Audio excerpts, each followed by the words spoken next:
Hey, welcome to the Arcadia stream. Welcome to the Arcadia event here in Hamburg, Germany. It is day 3 of Arcadia Fortress, where we've got the TF2's kind of little homestay here at Europe's biggest gaming house. And God, this place has everything: drama, tears, sadness, all these things that make a beautiful Team Fortress 2 event. I'm Turbo Tabs. I'm joined with me from two lovely members of our staff, of our commentator team. We've got Epoli here, and we've also got Beta here as well. Boys, I want to just quickly run through what the audience out there might have missed on day 2 before we get into what's going to go off on our final day here at day 3. So first off, the most important thing: did you enjoy day 2, Epoli? Oh yeah, no, day 2 is good. Like we're continuing to have like some of the closest games I've ever seen at any LAN. That seems to be like the storyline of Arcadia. Like it is just close games everywhere. We saw a little bit of heartbreak in terms of the Swedes having close games and just not actually winning. Little bit of a disaster. We had, I mean, just the most insane comeback and upset with the Brits versus League of Shadows. That was like insane. Little bit mind blowing, I'll be honest with you. And then obviously, we saw Witness Gaming continuing some serious just dominance. How about you, Beta? Any personal highlights or anything from that day 2? Yeah, I feel like just it's the one time I was actually down in the LAN hall watching a game, and it was Big Blow LAN versus League of Shadows, and that was just so hype. Yeah. Like they were like scowling at each other during the game and like yelling at each other. And obviously, they went crazy when they actually won, and it was a big upset. I don't think anyone really thought of Big Blow LAN as a really highly competitive team that could actually push for the top spots, but. Yeah, I think even Big Bloke Land didn't. No, We're a apparently. bit shocked as well. Apparently. I think in the post they were like, "What on earth is going on? What is going on?" But I'm glad you mentioned all these teams, because we are a bit shy of a couple of teams today, just because we've had to say goodbye to some of them, because that's the nature of these tournaments and that upper bracket, lower bracket round system.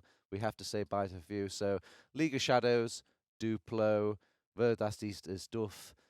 These are the teams that we've had to like say goodbye to. Is there any particular ones that had like a kind of a sad sort of goodbye or anything that you thought? Was there any like hard ones that you thought, I really don't want them to go because they did so well? I mean, personally, like I was just sad to see the Swedes go just without finding any real success, because they have battled like absolute champions this whole Yeah. LAN. They've had some of like the sickest games to watch, but they've just, I don't know. I think they've just been like cursed with just being like so close, but just not quite enough. So like on paper, this LAN they're gonna go down as like, oh yeah, they couldn't really do anything. But that isn't really like the full story, I feel like that's one of the things the history books are gonna get like a little bit wrong. If you didn't watch everything, I don't think you're gonna truly understand like the Duplo story. Yeah, it just looks like they were this bad team that got beat by everybody. Yeah. But no, they almost beat everyone, and then they just barely lost. Yeah. It's pretty terrible. And then of course the Germans are out, which is a bit sad when it's kind of their home turf. But Yeah. they also had a ton of really sick games, and like they showed up to play, and again they also played really well against League of Shadows. So probably League of Shadows was a bit weaker than we thought. Maybe losing Delhi is a bigger deal than we thought. So even when when Sams comes in and does a good job, there's just still something to be said for just keeping your team intact and just having all of that work out just seamlessly. Whereas you take in another player, even if they're just as good, just the fact that it's a change Yeah. means that like you're not going to be playing quite to your own level. And I think that's what we saw at this LAN. Well, that was our day 2 sort of like recap, because we're going into the future now. We're here at day 3, and we've got a lot really planned for you. We've got the rest of our low bracket to chase out here between our round 3. Our upper bracket final will be going straight after it. And then finally, we will be going to the grand final to see who faces off against Witness Gaming going into that grand final. It's going to be very exciting. But we've also got a treasure trove of other things coming up. We're going to have it where we'll have interviews with obviously those teams that we never really got to see too much in the gameplay, but we'll get to hear their side of the story a bit more. And also, we've got an awards ceremony coming up. We've got Ultido. We've got all sorts of little goodies that we'll have and probably share on the stream as well. So, starting off, we are going to be doing our, I believe it's round 3. Say it correctly, Turbo. Do it. Go on, I believe in you, buddy. Chirachi. Chirachi versus, is it right? Did I get that right? Jirachi versus Big Bloke Lamb. That's the good part. We don't know how to. You don't Yeah, know. no, yeah. yeah. But We're just guessing. just bear with me, But stream. we're both very impressed with It's you. all going to be Czech teams and German teams and all that goodness from now on. But yeah, the Czech team versus Big Bloke Lamb. Now, this is a kind of a rematch from the upper bracket round 1 where Jirachi, it's like a pro now, did beat out Big Bloke Lamb in a clean 2-0. And somewhat of a clean game, really, for them as well. Beat them on their own map pick, then managed to close it out on their own map pick and all this as well. Do you feel like these two teams have evolved at all, going from day 2 and into this day 3 now? So personally, even though we saw, like a much more kind of commanding win than I would usually predict, I'm kind of feeling like this game's going to be closer. Like, I feel like the Brits, Big Bloke Land, that's so much about like mentality, right? Like, yeah, just pure raw energy. yeah, like, you Yeah. know, I feel like it's almost the kind of thing where like if they really want to win and they, you know, and they start feeling it, like they're just going to play way better. And I feel like there were points yesterday where they were just a bit like, you know, we're just playing, we're just having fun, we're just kind of, you know, doing our thing. And then like you could really see them turn up the second they started playing versus League of Shadows, and they were like, oh no, we actually can win. And I almost felt like just the thought of them realizing, oh no, we can actually win, made them play better. And now I think today they're going to be sitting there being like, we can literally get third place at this event if we just win like one more game. And I feel like that's going to kind of speak to them a lot more. Like, I don't think this is going to be a whitewash by any means. I think it'll be close. I don't know about predictions and stuff, but I think it's going to be closer than the match we saw them play previously. Yeah, and Shirachi's going to be way more of a composed team. Pretty chill compared to Big Bloke Man, I feel. Yeah, definitely like different energies in terms of sheer volume in the LAN hall. Just Eastern European through the course. Like, right? Like, yeah, I just destroyed everyone. Right? Yeah, just, don't worry about it. Yeah, I'm Lucas. It's fine. I do this all the time. There's some yelling and some hype going on, obviously, but it's just a completely different mindset going into it. And it's going to be very interesting to see how that goes in. But, like, this Czech team, it's very interesting because I feel like it's very weirdly built where you have like young up-and-comers, you have old-timers that were really good, but they haven't really played for a while, right, at the top level. So like a D-Ski and Nation, like good players, but how good are they now? Right? That's a question. Then we have Lucas, who's very, very good. Demo man of the season coming through. Yeah, right. Like I've watched him play, and he's just extremely good still. Yeah, There's just no way around it. And like, if I trust anyone to like bully the enemy demo man and shut down the scouts, it's probably Lucas at this lane, right? Yeah. Like he can do that on a good day, but also sometimes he overextends a bit too much and gets picked off, and that can really hurt his team. So I feel like I'm gonna be looking at Lucas play a lot. Have you guys got any sort of particular critiques of their gameplay in particular? We've talked a lot about their mentality, but was there any aspects in the gameplay of Big Bloke Lan or say Jirachi where you know you were thinking, oh, if they tune this up, if they fix this little bit, they'll really go the distance? Did any of you guys spot anything like that? I think for the Czech team, like watching them a little bit yesterday, they seem to have some real moments, especially like within their combo, of just kind of like poor positioning.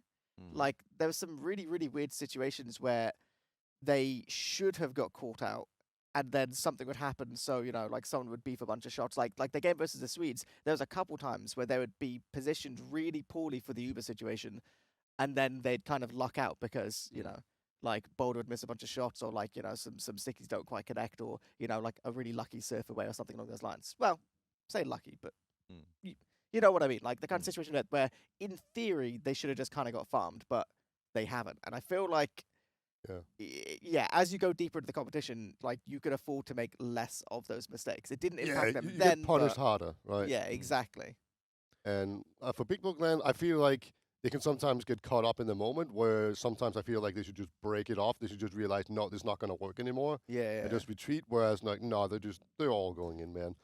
I've seen those keyboards. They do not have an S on that entire keyboard at all.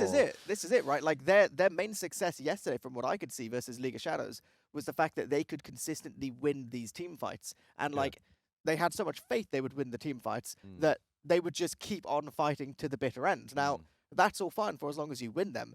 But the second the other team has, I don't know, slightly better coordination in terms of damage or just like, slightly better individual play, then suddenly, like, you're just gonna get trashed.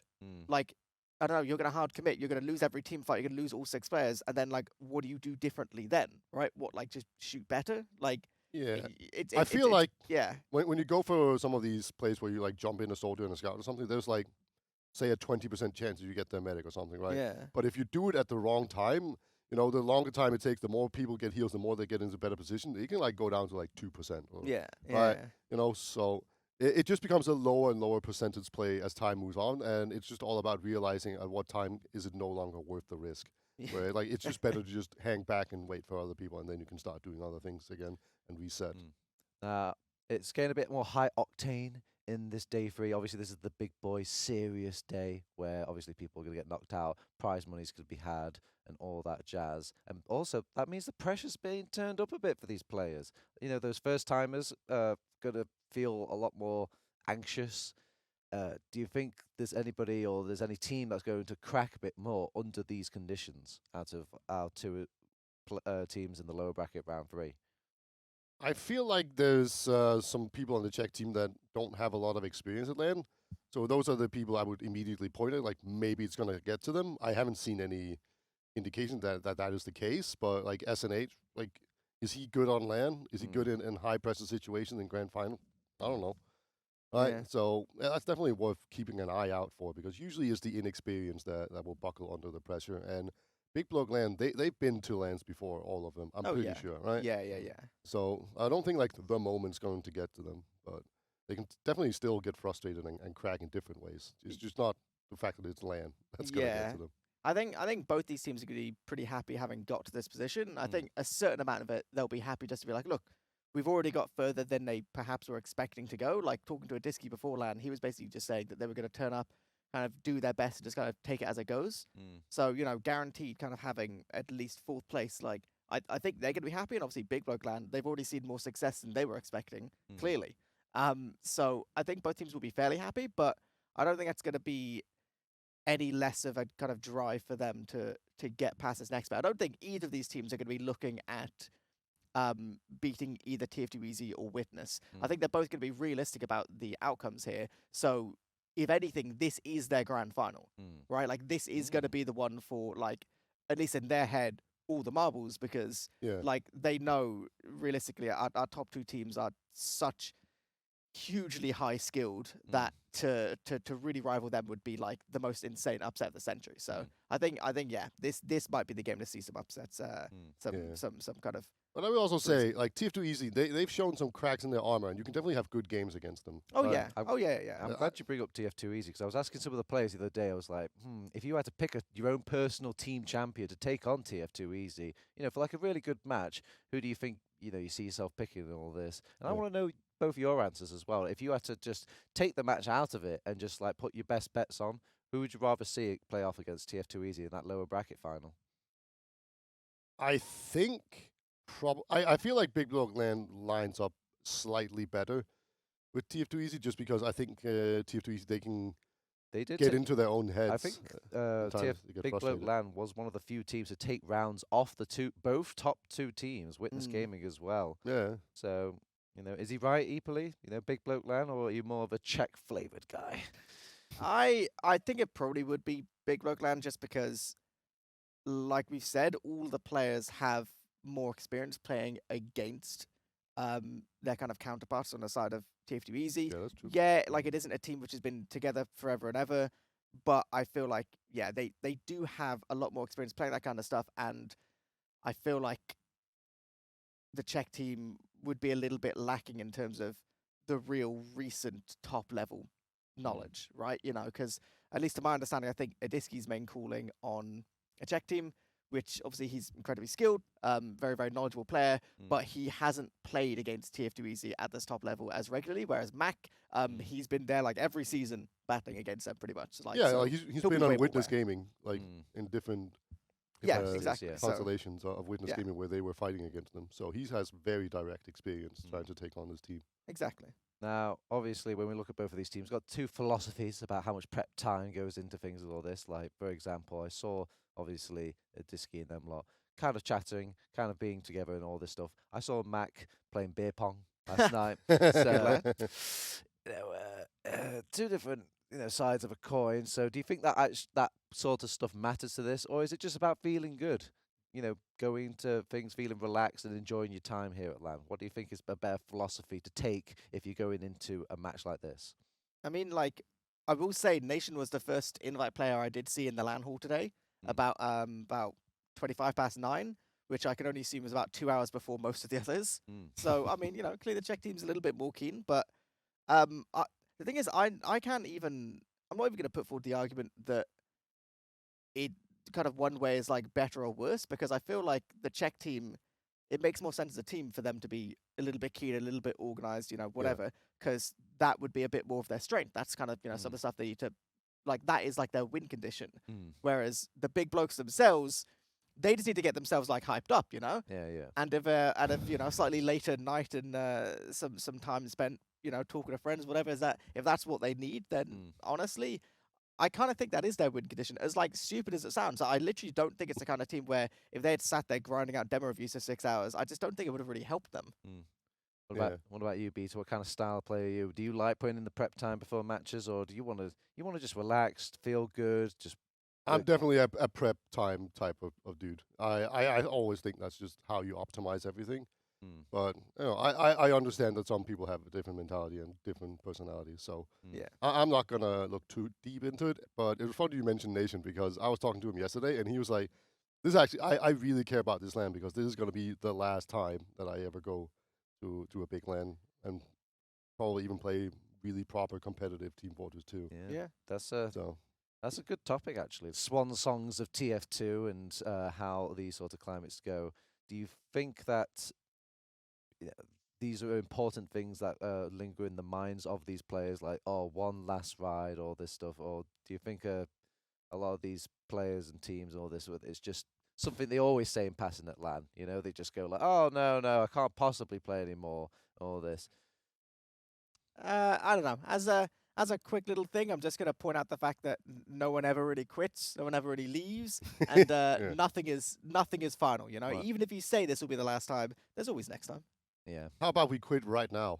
We could do that, actually. All right. Well, okay. You know what? I'm going to take your word for it, because we're gonna quit this segment of our couching, because I think we actually do have our match somewhat ready coming up. So we're going to throw it to our casters. It's going to be Wham and Bum over on that casting desk. Take it away, boys.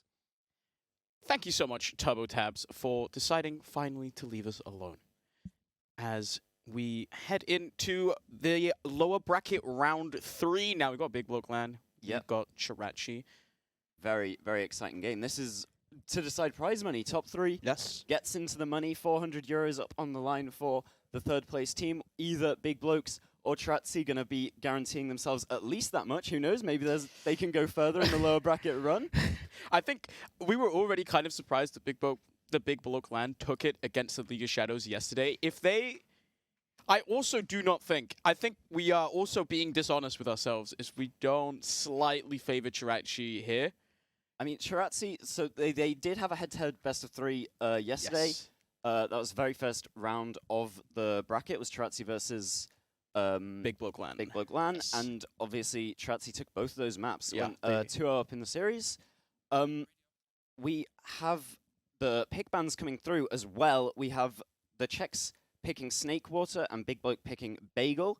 The Czechs are pretty confident that Snakewater is their best map. They obviously played it in the series yesterday, won that one.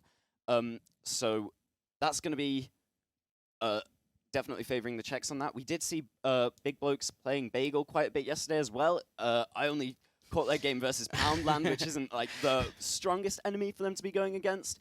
And our third and final map, should we need it, will be Sunshine. What do you think about that one? Yeah, I look at Big Bloke LAN, and they had a bit of a roster change-up. They swapped around some of the roles. They swapped around, I think, specifically Hugo and Jordy swapped around, and between them, Jordy came into the LAN playing Roma. He's now playing Pocket, and he popped off against the League of Shadows. Had really good games against them on both of the maps that they played. Yeah, I mean, that upset win is like a huge telling story about how like hyped up these guys get at LAN. Obviously, like Big Blokes as a concept is like is a friend group first and foremost, and a LAN team just secondarily, and that really does play into their strengths. Like once you get the hype going on LAN, once you get everybody really warmed up and screaming as Big Bloke have been, they can just pop off at any time. And here we go, getting into our first map, lower bracket semis here. Chirazzi versus Big Bloke. One of these teams going to be going home after this. Base God hitting the first sticky across onto Mac. Just some slow spam exchange so far. Neither team wanting to be that first one to commit forwards. It's so hard though, right? Because on a Bagel, it's just such a tunnel on mid, and it puts so much focus. Tekken gets the first kill of the match with that nice little ball to Jordy. He's just sitting on the high ground. He just takes so much spam here. Medic, still neither team has really committed. It's just Chirazzi off of the one soldier kill, getting a scout onto the point, getting the cap taken. As Big Bloke LAN, they're still not really moving forward. They have one soldier set up on the flank here, as a scout is now finally pressuring the point, but Hugo's in behind. The Ubers come out of Chirazzi here, and the counter Uber out for Pickles as well. It's one kill onto Hugo so far, but the soldier is just sitting on the point now. Jordy jumping forward here, does a lot of damage to the scout, but the follow-up is not quite there. The rockets onto the soldier there. Coling is destroyed. Adiski now dead as well. SMH is with his medic, trying to keep him alive, but there's two players down here for both sides. Neither side has soldiers. It's just a scout duel right now, and it seems like Big Bloke LAN have managed to force Chirazzi off of the point as they take control just for this tiny little moment. Yeah, Big Bloke LAN finally getting a decent amount of time off the clock. They just have to focus on stopping the scout from happening here. Hugo on the back lines is going to pick up a Disky on the flank and has a wide open bomb forwards now. Does get onto Lucas and saves his own life, bombing out. Just putting the pressure on, making them walk back and managing to survive. Bloke now. Leth is going in for a play here. He does just take down SNH. He's onto Lucas as well. Now he could get the med, but Degu with the saw keeps himself alive and gets himself the Uber. That could have been massive from Leth. Leth isn't even a scout main. He's a soldier main, and he's coming into this tournament. He wasn't supposed to even be playing, but then, or you're supposed to be playing soldier, mind you, but then some swaps happen. Pandemic unfortunately not able. Leth just swaps over to scout, and he's making it work. He's playing so well for this being his first big tournament as a scout player. Now Uber's traded across onto the point here, as neither side really getting a sizable advantage. The position kind of bad for both teams. There's one Coling sitting on the high ground so far, and the cap is going to go over for the Czech side right now. There's no really further fights are happening. There's one little soldier trade on the flanks, and Zadisky taking the kill to Hugo, this time winning that battle for once. Now Coling just still sitting on this high ground. Big Bloke LAN actually immediately got the capture. Mac is moving forwards, and a pipe onto SNH, a pipe onto Lucas. It makes it so easy for the blokes to just collapse in onto the Czech side. The captures is still going for the side of the Big Bloke LAN as they take down pretty much everyone here. They have a giant advantage. They have all the players set up in lobby. Yeah, they're forwarding this hard. They don't have a forward trap in the lobby. They've got it down on lower left. Instead, they're waiting to see where Chirazzi tried to come from here. And they are just getting munched between both these soldiers, one in main, one in top right. And now they are going to clean up some kills with the Uber, but Chirazzi make it out to spawn. They keep their medic alive, and they have a small ad. They're trying to build this one with SNH. Now going to be moving forwards. Just need to watch out for this trap that Mac has had up for so long now. Mac is just sitting here with a scout. He's actually potentially, might be a little bit of danger. The soldier actually decides to bomb across him. He's so far forward here. You can see now the soldier comes in, and Mac has to back off, but just gets spammed down. Now no Demo Man. The Czechs almost have Uber, but this should also be a kill into Jordy. He's in the back lines with the scout chasing him. The kill onto Coling is kind of nice, but Degu's still onto the point here. The Uber is not popped. He's still just keeping on to it. They're getting plays. They're getting kills without even popping his Uber charge. They've managed to wrestle it for free. They still have an Uber charge. They don't even need to use it. That is such a huge opportunity for Jordy, and he misses it. Just beefs that jump. Was behind the medic for free. They knew he was behind, but I guess it wasn't communicated very well because they were not looking at him. He had that opportunity and just doesn't manage to convert it, and now Chirazzi able to move forward. They're in a forward hold of their own now. Clearing the stickies is Leth as they do manage to bust forwards. Jordy's making space, bombs in. Hugo's already been taken down. Jordy's very low as well. They're not really able to break through this forward hold, but finally Chirazzi starting to give up the pressure as the trade comes in onto the point. Very, very little point time remaining for Big Bloke Land. They just need to get a favorable exchange here, but they're not going to as Jordy goes down. Jordy is dead, and that kind of cancels the push for Big Bloke Land. They're finally moving across once again, but it's Adiski trying to go for an air shot here onto the point, making something happen. Maybe one scout in left does get taken down, and the counter kill onto Nation comes out pretty much immediately now. Soldier Bomb in onto Hugo, gets the kill, but the help from the Big Blokes, it's just not really there. The rockets out of Adiski are, though. Jordan shot down another kill. There's no scouts here for the Czechs, but does it matter? The bombs coming in out of Adiski, the bombs coming in out of Coling, and Pickles is down to the pipes of Lucas here. The cleanup comes forward, but Degu's still alive, and he's 70% Uber right now, sitting behind the point, protected by Nation and Lucas. One soldier on the point cannot go forwards. As now the Czechs, there's 0-0 left on Big Bloke Land's capture. They just need to step on it and capture the point. But Chirachi now have an advantage. They got to get the super out of the way first. That's priority number one for the Fun Guys here. Bombing in super high. Lucas gets synced on by Hugo, and that gets the force out as well. Fun Guys just need to kite this one. Mac is going to get hunted down by the Uber, somehow managing to live, actually escapes with his life there, and it's going to be Degu going down to Af. Af managing to survive there somehow and even gets the kill. Adiski's in behind though. This could be massive. He's onto Piggles. He takes down the medic. Jordy and Mac both going to go down as well. It's cap and win, but they have no players remaining. Chirazzi are going to take this one down to 20 seconds left. There's going to be one fight for all the marbles here in the first round. Both teams waiting on their spawners, and then they're just going to have to hard commit to this. Big Bloke Land, they just have one button on their keyboard now. The S button does not exist. They might as well bind it to explode. As maybe Mac wants to cause some. He's bombing forwards here. The aggression of Big Bloke Land has to come in as now the time reaches overtime for both teams. As we jump onto the point, kills are going both ways. They just trade scouts.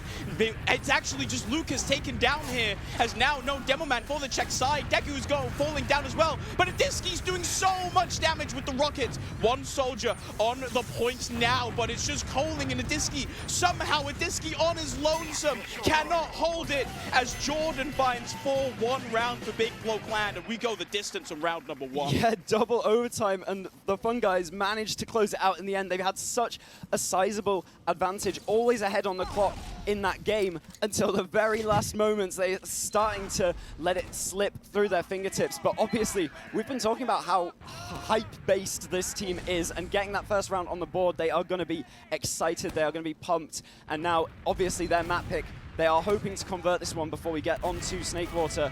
Rolling out to the second mid. Don't want to see Jordy just AFK and die to a bow again. Going to see a bit more aggression this time, hopefully. He is still just playing back on this ledge, spamming across. Still don't want to be the first ones to commit, but he's managing to keep his buff up. Af playing the point already. They've got that about half capped as Jordy bombs forward, just trying to push Lucas off of the point. Adiski taking a 1v1 on the flank is going to win that versus Hugo, and Jordy's gone down on the point as well. Coling in behind now, getting onto the medic, is going to take down that kill. Piggles has lost his life. Everyone's clustering around Degu. There looks to be a bust through the houses right now. Everyone's going to throw their life at this med. Adiski, though, in the sidelines is going to be picking up Mac, and Af. The sack attempt does not work out either, so 100% advantage for Degu. 100% advantage now for Chirachi. They get control of the point. The Big Blokes actually managed to cap it, but I don't think it works in their favor. The spawn times work just a little bit slow. You can see them now wanting to go in. They want to get this Uber out of Degu as soon as Hugo with the possible. huge air shot drop onto Degu. Way. That is exactly what they needed. Now they can get back into this. Adiski trying to go in for the kill onto Piggles to even things out, but he doesn't manage to get it. They are back in the game in a big way. Big Blokes, they're wiping the Czechs here straight onto the point. They are right back in this round. What a robbery from Hugo there. Just runs in, air shots him. I don't even think we called it on stream, but there's so much damage coming across these fights. It's so intense. They're so close. The soldiers can do so much on this map, and they're hitting so many rockets. As, I mean, Degu shot out of the sky, but now Big Bloke Land, they have a bit of an advantage to play with here. Jordy's holding this so very close. The Uber now can come out of Piggles should they choose to just push this in. The damage is coming out, and I think they can just hold this. They've already found 2 frags. Don't need to get too crazy with it. Let the point go down. Jordy's logs are obese right now. He is absolutely stuffing them in this door. They aren't able to do anything, taking down some kills, but either way, Chirazzi look to be waiting to get this Uber up. They are now posturing towards lower. The soldier bombs through, trying to make some space. SNH going to get taken down by Max Trap, and now Adiski getting in through the left house, could try and wrap behind here. Coling's going to go down in the front, though. This forward hold has proved very effective for Big Blokes so far. They're actually forcing Tarazzi all the way back into spawn. Jordy in main taking 1v1 with Adiski, gonna jump out now. They actually give up the pressure, but the force is out onto Degu. Mac hits so many pipes in a row onto the entire combo of Tarazzi. So the counter Uber now is gonna come out of Big Blokes, and they get 2 kills already. SNH and Adiski traded for Jordy. They take that any day because they maintain control of the point. The Czechs have Nation's still hiding. They're forward holding this, but Nation's hiding here. Could have a free pick onto Mac here. He's just, he tried to get the flank onto Mac, but oh my god, Mac denies it. Nation just beefs the shots, and Aft manages to turn around, keep Mac alive. And now Adiski pushing forwards. They are managing to break the forward holders. They do take Hugo down here. It's a massive bomb forwards onto point, but they don't find any kills with it as of yet. Adiski all the way in behind is uncalled. I don't think that scout saw him. Oh, he is getting chased now, but he's getting the value anyway. Finds that pick onto Mac. No stickies down on point, easy for the Czechs to take it. And now they do have the point in their control. They have that small Ubercharge advantage as well. If they see an opportunity, they could just hard commit to this. They could hard commit to us, but they're going to have to get forward. Honestly, Jordy is already in, and he's just taken down. Now Uber comes out of Degu. It's 90% here for Pickles, as they're just kiting out this Uber a little bit on a Big Bloke Land. Finally getting back to the point. They get to capture now.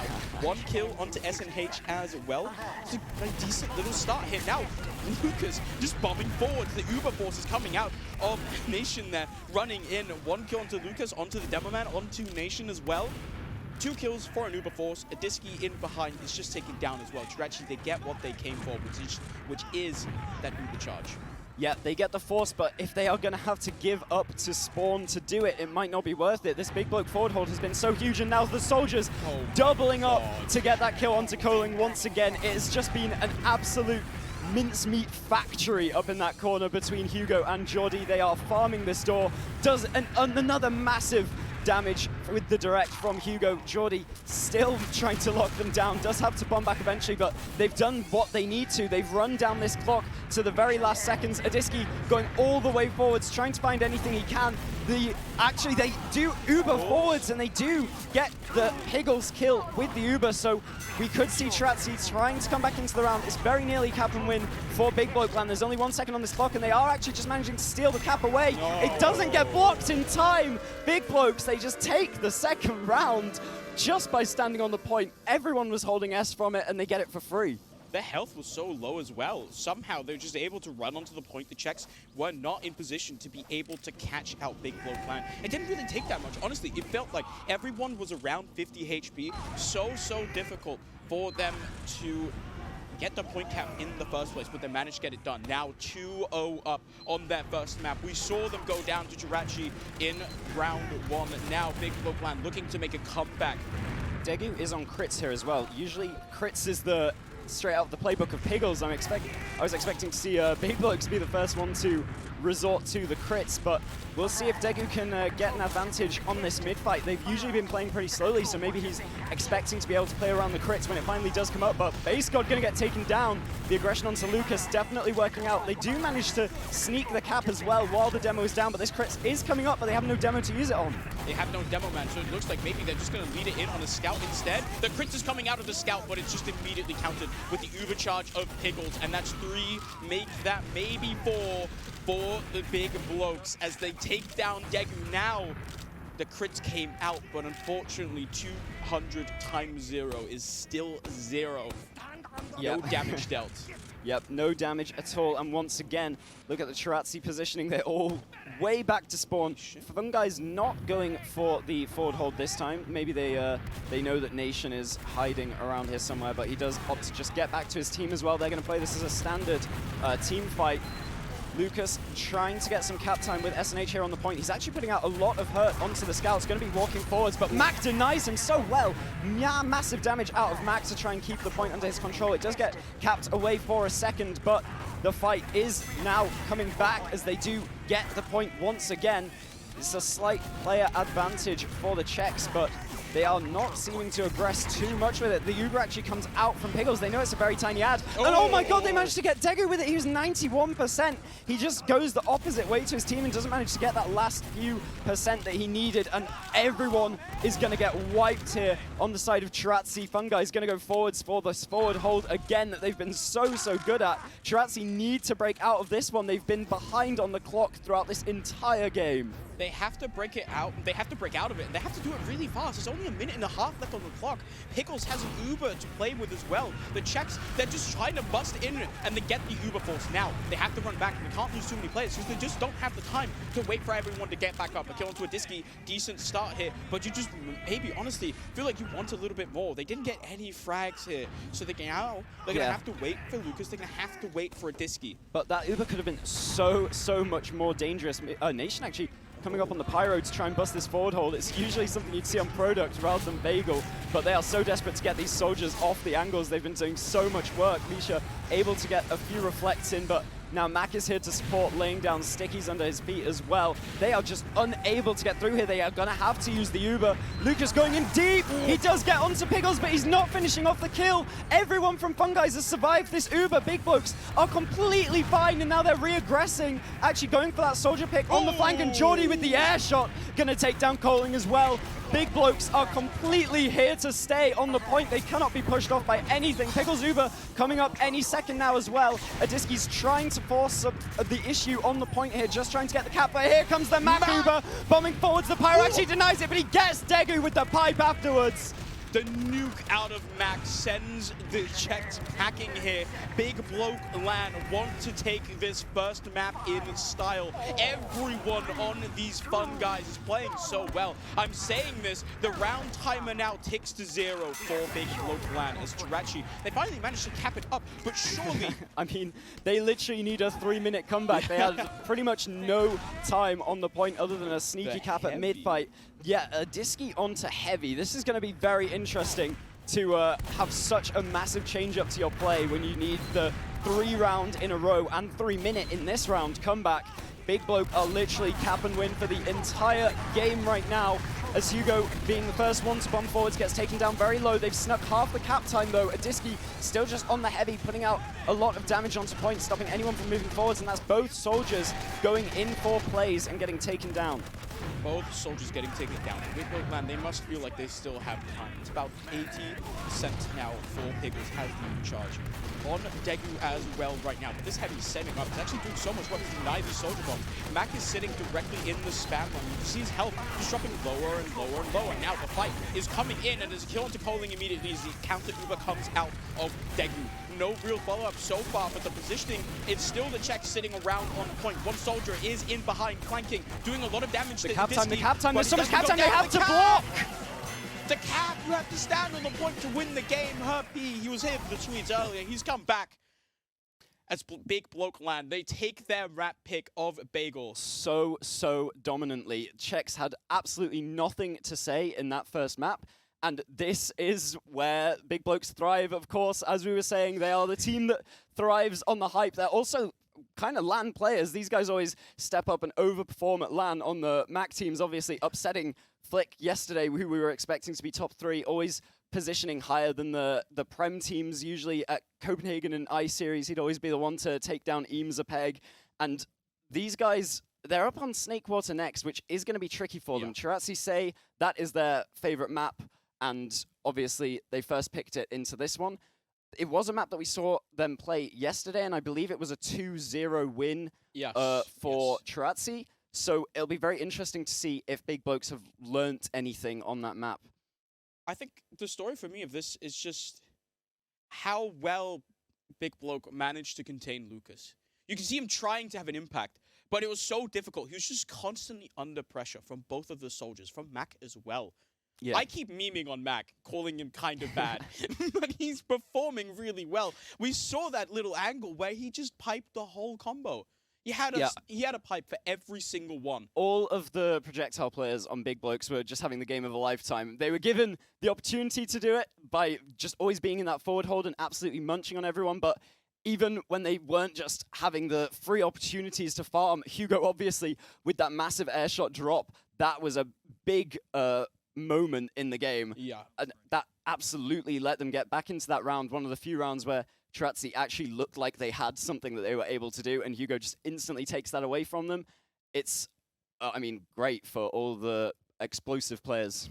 It's I feel like big blokes, they're all about the vibes. And the vibes right now must be The vibes are high. immaculate.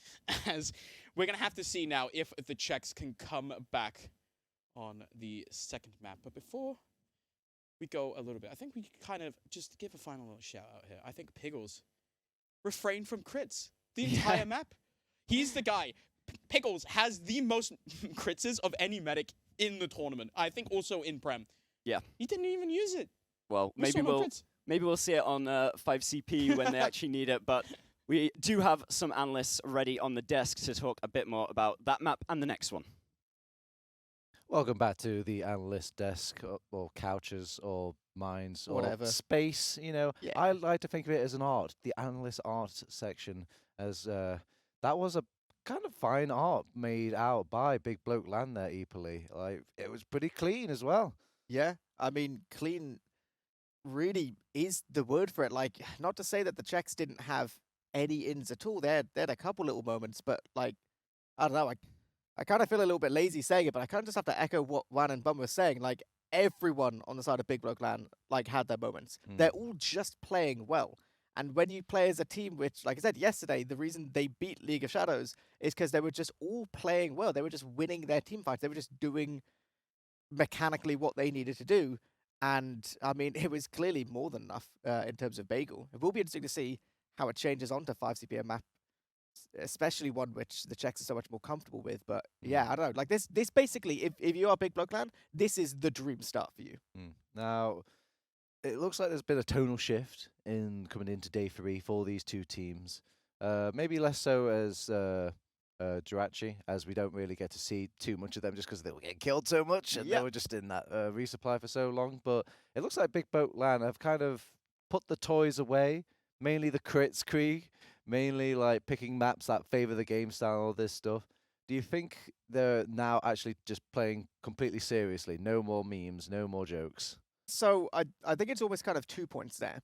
The first one being yesterday when we saw them play Viaduct, the first 2 rounds, which they did lose to League of Shadows, they were still playing Uber. They were playing basically like pretty normally, right? And I think that's almost like their idea, where they'll start off playing normally, but they're not afraid to do something different if they get forced in that situation. They're not afraid of, going for the crits or going for something like a little bit spicier. They talked a lot about the special sauce, right? But the special sauce can't stay special if you use it all the time. That just becomes sauce. Yeah. You know what I'm saying? That just becomes sauce. That don't make no sense. Yeah. So, I mean, I have no doubt that if they had started losing a couple rounds, I'm sure Piggles would have gone straight on the crit and they would have, we would have seen a little bit more of what we saw yesterday. But because they were never forced into that position, they didn't have to. So when they could just win it through conventional play, then, they could be perfectly happy. But similarly, I will also say that I do think in their head, they now have this idea of, that yesterday they were like, let's just do what we can. Let's just have a good time. We're at LAN. We're, here to have fun. It's all good. And then the second they found that success yesterday, I do think they are looking at today as a bit more of like a, no, we really want to get like at least third here. I think they're really feeling like, yeah, like this is our opportunity to like, throw in what a lot of people would say would be like another significant upset for them. Now, we are going into a second map of Snakewater. These teams have played against each other on this map in the upper bracket round 1, and it was comfortably won by Chirachi. Do you think a team like Big Bloke Land have actually gone back to check the demos on this, or do you think that it's just going to be another repeat of that round 1? Neither, I think. I don't think they're the kind of team that would have gone back and like checked through the demos and done this and that. I think they will go more kind of vibe based where, let's say, I mean, like Snake can be a hugely impactful mid and map in general for demos, right? So very reasonable chance that they would have just sat there and been like, look, we need to deal with Lucas better. They clearly dealt with him a lot on Bagel.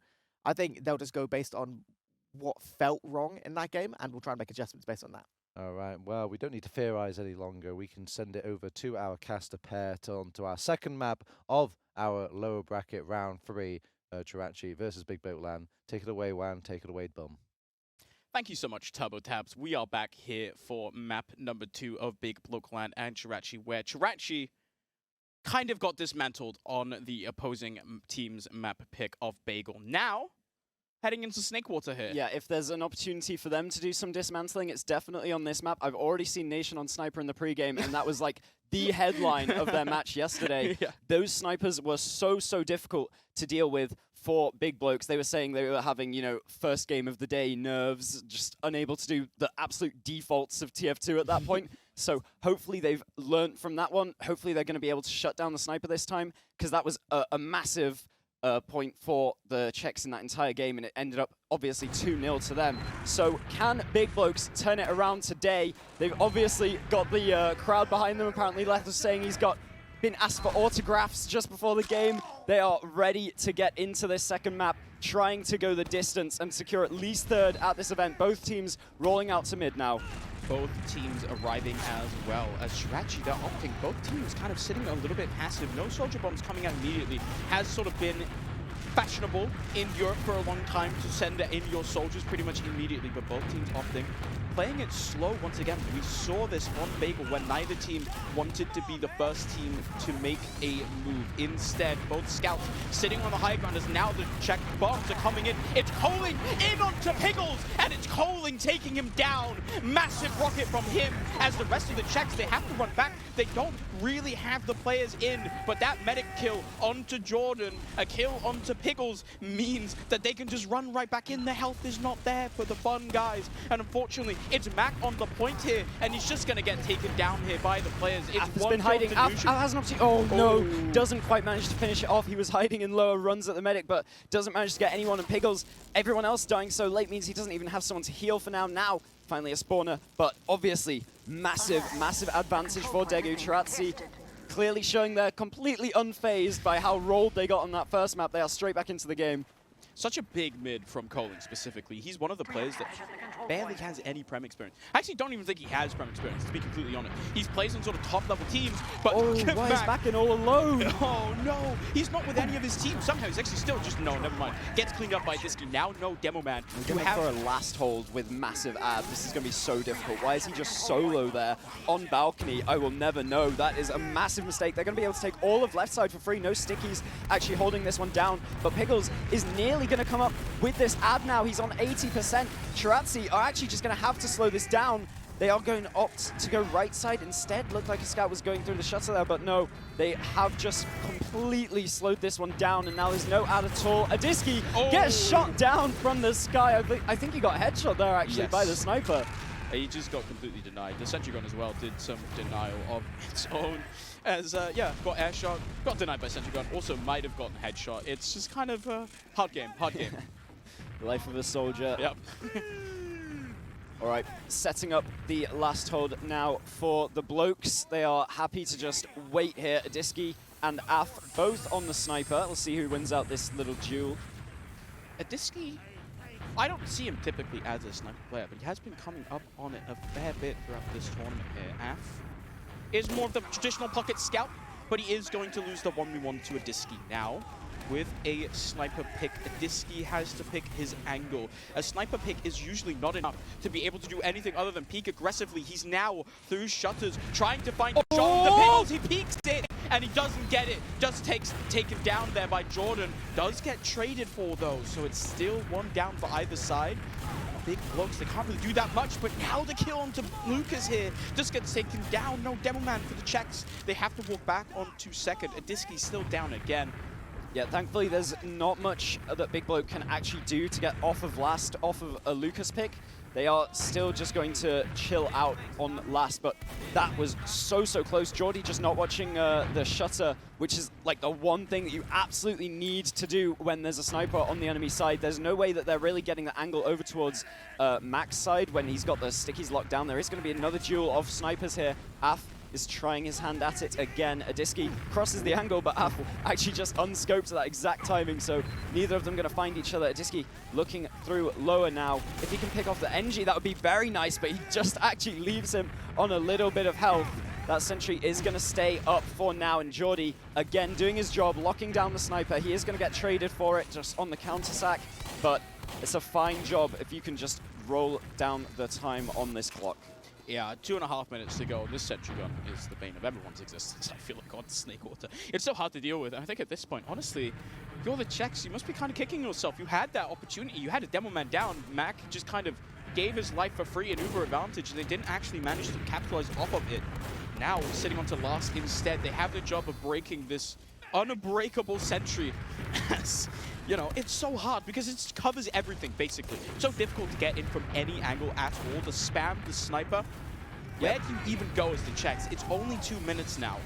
I think they were onto something with trying to get their sniper onto Shutter. Obviously, Shutter being the one thing that Sentry does not see, but Hugo just absolutely stuffing them in the door. They are locking down that Shutter with the projectiles as they should be to make sure that that isn't an opportunity that the Czechs are afforded. Af on the sniper keeps getting glimpses of people on this open door, but the Sentry is going to get spammed down by Adiski and Lucas, so sack opportunities are available. Adiski tries for it, but going to get taken down by Hugo. Hugo's actually going for more on the door, but it's going to be Af to follow up on the kill with the sniper from the spawn.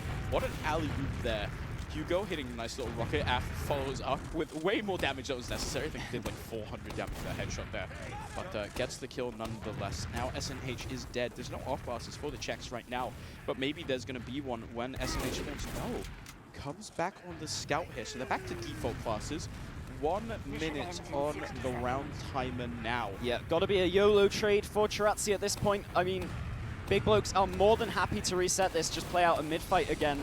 There's not going to be any much opportunity getting out of last here unless something absolutely dreadful happens, which it nearly did. Degu taken down very, very low by a lot of spam in lobby there, but able to get that little chocky bar, get himself back up to health.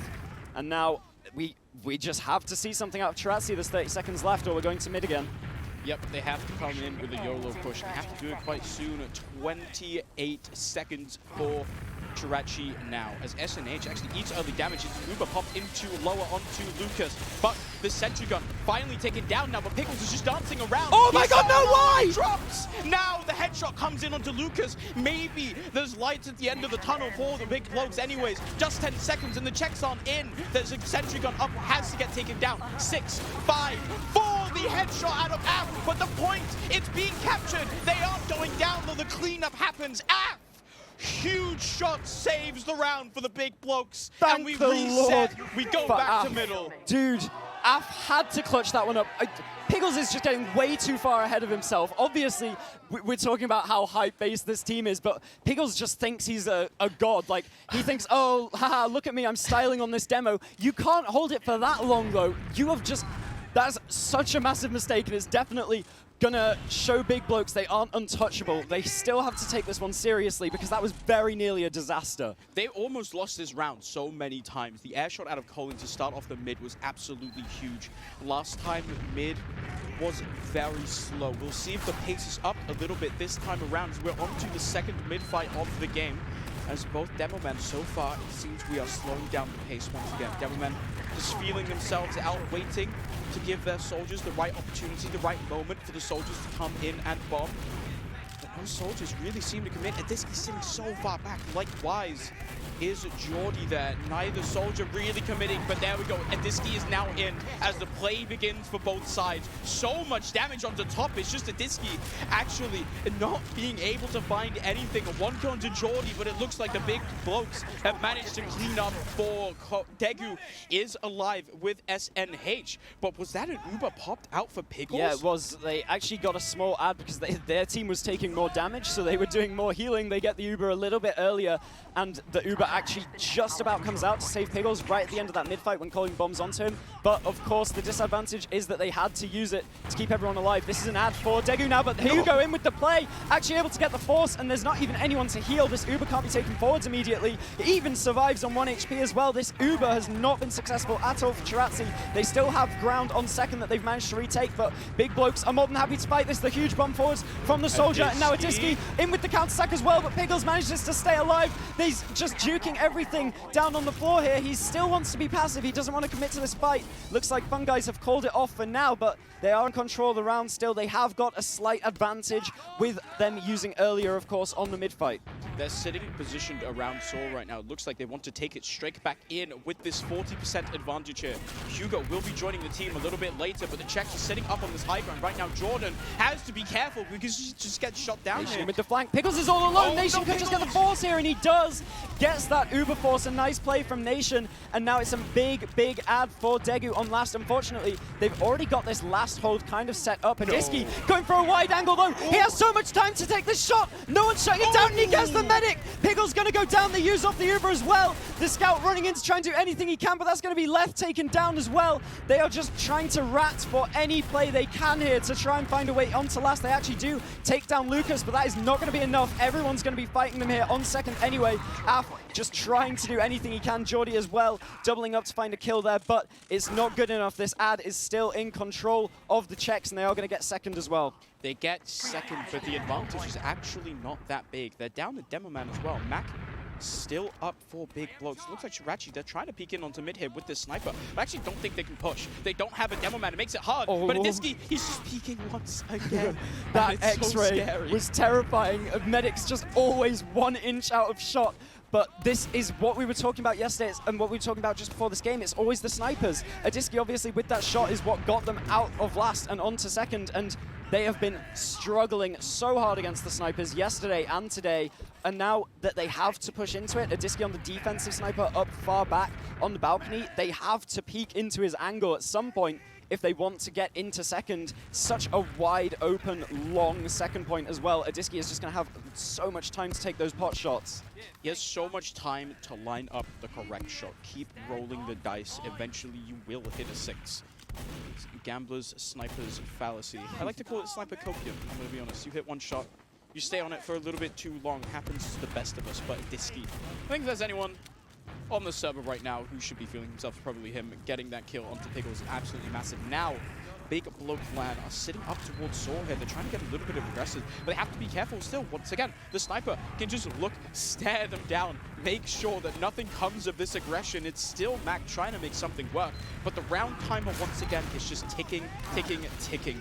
Jordan wants to go forwards, get shot down by the trap out of Lucas. Yep, just pre-stickying the window. Actually intended for someone to come out of window, but jumping into it works too. Piggles knows about this angle. He's going to be hiding, but the Mac kill is good enough as well.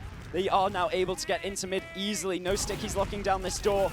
Will the sniper be good enough to hit the shots in the fight? He actually does hit off a headshot, and that's going to be forcing the Uber out of Fungai's. It is slightly better for Chirazzi. They've had to use off their own as well, but there's not many kills coming out as of yet. Hugo's going to be the one taken down. Af now falling as well. SNH is going to get traded out though, and Adiski still has so much time to land these shots, but he's going to be missing them. Edka Coling also going to be throwing his life away, but it's completely worth it. He just jumps forward, forces everyone out, and now they're actually trying to repush from another door. They are not willing to give up mid this easily.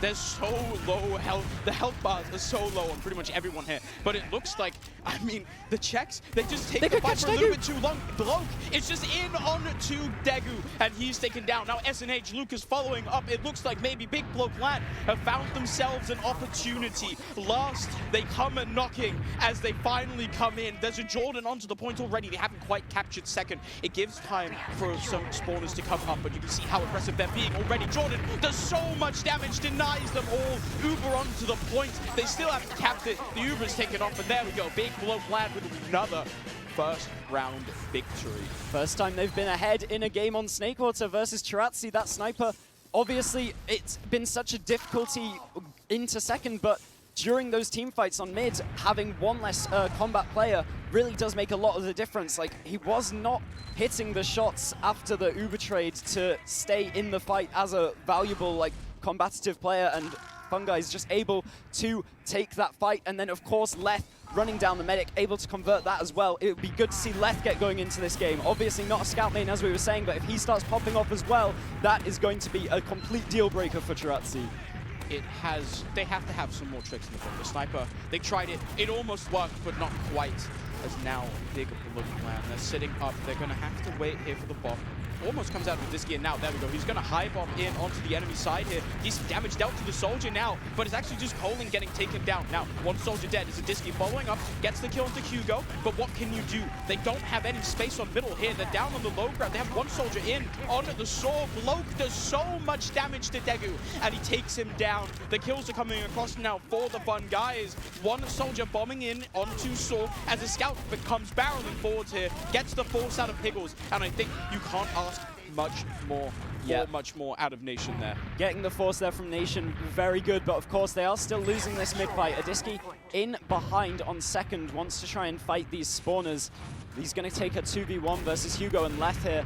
They're just going to do some chip damage to him and then ignore him, actually. They still have an opportunity to get into second while Adiski is just wasting his time behind, but Mac a bit too overzealous, bombing way forwards, getting taken down, and now the refight from the Czechs is going to be easy. They do take a Jordan kill as well. Adiski finally trying to get back to his team, trying to get out from behind, but does get taken down. 5v4 fight coming into mid now. Lucas forcing everyone off the high ground. They can't lock these doors down anymore, and Hugo going to get picked off as well, getting taken down very low. Let's going to trade that kill on Leth. Once again, he's onto the medic. He hits the shots. Degu just gets taken down, and this is definitely going to be a refight now. The heal advantage is in Pickles' favor, but look at them mulching on this door. Mac just gets destroyed, and they are going to have to slow it down. Jordy's going to get taken down too before he can really get the bow. SNH will lose his life trying to chase, but it's an ad for Piggles.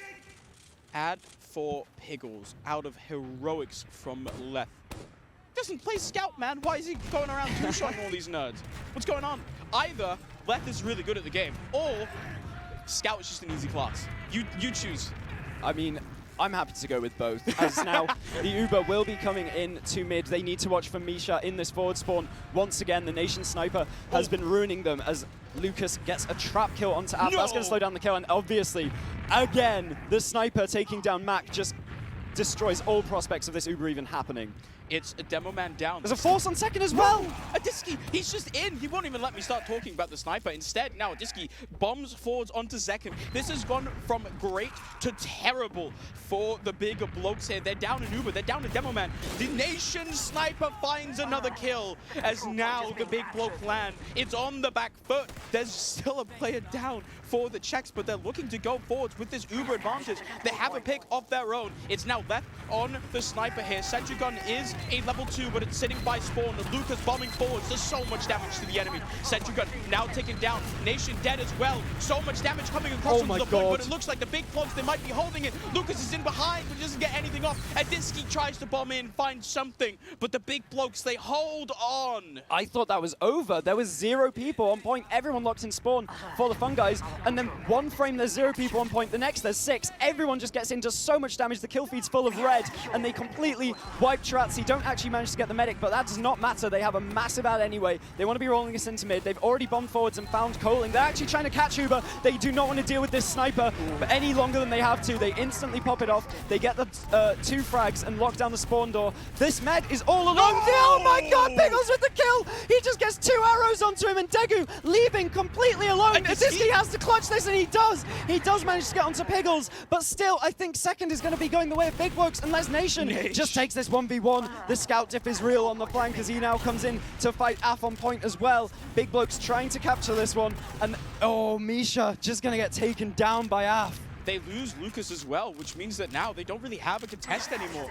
Big blokes, they're going to get this second captured. They trade the medics. The arrows out of Piggles were so nice. Adiski had to come out with that catch play onto him, finds it, makes it happen. So Ubers now are even. No demo man for Jirat. She's going to come up in a couple seconds, but Nation just back on to that engineer. Going to build up a gun, and now it's Big Bloke Land's turn to try and break this last hole.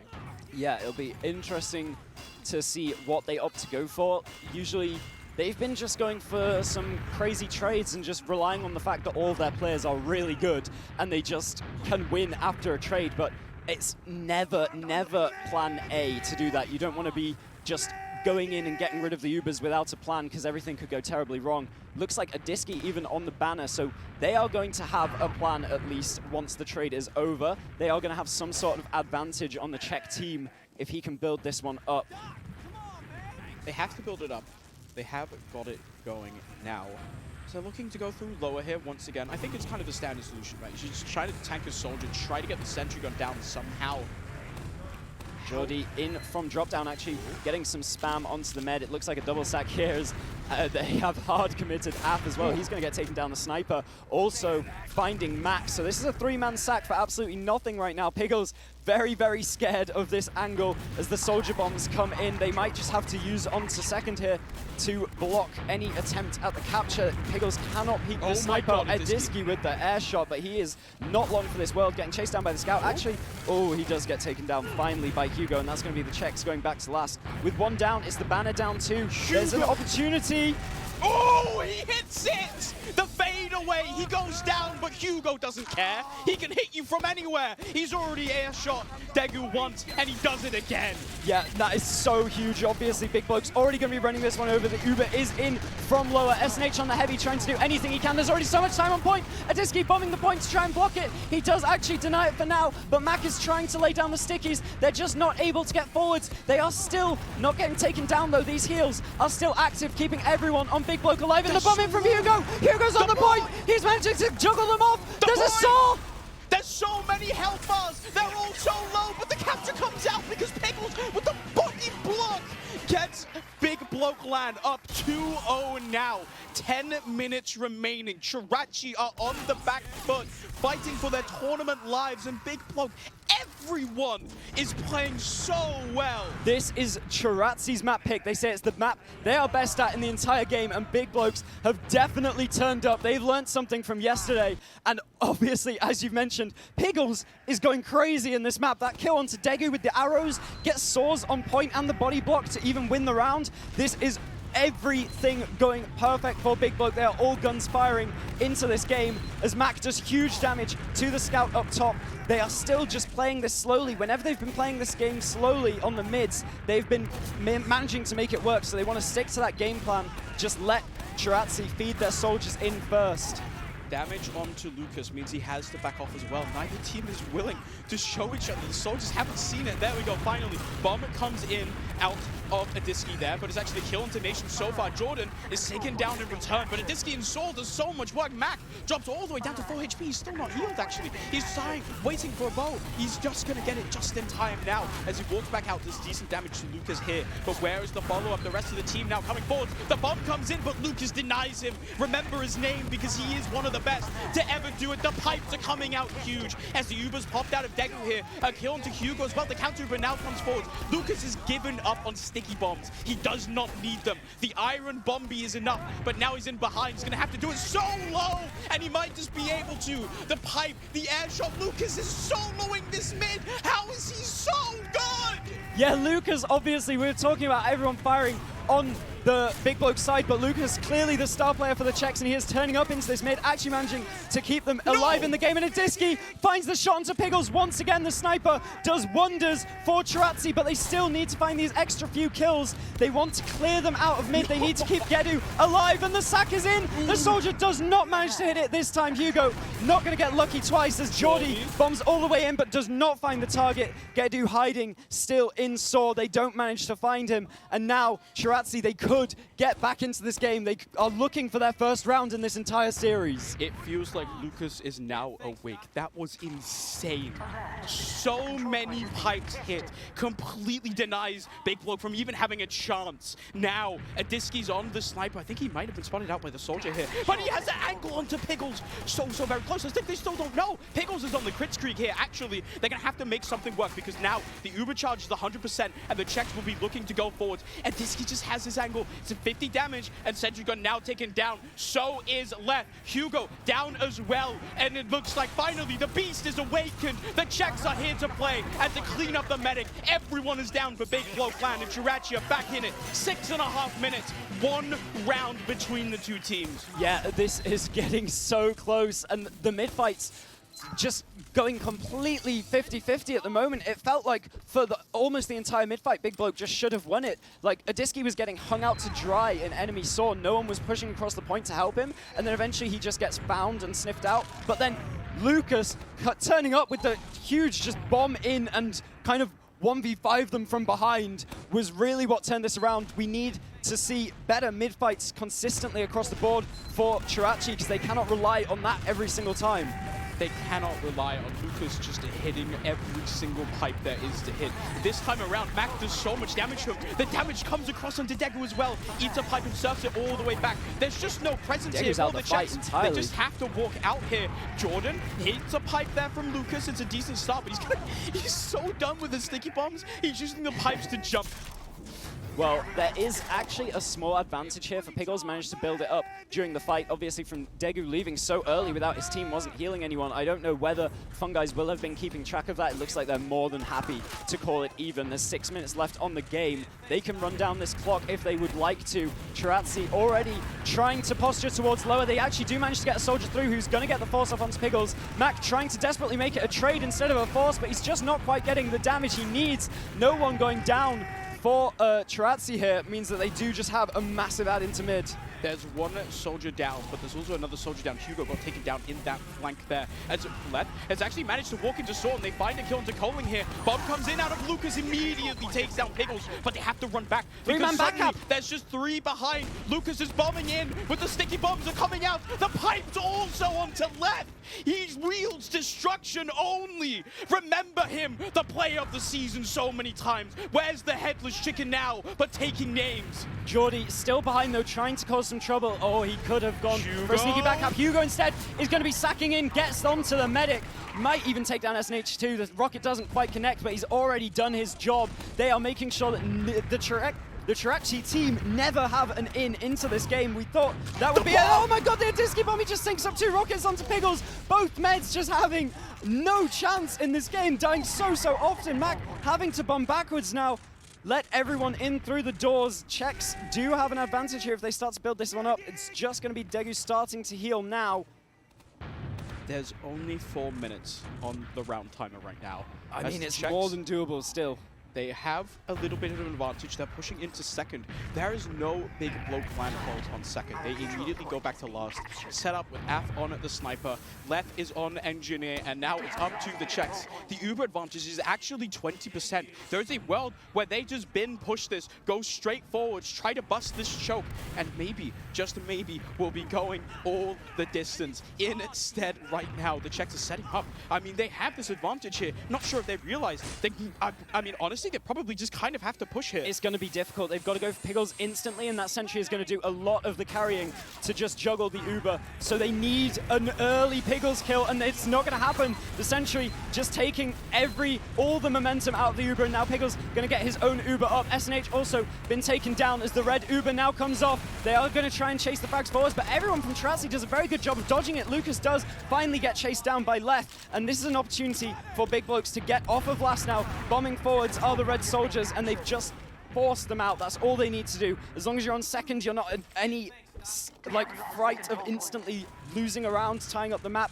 And once again, we see the sniper, Adiski, wants to make a hero play here, get them back into the round and the game, and keep them alive in the tournament. Adiski has every single eye on him right now. He is the only one at this point that can honestly bring them back into this. Just bring it to a golden cap. He has to hit something. He's peeking through window right now, but he probably doesn't find anything except for Mac, who has now spotted him out. Where does he go from here? He's going to try to pick cheese, but has to be careful from the soldier bombs. They just bomb in, deny. They've got Grasp for free. They've got Grasp for free right now. Everyone's so scared of Adiski that all this space is just taken by Chirazzi. They are ready to fight on the point. Jordy's trying to sack in. Misha is going to go down, but it gets traded. Hugo with the bomb now gets onto Degu. The force is out much earlier for the blue team. Now Piggles using off his own Uber. They're going to have to catch SNH with it, but I don't think there's much else they can get. Everyone's already far out, but they are absolutely happy with this, Big Blokes. Just get the Uber out the way. They don't need any opportunity to push. They just need an opportunity to keep this at 2-1. There's 2 minutes left now,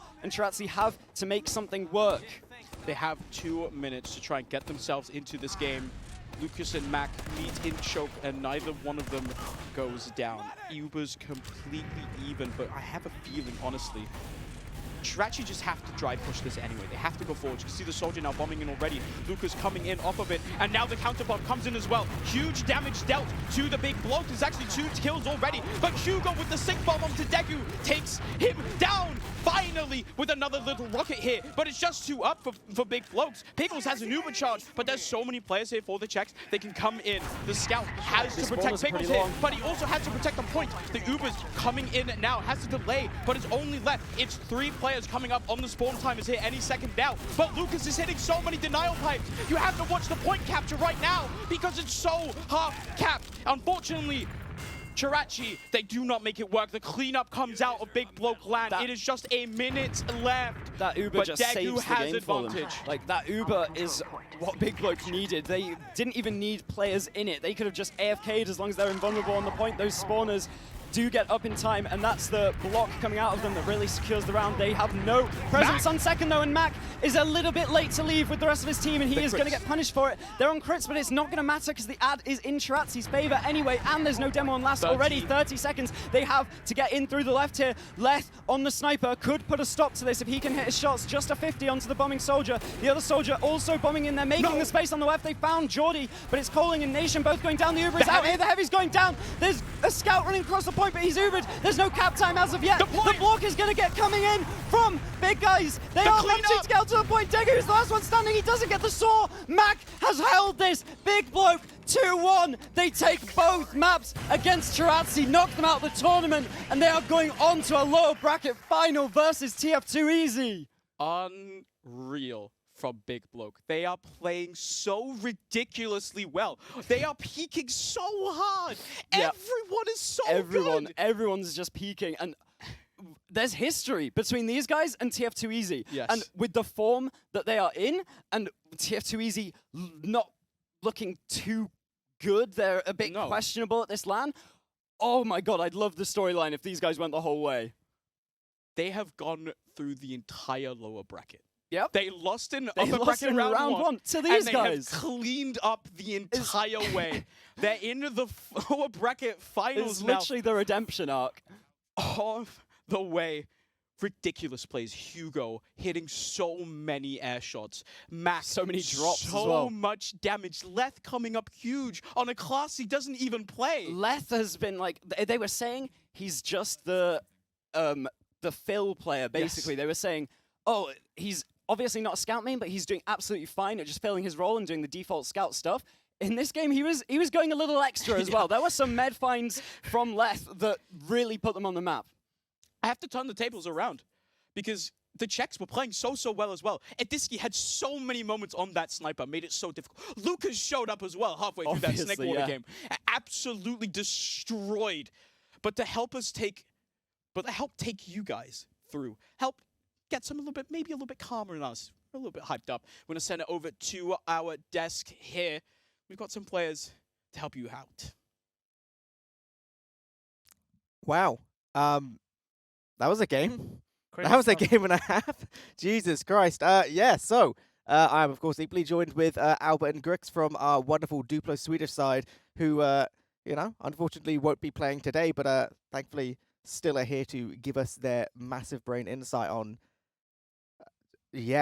absolutely bizarre kind of game. Like, gut reactions. First thoughts, Albert. What did we just see?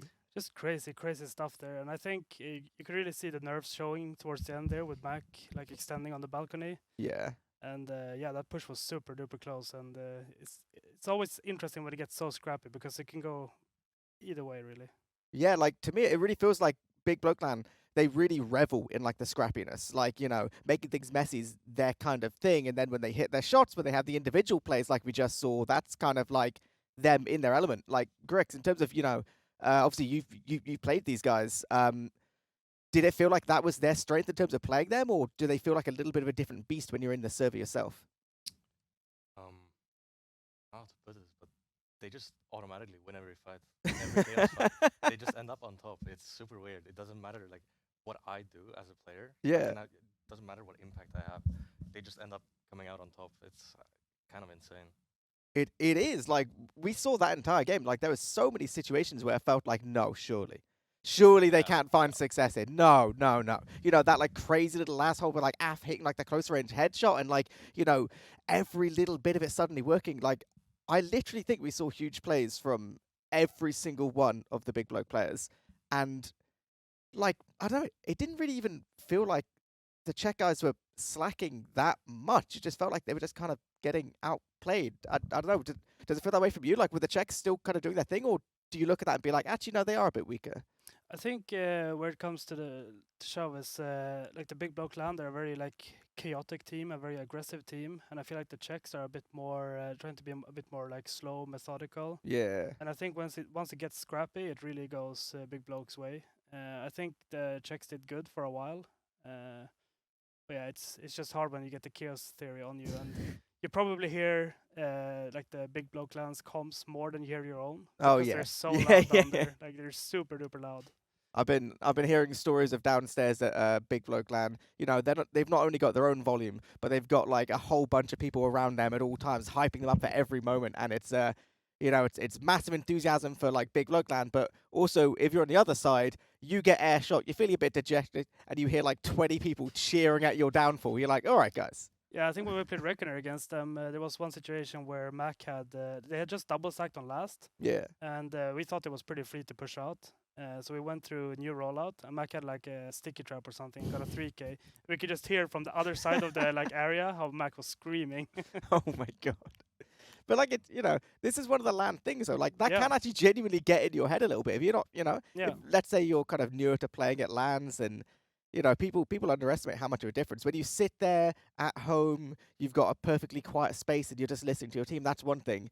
When you're at LAN and you can hear 6 angry Brits, you know, screaming your name, then yeah, it makes a hell of a difference. But speaking of 6 Brits, I think we've actually got a little winners interview we can go to live in the LAN hall. So let's go see what's going on there.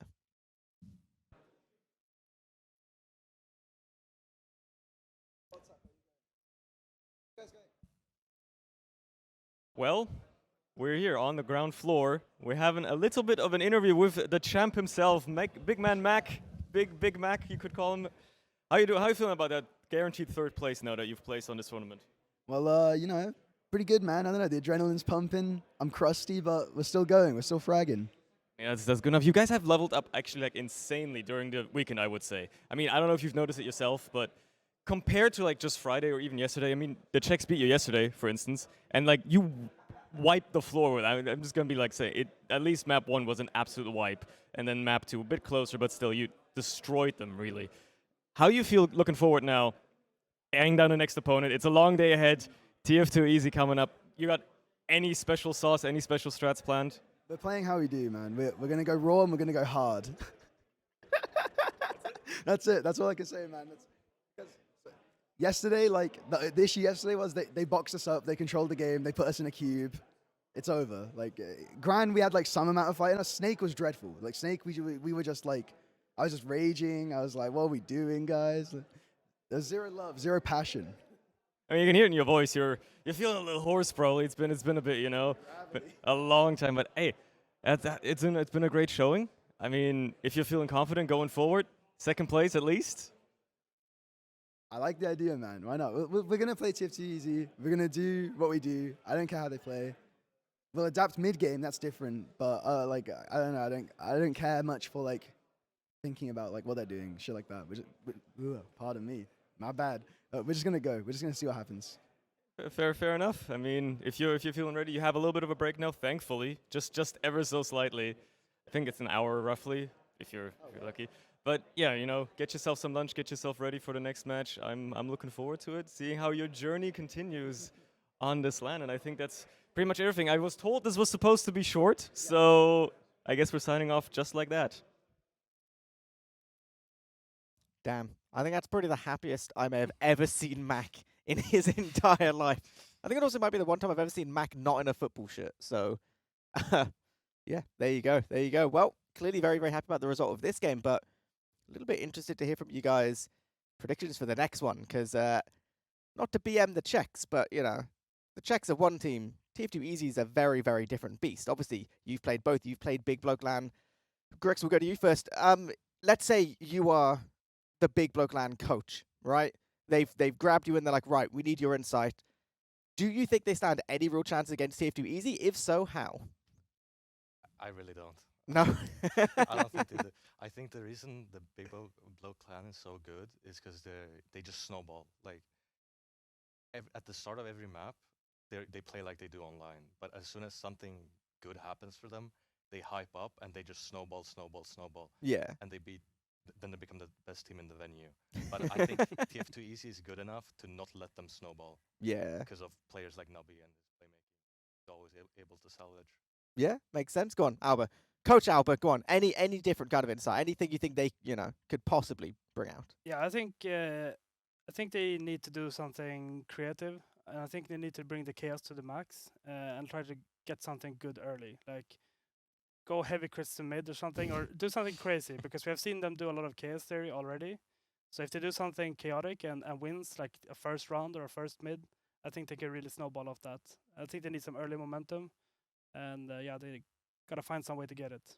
Yeah, see, to me, it always feels like people talk a lot about TF2 Easy in terms of like their mental, and how one of the biggest things people not necessarily kind of try and go for, but they're always aware of is kind of trying to break their mental. Because at least from the outside in, it looks like there's sometimes a team which can get a little bit frustrated and things can get a little bit heated when things don't go their way. Obviously, Big Bloke Land, they have a lot of Brit energy, and that can get to some people sometimes. That's probably the polite way of saying it. I wonder whether you think that might have a little bit of an impact. That kind of thing where, I mean, we've been seeing so many huge things from Leth. He is not a scout main, but when he gets hyped up, he's just like two-shotting anyone in the server. I wonder if like you say, a little bit of momentum early on, and TF2 Easy might suddenly be there. Like, we're getting pounded by people off-classing. We're getting, is this like potentially us missing out on the grand final spot? Because everyone's been predicting them getting there. Do you think that kind of mental aspect is something TF2 Easy should kind of prepare for? Yeah, I think when you're on that level that TF2 ECR, you have to like kind of brush these things off. Like it doesn't matter who you're playing, you have to like try to keep up to your standards at like all time. Doesn't matter who you're playing. But obviously, like if you let's say left 2 shots gassy or something, Yeah. you're gonna be like, hold on, isn't this guy supposed to be a soldier? Exactly. So yeah, I think, but I don't think it impacts that much. I think they have like good enough mental to like play their game and get into the zone. Yeah. Okay, it makes sense. Obviously, Witness have already punched their ticket into the grand finals. Everyone's kind of predicting it's going to be a bit of a Witness TF2 Easy final. And I think most people at this point are predicting Big Block LAN to possibly come third, but obviously, still yet to see with that. Talking the LAN as a whole, has it kind of gone in terms of the teams how you guys have been expecting, or has there been some more upsets? I feel like if you guys predicted League of Shadows going the way they went, then like you're a genius, because I don't think anyone saw that. But has it gone about as you expected, or has there been kind of some good upsets from your side, Grix? I think the most entertaining part is that all expectations were shattered because every team has beat every team except us. But you had close games versus like everyone you played. Exactly. Like we had all close games, and then every other team that's not Witness and TF2 Easy also like lost games and won games against each other. Like it was always a 50-50 of who was gonna win. So it was a very hard LAN to predict. Yeah, it definitely felt like it. From the outside in, like there's just so many top teams against each other. And like you say, it felt like there's gonna be a lot of situations where maps would get traded constantly, and anyone could almost kind of beat anyone. And go on, just because you mentioned up, it is a little bit heartbreaking for yourselves not actually being able to win anything, but being able to get a lot of rounds. Well, one map. Sorry. But yeah, holding on to that one. But I mean, from your POV, have you guys still like enjoyed the LAN? Has it still been like a really positive experience? Yeah, I would say so. Like the whole like venue and the whole event has been really well organized, and it's a very nice area to be in. So I really hope we come back in the future. But in terms of like the playing, I think we've played some great games, and I think people really stepped up during the LAN as well. It's just frustrating when you don't get the results, but you feel like you play well. You can pinpoint certain mistakes that made you lose the game, and that's frustrating. But as a whole, I would say it's positive. Yeah. So do you think this is going to kind of weigh in a little bit for the rest of the ETF12 season as well? Because obviously you guys have still got the rest of that to go through and potentially further. I hope so. It's the last little bit of copium for the season. Because LAN was supposed to be our copium. Like we get reset, we have LAN separated from this like the ETF12 season, and then we come here and we get the same type of deal here. I feel like you guys you've got an impressive curse going on right now, you know. But next season though, next season. Oh, that's you know. where it happens. Yeah. Are you guys looking to kind of keep going in the same kind of thingy, or is that a We'll little bit early see. days? I think some people will need some breaks Yeah. after the season. So we'll just probably play some other games and chill and see what happens. It's always good. I think I think I've brought it up in every situation, but it's been great to watch you guys continue to find success, especially playing with like Boulder, who I think I've seen just absolutely pound in every division he's played. You know, it's always good to see like individual players find great success, and obviously you've had quite a few kind of newer players to Prem this season anyway. And it's you know, it's always good to get some new names on the scene, even if you know, not loads of ETF12 points going here and there. But right, go on. So we've talked about Big Bloke LAN. We've talked about their next game that we think should go firmly inside of TF2 Easy. But then obviously after that, there's the grand finals. Let's say theoretically, right? It is Witness versus TF2 Easy. How do you see it going, Grex? I think Witness will win. They feel more consistent to me. So in a whole series, I think they'll be able to take it. Yeah? Because they find solutions to everything. Because compared to Insomnia, they play completely different now if you watch any other games. So they keep adjusting all the time. So I think they evolve really fast. So during a long series, or any series at all, I think they will have the upper hand. Fair play. Some quick last little words from you in terms of Witness versus TF2 Easy. Who do you think? I mean, I saw some shakiness from Witness in the TF2 official that they played now on LAN versus League of Shadows. So I still think they will win, but I think it's going to be a lot closer than people expect. Fair play, fair play. Well, thank you so much for your insight, guys. It's been great chatting to you. I believe we might just be going to a short break for a little bit, but stay tuned because we have our next game coming up in not too long, which will be TF2 Easy versus Big Bloke LAN. Welcome back everybody to the lovely Arcadia Fortress content here on the Arcadia Twitch channel. I've got a couple of fresh guests with me on the sofas here for some kind of bonus content, some different perspectives, and also like a celebration of LAN, as you two are a big part in the LAN atmosphere. We've also got Cheers, who's kind of a massive cog in the Arcadia staff, as well as we've got Dr. Happiness, a very veteran of being a cog in the Huge Giant system. Welcome, everybody, welcome. Now, I'm starting off, first personal question, nothing about LAN. Are you guys enjoying your personal LAN experience? Cheers, if you want to start. Yeah, sure, I'll go first. Well, I am enjoying it quite a bit. Like, I've been looking forward for this for quite a while. I've been playing this since 3 months, 4 months, and I've actually started working on it, like physically working, setting everything up on Monday, so I'm a bit tired, but everything's been going so well. You guys have been amazing so far, and I'm really, really happy how everything turned out so far. You still have time to burn everything down. Please don't. Give us time, give us time. How about you, Happiness? How's it going burning the LAN? Yeah, this is... Wait a second. This is, for me, it's quite weird because this is the first LAN I've actually played since I-61. Everything since I've sort of been involved in the organising side. So it's nice to be back in the player position, sort of experiencing it as I tried to design it in the past. But no, I've really been enjoying the venue. I've been loving the games, even though most of them on our side have been roles. But it's nice to be back in that community and get back into the LAN scene again. So, would you guys trade positions now if you were like doing it? Do you yearn for the work, Happiness, and Cheers? Do you yearn to just kick back your feet and relax and actually play some games? Maybe get rolled by some teams, you know? Yeah, to be honest, like I'm a casual player by now. I have like 2,000 hours, so I've never played competitively before. Although this is the plan for me to actually join into it. I would love to try. Thing is, since everything's been going so well, I'm actually just sitting at my work laptop and rocket jumping. So I am getting to play a little bit. How about you, Happiness? Do you feel, are you like me where you're a workhorse? You know, if you're not working, you're like, I need to do something at LAN. Yeah, I get those jitters where I was saying it to some people on the Friday. There you go. I can see Um, things now. I was sitting there going, I feel like I should be doing something. There's like this usually at LANs on the Friday. There's like something I have to figure out in like the back corner while everyone else is having their drinks.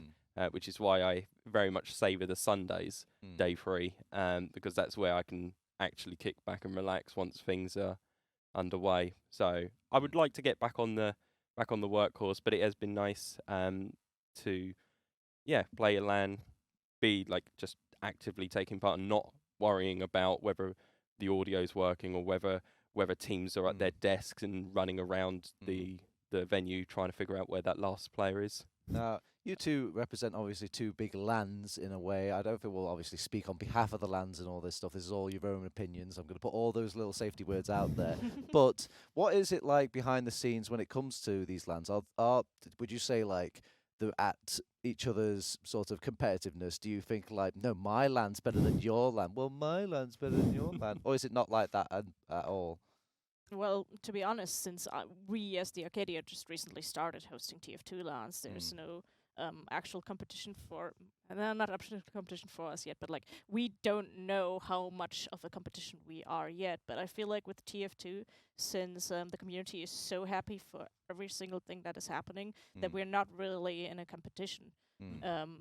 Unless we end up for some reason not talking to each other and having events at the same time, which would be the stupidest thing of all time, no matter what community you're working with. Yeah. What's the dynamic like then, Happiness, generally? Do you ever have that sort of competitiveness with other orgs or LAN hosted or anything? It's interesting. It's a bit of both.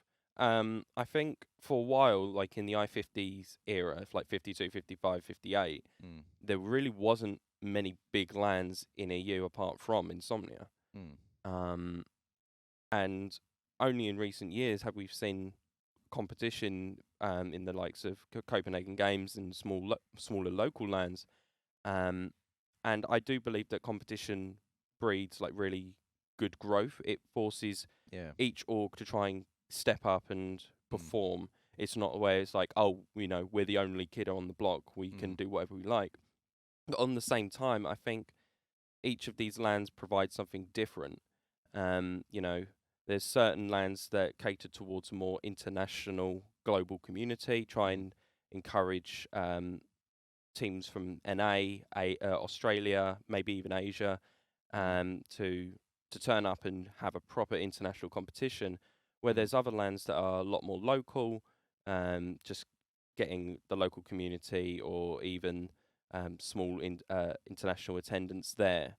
So I think there's a place for everyone in the ecosystem in a way. But as Cheers said, it's all about placing them at the right time so we don't tread on each other's toes. Yeah. Now, Cheers, I noticed that you weren't only just cosplaying here at the Arcadia LAN, you were cosplaying over at the Insomnia. Was there anything that you kind of took like lessons learned, or maybe even like inspiration, or just aspects of that LAN that translated going into this LAN at all? Are you talking cosplay wise, I'm- or just a LAN experience wise? I'm talking about just the overall LAN aspect. Did you ever look at the Yeah, way of that course. maybe we were running things, or like the show went, and you were like, "Ooh, we'll use that," or "We won't do that"? Yeah. So the way it worked was that I wanted to come to Insomnia specifically to actually check out the community, because we at the Arcadia have like a specific setup, and it only works for a specific community. Well, it works for a lot of communities, but for one really well, which is the big older community that just loves to hang out together, travel, and like beat each other.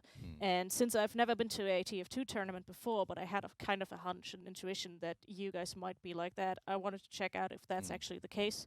And I was very, very happy and pleasantly surprised that it is the case, that people are being friendly, they just want to meet up, they want to drink together, and they want to have good competitions. So that's what I was specifically looking for when I went to Insomnia, and that's definitely what I got. And when I came back, I was really hyped to start like hosting the tournament, like everything, organizing everything, because I know that you guys are going to be loving it in the end. I hope at least. I'm not sure. No, I would definitely echo the things. I'm very impressed, but I know a man's better opinion, Dr. Happiness. You've seen many a few LAN, and also you know all the inner workings of all this. From your expert opinion, how are you thinking about this LAN? What's your opinion of it? Are you impressed? I am impressed. I think Thank you. I think this is this has provided something we really haven't had, which is everything in one place.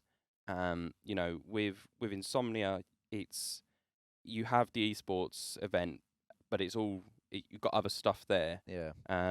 I recently was over in Atlanta doing DreamHack, and it's the same deal. You have this huge expo, and these have like big stages for a wide range of communities. But we've never had something, or we've never recently had something where it's just one venue and it's all TF2. So I am coming away with this with some ideas. Oh. I have been sort of occasionally on the phone going like, is there something similar we can do? But I think this is I do genuinely believe this could be something that is a regular thing, or at least this style of LAN. Again, going back to sort of my earlier point, I think there is a place for the two. I think there's this level of like we want the best teams in the world gathering in one place to see, you know, settle the NA-EU rivalry. And you know, get communities that never speak to each other to connect. But there is also sometimes where you just want to get together with some friends, play some TF2. Yeah, sell the experience a bit more Exactly. and all this. And my God, so I can't ask this question. I want to. But part of me wants to ask, what is the future going to be like? But it's maybe too early to say in both of these scapes as well. Also, we're still at a fragile time with obviously the world and how it is and all this. But what would you kind of hope for? You know, personally, no promises. Twitch chat, calm down. What would you like to see going into the future? Would you like to see, like, say, more events like this, or maybe Arcadia itself adopting more of this? Would you like to, you know, do this a couple of times a year or all this stuff? What would you personally want to see coming into the future landscape for the LAN experience?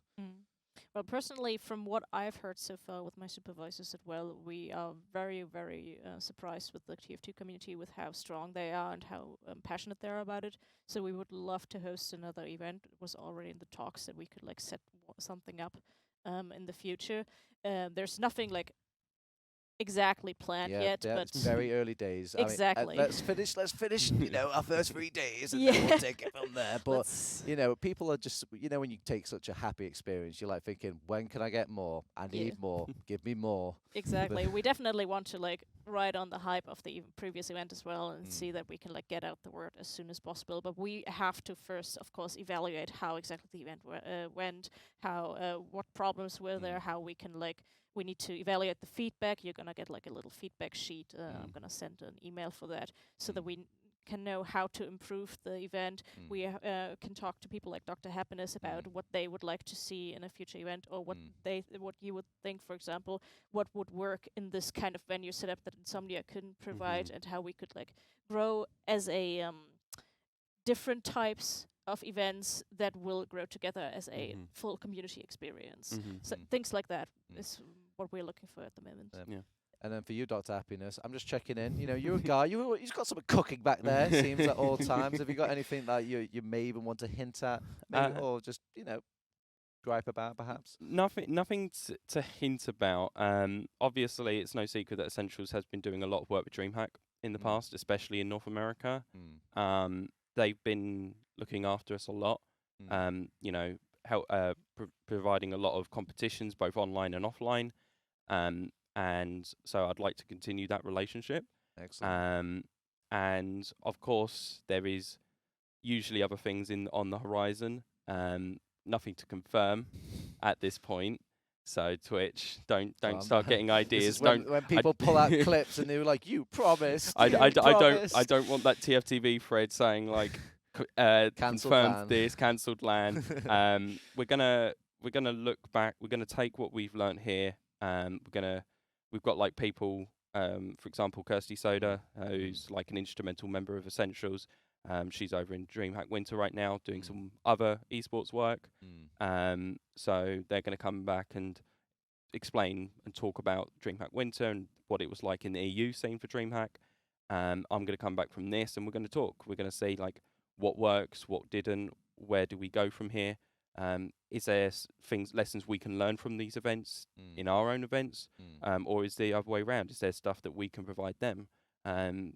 We're competitive with each other between everyone, but it's healthy competition. Exactly. It's constructive. We want to support each other through what we do. Yeah, it comes from a respectable place. That's great to hear.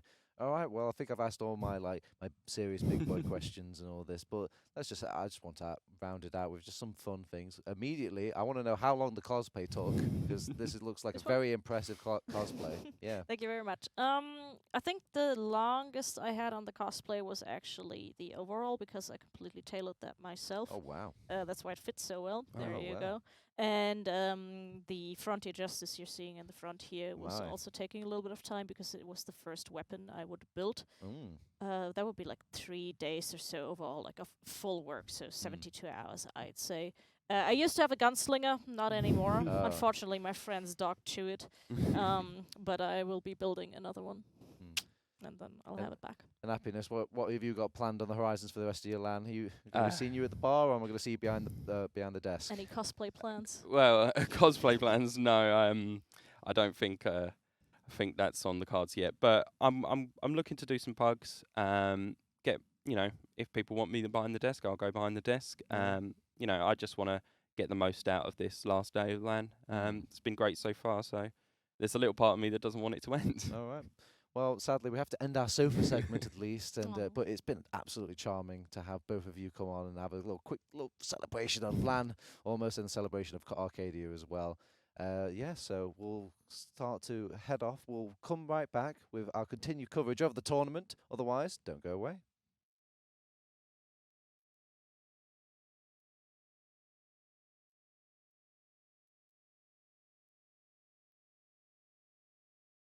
Yeah, you're doing great, mate. Yeah, as we are now we're heading into the penultimate game of the entire tournament. Big Bloke LAN just upset Chirachi as they take the entire lower bracket run all the way now to the lower bracket final. They're going to be playing up against TF2 Easy in what I think on paper should not be a close game, but if they play like how they just did against the Czechs, it might be a little bit closer than we first expected. Yeah, I want the record to be known, right? Mac's team is the only one to take rounds off both of those top two teams, just about.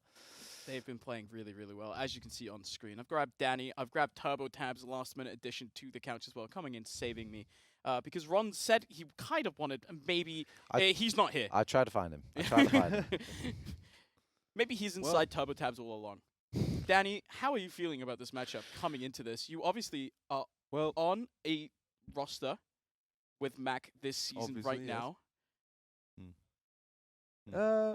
Well, I want to say that I hope that Mac is going to win, but obviously TF2 Easy, we have the German crowd supporting our mans and making sure that, the only remaining former Wer das Liest ist doof member is going to try to do his best to win.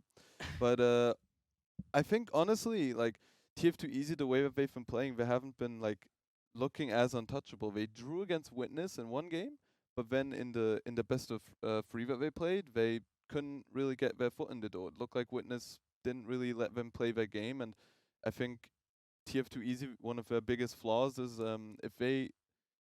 if you pressure them right, you don't let them play their game, you force them to Witness forces them to adapt themselves to them. They force them to play the way that Witness wants to play, and if that happens, they can't do the things that they want to do. Josh can't have the same impact with his calls, and the individuals are suppressed. And Mac is a really smart player. You have to hand it to him. The man might not always drop the 400 DPM logs like Lucas Tank might, but he is a smart fella. But I think it's going to really come down to the soldiers on the Mac's team. Big Block LAN, if Hugo and Jordy can keep up their form that they've been having this LAN, they're not gonna be far off from Josh and Nabi, I think. And Lef has been playing really well as well. App from Pocket Scout has been looking absolutely crisp, and Pickles really surprised me. Like I didn't know who he was before, and he really surprised me with how good he is.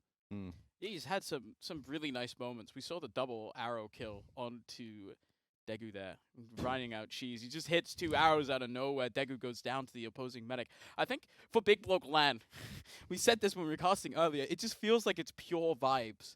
Tell me, you've been hanging out with them a lot this LAN. How are you feeling about this team, about the vibes? The problem is the emotional team, a vibe team, is they live by the vibe, they die by the vibe. So when things are going bad, it gets very emo, and you've got a whole crowd of emos right behind you feeling bad for you, and you feel that negativity. Whilst if you go like the TF2 easy route or the witness route, where you just kind of think internally, like, I don't care about what these people think, and I don't really need that sort of emotional high to play better. It discounts all the negatives out of it. It takes it, makes it a bit more cold and calculated. But I feel like the beauty of these emotional teams is when things are going good, that's the potential for the best kind of TF2, because it's like you're pushing yourself and you're trusting yourself and you're literally going so unpredictable. How could TF2 easy predict a team like has Mac on it? I mean, they're playing it so interestingly, right? I mean, they obviously they lost upper bracket round 1 to Chirachi. They get knocked down to the lower bracket. They play, I believe it was Poundland, take them down pretty quickly. Then second round, they play against League of Shadows. This is kind of where we already kind of wrote them off, right? Yeah. We were already like, okay, this is kind of it for Big Bloke LAN, but they take that in a surprise win. Then play up against the Czechs, and honestly, once again, we were like, okay, like, they probably won't win this one either. They do that as well. Now, they're in the lower bracket final. Again, I feel like the vibes I'm getting already are kind of like, we don't think they're going to win. But when does the magic end? Is it now, or will it keep going?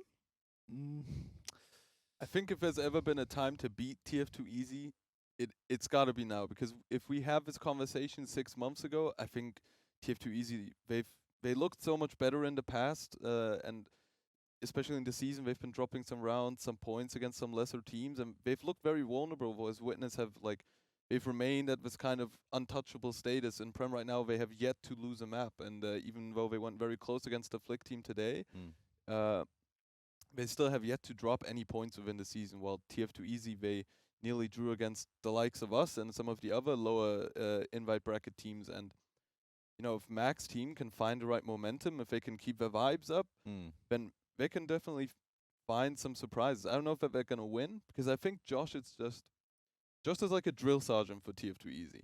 He keeps them all super in check. He does not give a care about whoever the hell is behind him. He doesn't even turn around. He's super focused on the game, and he makes sure that all of his players are just blend out everything, focus on the game, keep your composure, play tight. And I don't think they're going to be affected much by Mac screaming across the hall every time he gets a kill, but I've got 2 flavors of copium for you, one for each team. Which one do you want to hear? I want the TF2 easy copium first. I was hoping you would say Big Bloke LAN, but get that afterwards. Don't worry. Right, no. TF2 easy. They're very much a team where they'll be like good enough. So at the end of the day, they're very aware of the safety nets, and they realize like what the objective was. Obviously, they'll have aspirations. They don't want to just like lose easy peasy, but they are very much okay, this is the final time now. We have our chance to do something. That's usually when you see their best TF2 is under that pressure, and they make those big changes or those little one-off kind of adjustments ready for that particular match to hit the mat.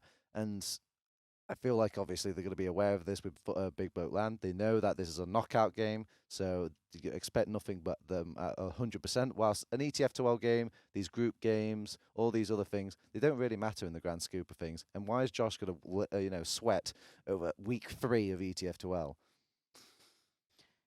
Now, do you want your Big Bloke copium?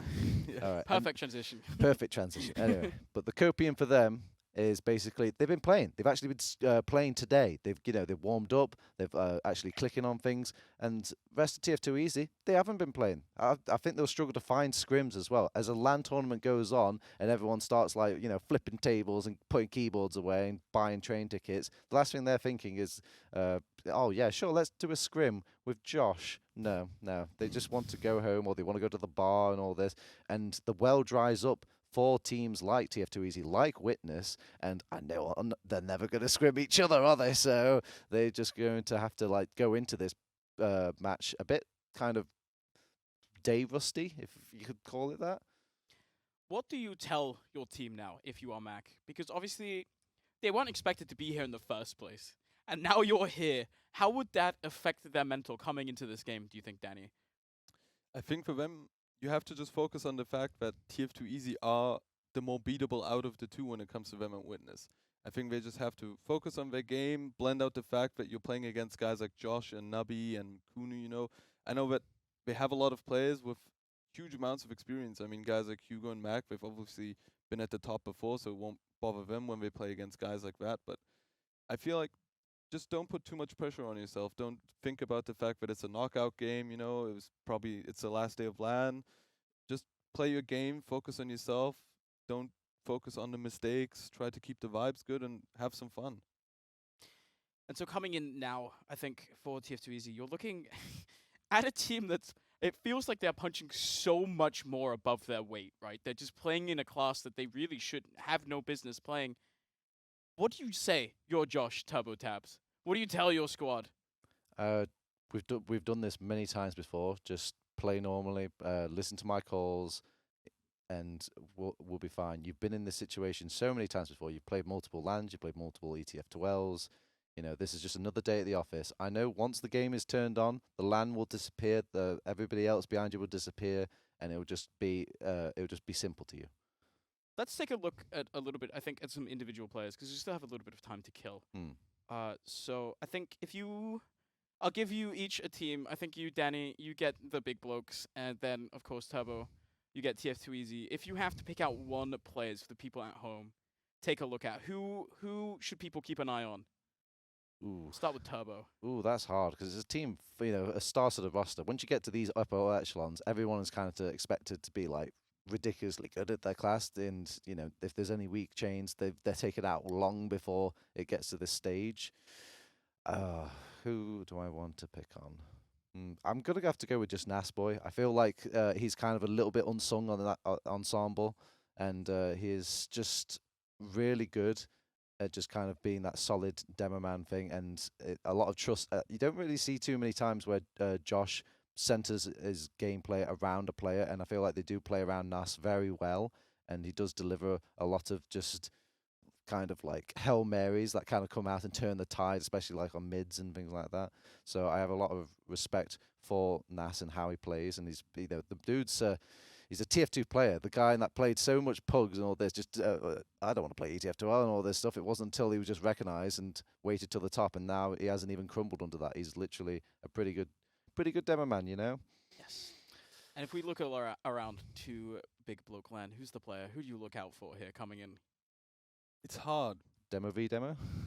I'm not gonna go with the teammate bias and say Mac because I'm actually gonna go with Hugo because he played for Swift as well for 2 or 3 weeks when we were missing a soldier, and I have to say, like, Hugo is he's easily a top premiership soldier still, even though he hasn't played in so long. He will pull things out of his hat. He has such immaculate timing on these bombs, and I feel like if you're on his cam, you're never gonna get bored. He's a very timing-based player. He's very easy to coordinate with as a soldier. I think if you're Jordy, you've got to be really happy that you've ended up on a team with Hugo because he will call things for you. He will make sure that the timings are on point. He's so easy to coordinate with, and I think the scouts on that team are very good. But I think the story of this game is really good. Maybe how much impact can Hugo and Jordy find? Because Af is going to do his thing. We know that. Left is starting to get more comfortable on flank scout now. And Mac is obviously the head of the operation. But Hugo still contributes so much to the comms and to the team as a whole. He has so much mechanical skill. It's just, when it comes to him, I honestly feel like he has the potential to be the best soldier on the server. Even though Nubby and Josh are world class, Hugo can hit that level where he can just turn a whole game around, and that's going to be a really good player to watch. If I'm downstairs, I'm going to be standing behind him. So coming now, before we throw it over to the casters, let's have a quick word. Turbo Tabs, coming into this match, who do you think is going to take it in? You giving us any score predictions? Maybe some I don't know, not round predictions, that's too much, but what do you think, maps? How many are we getting? How close will they be? TF2 easy, 2-0, 5-0, 5-0. Dreams will be crushed. Mac will be sent to the car park crying. All right, Danny, what about you? How do you feel? Are you a copium inhaler now, or are you breathing fresh air? My heart wants to support Mac, but I have to go with TF2 easy. I think they're gonna take it. I don't think it will be 5-0. I can see Mac making it interesting. I think it's gonna be a very entertaining game. I think we'll see 2 maps. I don't think we'll go to map 3, but I think we'll see both teams drop rounds. And there you have it, guys. 2-0, 2-0, both for TF2 easy. But once again, we just have to highlight that Big Bloke LAN have not been favored for any of their games. That being said, now, it is still the lower bracket finals. Everyone are in for the prize pool now. 3rd place secure for Big Bloke LAN. Everything above this is just bonus points. No expectations on them. To keep you further entertained, in a second, production, please tell me in my ears that I can throw it to the casters, because I don't know how long I can keep this going for. How long can the transition be? Maybe we'll just find out any seconds now. There we go. Casters, save me, please. Nailed it.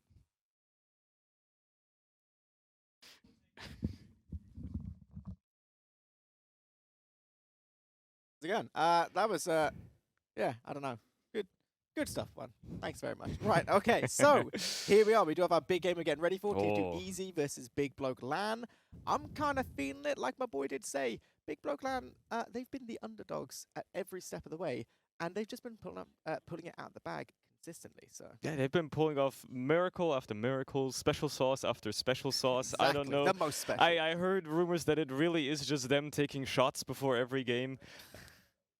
We'll never know for sure until they reveal their secrets, if they decide to reveal their secrets. That's true. Obviously, you know, it's something that they might just want to keep locked up forever. However, interestingly enough, we are going to be looking at the same exact maps that they just played, or were going to play, against the Czechs as well. So it's going to be Bagel, Snake, and Sunshine as a decider once more.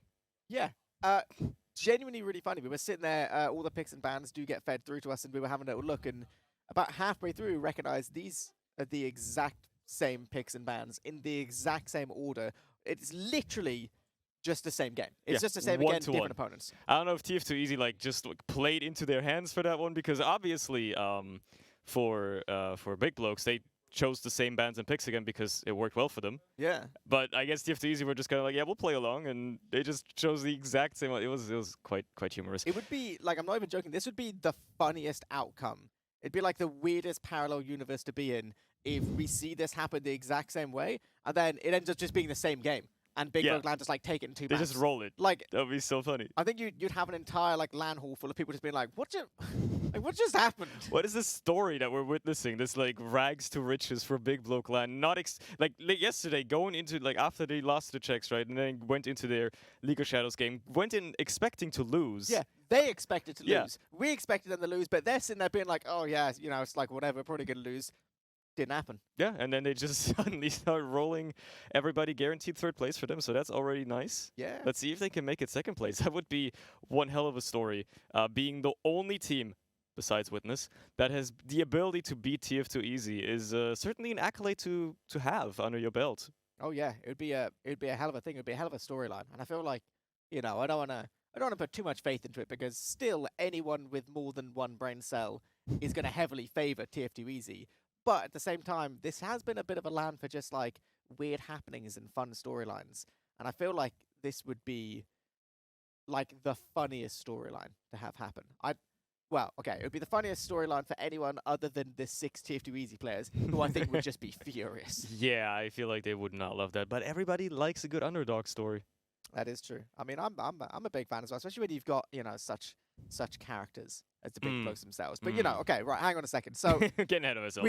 We are bigging them up a bit too much. Yeah. TF2 Easy are still one of the best collections of players to have ever been around in Europe, right? You know, they still have incredible individual play, but also incredible team play. And I feel like, I don't know, I'm really looking forward to seeing them play on Bagel. I've not really seen them play much on it at all in recent times. I'll be honest, I'm not quite sure what to expect from them.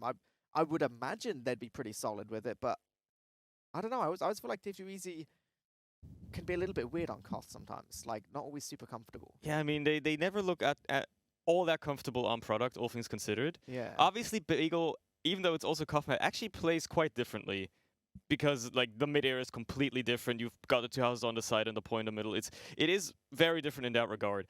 But yeah, I don't know. I mean, if all else fails, if all the strategy fails, Koth always boils down to who's got the better DM. Yeah. Who can win the team fights better. And you would expect, given the pedigree of players, that should be TF2 Easy. If you have a head-to-head with everybody, like they across the board, all the players just should have better DM usually. Yeah, like I'm trying to think like, yeah, exactly like you say, player versus player. Is there anyone that I would theoretically say should win on the side of Big Blokes? And not really. No. Like, this is not I'll to be like honest. it's not to discount any of their abilities because they're still very, very good. But if you were to look head-to-head, like both of the scouts, both of the soldiers, or Nasboy Mac, or the medics even. I mean, maybe Piggles can outclass Auto, but Auto is such a solid medic as well. Like, and then again, like your medic having a slight difference isn't gonna make that huge of an impact if the rest of the team sways the other way. Yeah. So like, if you're looking at raw DM, I feel like TF2 Easy has this in the bag. But then again, the blokes have been whipping out absolute miracles. They have. We were saying similar things against League of Shadows, right? League of Shadows, they have maybe not exclusively favorable matchups in the head-to-heads, but certainly some. Oh yeah, And definitely. They couldn't carry it to a victory. And the thing is, you know, we have seen TF2 Easy struggling a little bit against some of these other teams. Like, I got to bring up, you know, granted, this was a little bit of time ago, but we were seeing some of these players get kind of owned by Voxy in their game versus the Germans back on the very, very first day. And, you know, I don't want to single people out, but I feel like, you know, if you can kind of get torn apart by one player that's having a really good day, like, I don't know. We're seeing Leth have a pretty good day. I'll be honest with you. Like somehow the non-scout main playing scout, he's just walking around two-shotting everyone, which just works. And obviously, like was brought up by Danny on the couch, like Hugo is really like feeling it today. You know, I will say one of the biggest weaknesses it's felt on the side of Big Bloke is like you have this weird situation where Mac will either be absolutely slamming, or he'll be 20 meters in front of the rest of his team and get caught out and then immediately like punished. And you're just sitting there like, but why are you there though? You know, I feel like against the other teams, you know, we saw that a bit, and sometimes he got punished, sometimes he doesn't. But against TF2 Easy, I feel like he's just going to get punished 100% of the time. They're probably going to be much quicker to punch it. I mean, you mentioned there was like a moment we singled out yesterday in their League of Shadows match on Process when they pushed last one time, where he was just kind of just standing around beside the point, just like reloading. Nobody was looking at him at all. He was just waiting to like maybe put some more stickies on point while the rest of his team was fighting all of League of Shadows. And sometimes I guess if he's lucky, he can just be a bit camouflaged and nobody can see him. He managed to get the Invis Watch from the spy, but other times, especially if you have more competent players, you know, there's a good chance that they're gonna single him out, figure him out, and probably like considering Mac is such a core player, like if you can single out Mac and take him down on the side of the blokes, that could like kind of tear the team apart a little bit. Yeah, I mean it's already difficult not having your demo in a team fight, you know, or in a hold or in a push, or really at any point, which is a little bit sad. But also considering the amount of calling that Mac does for his team, you know, I think anyone who's played in a team will understand the idea that obviously, in any team, you'll have calls contributed from a variety of different players, but you will usually have a much, much stronger kind of main caller. And a second you lose that player, they're still going to be able to call from the spawn queue, but not in the same way. They can't kind of move that team around themselves. And having your main caller be dead a bit too frequently, like things do start to crumble pretty quickly, and then people get confused, and then the next thing you know, everyone's in comms being like, oh, I thought you said to do this. No, I was doing this. And, you know, everything kind of goes a little bit messy. So I feel like, you know, a couple little things. We've praised the big blokes a lot, but they do also still need to tighten things up just a little bit more if they want to stand any proper chance. Yeah, they can't put all their eggs in one basket too easily. No. Compared to TF2 Easy, I mean, Josh has been hailed as like the one that rings everybody, and he's the main caller. But I think I know that like at least to an extent, Kunu does a bit of calling as well as the pocket scout. Obviously, Otto as the medic, even if he's quieter than Josh, which is not quite which is not really most people are. It's not a low bar to clear. you know, it's still like they have a bit more in that combo, a bit more with that calling happening. I think the only other player on Big Blokes that I've heard frequently talk a lot is Piggles. Yeah. But again, he's the medic, so it's kind of to expect that he has to constantly keep his team updated on Ubers and all that stuff. Everybody else is a bit quieter on that team. That is true, especially the scouts. Not a lot happens out of them at all. No. Well, you know, that's like classic scout mentality of like, I can either think or I can shoot. And which one do you want a scout to do? I'll go for shooting every time. Yeah, shooting is probably a good idea. Probably. Sometimes, apparently with left, it's been working splendidly. It You just hold works. W and it just works. It just works. Anyway, let's talk about Bagel, our map, a little bit. Yeah. It is a little bit of a weird one. Obviously, much newer to the European scene than it is the NA scene. And to be honest, we still talk about Sunshine being a newer map, and I think that was added about 6 years ago. So, you know, Yeah. we can be a little bit slow on the We're uptake slow on that. sometimes. You know, with the whole like adapting, but it is definitely something most teams are a little bit less comfortable with, and any situation where teams are less comfortable, you've got a bigger chance for an upset. Definitely makes sense. I will say, obviously, it is a Koth map, so people will somewhat liken it to Product, but it's very, very different in terms of the off-classing potential, because obviously, one of the big things on Product is you can perma-snipe, basically, and you can find some real success with that. But with just the way that Bagel's organized, you have the midpoint being on the more raised ground, and then either side is kind of much lower. You don't get the same sniper angles. So I don't think there's going to be a situation where either team's going to have any interest in playing a real perma-sniper. However, because of that kind of situation, because it's almost like your long vision sightlines aren't quite there, I feel like it does kind of lend itself to crits a little bit more, which obviously we've seen at Piggles. Yeah. He's not afraid to go. He's keen to run the crits quite frequently. Yeah, he loves his little crits creek.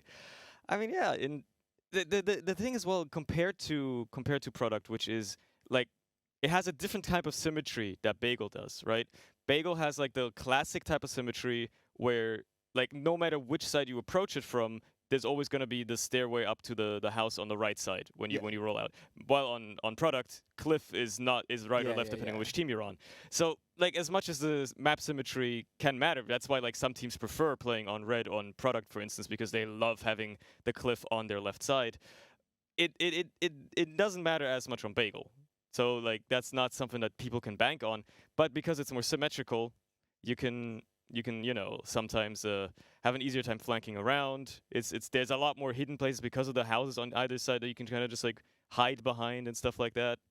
It's not as easy on Product. No, definitely not. And I think just again like the geometry, the sight lines, just the fact that you've got like basically like more doorways and stuff, right? It gives like a natural buff to explosive classes because what people maybe if they're less experienced at kind of watching or playing TF2. What you'll sometimes see is like a little bit of confusion with how the projectile classes will quite carefully position what they're shooting at, right?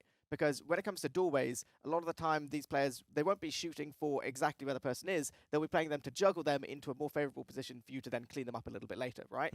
So anytime you've got doorways, that's physically more geometry for people to get stuck on. You've got more situations where it's going to be less about that first shot being the big damage. It's going to be all about, moving them around a little bit more. So, it's something just to kind of keep an eye on, and I definitely think we're going to be seeing some big things from the soldiers here. I do believe there were a couple technical issues with our boy Hugo, but I can see him joining the server, and I think they might be getting ready to go live pretty shortly. Yeah, I'm looking forward to it. And as you mentioned, the projectile classes, I also love to see those like big sink bombs, right? That Bagel's got a very tall skybox. You might be seeing some of that when they expect somebody to walk out of a nice little doorway somewhere in the lobby or whatever, and they just like start sink bombing them down. Nubby loves doing those. Oh yeah. He just does them for fun. Oh yeah. Even if there's nobody live. It is fun. It is pretty fun. It is fun. It's jumper mains for you, man. That's how it goes. Either way, the teams have readied up. They're rearing to go. They're starting to roll out to our first little mid-fight on Bagel here. Nas has already beefed his rollout, but nobody on stream saw it, so nobody will able to tell him that he messed up. And there you go. They're doing the usual little bit of spam exchanging. It's not as fast as a Product mid can potentially be. Neither team really choosing to be as aggressive right away. Josh is going to bomb around. Get a couple of rockets on the Piggles and gets the kill as well. Beautiful opening right there. Just got to keep your own med safe. Now Nubby's in with him as well behind, just being a bit of a nuisance. And if they can keep Auto's AF here, it's already looking great for TF2 Easy. Even if they don't get the point at first, it caps so quickly on this map that is not a big deal. Navi's just in deep, gets another couple of nice kills there, both Left and Jordy taken down. There you go. They flip the point immediately as well. It's just going great right now for TF2 Easy, and they're immediately on the crits on Piggles as well. Yeah, immediate little adaptation right there. We did see Josh going all the way in. We do see the big bomb. Whoa, 40 Mac. So nearly getting that drop, but it's a force, and that's all they need for the second. Even losing his life, that's just fine, because look how quickly he's going to be back up. 7 short little seconds, and that is a very good trade-off. One player for the sake of one Uber, they'll take that any day. But they're going to have those crits ready soon as well. They're going to be rotating down to the bottom right side here, seeing if they can get a nice little angle in. It's probably the best idea to try it from there. Nas is pretty aggressive with his spam as well. Josh has slipped in behind in the lobby as well. With Auto, actually, they're just flanking around in the lobby.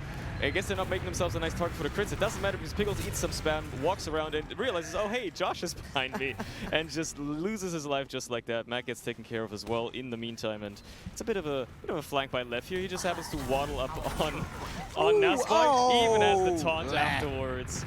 You love to see it. That's worth taunting for, honestly. Maybe, I don't know. Maybe it's your boy getting a little bit too ahead of himself. I'm sure Af would have appreciated a second player in that fight he just took, but you know, it is what it is. And the end result, ultimately, still looking good for TF2 Easy. Time is ticking off that clock, and once again, they have themselves an Uber, and it is going to get used. We do see Jordy trying to do the best he absolutely can. Mac will be going down. Yeah, more and more players going the way of TF2 Easy. I mean, they're going to be happy right now. You know, again, trading even for the sake of some of these players, it's not that bad, and ultimately, when you're playing against a crit screen, you can just kind of keep fighting forever. Like, you don't have to worry so much about timings. And they're just doing it. Look at that. Yeah, they just keep like feeding frags into TF2 Easy at this point. Matt gets a nice little kill onto Gazi, but that's probably always going to be able to salvage before, dying himself. So, yeah, they just like keep trying to feed people in. I guess they're just continuously trying to go for the strat where maybe we can get onto Auto, They're going to use the crits now through lobby. App is going to get one mid-shot, but that's it. Piggles gets cleaned up as well. Josh and Nabi just mulching both of them in lobby. It just stays so close. Mac peeks once, it just instantly dies to all the damage being sent around that corner. Oh my god! Nabi flanking as well. It's only left to try and fight this, but he's obviously way out of his depth against 4 other people. Like, yeah, Big Bloke Land, they literally do not have an answer to these TF2 Easy soldiers, like, at all. They're getting literally torn apart. And guess what? Oh, wow, look, they've got the Uber again. Auto's perfectly happy. Even if he gets forced, it doesn't matter. 30 seconds left on the clock. This is looking to be such a clean round for them. It's almost flawless as well. They're actually just going to use the Uber into lobby. You see what they can do. They already found Piggles, so it's no problem at all. Everybody else is getting mulched as well. It's App on point. He's trying his best. Actually, it was Left, never mind, but he's already been taken care of. Left, App and Hugo both behind here trying to see if they can do anything. I mean, he's still alive. He's still like skulking about. He's already being chased down though. He's got to meet the entire team. And the flank just takes care of him. It is such a good round for TF2 Easy here. There's still a bit of cap time, but it's decaying quickly, and there you go. Good God. What a first round. I want to clarify, that 9 seconds that Big Bloke got was literally just because Josh going deep for Piggles meant that the rest of his team backed up because they were perfectly happy to concede point for the sake of keeping Auto safe. Yeah. So, like, that was basically planned time. It wasn't even through any great success of Big Bloke Land. Like, that was just suffocating. And we're in a pause. Of course we are. Of course we are. Cheeky little tactical pause, cheeky little special sauce. They're like, no, we can't let this go any further away. So, yeah, this has to be a Big Bloke pause, right? 100%. Obviously. Like, why 100%. would you pause after winning a round? That seems like an odd thing for TF2 Easy to do. So, yeah, what do you think they're talking about? What is it? Are they, like, figuring out the strats to adjust to this immediately? Because clearly they've been struggling for the past 3 minutes. I mean, like, the biggest thing so far that we've seen is... I don't want to make this sound like a really BM thing to say, but Big Bloke Land just aren't doing anything. Right? Yeah. Like, they're trying to get this crits, they're getting these forces out, cool, but the way TF2 Easy are playing it is, we will just fight. Every time you try and go through these doorways, we're going to fight, and their soldiers are just, like, tearing them apart. Big Bloke Land basically haven't had the situation to enact any of their plans whatsoever. Yeah, and they just keep feeding players in one after another. Like there's not even like any necessarily coordinated sacks. It's just one player after another walking forward and then dying in 4 people. So I will have to see if this little pause was all it took for them to try and find a way back into its second round. underway now for Bagel here, seeing if Big Blokes can find their way back in, or if this really is going to be a quick and easy one for TF2 Easy. Big bomb in by both soldiers here, but they don't land on anything this time. They actually get taken care of quite confidently. They lose Gazi as well on the side of TF2 Easy. They're getting mulched slowly, but surely Jordy is going to be the first to fall on the other side, as he was so deep in, but they'll take it. The Blokes will take this point very easily. There's another Nazboy caught out as well, and there you go. They've got the crits ready. Yeah, it's going to be a little bit difficult, so good success there for Big Bloke Land. Fantastic stuff. Now it's a crit versus Uber. 3 times 0, still going to be 0. So ultimately, they're going to be looking to use this crit streak more than anything, probably just to try and force things off. So he's seeing exactly how they want to play this. They should be aware of the position of most of these players right now. You can see how much vision Hugo has on the enemy team. He's going to be calling so much information for the rest of them. Jordy's going down, yep, all the way top left-hand side. Uber's going to get used, and Max has got to run away. They need to kite this as much as they physically can, but the damage is coming out.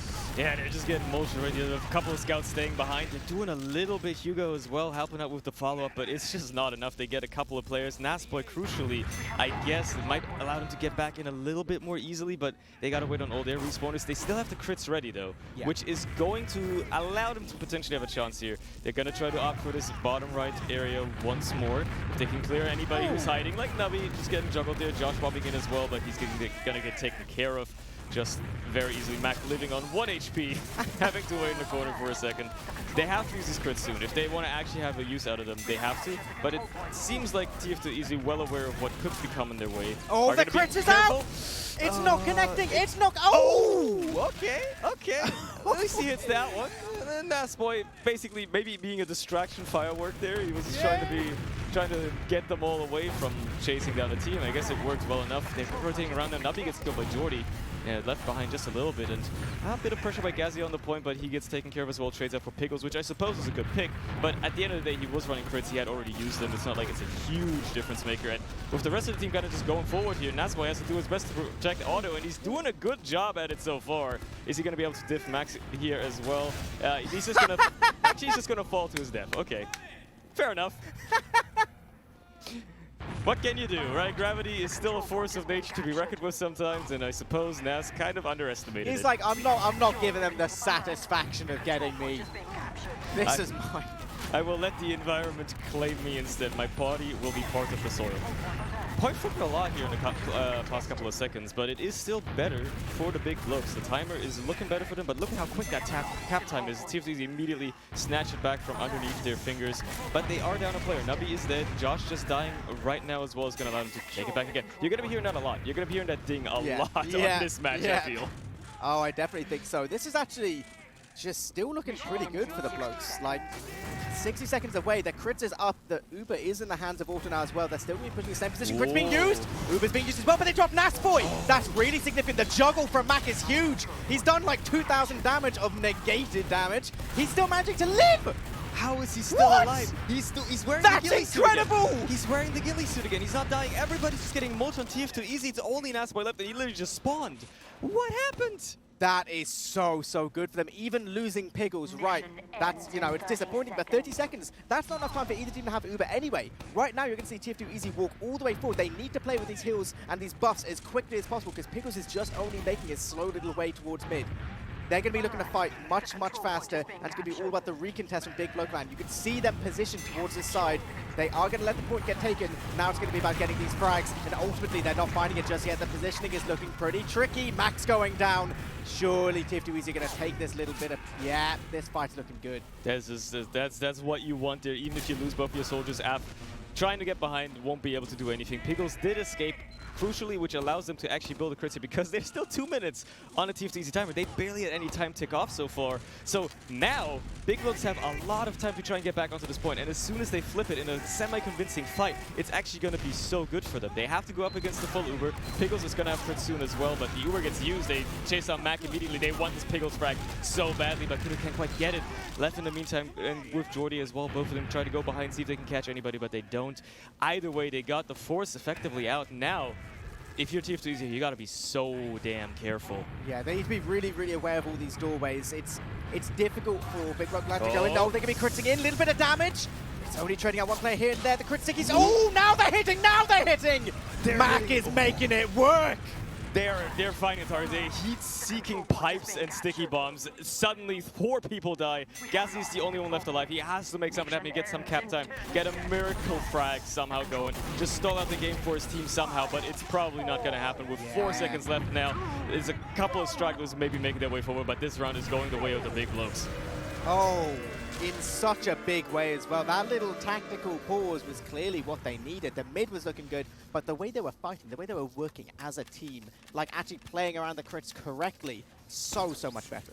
Like even against like full Ubers and stuff, they're still making the crits work. It's actually extraordinarily well played. Because usually when you're running crits against Uber and your enemy has Uber, you get absolutely destroyed when you're running crit streak because those crits aren't going to do anything. But Otto's just not quite flashing enough during the Ubers when those crits come out. Nazboy getting dropped in an Uber. It's just a disaster against the crits. And obviously they're going to keep running on the side of Pickles because why wouldn't he? It's been working so well so far. And now they're just going to continue that as the mid fight goes underway. Pickles gets a frag onto Josh, which is I think the only thing worth highlighting because everybody else on his team is dying. Yeah. Let's be honest here. Wasn't really much they could do there. It's just, yeah, I don't know. They seem like they were going to play a little bit more passive, but ultimately, when a scout gets bombed by a soldier and then takes 195 and 2 rockets, yeah, you know. Yeah. Sometimes. I'm starting to think Pickles might be the best medic in EU. There you go, the crits come out again. This time, however, Otto is on the flashes very, very quickly. Nobody has to die. Just 1 crit sticky was eaten for 230 damage, and they're finding a lot of cleanup now. TF2 Easy adjusted extraordinarily well. Between rounds, I think all it took was like 1 sentence from Josh, and suddenly they're all adjusting to this crit streak so well. They're playing it perfectly. This is what an Uber against the crits should look like. Yeah, exactly. You can afford to be so liberal with who you're flashing because ultimately all you need to do is keep people alive because you'll be getting that frag towards either demo or the medic. Oh, speaking of which, Nazboy's got his traps on point. And yeah, look at this. This is looking completely different from the last round. They are just mulching with these aggressive holds as well. No, this is the first round again. Nobody from the fun guys can now get through those doors. They're just getting shut down at every opportunity. They cannot make their way in. They're going to try the crits again. They shoot 1 sticky round. Are they going to get anything actually done? There's a high bomb as well just to distract them. The Uber comes out again, and they're going to find Kunu, but that's all you're getting, a single scout with the crits. That's nothing. Yeah, it's not going to be enough. Like, there's such tiny timing windows where the crits can be truly effective, and they're trying to go for it, but ultimately, when you can't hit that all-important first sticky, you end up in situations like this, right, where you can't do anything while the Uber's out, and then by the time the Uber's faded, you have so much less health, and you're just going to get cleaned up right at the end. I've been seeing a lot, like this was like happened like 2 or 3 times in a row now, where they use the crits through the top left, but TF2 Easy are standing just around the corner, where nobody's going to get caught by any splash damage, and then by the time they see the crit stickies flying around, all right, like auto right clicks, they all just walk forward and mulch every single person in lobby. And wow, maybe it's going to continue happening. Guys, just going to run in, get the nice little kill onto Pickles as well. Everybody else is just getting destroyed. The meat grinder of TF2 Easy. It's a complete wipe. The blokes haven't even put a single second on the timer yet. They have not had an opportunity probably to get out of lobby since then. Pretty much, no. Like, this is literally just, again, like, we're seeing the same as round 1, right? TF2 Easy, they're making these little adaptations. You can see Josh is getting his buff, and he's taking the fight to them, right? Even just situations where there's a 300 health soldier versus a 240, that makes all the difference. Once again, we're seeing them hold these doorways basically perfectly. They're not even taking any real significant damage. I guess Otto got a little forced there. Maybe he wanted to just keep his team alive. Was expecting a little bit more. The flank has managed to slip behind. You do have Hugo and left behind here now, seeing if they can make anything. But they're immediately just getting pincered. The entire team, so much beautiful coordination by TF2 Easy. Just pincering the team, 2 people on either side. What can you do? It was perfectly timed as well. And Pickles might get another crits here if he stays alive for this fight, but Mac has already been taken care of. They find a couple of frags, and Nabi and Gazzy get taken down. They're slowly but surely trying to mulch these players. There's no time on point! They're not going to get to point in time at all. There you go, 2-1 for TF2 Easy. Yeah, okay. These adaptations, these little, you know, slight little changes. Like, you can see just from that Gazzy play back there, right? He was taking the fight so directly into them. They know how to deal with this crits, and it is, yeah, it's just continuous fighting. It's not letting them get through these doorways. And ultimately, it's almost like Big Bloke LAN somehow still aren't aware that they're getting pressured from every doorway. Like, I feel like they can almost just maybe get a free frag there. They just wait for it. Yeah, like I feel like they're splitting themselves up too much as well, trying to get through the doors, which leaves them with less opportunities to fight like what they're being pressured by, and that's leaving them open for a lot of this. Here's another big bomb in by Josh. He gets that kill onto Piggles together with Gazi, and they're just gonna completely clean up anybody else here. No heals for the side of Blokes just means that they have to, you know, they can tap the point, but they have to back up immediately. They won't be able to hold this. Auto's gonna have an Uber soon as well. They're gonna just wait for their spawners, so this could very well be a situation again where they get like 10 seconds off their timer, and then they just have to get out of there and dodge. Piggles is not going to have any crits anytime soon either, so there's nothing to even worry about there. Ideally, they can probably take this for free if they don't get pressured too much onto Auto, and looks like, yeah, Blokes aren't really trying to do that right now. They're being a bit more careful with it, and there comes the Uber, actually. They're just taking it to the nubby. Nice little rocket there, and he's going to chase it as well as the exchange is underway. There you go. Hugo gets cleaned up, and, I mean, they got Mac in the exchange. That's all they really needed. Well, exactly. Exactly, you know, and yep, we see another one of these situations again. Kritzkrieg is about to get the hands on Piggles. They can be looking to try and do whatever they can, and you can see the same kind of position from the side of TF2. However, TF2 doesn't have an Uber this time. It is true. So it's going to get used first. Sticky, not connecting. Second, third, Piggles is already dead. They find a 1 kill onto Josh, and that's it. Yeah. So even without an Uber, TF2 Easy are just destroying these crits right now. It took them 1 round. They ate it for 1 round a little bit, and now they're just destroying every opportunity they have. At some point, as Piggles, you gotta be like, okay, it's not working anymore. We gotta switch back to Uber and just try to adjust that way because the crits just aren't working. I think that's like the final nail there. If you can't even get it without an Uber on the other side, you just have to give it up. There's the Uber now. They get the force out of him, I guess, but they've already committed 3 players for it. Make it 4 soon, as maybe Gazi loses these. Nope, he wins these as well, and Hugo gets taken care of as well by Kunu. So again, it's an entire team for an Uber force, and while Piggles stays alive, he's going to have a 50% crits now. It's not a lot. It's really not a lot to work with, especially when the timer just keeps ticking down. You're just wasting so much time. Yeah, and this is all how comp works. It's all about timing. They do find themselves a little bit of a better situation trying to get through. Gazi's ready on this flank, though. He's going straight in. 1 shot, 2 shot, directly on the Piggles. Oh my god. Once again, they're just nuking them into the dirt. Auto staying alive, because one's got to deal with these basically no HP. But Nasco's going to be hitting something right now. Both these players so weak. And it's actually Af managing to get this frag, 3 HP. He doesn't have enough really to be chasing Auto here. But this isn't actually too bad. Obviously, with having control of the point, TF2 Easy will have much longer spawns. So there is a real opportunity here for Big Blue Clan to get themselves a cap. But guess what? Auto's going to have the super. Yeah, and they don't even have a crits to try and like get some cheeky frags with or whatever. They just have to miraculously hold this completely dry and just somehow not lose the fight afterwards. But they're already flanking around TF2 Easy. They're already trying to take the house here. Josh is jumping around as well, taking some ground. They see how far back the Blokes are. They're just going to bomb in and chase down this kill on Piggles. Immediately he gets taken care of. Mac cleaned up as well instantaneously afterwards. And everybody else just scrambling to see what they can do. Hugo has the skill stick in hand already. He's out of ammo, as you can clearly tell. And, I mean, they've got a couple of scouts here trying to be mosquitoes, trying to be annoying, but neither of them are accomplishing anything. It's only Jordy, and he gets taken care of as well. So, man, just time and time again. Yeah. Same story. I mean, you can see so clearly just from seeing Josh's POV in that push, they know exactly what they're doing with these pushes. These aren't just, oh, I'm going to try doing this and that, whatever. These are clearly very well-rehearsed pushes. And right now, it's just tearing Big Blue Clan apart. So now, this is almost the last little hurrah for them. They're trying to get through, but oh my god, they're getting nuked in the doorway yet again. I cannot watch the same thing happen any longer. Thank god. The 1 saving grace that they got auto, but there's 25 seconds left on the clock. They need to get their spawns. They need to go. They need to find some form of success here just to stand any chance at all. This next respawn wave has to be the biggest, bestest respawn wave that the Fun guys have ever seen, because if it is not, then this is over for them already on Bagel. They will not be taking home anything else on this round, on this weapon. They have the crits ready. They just got to keep Piggles alive, and so far so good. Nubby does not get any ground on them. They finally going to get the cap as well with not even overtime yet, so they can allow themselves a teeny tiny blunder, potentially. That's it. The crit is out again. He's not going to get anything though. Everybody's already out of there and dodging. They flash it onto Af instead, seeing if he can get anything, but nobody's in even sight lines whatsoever. They're just completely wasting the crits. Nothing could be done with them. So well kited by TF2 Easy as well. I mean, you know, you can blame Blokes all you want, but TF2 Easy played that really, really well with positioning. And now they're going to be ready to retake this point. They have plenty of time to work with as well.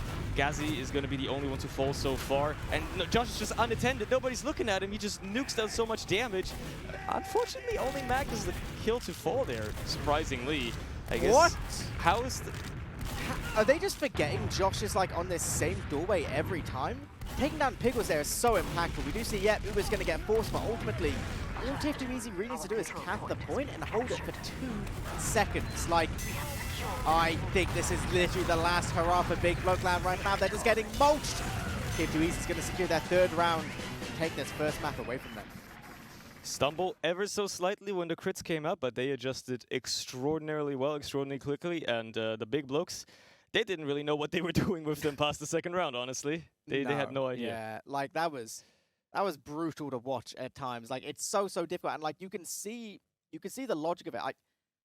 It's like I don't even want to call them out for continuing to try the crits, because obviously that's something which they want to do on Koth. It makes sense, but it's also what you've got to think about is with the crits, you'll be using it for a while, and then if you decide, okay, I'm going to go off the crits, then you're conceding already what is going to be a significant Uber disadvantage. So even Uber versus Uber, then you're basically giving them like 30 seconds of time when there's only 2 minutes left on the clock. It's a hard decision to make. I feel like we may have seen the same thing if they'd had Uber anyway, but I don't know, yeah. It's a tough situation, but TF2 Easy are clearly warmed up. They're playing extraordinarily well as well right now. I mean, they've been scrimming all morning. They've been playing little matches here and there, even though supposedly it's gotten harder for them to find them. But like, yeah, I mean, they're warmed up. You can obviously say, yeah, the blokes are warmed up. Maybe they're even a bit too warmed up. Maybe they're already a bit tired. Potentially, yeah, potentially. We definitely saw. Well, I was going to say that much less individual impact from some of their players. But then again, it's just because they didn't have a chance. Like, to me, that wasn't individual impact versus individual impact. Like, no one on the side of TF2 Easy seemed like they were having a huge individual impact because their team play was like 400 times better, right? Like, to me, that didn't come down to 6 individuals versus 6 individuals. That came down to TF2 Easy versus a Brit LAN mixed team. Yeah, like TF2 Easy was such a well-oiled machine at pretty much every step of the way. It's actually like unbelievable compared to the blokes, like how different it was. Anyway, let's let some actually smart people talk about it real quickly. At least I'm hearing some scouring over at the desk. I don't know.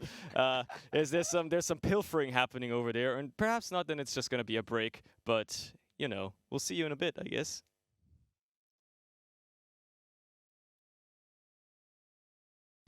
Thank you very much, Sunny, for that beautiful transition. Only the best professionals here at the Arcadia Fortress TF2 Community LAN. I have to keep saying that or I'll forget the entire name because it's very long. We've kicked out Danny. Danny says he wants to play something called German Pickups. We found Ron's Pocket Soldier of the League of Shadows. Hello. He's here on the desk. And then, of course, we've still got Turbo Tabs. Ron's, you were stood behind Big Block LAN for that game. What are your sort of main takeaways of that bagel map?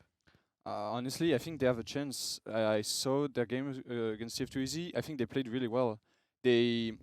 So they have this thing on the Koth maps where Pickles goes crits all the time, and I think it worked pretty well. Like I could definitely see TF2 Easy being stressed, you know. Yes. But I think if the second map is Snake, it's gonna be really tough for them. I think because they have to win mids, and TF2 Easy on mids on Snake Water is pretty tough. We had good results against them on this map, but I don't know if they can do it honestly. Turbo Tabs, you stood behind Mac, the vibe maker. How are the vibes? Just a vibe check. Here and I quote, "We are drowning. We are drowning." But it's not looking great because I believe that was the map pick as well for Big Bloke LAN. Yes. So, I mean, they were really counting on that sort of map because it fits their style of like just going for this kind of chaotic play. Plus, they have real belief in this crits. I mean, I don't have the shared belief into this crits, but I could see like how it was supposed to work and why they want to keep going for that play, especially because it led to that first round that they got on the board for themselves. And you can see the emotions flying high, but again, live by the emotions, die by the emotions, because they just got all a bit kind of negative. Even Pickles was like kind of a bit frustrated at times when things were just not going their way. Let's talk a little bit about what changes now coming to Snakewater. You mentioned it earlier. TF2 Easy's mids on Snakewater are very good. What are some of the other things that maybe Big Bloke LAN have to watch out for coming into Snakewater? Honestly, also something that's probably going to be really hard for them is breaking Snake last. If they get into Snake last, I mean these teams like TF2 Easy and Witness, like the top two, the best teams, breaking Snake last. it's really tough. It's really tough. TF2 Easy are pretty good at it because Newbie loves to speed shot and he does it really well. They have really insane sacks, so they break last, but I don't know if Max team can do that. So we have quick predictions here before we throw it back to the casters. Ron, who do you think is taking Snakewater? Are we going to a game 3? Honestly, if I'm completely being honest, I think it's going to be a 5-0 in like 25 minutes. And you, Turbo Tabs? 15 minutes. 15 minutes? All right, thank you so much for the analysis there. We will, throwing it back to some casters. This is a wire that's supposed to be behind my back. It's not. Well, hopefully, Eeply, Sunny, take us away. Yeah, we're back just like that. Just like that. I love the confidence out of Turbo on that 15-minute prediction. Oh That's The thing is, you know, I think it's very, very possible here. We've swapped places. I love it. I think, honestly, my biggest input is that Big Bloke LAN need a Big Bloke plan. How long were you workshopping that one? It was when Juan accidentally said it a second ago. I was like, I mean, I feel like the name in general has been intended to be almost like a little bit of a tongue twister. Yeah. Because like trying to say Big Bloke LAN 5 times in a row very quickly is not Big easy. Bloke LAN, Big Bloke. Oh my God, I can't even do it. I told you. Dude, Max the real winner. Right, I'm gonna leave. I wonder if that was the plan. I don't know. Anyway, we're looking at Snakewater. It is a map that is notorious, even without banners, hard to push on last. Very hard to push last into. It is like designed to be the easiest point on last to hold. So, I mean, then again, the Blokes did a good job at holding it as well against League of Shadows. So, I don't know. We'll have to see if either team has some amazing holds here and whatnot as they're making their way to the first little mid fight on Snakewater, seeing how well this is going to go. I wonder if these TF2 Easy mids are as good as we've been told, or if that was just some all gas and no steam sort of situation as, oh, there you go, a nice little bomb early by Nubby. He's going to get onto Mac, gets a lot of damage down, but crucially hasn't been cleaned up just yet. Pickles is actually going to be the first to fall with the other bomb by Josh. They find a kill into Hugo and App as well. Nubby and Gazzy on the other side cleaned up so far, but it is looking better for TF2 Easy. Mac is so low, he's got no heals for so long as well. He's just waiting in that kitchen, seeing if he can get anything done. Everybody else on his team, matter of fact, not looking that good either. Mac finally gets killed, so does Left. It's only Jordy left, and he's well out of there already.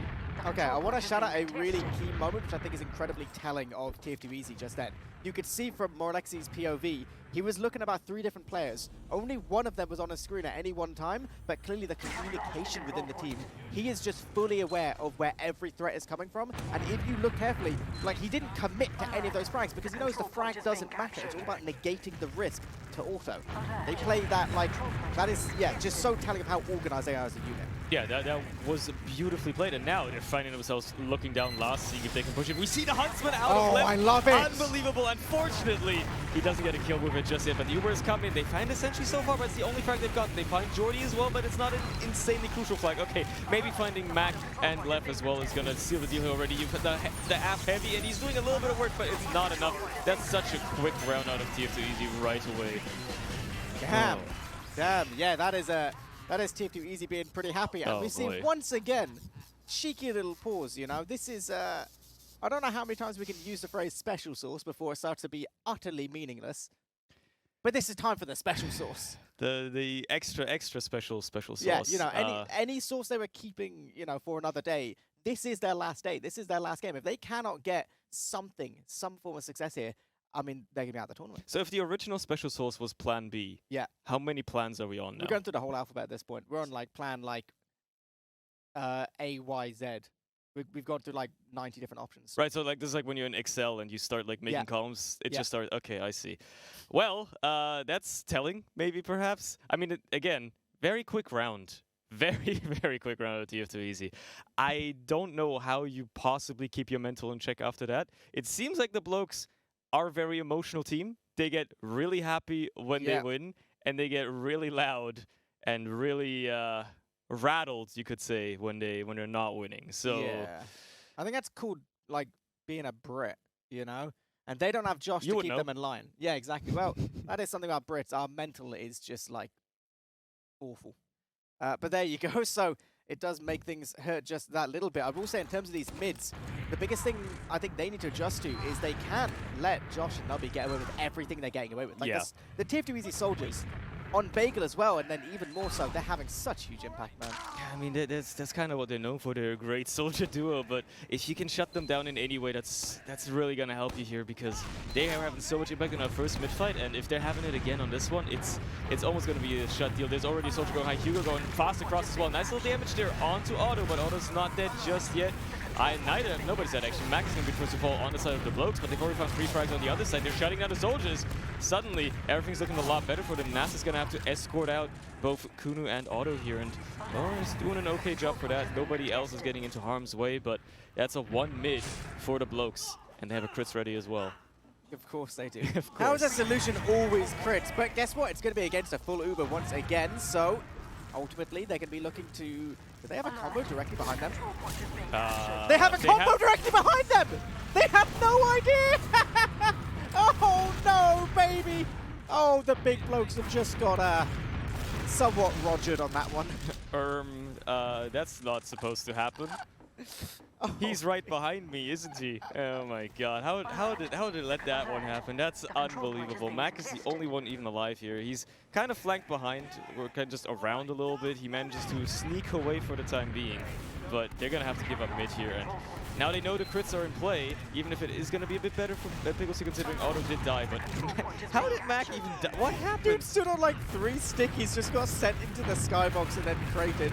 So that's a little bit sad. They're looking to keep committing. There's a frag from left, but not really much else. And you can see Piggles, he's got to back up. His house is not looking good, and the rest of his team ain't looking too hot either. So second is going to be just none of their business right now. They need to get themselves staying alive. No one feeds in lobby. Thank you very much. Get themselves to last. Issue is now, they can't really just hold last definitely, because guess what? It's the Kritzkrieg again. Yeah, you won't have an easy time holding with that. Actually, they're going to try to use it into lobby, and they accomplish absolutely nothing. Pickles at least used, so it's not going to be a drop, but Af gets taken down so quickly, he won't be able to connect any of those beam scatter shots, and well, this is probably as close to disaster as you can get, because not only did they accomplish not a single kill, crucially, Autonaut has an Uber, and he's going to just ultimately use that in lower. There you go, they're going to scatter across the point immediately. 3 frags already going their way, make it another one with Hugo taken down, and maybe after by a little bit of time he gets 1 little kill onto Morale. I'm sure that's going to make him happy, but it is not enough to win or salvage the round. Yeah, no, basically. Yeah, I mean, we did see a better mid from Big Bloke Land. That was cool. The rest of it, not so much. I think things to work on, being aware of where the enemy combo is. Being aware of generally where enemy players are. We saw it on Bagel too. They just kind of forgot about Josh a little bit. So a little bit, yeah. Maybe there's a bit of chaos going on over at that table right now. But either way, next mid-fight, we'll see if it's going to be any different. Nubby gets in deep early, just manages to pressure Mac a little bit, but doesn't get the kill. He's going to be cleaned up. Josh now bombing high and deep. Nobody really turning up their heads. Finally, they manage to shoot him down, but Pickles just gets run now by Gazzy instead, and they're running a heavy to mid out of sight of the blokes. Okay. I love that we're living in a world... AZY? yeah. This, I think it might be. I love the fact that by the time the heavy arrived, Piggles was already like basically dead, and then the scout shot through the heavy to get him. So, yeah, whatever. Okay, cool. So, like you say, Auto survived. He's gonna have the Uber in his hands any second. We can see Moralexi walking on forward, taking position, and importantly, just making sure he knows where everyone is, assessing all threats. It's like a little robot right now, you know, little like anti-air missile detection unit. He's just like checking it all. He's got like a little scanner. He's a self-driving car, making sure that there's enough people to run over ahead of him. I mean, that's what you do in TF2 anyway. So we'll see how well they can hold this with the heavy. Obviously, Hugo's not going to be able to cover a lot of ground when he's all the way back, and so he's just eating a lot of damage, maybe even just willing to die considering building Uber, how slow he's... Yeah, that's what he's doing, of course. He's going to be trying to hide in his little cheeky little corner, but unfortunately, they have spotted him immediately. He gets a tiny bit of damage down, but it is not enough. They have players that are aware of their surroundings on TF2 easy, so unfortunately that play won't work. Josh gets a nice little deep bomb in onto basically nothing because Left was already dead by the time he landed, but yeah.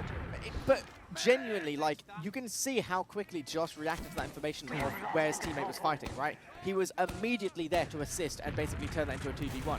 Sure, maybe the frag would have gone their way anyway, but making these little adaptations, it's just, yeah, it is everything. Now we see Uber go in, and this time, for once, we do see Pickles using an Uber of his own. Nasboy hitting some nutty pipes. I'm almost almost sad he didn't get fragged. I'm almost sad that he's actually the only one to die out of all Yeah. that. Their exchange, and Naz was the only one to die, and maybe the blokes will take the opportunity to push out, but it is such a tall order to push into second here. They've lost Mac and Jordy already. There's a scout on low ground just caught as well. There goes the left.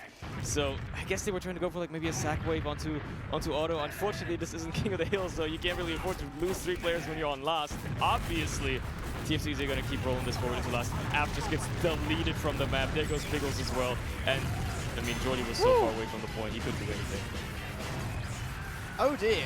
I feel like my man Turbo Tabson's 15-minute prediction might be coming true. It might have been conservative. Potentially. It might actually be faster if this continues at this pace. We're 8 minutes in and they're already 3 rounds up. Yo, Mac just did this swag 360 though. That was sick. All right, this is going to be the Mac mid to play. My boy's going to be hitting like 600 DPM for the rest of the map. He's rearing to go. He's definitely not going to have 184 DPM this time. He's actually going to have a lot of damage to deal. Loads. And let's see how this next mid fight is going to go for them. Are they going to shut down the soldiers as well? Are they going to have their own bombs go well? Navi goes high immediately already. It's a lot of damage onto Mac here, but Gazi is taken down as well. So it's actually the Auto gets killed actually. Okay, Frax definitely falling in favor of the big blokes here. Nazboy is the last to fall. All right, that was a very solid mid. It's all in 360s, isn't it? It just makes Confidence. sense. It's all about confidence. And even better, they've actually got an Uber. Well, they don't have the Uber charge just yet, but they are using the regular Uber, so they can actually go to make some kind of push up to last in their own time. They don't have to rush things, which is a situation you're always in when you're on Crit Creep. And it can be such a blessing and it can be such a curse. We'll see if they can actually convert this push, though. Obviously, there's going to be a fortified fortress here on Snake Waterlast. Again, a notoriously difficult point to push. Even with a full Uber ad, it can be very hard to get into Morale on the sniper as well, but he's not going to be able to shoot anybody as they're already shiny by the time coming in. Never mind, Jordy wasn't flashed, so he's going to die. It's the only frag falling their way so far. There goes App as well. They find Josh on the other side, but Piggles gets taken down, Mac gets taken down. It's over. This push is so over. Nothing else is happening. No. They're all dead. Not at all. It's so difficult. You can see when Asper is pressing his stickies on the point, they're basically invisible, a lot of them. So it makes things really, really tricky in terms of trying to clear them. So they couldn't really come into the point time. They didn't really lock the players in spawn just because of this slightly different layout of spawn, and it wasn't the cleanest of entries, especially losing Jordy as well. And it just makes things so, so difficult. You can see TF2 Easy, they are very comfortable in all positions, pushes and holds. Well, let's see if this... that's a snake. That's a snake. That's a snake in the water. In the water. In the water. Yo, is that what they call it, that map? It's crazy, right? Can you believe that like for like 10 years there weren't actually any snakes on this map? This is like map knowledge with left right now. He's giving us a tour of like the little sides. As he's sniping from forward spawn, he's got a pyro protecting him as well. Maybe the pyro's... Yeah, he's just there to open the door. That's literally all Hugo's doing for him, is just opening the door, trying to keep him safe from spam. It's just a little bit ambitious maybe left. You could have shot it to Auto if you waited like a second longer, but that's going to be a whiff, and now they're going to be using the Uber into last, knowing full well that there were 2 players waiting for them behind. Obviously, it's an exchange on last. It's going to be a bit better for Pickles as well, and second hadn't been capped yet, so they wouldn't be able to get any cap time either. I guess this was just like a little last push attempt to get the Ubers out of the way, maybe go for a dry re-aggression here, especially considering left is still not going to be up for another 10 seconds. That this might just be them. Yeah, looking to take this try after Mac's been extended. This is what we were talking about earlier. He likes to extend himself a little bit too much, and there you go. Just a couple of frags going there well. They're just capping. They just jump on the point. point. They just capped it. And there you go. Okay, right. 4 rounds are in the hands of TF2 Easy. 1 round is what separates them between this game and facing Witness in our grand finals. Big Bloke LAN, they what? Oh god, is this a spicy sauce? Oh no. He's running Oh, Demo it's Knight. so spicy. He's doing the Demo Knight. It's so TF2. spicy. You have the Hugo Spy as well to mid. Alright. Alright, left back on the Soldier though because of it. Left Maybe is just like, look, I've been wasting on Scout this whole time, guys. This whole time, I can do it. Just give me one opportunity, one chance to be everything I've ever wanted. Max just like, I can't hit anything. What if I hit him with a stick? He's in! Here's the first one, he's not connecting! He whiffs the sword. Oh, it's a disaster. It's a disaster. Hugo is dancing around against the butter knife kill and the spike trap right after. You love to see it. Incredible. That is all that was needed. Honestly, just getting that frag onto Auto there. You can go home resting easy because you know for a fact that stuff's ending up in the frag video. Oh, yeah. And I mean, they've lost the mid. They're already getting pushed to last here, but I mean, they've got auto, right? So they're not facing down the barrel of an Uber. That's one thing. They do have... Oh, the heavy waddling forward. Oh. He doesn't know. Hello? Oh. Hello? Surroundings! No!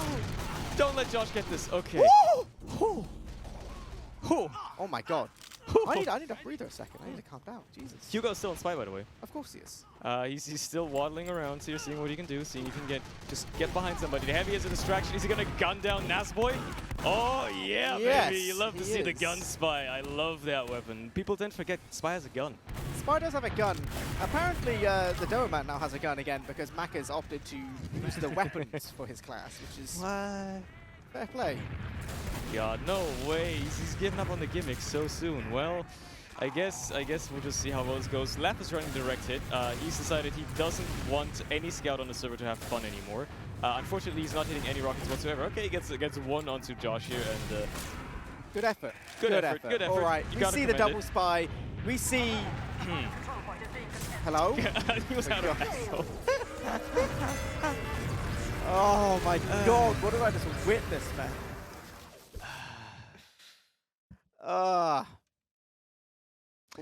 Well, that was gaming. I feel like Plan AZZ, that was whatever that was. That is, I don't know, the least special sauce I've ever seen. There you go. All right, so end result after all of that. TF2 Easy will be going into our grand finals to play against Witness, as I think everyone expected. Big Bloke Land still pretty fantastic performance up until now. So they'll be walking away with third place, and then we'll all just pretend this game didn't happen. Yeah, I mean, maybe they were just done. You know, maybe they're finally like, all right, we've been playing our hearts out all weekend. Yeah. We've been having a great time. We're already guaranteed a third place, which is probably more than any of them were expecting coming to the tournament. I think so. And they just want to go to the bar now and have a fun night off. Yeah, well, and have a fun night watching our grand finals, which is going to be, I believe, best of 5. Yes. So it's going to be a big one as well. I'm really, really looking forward to it. Like, the whole Witness versus TF2 Easy thing, obviously, I'd love to see Snakewater in that, because TF2 Easy, they're just like, I don't know, they seem a little bit masters of that. Yeah, they were laying down, they were laying the pain down quite a lot during this round. But yeah, I guess we're about done. Stalling for time. We're going to send it over to the couch to our wonderful smart people that are way bigger brained than any of us, and we'll see you later. Thank you so much for complimenting our Team Fortress TV boss. My name is Wandem. Here with the third analyst for the third analyst desk is Ron's. Danny's pugging. Ron's is now eating food. And so I found Dum Tum here, who was watching the game behind Big Bloke Land as well, as TF2 Easy take a very dominant 5-0 quick victory on Snakewater, placing TF2 Easy. They place themselves in the final. Big Bloke LAN end up third place. How do you feel about these results? It's interesting how dominant the second map was, especially, right? I mean, they had some glimpses as well on the court map and some good moments here and there, but it's just, after that loss in map 1, it just was, it felt like completely over. TF2 Easy just turned it on, and I mean, they'll have to, right? It's just going to be a difficult grand finals from here. I mean, the closest they had so far was the 0-0 tie in group stages against Witness in ages, I feel like. Everything else has been, maybe not a role, but certainly controlled gameplay Witness all the time. So they're getting into fighting shape, which is good to see. They had some hiccups here and there over the past few months, but they've always been still the step above everyone else, except for Witness. So being ready on fire now is exactly what they need. Yeah, they seem to be peaking at the right time. I just want to give a quick shout out once again to Big Bloke LAN. We ended up covering so many of their games, but that's because so many of their games were just so exciting as they made the run all the way through the lower bracket final. We have Turbo Tabs standing by with Nasboy, I believe, for a little winner's interview. Welcome to the winners interview, Nas. Nas from TF2 Easy. First off, any immediate thoughts after that game? Yeah, it was good, you know. But to be honest, it was what we expected. They played well on Bagel, you know, they got around of us, but now we did well, you know, comms were nice. It was good, I was proud. It's nice. They opted to run crits almost full time over on that Bagel map first time. Did you see like the benefits of that? Was it actually oppressive, or did it not really feel that difficult to deal with? Nah, it was their game plan, because they're obviously a mix, so they were just trying to like make it like as chaos as possible. They, at the start they did well. They made it chaos, but we were a good team. We just adapted. But when you're playing against, a team that's kind of established and you're a mix, you just got to make it, chaos as possible and just, I don't know, make it feed kind of. But like we said, like I said, we adapted well. Everyone had good calls, good DM. But yeah, I won't lie, even though the score was 5-0, 3-1, they had a few parts. They weren't bad at all. They were pretty good. Obviously, this is your first match coming into day 3. Was there any sort of any issues or gripes that you guys had to go into this day 3 and address, or was it actually just another day at the office? No, we were, of course, demo reviewing because we did get kind of rolled yesterday, and even me, I won't lie, I was a bit mad, but like I said in it, like new day, you just gotta wake up fresh, new mind. We hashed out the things we had issues with, and hopefully, we can definitely win tonight. Definitely. Now, obviously, you're going into a grand final. You're going into a best of 5 coming up into things. Have you got any immediate thoughts or anything you want to, your mind is thinking about going into this grand final? Personally, me, because I had a few issues. They kind of neutralized me yesterday. So, if I can honestly just play my best and play, how I usually play, I think we can have we could have a really, really good chance. But like I said, we talked about stuff, we hashed out a few issues, but it should be fine. It'll be good. Well, that's wonderful, Nas. Thank you very. Can I just do a huge shout out to our sponsor TF2easy.com? They've been brilliant. They've helped us a lot. They've been amazing. So yeah, big shout out to TF2easy.com. Excellent. Thank you very much, Nas, for taking out the time for this winners interview. We're going to head it back on over to the desk right now. Thank you so much, Turbo Tabs, for the interview. We're back here on the analyst desk to talk a little bit more about what we just saw. Now, TF2 Easy, they beat Big Block LAN. They claimed their rightful place in the finals here up against Witness Gaming. How do you think they're going to match up? We obviously saw the Friday game, the group stage game that ended up in a 0-0 on Gully Wash. Witness Gaming then immediately say, okay, we're just never going to play you on Gully Wash again. And then, upper bracket finals, we saw 2 dominant maps out of Witness Gaming. Coming into the finals now will be a best of 5. How do you think, after seeing what you just saw from TF2 Easy, do you think that they look in more form, in bigger form, better form than they were yesterday? Hard to say, because it's just a different level of opponents, right? Because every time these two play any other team against literally anyone else online, they just can have these hugely dominant games where they're just playing super aggressive, but the moment they're up against each other, it's not at all unlikely it just slows down to a grinding halt instantly, like we've seen on Friday. Opposed to what we've seen, I guess, in winners finals, right? Where it was one team just coming out confidently ahead.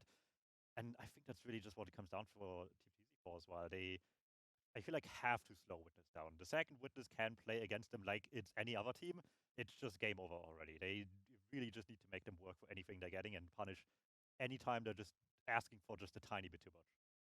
Yes, very much so. I think for TF2 Easy now, I feel like this second place is kind of what we expected from them coming into this tournament. We were expecting a third place League of Shadows. They obviously didn't have that happen. Now, I feel like maybe the weight is a little bit off TF2 Easy's shoulders. It should be, because they've made it to where you would expect them to place. Now they have the sort of important big finals coming up. But before we talk about them, I want to talk a little bit more about Big Block LAN, because they had a really good tournament.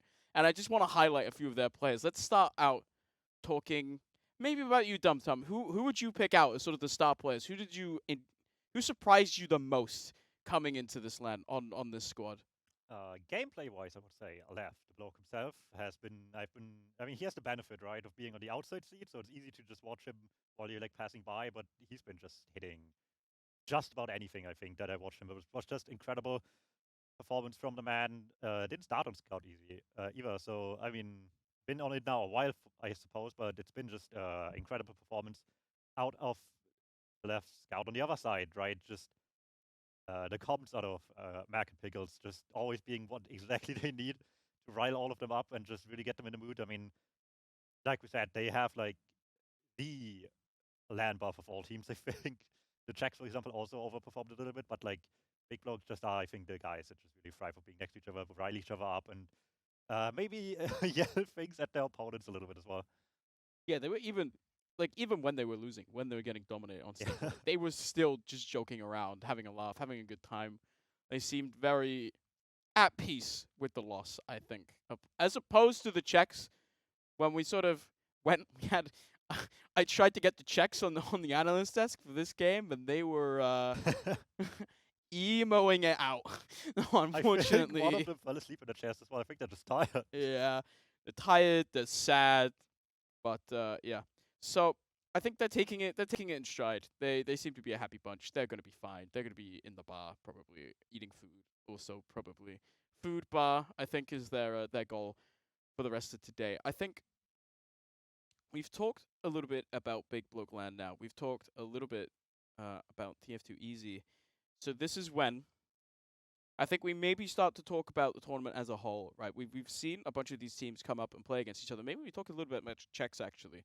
I realize now that our next segment is an interview with some of these Czech players. We finally managed to wrangle them upstairs. Who also played their game against Big Bloke LAN. It was close, but they didn't quite make the hump. And I wonder, if you are the Czechs, do you think that the Czechs feel like they could have had a bigger performance against TF2 Easy?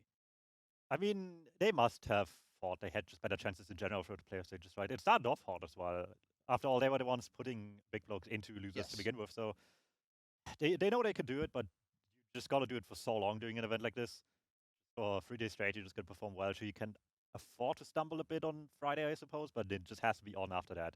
And just turned it up one more notch where they, I don't want to even say peaked early because they just played still well after all, right? Just not better. It's frustrating, I suppose, but at the end of the day, I mean, they made it this far. It's not all a shabby result getting fourth here, and I think they can still be pretty happy with themselves. Yeah, I think so too. I think they did a great job getting fourth. They had to beat some very tough opponents. Yeah, and I mean, they came in here a bit as the underdogs, right? Sure, they had some like good stand-ins from like the previous Prem roster, basically, that replaced like Adiski, obviously, right?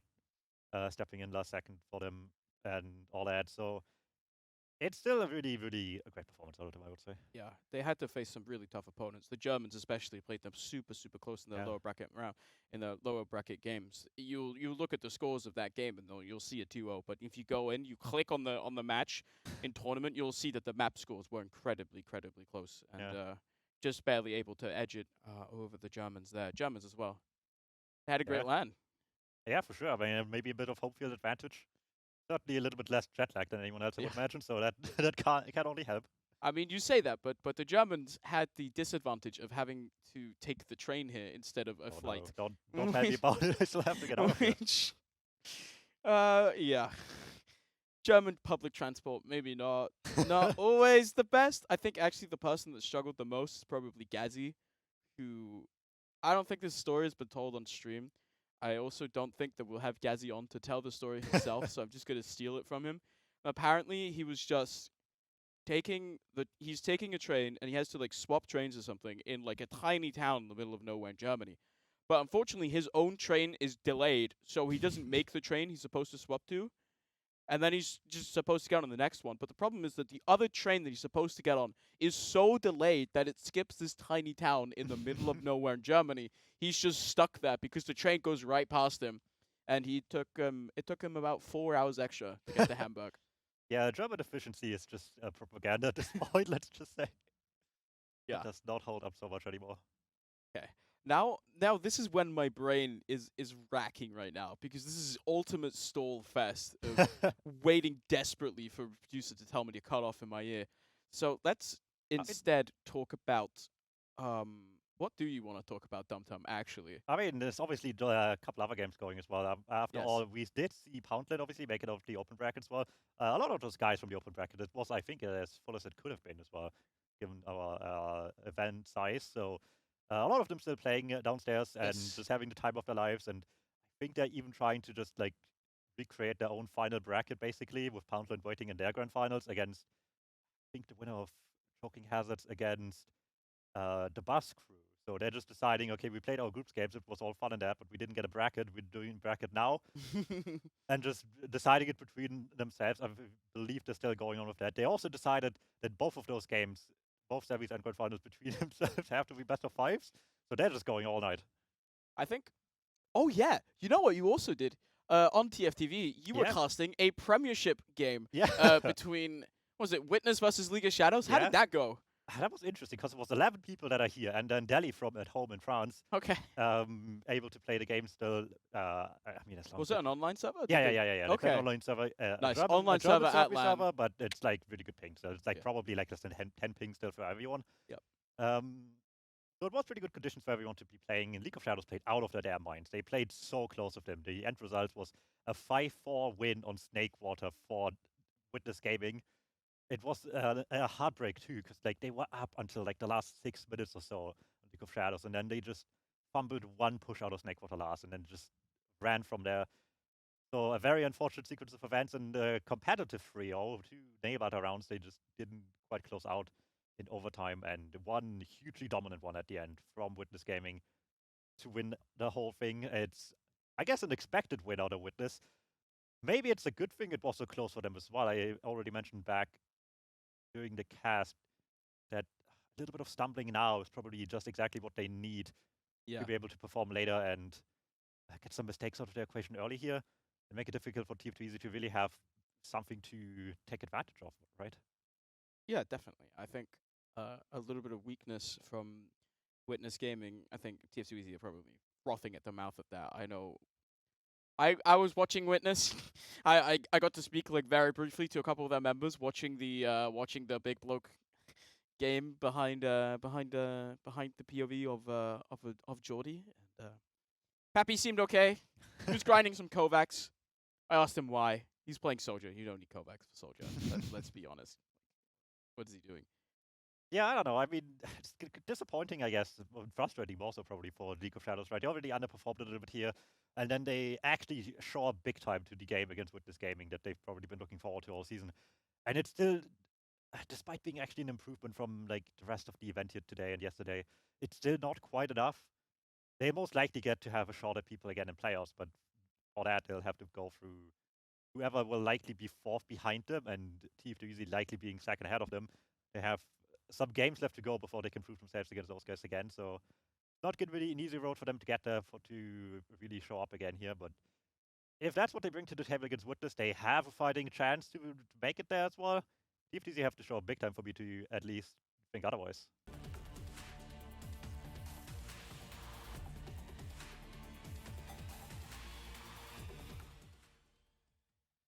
Hello, ladies and gentlemen. We are here. We are getting ready for our big boy grand finals here at, oh my god, at Arcadia LAN. We do have the 2 teams I think most people expected, which is going to be Witness Gaming versus TF2 Easy. But we've got some time just before we go into the action. So we have our wonderful Mac Demo Man extraordinaire, team leader for #BigBlokeLAN, who, granted, you've just been knocked out of the tournament, but my god, what a run you've had. Yeah, well, you know, we just sent it. We just tried. We just see what happens, YOLO. Yeah. Yeah, we weren't expecting to get third, so we'll take it. Yeah, no, absolutely. I mean, it does kind of put us in a little bit of an exclusive position right now, because you are the team who has most recently played TF2 Easy. You know, maybe have some little kind of bits of insight. Obviously, they look pretty strong against you, I'll be honest. But, you know, let's say Pappy, you know, he came down to you kind of on his hands and knees, said, Mac, I need your brain. Tell me, how do we find the weakness for TF2 Easy? What would you say? Well, the weakness, it's not really a weakness. Like, it's just like the way they play it. It's strong, but it's about adjusting to it. I think it's very obvious, like what they did. You could see it against us, I think, quite clearly. Tight combo, chill far back, and then like 2 soldiers and Gazi just sending at you. Like the soldiers are in, and then like Gazi is like coming in like slightly after, like in all the chaos. Yeah, and that's it. And then the combo's tight and compact. They're ready to like fend off like the threats that land on them. So it's about like soaking them and like getting the kills cleanly so that you can either then chase or like capitalize on it, or like hope like your 2 soldiers can like get on the combo and terrorize them. Yeah. It's hard job. Yeah. Oh no, absolutely. Like obviously, you know, today alone we've seen like the soldier combo of Josh and Nubby absolutely just like annihilating, doing such fantastic work. But at the same time, I feel like if there's any soldier combo in Europe to do it, it might be some of these Witness Gaming soldiers. You know, Pappy and Solemtez, 2 of the most decorated and highly skilled soldiers to have ever touched the game. Like, you know, let's say after everything today, you know, TF2 Easy are just like, you know, GG, good fun. but now we want to tell you how we beat Witness. You know, we're gonna flip things the other way. Does Witness have a weakness? Because obviously they're the guys. They're going in like top seed. Everyone expects them to walk away with the LAN. Do they have a weakness, or are they just too strong? I mean, I think they lost. Not lost. They won like an ECF 12. They played an ECF 12 off today. Yeah, they did. And they lost 4 rounds, which is quite a big deal. But I don't think that's anything. Like that's just they use it as a scrim essentially. Yeah. Not trying to big them up or anything. Like our team especially, like we knew it best. Like playing on LAN, you have to like wake up. Yeah. Otherwise, you get drowned. Yeah, and there was a little bit of drowning. So I don't know.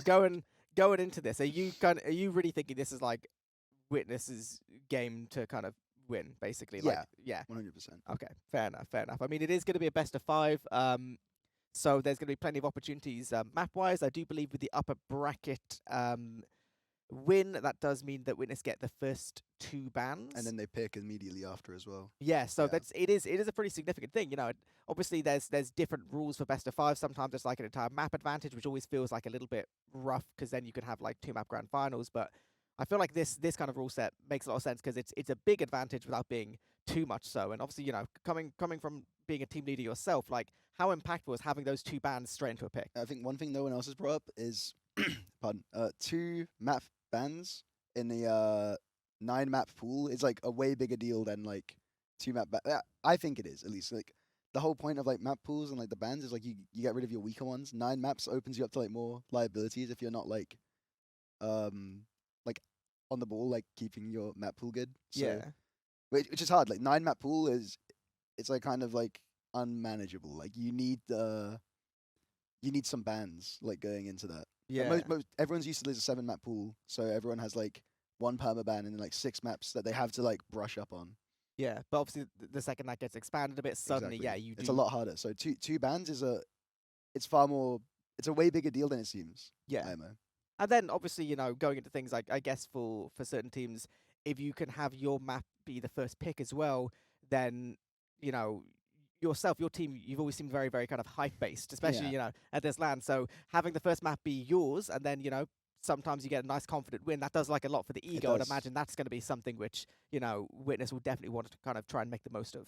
I agree with that massively, yeah. Like, even online, I think that's a real thing. Like, you play differently after you lose. Like, some people like start having doubts, stuff like that. Obviously, it's incorrect, but you can't control emotion. Like, even like the coolest guys will like react to something. So yeah, no, it is true, and obviously there's the LAN effect as well. Probably, I would imagine, considering where Witness and TF2 Easy are sitting, they're pretty much as far away from each other as any 2 teams at this LAN could be. Yeah. But ultimately, there's still that feeling of, you know, when things start to go a little bit wrong and the other team starts getting pretty hyped, like you can hear them.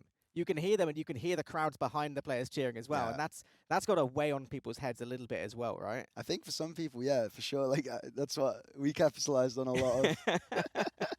Like tactical little usage of their volume, you know. Yeah, no, like all you have to do is like say some dumb stuff, and everyone like the people, not even just like the people in Mumble, like everyone behind you starts laughing. You start like everyone's grinning. It's a good time, man. It's it's a really unreasonable advantage for like no reason.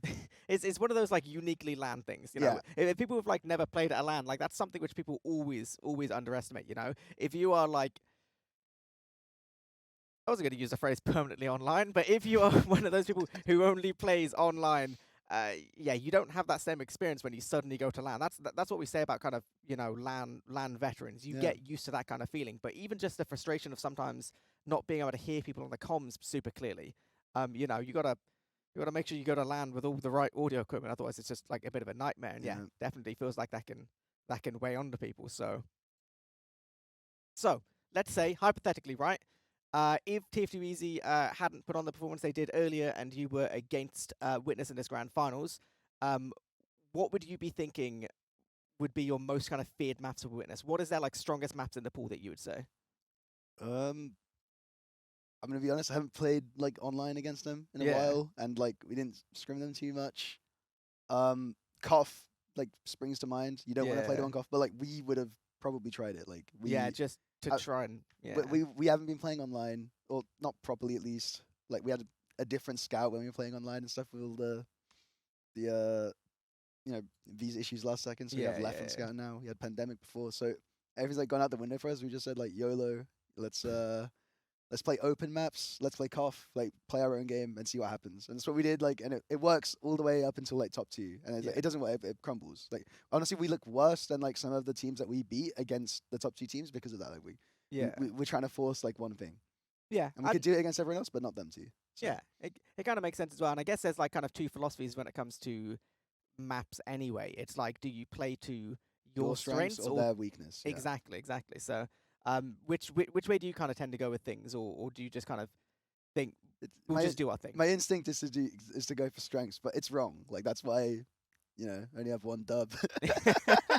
So I only have 1 Prem win, and it's with So. But to go all the way back, definitely like strongest maps is COF for Witness. Yeah. But like they can hold their own on any. They probably have like they have 2 bans, so they're gonna get to whittle the pool down. Yeah. And you would imagine as well, kind of, being Witness being one of like, well, I mean, between Witness and TF2 Easy, they're like the most established teams in European TF2.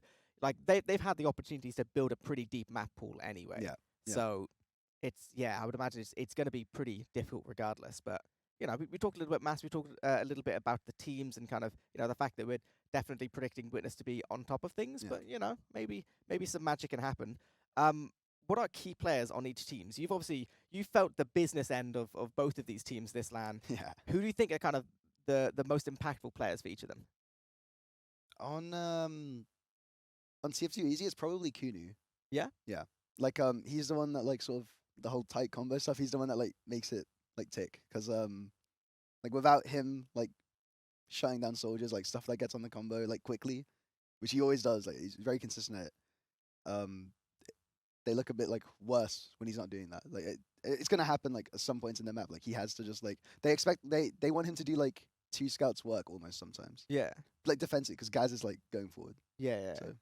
It makes sense. It definitely felt earlier, kind of against you guys. We pointed out a couple times in the cast. There were some real moments where you could see his entire thought process of just being aware of all potential threats at all times. And I can imagine after a while that just gets a bit like suffocating. Like, dude, get off my back. Yeah, leave me alone. He's on top of like the soldiers, stuff like that. So for that team, I would say him. On Witness, might have to go like I don't know. I think they're all very good. Yeah. I don't think you can't pick out like a weak one. I think they, without wanting to be too much of a fangirl here, they're probably just like the best, like on their role, like in Europe, on each role. Yeah. Yeah, comfortably. That's a hell of a way to have a team. Yeah, I'll be honest with you. That's my take at least. I don't know. Yeah. No, I mean it makes sense. Like, comparing that roster player for player with almost any other, like you've got such a high level of caliber. I think like between them, they must have so many Prem wins at this point. Like it's just ridiculous. And obviously we've had a chance to talk to obviously a few of the players over the weekend. Having some chats with Papi and Salentes is always really interesting. They were talking a little bit how they've changed as a team since I-69 to now, which isn't immediately obvious from a viewer's POV. But I'm sure kind of once you get in the server against them and kind of, once they really kind of get pushed a bit more, you definitely kind of see some of these adaptations. And to me, it's always felt like that's what kind of separates the real top teams from even like the kind of mid-prem teams, right? Like that second-to-second adaptation. Yeah, well, that's I sort of like talked about it a little bit earlier. It's like they're the only 2 teams that can like really like hardcore punish you if you only do like one thing, which is what happened to us. So that both teams are capable of it. I think Venice's level is probably a bit higher for that, but not like massively, and it's not like a dig at easy. They're very good. Yeah. It's just maybe the other one's better. Yeah. No, it absolutely makes sense. And obviously, we do have 5 full maps in order to see out exactly how it does go as well. I believe teams are going to be getting themselves fairly ready, fairly secure to go into things. Obviously, everyone's got their weird little pre-map, pre-finals, little rituals. You will have, played at least a couple finals of your own. What's the big kind of pre-finals rituals that you go through? You have to. I think one big thing for me was to you have to play normally, but you can't like consciously think like, play normal, guys, play normal. You can't like say like it's just another game, guys. Like saying it like debases everything. So you can't like do the things that even show like a tiny bit of doubt, even though it's like the opposite. You're trying to be like, don't doubt yourselves. Yeah. Just the implication is maybe someone is like stuff like that. I think that's wrong. these guys know like better than me. Like they just like both teams. They're just gonna play. Yeah. You just play for sure. The one thing is like maybe you bust out some secret stuff, obviously, but that's not like on the mental prep side. Yeah. It's always. I always really like talking to players like in the build up to LAN and even like during the LAN itself, where they're just like always talking about like the weird little special stuff they bring out, and it's the grand finals. Yeah. So if we're gonna see some weird special stuff, it's gonna be now. You would imagine, like TF2 Easy going in as the underdogs, or at least from most of our point of view, you would hope they've got some little plans if they They do, start to go a little bit behind. They love a little like micro plays. Both teams do. Like every team should. You need to have like certain maps have like a lot of like set play type things almost. Like Gully Wash is like almost entirely dependent on it, in my opinion. Like breaking the second hold, getting into mid, last. It's all about like how do we apply pressure from everywhere and like find like open pockets. And abuse it. So it's probably the most like developed map in that sense, like in the scene, I would say. Yeah. Like everyone can set up like a gully wash pressure, just to varying degrees of success. Like, but both these teams will be very good at it.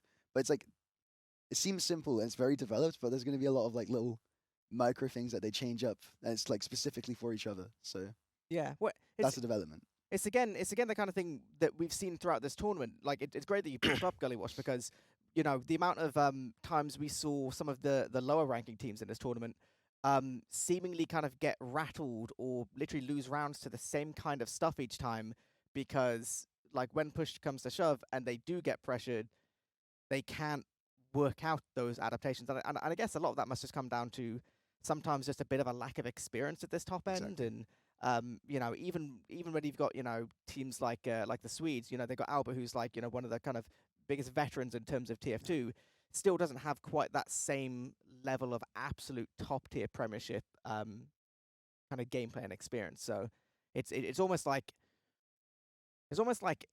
you, by having that ability, you can make it to the top tiers, but you can also only develop that experience by being in the top tiers, right?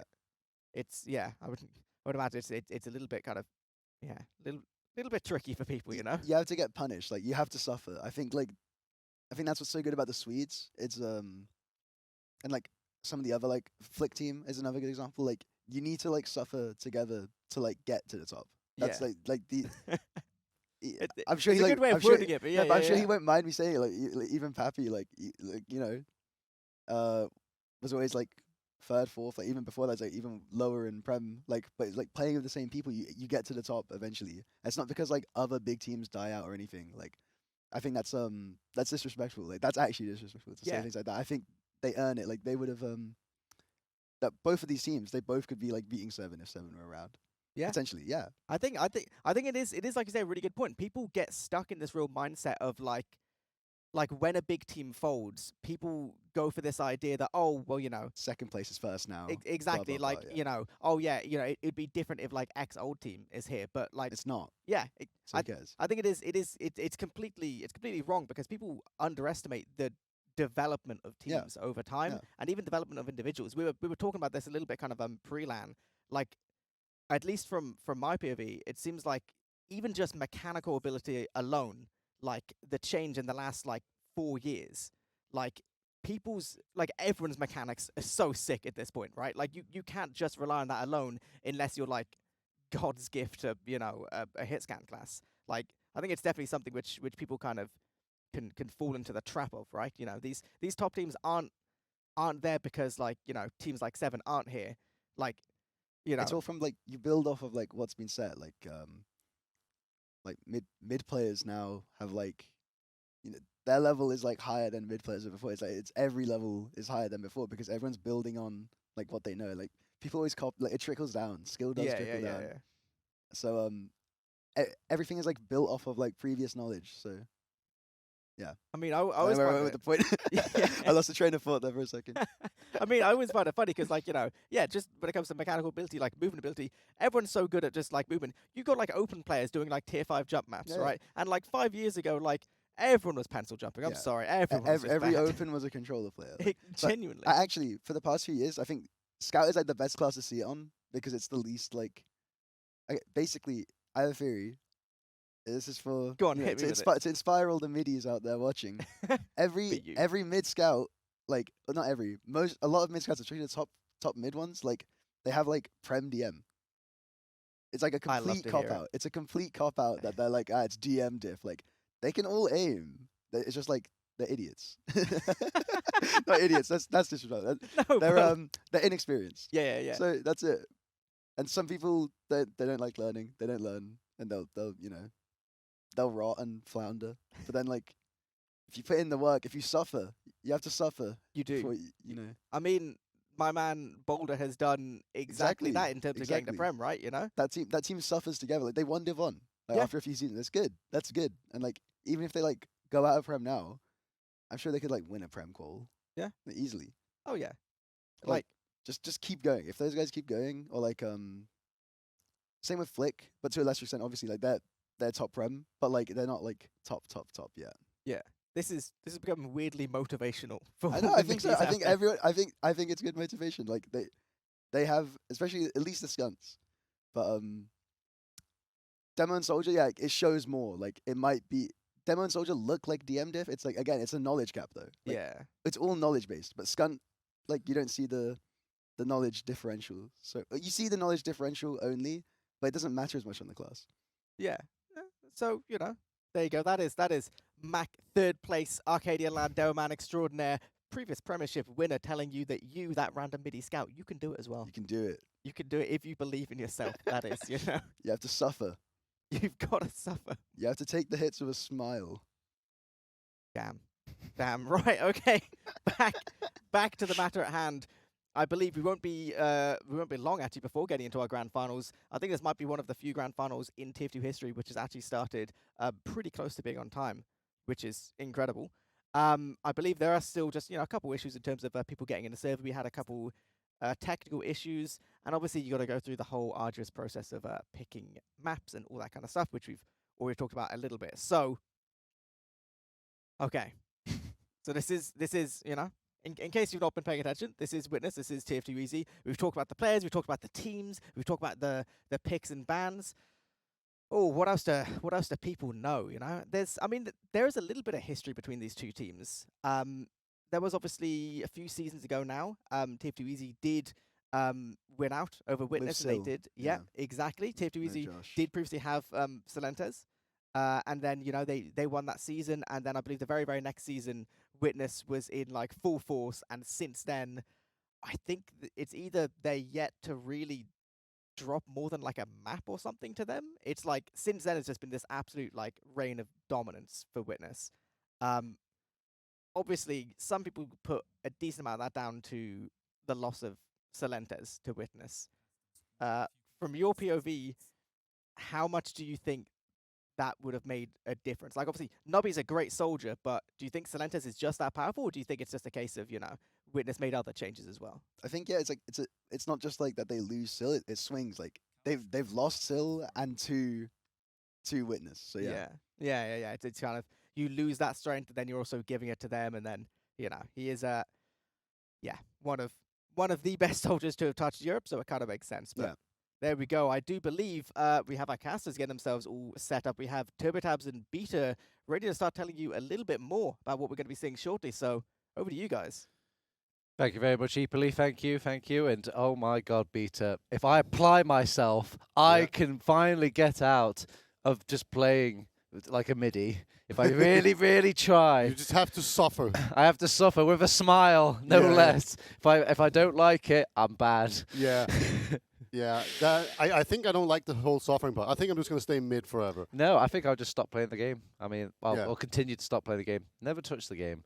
Can't fail if you don't try. Anyway, speaking of triers, we've got our grand finalists here at the Arcadia Fortress Tournament. Of course, it's TF2 Easy versus Witness Gaming. Did we have any other doubts here, Beta? There were some very small ones. I feel like when the Germans were about to tie TF2 Easy, I felt like a pang of doubt in my deep soul. Yeah. But no, other than that, it hasn't really been a question of it. I will say Witness Gaming had been looking so much stronger than TF2 Easy. It's just been so much more smooth sailing. But then they happened to play this ETF12 official at LAN. Yes. I'm glad we get to talk about this ETF2L official. Yeah. And for the people that not in the know, they Witness Gaming and League of Shadows, they're both here at LAN. They thought, cheekily, we could probably do the ETF2L official here, and we have some ETF2L admins here. They were like, sure, why not? We even had some TFTV producers here that came along and like produced the whole thing. We even had the casters here. We had all the tools, so we went and did that, and it was actually pretty close. Yeah, it was very close.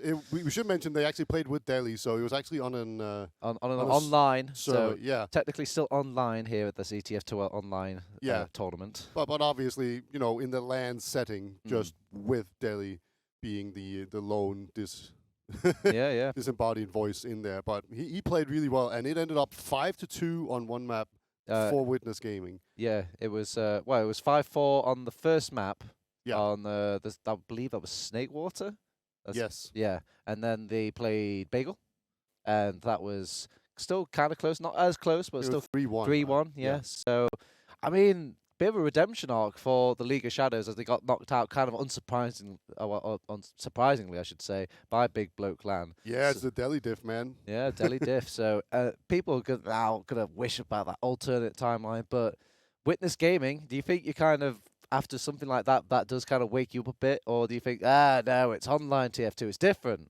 We didn't care, Copium. I think they're trying to tell themselves that, but I think there may be, you know, it's a bit of a chink in their armor, and if they bleed, you can kill them. Yeah, yeah. So you have to just throw that out of your mind if you're Witness Gaming. Yeah. And just focus on what you've been doing well, but at the same time, you want to learn from your mistakes. Plus, it does make me kind of wonder as well. I remember having little chit chats with Witness Gaming, and they were like saying, "Cough, man, cough. I love cough, and we should definitely play cough." But with the map picks that's coming out here, we've got a Snakewater pick coming out for TF2 Easy. Reckoner will be our map 2 from Witness Gaming. Map 3, Metalworks from TF2 Easy. Product was finally picked out of the cough hype from Witness Gaming, and then finally Process will be our decider.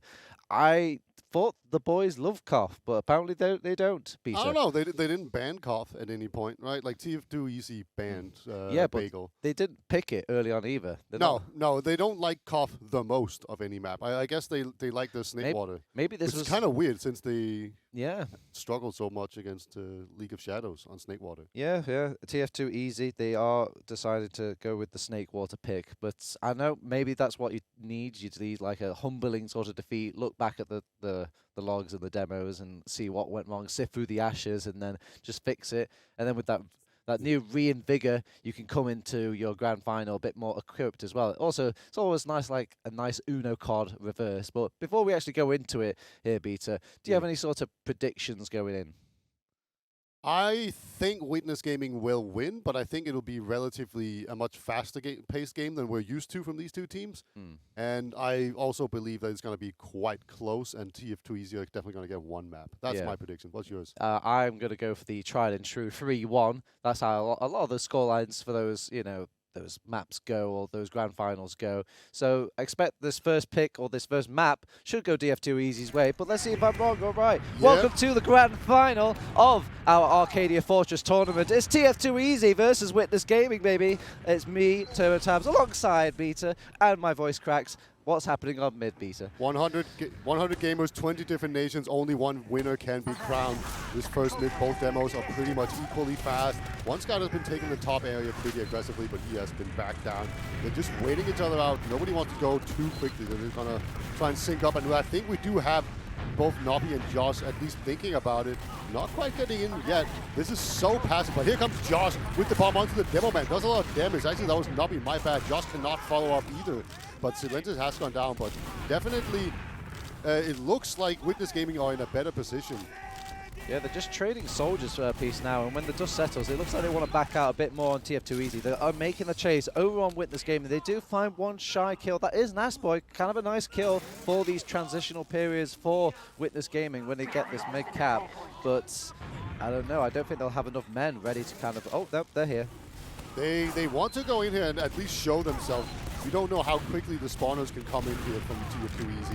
Looks like Thomas just wants to put on so much pressure. Obviously, Otto did survive that mid. We have a soldier bomb in. Oh, Sin's going to have to hit the nuttiest up rocket. Not quite going to be able to get it. Otto with a nice dodging in there. And Soldier even left him the medkit. That is... Now that's teamwork. Yeah. I was so afraid when I saw the Soldier just head in for it, but he just took the ammo kit. So that was not a real push. That was like a pseudo push into a soldier bomb. And unfortunately, Solentis got knocked about a bit too much and landed on the low ground there, unable to get the medic. Yeah. Now, I know what you're thinking. These two teams, it looks a bit passive, looks a bit quiet, all this. You got to preheat the oven before it gets really hot here, Vita. So teams are feeling each other out, naturally. That's why the mids were looking a bit passive. Gameplay right now is looking a bit passive. But once we get some rounds on the board, or just some numbers ticked away from that timer, I can see people getting a bit clutch. Yep.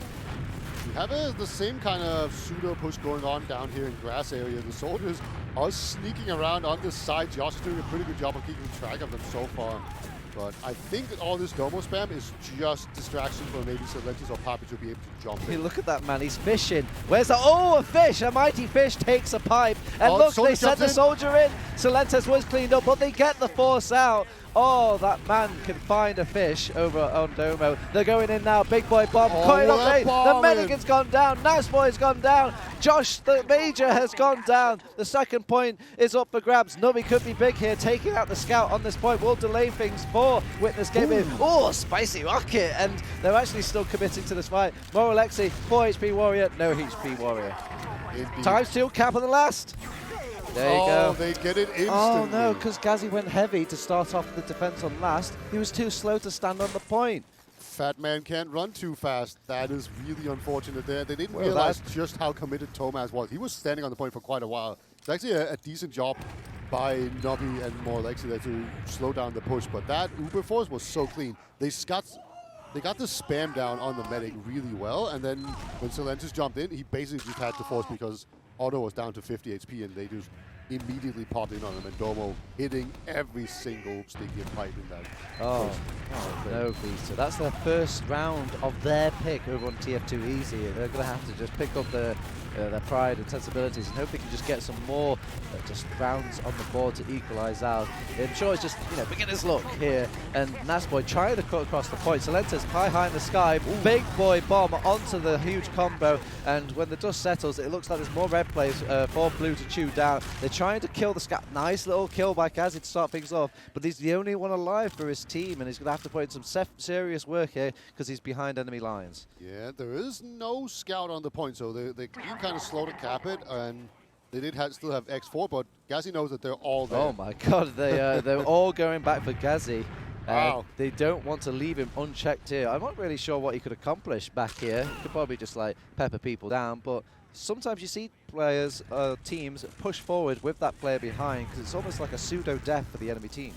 Yeah, it's just when it's a scout, it's usually not quite as much the case. You do see some sneaky, sticky traps here. Witness Gaming, they just have to dodge those. They have spotted half of them. Ghazi is still waiting for the call to be able to go in. They've got the Uber charge. They're going into last. They've not even capped second point. This is going to maybe catch them by surprise here over on TF2 Easy. But I see nothing really being accomplished with this Uber charge here. They've got Domo on the left, but they got him for free, basically. Yeah, Domo not really going to be able to get in there, do much. Ghazi finally with the flank, unable to do it. Domo saved the day there. And it should still be a pretty decent push out here. So can you imagine this Turbo Tab pushing out of Snake Water last? Oh, this is a bold concept, and TF2 Easy making it look easy as they have managed to take advantage of that. It was a lot of kind of fluff or aspirations from Witness Gaming there going into last before they capped second, lacking that scout firepower when they made that sort of cap. They still have this Uber ad right now. So it's going to jump and get the force out, but Uber has been popped. They're going to be trying to move forward, get all this space, and make sure they can get mid-cap. I don't see Witness Gaming actually contesting this at all. So, yeah, this is kind of like winning the mid-fight, pushing out the last. But they are at a Uber disad now, so they're going to have to be a little bit passive, make sure they don't get caught out. I'm very interested to see how Witness Gaming are going to try and capitalize on this. They're being kind of slow. Yeah, the difference about this, they're holding very close. I'm not sure, I guess they just want to force out the Uber like that. That's the most casual form of force I've ever seen in my life, really. Yeah, the waddle force. The waddle force, and I guess they see Josh, they think the combo's there, when really he was just the force only. They do have 73%, but they're losing so many players now. They've successfully converted this into a more demonizing Uber strike here, Peter. Yeah, Witness Gaming, they really capitalized on the fact that TF2 Easy, they just wanted to stay in there in the fight. Even though the Uber came out, TF2 Easy, I think they just thought they could hold on to this point pretty easily, but as a result, they lost a lot of players, and now they're going to be holding last. And, you know, they just pushed out of it. They're back in here, baby. They actually have an ad, but it's not the biggest ad, and it can be very difficult to push out. They only just now got all the spawners and all the heals going out. So looks like Gazi, you know, he's an engineer. That kind of tells you, oh, they're not trying to push out of this. Yeah, and it's also that scare of any player kind of caught behind. It could be a demo man, it could be a soldier, it could even be a scout that gets behind and they start capping that point at a 2 times rate with the pain train. It could just mean curtains for that overpush. So no sort of easy push out here for TF2 Easy. So they take the easy way out and play defense. Yeah, Nasboy's holding the door as is normal. We had the sentry gun up in the middle. Z Morale on the sniper, who's ready to snipe anyone that peeks in here. And now the question is, how is Witness Gaming going to try and break this? This is the big Iron Man defense that basically no one has been able to properly crack so far. So Len's going to jump in, see if he can get a force out. Not quite going to be able to get it, so everyone else is just holding back.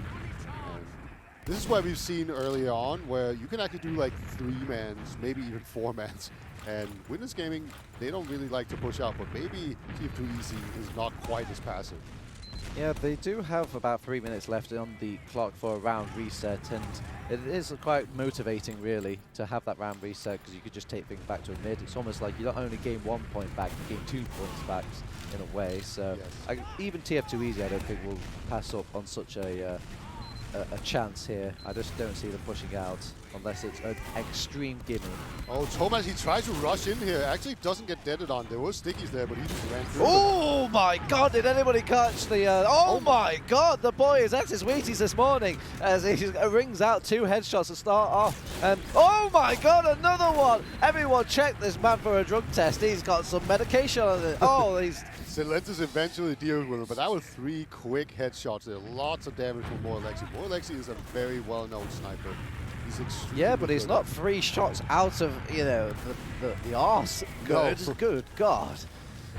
Probably he looks like he wants to jump in so badly here, but he's get that dispenser down. Oh, it's vital. the demo man's in. All right, Domo just walked through it. What did you expect, Domo? Yeah. What did you expect? But maybe this is all part of the play here, because keep in mind they want them to push over on TF2 Easy here, so the baits are going to get spicier and spicier as time goes on here, Peter. Yeah, just the one demo man right now. It looks like they are content to just put Morale forward as the sniper, and then that's basically all they're going to do. And yeah, that's it. I was kind of thinking maybe send out Nobby or something. Nope. But no, as it is, they just play kind of slow. Look at the sensibilities of TF2 Easy here, Beta. The clash checking with the spy disguise kit, even with Domo going down, because he could always hold that door open for his teammates. Yeah, indeed. They're not really worried about him. Oh, 111. Yeah, Scout's gonna limp away there. These soldiers are very committed in. He's cutting the corner. That's what can definitely kill the soldier. That's like, okay, he jumped out. This is some high sensitivity for a sniper class. It seems usually you see those reticles like crawl, but the man is like one with the Matrix right now.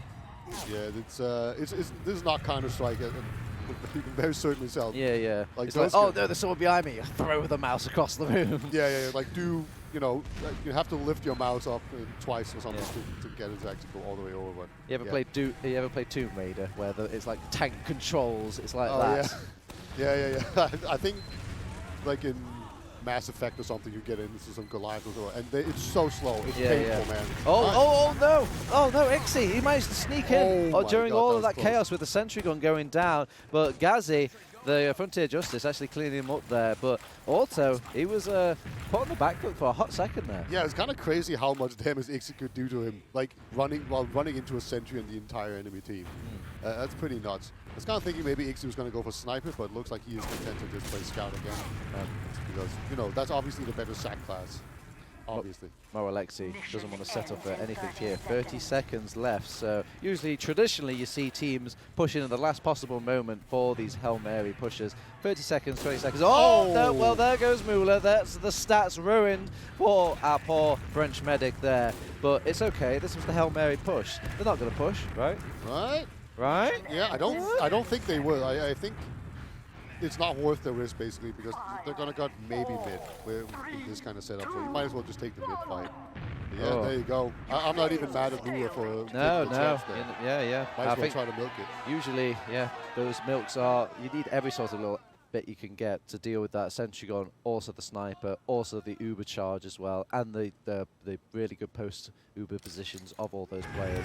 So it's fine, round reset baby, it's like it never happened. We'll just pretend that Witness Gaming have 0-0 over on that board, and I'm sure TF2 Easy just thinking about getting that first round for themselves. Indeed, but this is Snakewater. This is probably the most difficult map to break the stalemate on last. So we are now going to have our third mid, with only 1 point on the board. Let's see how they play this. Nice boy.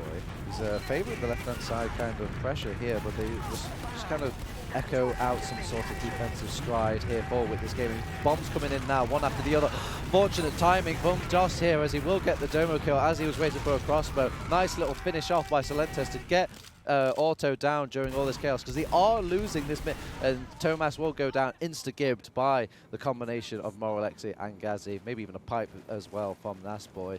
But yeah, they may have lost the battle here, Peter, but they've won the war with the medic.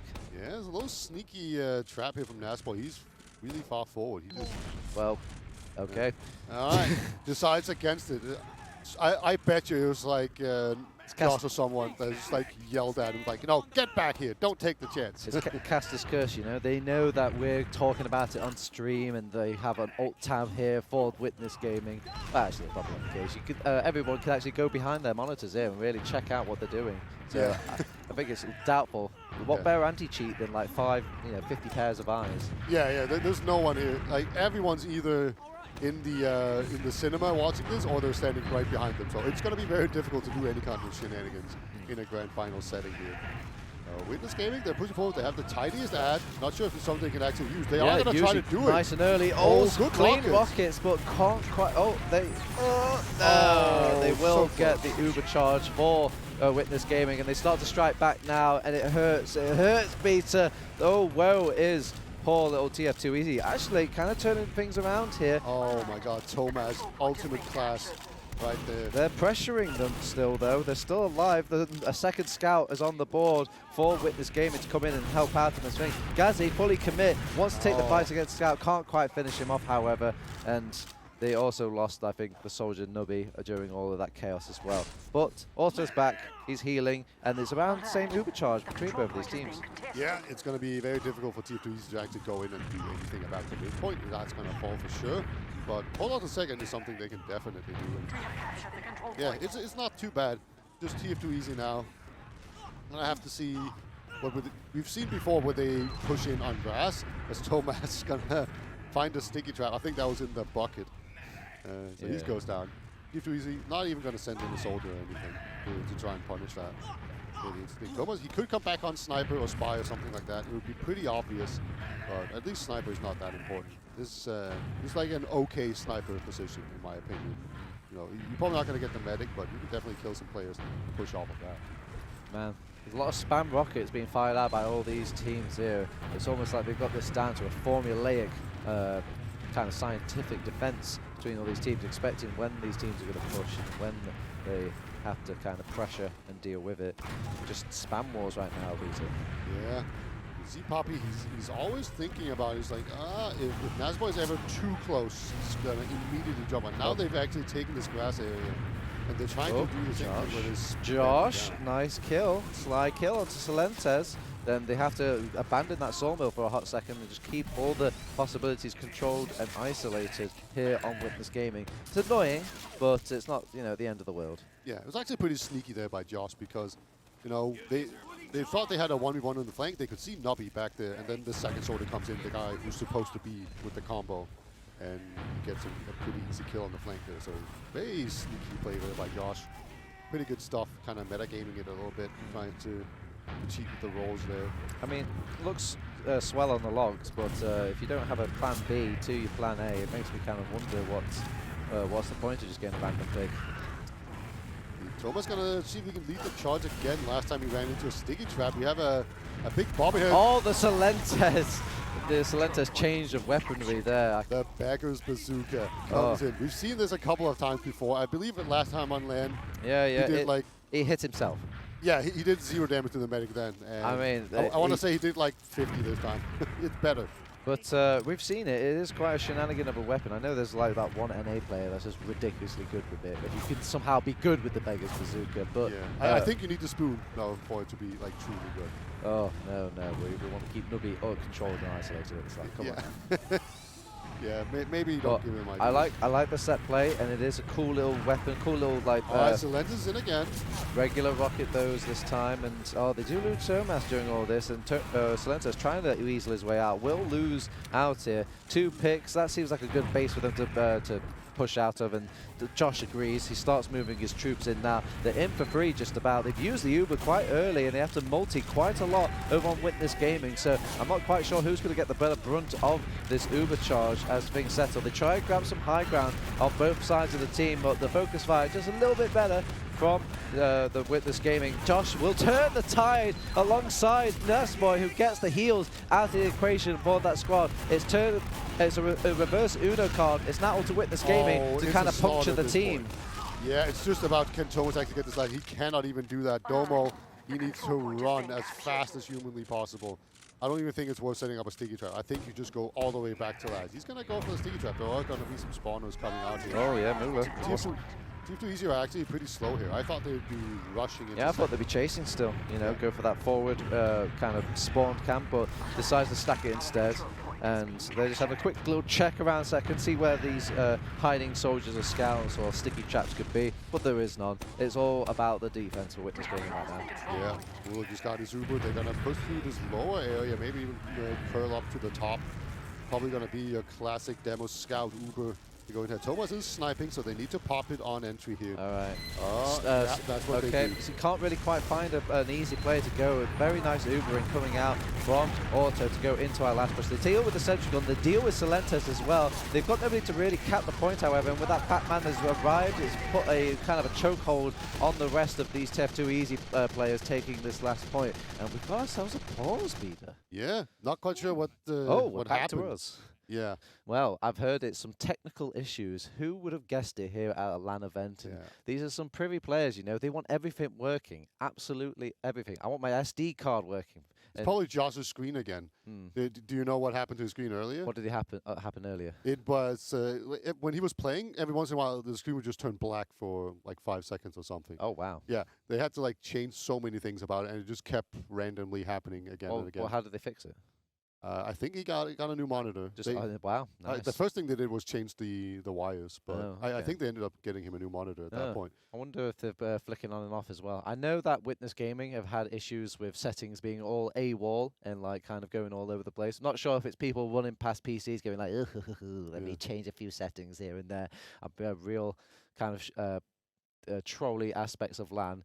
Yeah. But, you know, it's kind of with the territory. I'm not sure if it's still like this now, but if I left my PC unlocked at Insomnia, that PC was covered in so much inappropriate content, like buttons. You would press mouse 1 and it would, like, I don't know, destroy you in the game or something like that. It would just call me awful things, and I'd find things months ahead of time as well. Yeah. God, what a cruel community.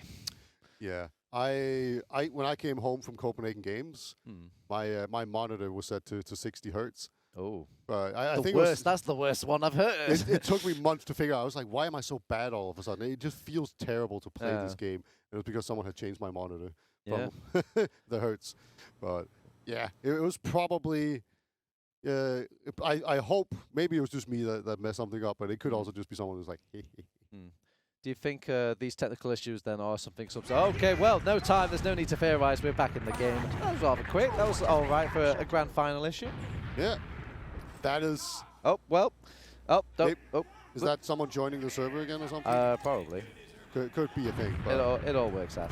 All right, so we're going to carry things on. I don't see anybody like dropping randomly in the lineup. And there, nice little pipe onto Josh here. They do use the Uber charge nice and early over on Witness Gaming. They just want to find some players, make sure those players can't kill them, and they kill those players. Easy peasy, lemon squeezy. But they could only find 2. The rest backed out here. And Salentos is behind. He wants to get onto many. He's on 90%. Oh, nice surf. Oh, chasing for Bappy. Bappy gets a kill onto Moralexi as well, who's trying to come into the bunker and save his poor boy, but his boy got him killed. And Nasboy, panic stations, setting stickies on last point. Gazi straight to Heavy Weapons guy, and this time knowing that somebody's got the point covered. They're going in.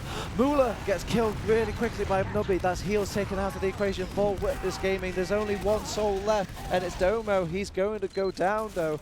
And yeah, that's the C'est la vie for the Witness Gaming push. What a hold there. So Lender's still around. They have spotted him now. He's going to get out of there. No way to really... That's a low percentage chance. But yeah, TF2 Easy just crushed them as they entered into last year. They tried to do a momentum push, which is a pretty cool thing. I mean, I liked it. I liked the push. It was just about those executables, you know? Yeah. So they want to give the fight to TF2 Easy, and they've gone straight to grass. The problem is they're very flankable. That's what Josh and Nubby are trying to take advantage. But in that sort of punishment attempt, they've actually turned things around. Nice set of damage coming out from all the boys here at Witness Gaming to get that Nasboy kill. That's going to be instrumental for pushing this last point. They've got the Uber charge to defend the point, but Moralexi is going to have a lot on his plate to clean up, and the plate just gets up and leaves. Yeah, and the thing is, you can't really chase too hard, because if you chase too hard in one direction, all the other guys can just go back onto the point and cap it out. So not really in a good position to do any kind of proper chase there, and that's going to mean that the Uber ad is now gone for them. They actually still have the tiniest Uber ad on TF2 Easy. That's how much of an ad they have. Yeah, prolific building coming out from the boys, but they do have to just sit there and wait. And I'm sure they've got some like little kind of abilities or kind of tricks up their sleeves here. I don't think the players will be able to hear us, but I wonder if I don't even dare usher his name and his tactics right now. I don't think there's any screen or anything being blasted down in the actual play area. It's all in the bar, so I think we're good here, TurboTap. So how did he take damage, I wonder? Did he just walk into some probably some spam. Oh, take that, Engineer! How dare you build a sentry gun in this place? And Solentes manages to weasel his way out there. It's pub tactics here in the last point. He's uncloaking now. There's nobody there. The pistol is out. He's missing every single shot. No. God. You know that pistol spread is cruel, and Tomas goes in, gets a cheeky time on the point as well. They threw a lot in. That's 3 players there, TurboTap. Yeah. This is definitely pushable by TF2 Easy.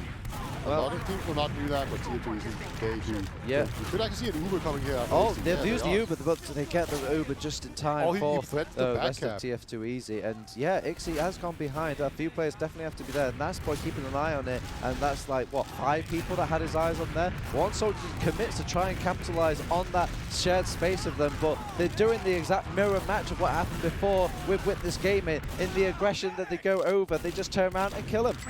Yeah, it was a very interesting decision there by Ixie to just go for the backstab kind of threat immediately, but TF2 Easy, they dealt with it so quickly that it's just going to be this Tomas sneaking behind that's going to be an issue for them for a while. Tomas? You know, Tomas is dodging around so much at this last point, thinking that somebody's chasing him, but not many of them care, to be honest. Yeah, he's like, give me attention, please. I did 6 damage to you. Look around. 18. Okay, finally, I'm crazy. I think Tomas has just clocked that they're not really paying attention to him too much. They've only dedicated 1 soldier to him. Are you insulted? I think Josh has got the better hand at the end. Yeah, that couldn't have gone much better for TF2 Easy. They dealt with Tomas so briskly. You can kind of tell Tomas was getting a little flustered there. Yeah, that was a lot of movement, mouse movement, ballerina kind of movement throughout that entire second point tour guide. But, well, okay, we've used the Uber. I guess we spotted the medic maybe for Witness Gaming. Medic has 90%. Mula is probably going to get there. But he's in the spawn. There's no way they can kill this man. They've used the Uber charge now. What an early pop coming out from TF2 Easy here. Yeah, Otto, he's down to 50 HP as well. There's a soldier bombing. I think Silentis, it actually ends up taking down the soldier. All right, so Otto will go down. I think Nobby jumped in front of the medic there to yeah, get down, Mr. President. I like that soldier special. But, all right, well, of a point claim back and forth. It's a very competitive round here, Bisa. Yeah, it's gone back and forth so many times. It's kind of hard to keep a track of. Is this a heartbreaker round? I don't know. Heartbreaker round. This is a heart attack round. It keeps going back and forth, back and forth. I need to call the doctor. Indeed. Probably going to move forward. Let's see where everyone's at. We've seen a lot of... usually TF2 Easy seem to prefer the double soldier sack coming out of here. Well, they have the overcharge just a little bit earlier than Witness Gaming, but Witness Gaming have been building rather quickly. And not taking the you know, the speedy time here over on TF2 easy to take advantage of such an advantage now. So we will just wait for a bomb play, bomb nubby. But look at this man and how much hate he is getting. Can't even land on the ground. Yeah, and Josh is nowhere in the vicinity, so that was basically just a naked nubby bomb. Nothing else happened. And Witness Gaming looks like they're not going to try and send in a counter-sack or anything here as well. Nubby could go for a sniper. We've seen him play it before. And looks like, okay, he's not on gunboats. I can tell from just his jumping. So I don't know what kind of shenanigans he's up to here, but it could be man treads, it could be a banner. I guess it's man treads, if I had to guess. Oh no, okay, if only we could see the boots of this man in the point of view. Maybe if he looks directly down. Who knows, who knows. Yeah, he's on man treads. He's on man treads, okay. So for all those people not paying attention, it just takes away all of that knockback a little bit that could be laid upon this soldier. So when he's going to jump in, they can't just keep pelt him in the sky with scouts. Yeah, he's taking so much damage. So the thing about these man treads bombs are that you need to be buffed. You need to be the most buff man ever. Maybe as buff as... He's in. And he's out. You know, you can land on their head. Yeah, and do the a bunch thing of is, the damage. greatest stopping force is death, and it does not stop that. No. But yeah, he was actually pretty close to just landing on the head of the medic, and I'm pretty sure the man treads do like 70 damage. And it does a whimsical sound as well. It goes boing, yeah, something like that. Oh, it's the best part of the jetpack is you get that sound when you land on people. Yeah. But I don't even know how much it doesn't do like that much damage. You'd think it would be quite it's pretty hard to pull off, so quite a beneficial amount. But no, it's just be a toyful amount of damage to kind of go into this. But he's still on the man treads, so he looks like he's going to try to go for it once again. I kind of like to see maybe Josh go in first. He needs more. He hasn't got that much jumping power. He gets in, gets one rocket, but Muller, he's used to this by now. It's like a surfing minigame for the lad. Yeah, you just need more than one soldier at this point, I think. Well, they threw in, I think, a scout as well during all this. Uber pop for coming out. To the sky. Nasboy does get the kill onto Domo here, and they have got Uber charge over on auto, ready and waiting for the rest of this push for TF2 Easy as well. Witness Gaming kind of fluffing the ball there. Yeah, that sticky trap by Nasboy just launched the medic Mula into the skybox. There's somebody behind the box, I think.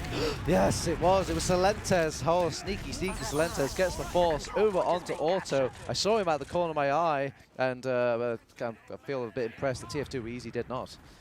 Yeah, it's one of the most simple traps in the game. And I don't know, it's this weird thing where at the highest of levels, the simple things sometimes work because you're not supposed to do them anymore, you know? Spamming the sentry gun here over on TF2 Easy. It's easy to take it down when it's nice and low level like that, so why not take advantage? They do lose a player during all that chaos though, so it does deter them from continuing the pressure of plus keep in mind they will have that overcharge just a little bit earlier over on Witness Gaming. Indeed. And I'm a bit surprised that they just tried to muscle their way through the shutter door like that aggressively, but yeah, I guess it made some sense. It almost worked. They got the sentry gun at least, and they could have gotten some more. Gassy gonna go for Spy, it looks like. I'm pretty damn sure he actually walked out. Tomas should know. Oh, he went back to Spy. He's checking furiously, so yeah, he definitely knows there's a spy amongst us, so let's see. Oh, look, he's the anti-spy technology. Start spraying and praying, my friend. There we are. No spies here. This is the cleanup crew of Tomas. This is at least the sounds I make when I'm cleaning. Yeah, like at this point, I think Gassy just needs to go for. Oh, he's just going for the sentry gun. He's going to put a sap on it. Immediately dies. That the engineer. Josh is in. Oh, it was a nice timing because it allows both of the soldiers to get in, and everyone's eyes are just kind of turned away to dealing with that spy. They're not looking at the bombing soldiers of the rest of TF2 Easy. So nice coordinated attack, and Auto manages to get out as well. No force for him, but they will get a consolation prize. Yeah. They're coming back in. Yeah, with this game, they don't really. Oh my god, that was close. But, Auto. Oh, he holds. The boy holds. That's going to be a full rat now. All of a sudden, Witness Gaming, they tried to push out. We One usually player don't down. see them do that. One player down as well, Beta. I count him on my fingers. 1, 2, 3, 4, 5. 5 players over on this Witness Gaming squad. They lose Pappy as well. They've only got a level 1 sentry gun. It does absolutely nothing. There's already a cap time by Moralexi. So much. They've got their round on the board here. And with so many seconds left in this game. That is, yeah. There's about 3 minutes left, so you can absolutely do this. No, wait, that's the opposite. That's the round time. Yeah, I don't know. Should we wait until? Yeah, that is the round timer. 30 seconds left, so it's 1-1, baby, on our first map. We're going to a golden cap. Yeah, you know, might as well not do that until the very end. Okay, that's point. It's like, do we go to mid? Nobby's like, yeah, I'm getting in there. I'm getting this. I think you could take your hands off the keyboard at this point. Yeah, and they couldn't possibly cap it quick enough. But I feel like if there are no players on the server and you have 6 and they all have the paint trains or something, it's probably about 30 seconds, right? We need like, you know what we need? A nice little cup where you don't play against anybody, but you just see what's the quickest time you can cap all the maps.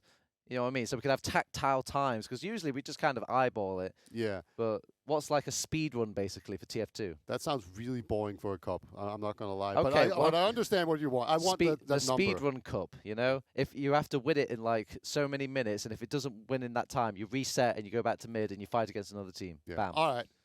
Send me your clips of rolling a map 6-man up. All with I want the quickest times, Twitch quickest chat. time gets a prize. It'll be a Whoa. bad prize, Whoa. but Whoa. I will get you a prize. Oh, you get them prize. That's Yeah, yeah. fine. Yes, Beta will get you a prize. Don't go to me for a prize. No. Okay. No. It's gonna be a cool bad prize. A cool bad prize. What's a cool bad prize? If you say I'll the think- prizes I had at my pub quiz, I'll be devastated, because that was a nice prize, a nice bottle of wine. Yeah, a bottle of wine. That's good. Yeah, That's good. all you need. Beta will buy you a bottle of wine if you get in the quickest times on each map. Yeah. Do you think they're popping a bottle of wine here on TF2 Easy? I'm gonna let you in on like a little secret. I think a team is definitely getting a champagne bottle, but it's not the team that you think it's gonna be. Okay. There you go. There's your hint. But we'll see. Who knows? Maybe the teams are just kind of. Actually, you can't open up the bottle yet, right? We still need to go. We don't know who actually won I feel this like map. players couldn't hold on to a bottle of wine or any sort of champagne or anything for more than 2 seconds without opening it. They would just be like foaming at the mouth. We're just a bunch of alcoholics here at TF2. We've seen Snakewater be close so often between these two teams, and this is no exception. Yeah. But we actually saw Witness Gaming, they kind of tried to push out, and it sort of backfired. Was Cadus right? Do you just always sit back and last? Yeah, it kind of happened as well to the reverse card of TF2 Easy. They jumped in on grass. They all committed to go for these points, but they just kind of weaseled out the movement. The correct, there's those sorts of rocket dodging scouts that just nullify it all, and you just easily get a kind of all-in play punished. But, it's nice to see the reverse. The only issue that they had over on TF2 Easy was they took a second to get into gear. Like, that first round loss puts Witness in a very powerful position, because it changes the note of, like, their motivations for a lot of these points. Yeah, it's kind of the old 7 story all over again. 7 was the masters of getting around and then just and then, like, making you make the worst decision that you want to do. But all right, so that is going to be our first map, at least, for a traditional it's not sense. over. Yeah. Because you're going to have the golden cap. So, it's and fine. normally the way, golden caps will give you like some split point and stuff. Not here. This is the grand final. You get the map. The winner takes all. And let's see which winner we've got here in our server. Need I remind you, it is Turbotab. It is alongside Beta, and we have got the rest of our merry crew covering our grand final golden cap, map 1. We're going the distance. I hope you pack you some sandwiches, Peter. Yeah. I made sure to get some food because I knew there was going to be a long one. I trusted it all along. It was actually funny to see the one scout was pretty close or pretty slow into mid Ixie there, but he's in on mid now. Probably not going to jump it, but Josh is very quick. Oh my God, air clean. shots. Oh, well, Thomas is coming in and just let the boys off the leash of the medic. They need Moolah to keep them grounded, it looks like, and they just went ferocious. All they could see was red on this red team. And Nobby's going to taunt around the corner here just to try and get some vision, but he gets splashed down a bit instead, so not going to be able to do a whole lot. Oh my, they're sending an entire crack squad for this man. The he is wanted poster. He's spunking the medic, so that's why they have to be so. Oh, Thomas on last. Oh, Thomas! They didn't expect the man to be spawn camping when they have their own spawn camper. Oh, a reverse Uno card indeed. That is crazy strong. We've seen a couple of these plays yesterday. It actually happened. That's so clever. It happened against Witness Gaming earlier today against League of Shadows, where Rons was like too far forward, or maybe it was Dro. One of the soldiers was hiding forward when he probably shouldn't That's be. so good use of your resources, really, because you don't want to commit too much as Witness Gaming because you have to deal with this player behind. But what you can make a lot happen with just one player sent all the way, behind enemy lines and go for that backhand play, that backstab play, and yeah, it worked wonders there. I don't know why teams don't do that all the time, really. It's pretty bad when you get spotted out. So just one you player, have, though. if you did it too much, it wouldn't really work. They're going to move in here. They're going onto straight into last, Froyo style, not waiting for that second cap. They're just going to go in, deal with the sentry gun, find the first easy pick. I say find the first easy pick. They won't find it. They will actually attempt point. They're blocking now. They've got stickies on point somewhat here for them. Domo has to go into the sky because there's just not enough players really to commit less to this last. And this is the issue of going in so early over on Witness Gaming. You're kind of lacking bodies. Yeah, and you also lack the ability to pressure the point. You saw how they were going for kills. If they could just go onto the point immediately, they could force people to go into them. But as it was, TF2 Easy, they had a lot of time to not do that. So saw this in the skybox, big bombs coming in here. Gonna get a lot of damage. Actually takes down both scouts. And I think this is just going to be a full-on retreat. Yeah, Alto actually does die as well. This is so good for Witness Gaming. They're even on last. Alto's got a long respawn as well. They're already having to deal with a pesky scout at last. Nasboy is naked, and he has been killed, and they get this cap over on this last point. It doesn't end with a bang. It ends with a whimpering second defense. Yeah, indeed. But Witness Gaming, they come back here. They show, apparently just when you start the match, they're really strong and they're going to come back and just get that first round always. So that's really good for them. So I feel bad for all of our supporting cast here because I can only picture that they went down upstairs again. They were like, oh, this map is pretty much over. Oh, wait, they capped a round. We're going to gold gap. They scuttle back downstairs and they're like, oh, it's actually quickly over again. Back up the stairs again. Very, very just kind of jarring result going to suddenly see who wins out in this golden cap. Anyway, so that was our Snakewater map. Were you entertained there, Beta? Yeah, it was a 1-1. We had one reset, but other than that, I felt like both teams were actually playing kind of aggressively for the most part. It's not the most aggressive I've ever seen, but at least they were trying to punish teams for overextending and losing players. And a few all-in plays coming out from both teams, really. It doesn't look like anybody's just doing any egregious tactics or anything, at least so far in our best of 5. So again, go get yourself some packets of sandwiches and coffee. We're going to be right back. We'll send it over to an analyst desk for now, or break, we should say, because we need to get those packets. They couldn't make it up the stairs, Turbo. Yeah. Tired boys, and plus they took what I said about sandwiches seriously. But yeah, we'll take it to a little break, and then we'll be right back with more of our grand final.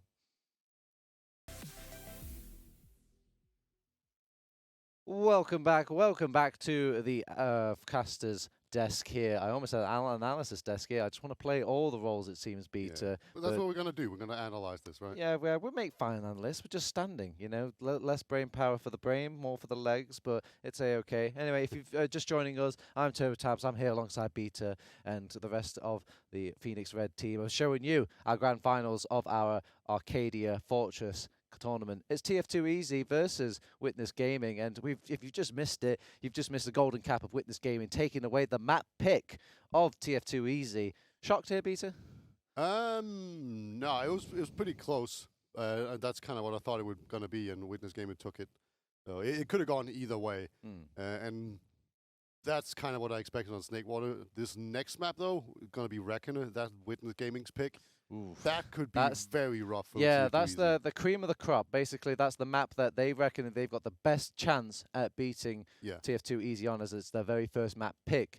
And, I mean, they have played Reckoner a few times. Not many teams really favour that map right now. It's kind of come through a few iterations. It's come back from the dead almost in a way. And it feels like Witness is the only one that has any sort of positivities to say about it, I feel. Yeah, and I don't know. I know Josh was on the Lego team that liked Reckoner, so maybe that's but it's a different breed now. It's a very different team. Don't get me wrong. It's a very different team. It was just the only thing I could grab onto. And a different map too.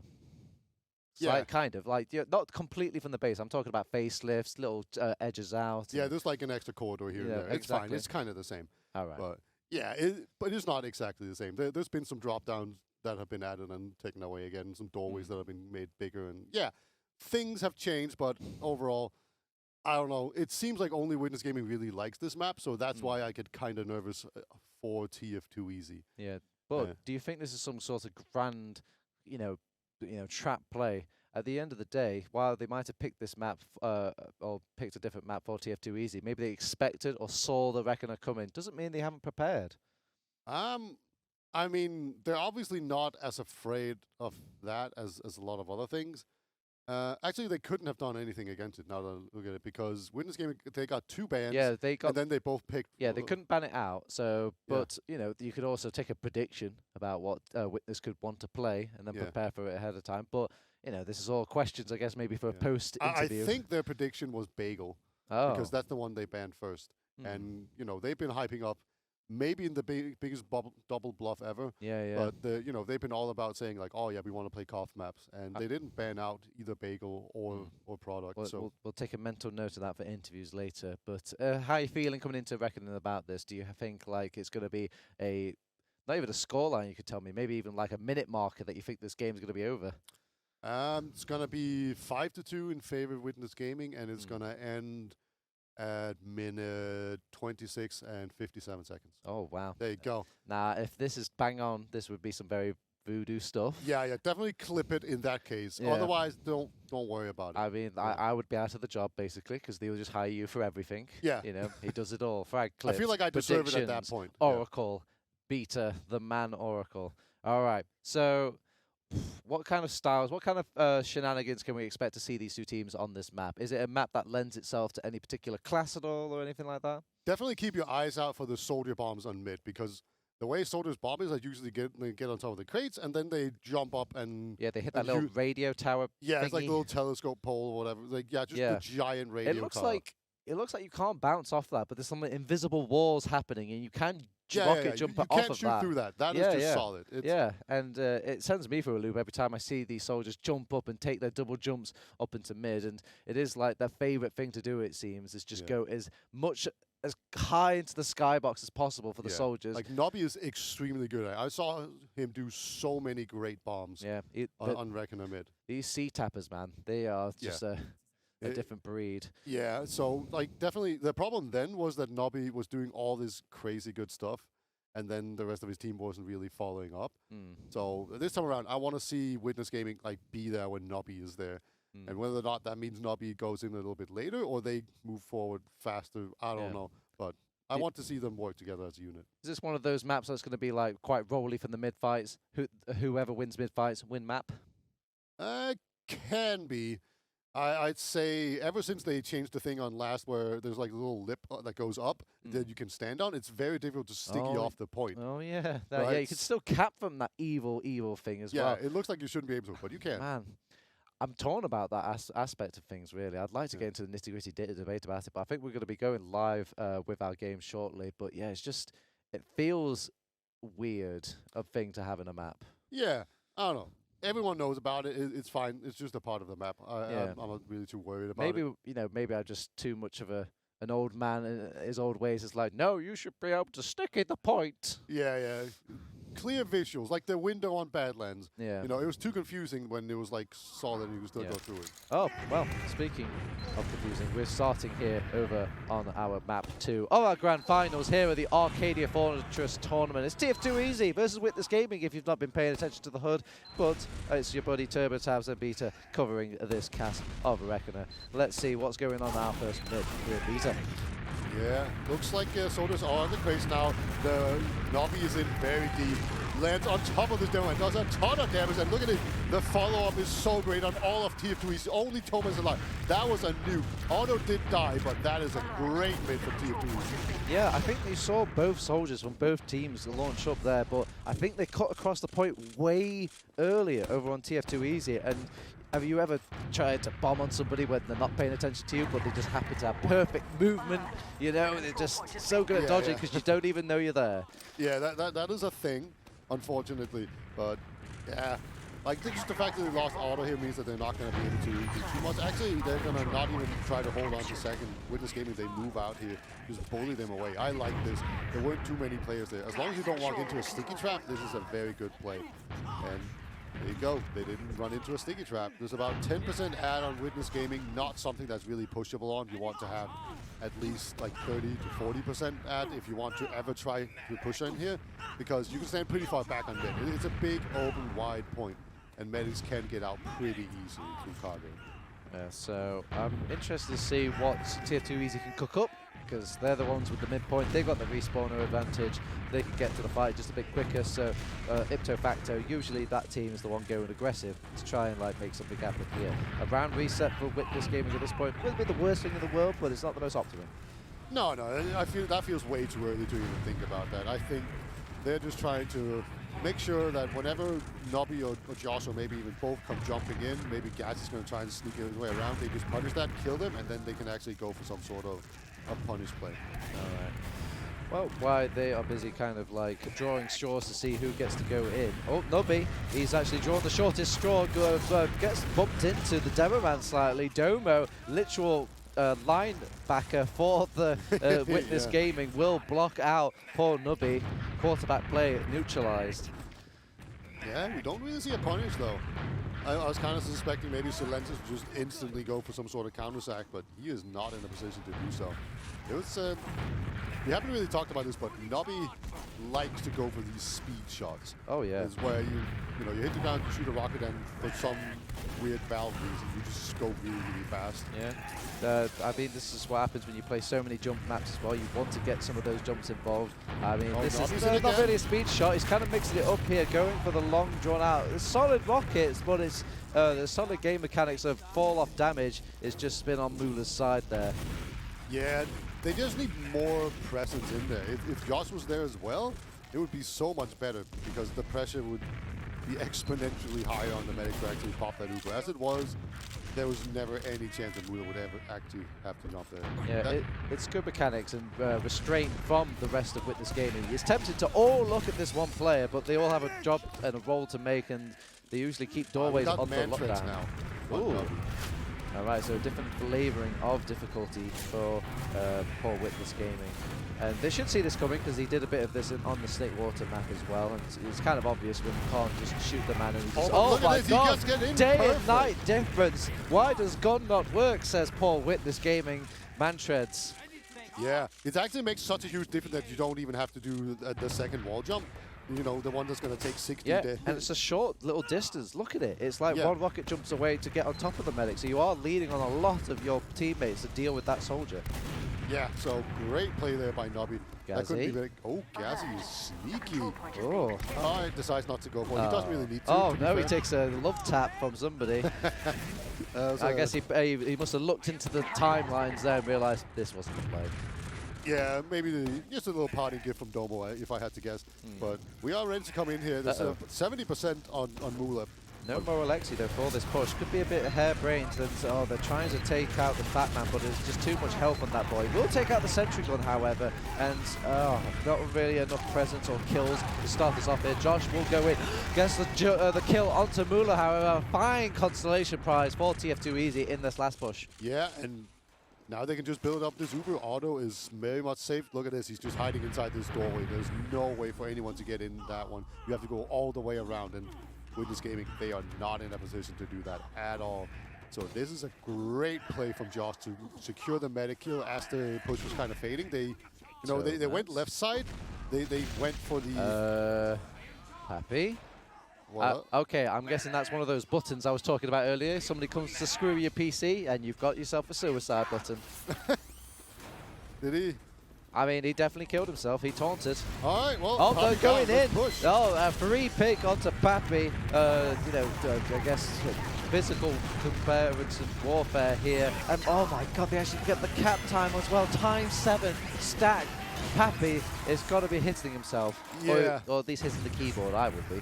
Yeah, Pappy kills himself before the Uber advantage push, and they just roll in there and get it easily.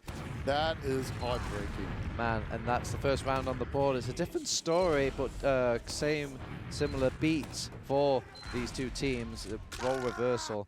TF2 Easy, first round of the board. That's got to be a commanding start onto the map pick of Witness Gaming. Yeah, that could actually get into their heads on Witness Gaming that they make such a dumb mistake.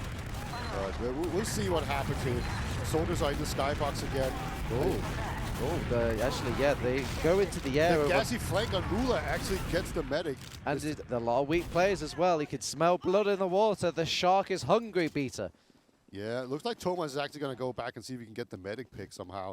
We saw him do it earlier. Wait, did you say medic picks or did you say med kits? As he's just hoovering up all these med kits over on the blue squad, looking through the bristles of the trees. Oh, he's just going to make it out. They're all back there looking for him. And the thing is, they're going to be paranoid as well. They think they haven't spotted him, so they're like, where is Thomas? He's got to be here. Have you ever played against the spy where you like catch out the spy, but the spy gets away and you just spend so much energy? The paranoia. Yeah.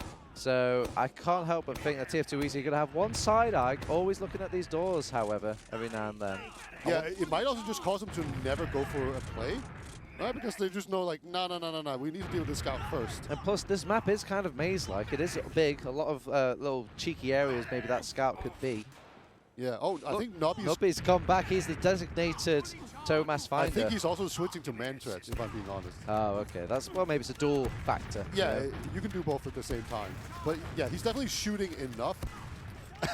Oh, he's going spy. Okay, that's interesting. Well, I wouldn't have seen this coming. And yeah, that's weird. Yeah. Bit risky as well. Is Nubby cloaked on mid? Yeah, it's because, you know, Thomas is back there. He can see him. He's disguised as enemy soldier. No, so friendly soldier this time. He did that this earlier where he disguised as an enemy soldier. And, you know, the enemy was just like, oh, you have a spy. You're not supposed to have a soldier that's on our team. So this time out, it's actually a friendly soldier, but bluff. Wait, would it say enemy soldier for us? Wouldn't it say enemy... Oh, well, never know. No. Let's just take our word for it. So he does cloak in now. I think he did take a bit of damage. I don't think they're too aware over on Witness Gaming here. There's no way on this planet Earth that he can uncloak there because they will hear the decloak sound. He actually gets by. He's going for the demo instead. Settles for the easy domo kill. Surfs out and shooting the health back. And they can't find it. They've already pushed it in quite cleanly here over on TF2 Easy. They use the Uber charge, though, during all this to hold on to the second point. Josh does go down. Papi also goes down to the flank as well. They want to re-enter the fight for TF2 Easy. Kind of an all-in for both of these teams, and it is going TF2 Easy's way. Yeah, the demo pick is just so good, and the fact. Oh, Domo, he's in.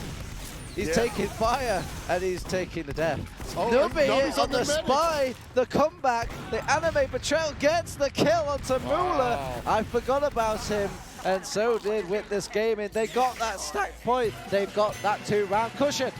Witness Gaming's map is not going their way. Everything seems to just be falling apart. TF2 Easy, they are feeling themselves right now. This is so much momentum for them. It all started with Papi accidentally killing himself, but this time around it was just Nubby with a great spy play. Oh no, the virus has been infected into the minds of Witness Gaming, and they are worse for it. 2-0. 20 minutes left, however. They could still make this come back if they really cope hard. Plenty of time. No worries on that departure for sure. But let's see here. Domo wants to jump, maybe? All right, not quite going to be that way. But Mula, he tries to get up, but just nukes Lily Pad, a nice little offering assistance from a Witness Gaming head there. Papi will get some equalizer kills along with his boy Ixie, so when the dust settles, they do hold out a kind of a win for Easy, kind of a win for Gaming. Witness Gaming, as they get the points of Witness Gaming, they get a medic Uber on TF2 Easy. Yeah, I definitely prefer the position here of TF2 Easy despite losing the mid, because there were only 2 players on mid, and it's going to be quite a while before Witness Gaming can actually set something up. So this push in onto mid could actually be pretty uncontested. They're being a bit slow on TF2 Easy though, so that kind of advantage has gone already. But still, they're going to push mid with an Uber. Josh, though, he doesn't want to use the Uber. At least not at this point in the mid, so a lot of teams will just try and use the rest of the Uber. Like, okay, I bite my tongue. They actually have used the Uber charge nice and early. Some decent damage is being rung out, but they're losing players over on TF2 Easy during their own Uber charge. Never the ideal play, and they can't quite finish off these last remnants of Witness Gaming. They can make a counter-attack here. Was that a back cap during all this? Yep, the back cap has come in. Oh no, not another back cap. Ixie's in there. Wow, turning it around. I wasn't paying attention to that I know, it's a small section of the screen here. I bet the audience in the bar were like shouting, it's a back cap, it's a back cap. Well, c'est la vie. That's got to hurt TF2 Easy. Not only were you losing people during you, but you were losing the round. Yeah, indeed. The flank got overwhelmed. 2 players got behind. Get the cap in. This evens things out considerably. 2-1 still for TF2 Easy, but Witness Gaming, they need some momentum back in this game, and this is exactly what they needed. Another mid, a new me, another attempt at salvation for these two teams. The mids have been going quite even-steven so far between all of them. Nubby going for the big boy bomb. Doesn't want to go for the medic, aiming for scouts here, it looks like, and he'll get that one kill. But Witness Gaming are hitting so much prettier, especially because they managed to keep Mula alive during all of that. Yeah, that's really what it comes down to. Audio has been bombed basically every single mid. Okay, Nubby is still jumping around. Actually, he's going to make it out alive here. He was stuck behind line. Sometimes that's a good thing, but other times you just want to come back with your team so you're not a free pick. This time around, Nubby's going to take the cautious route out. Mula, he still doesn't have the Uber, so if you get onto him, he could die. The Witness Gaming, they're being quite careful here, making sure they lock down every single door. They do a good job of it, so they're going to be moving in now. Only 60% on auto, so they have quite a lot of time to work with here. Well, early pop, worried about snipers, and they're just walking it in, waltzing in into this last point. Stickies have been dead on point. They've got that pressure. They've already have a soldier blocking it. The lift has been applied here, Beta, but the heavy weapons guy is the counter to such a play. Yeah, it's so rough with this heavy. He can just rotate and spawn, so... And look at it. It's basically a delivery device. That lip is like ready for him to just stand on and walk from his own little platform. Yeah, it's... it can be pretty rough dealing with a heavy sometimes. They really should ban that class. But anyway... Still bitter after all these years. How many years has it been, Beta, where you hate this heavy weapons guy? Oh, how many years have I played TF2? I can't remember. Yeah, it's an Uber ad on TF2's Easy, but they don't want to push out of Blast with that kind of an ad. And they do have a round up here, so wasting time, not really the worst thing in the world for the TF2 Easy squad. Salentes trying to walk in, trying to bait somebody into a fight and go for a 2v1 situation with Pappy at his side. Oh! Pappy is no longer at anybody's side. He's been taken out, going for the sentry gun. Yeah, they do get the sentry gun. They get that.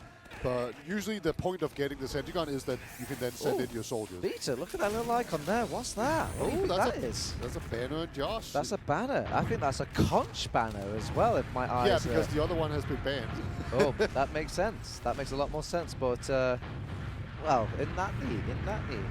So the Josh are running the banners again. They're back, baby. Yeah.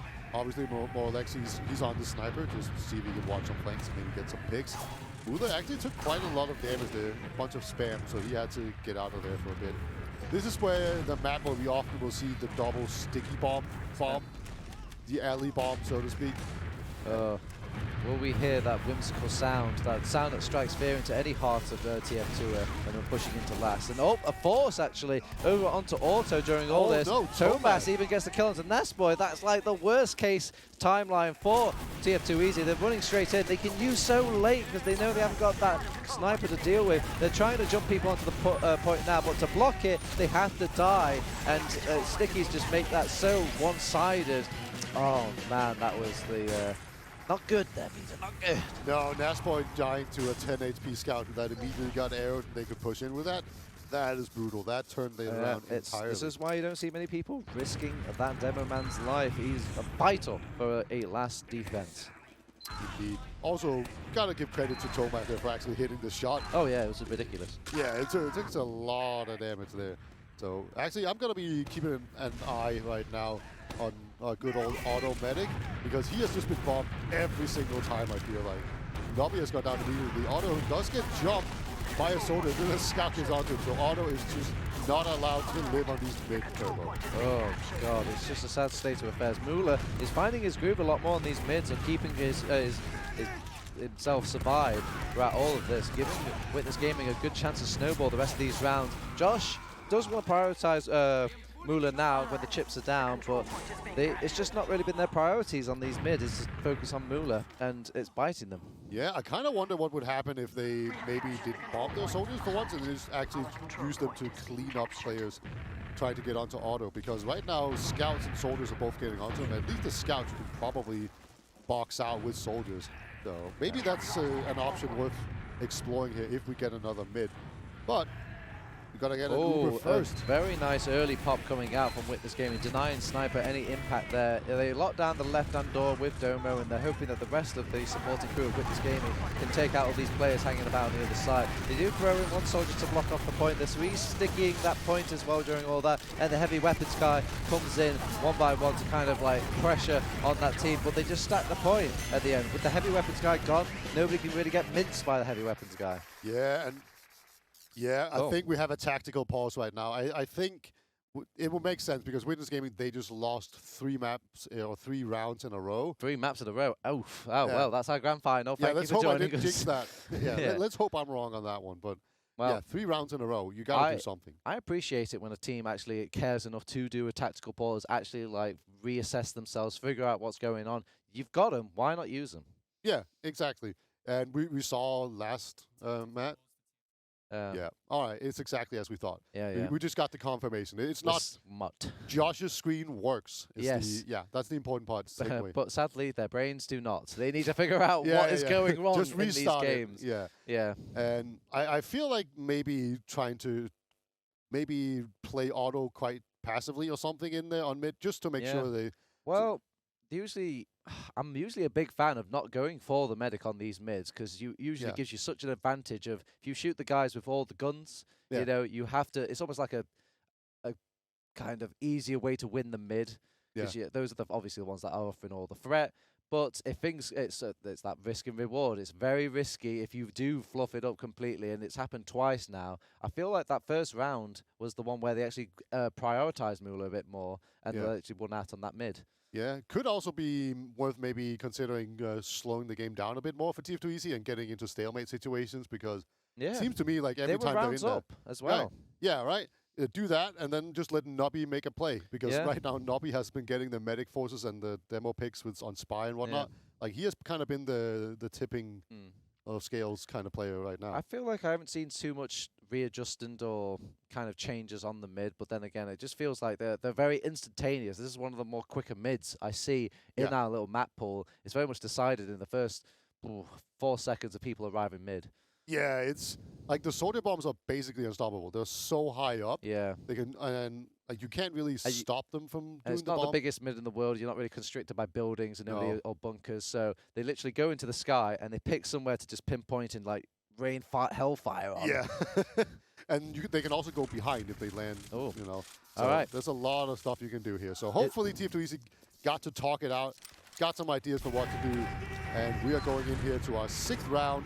With Witness Gaming, they just got 3 in a row. They're ahead 3-2, and of course they're up 1 map as well. 13 minutes left on the clock. Still plenty of time in FPS land to have these turnaround plays for TF2 Easy. It's just 1 round at the end of the day, as they have made comebacks before on the previous map for a little bit anyways. As we are going into it again, another Hellfire jumper, and it finds no Hellfire target. But Silentus will find his target, however, and they defend the aggression coming out from the rest of TF2 Easy. They do lose Mula in the last remnants of that mid, and Josh is hiding as well.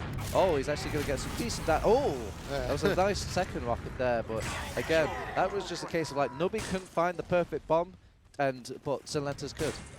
Yeah, also it just feels like the entirety of the Witness Gaming team were just ganging up on Otto, and you know Otto did have a scout with him, but it didn't matter at that point, and it feels to me like resign him to death. Yeah, Nobby and Josh are going in, and then everyone else kind of are on their own. So it kind of ends up with 2 different spread out teams there. Yeah, I'll admit, I think teams are actually having different issues now, finally, on these mids in comparison to the previous mids. So I'm sure they'll address it in the next upcoming either round 1 or round reset, as we are at last here for TF2 Easy. God, do they hope their round reset. Yeah. It's actually a bit of an advantage right now for Otto. But you can see Otto can hold really far back. Oh, there you go. Tomas puts his nose. Silentus, he jumps in on top of the sentry gun and brings Otto down to that danger zone level, but doesn't quite finish him off. A bit of like Oh, well, there we go. The player was disconnected for a hot second, but he's back now. But yeah, very nice and also to kind of not choke on LAN here and use those Ubers willy-nilly. It is a grand final situation. Pressure can build up. Yeah, but it was kind of bad that he actually allowed it to come to that. I feel like when there's a sentry and you're holding from spawn, it's your job to be able to get in there really quickly whenever you see something. And you see right now, he's just responding. Well, so Papi could not do anything. That's what I wanted to see. Yeah, that's your atypical ending for a sentry gun versus soldier experience. So Papi will go down. Does allow the rest of Witness Gaming to possibly get another play. Nice pick off by Solentis here onto Nasboy. Again, we've mentioned it.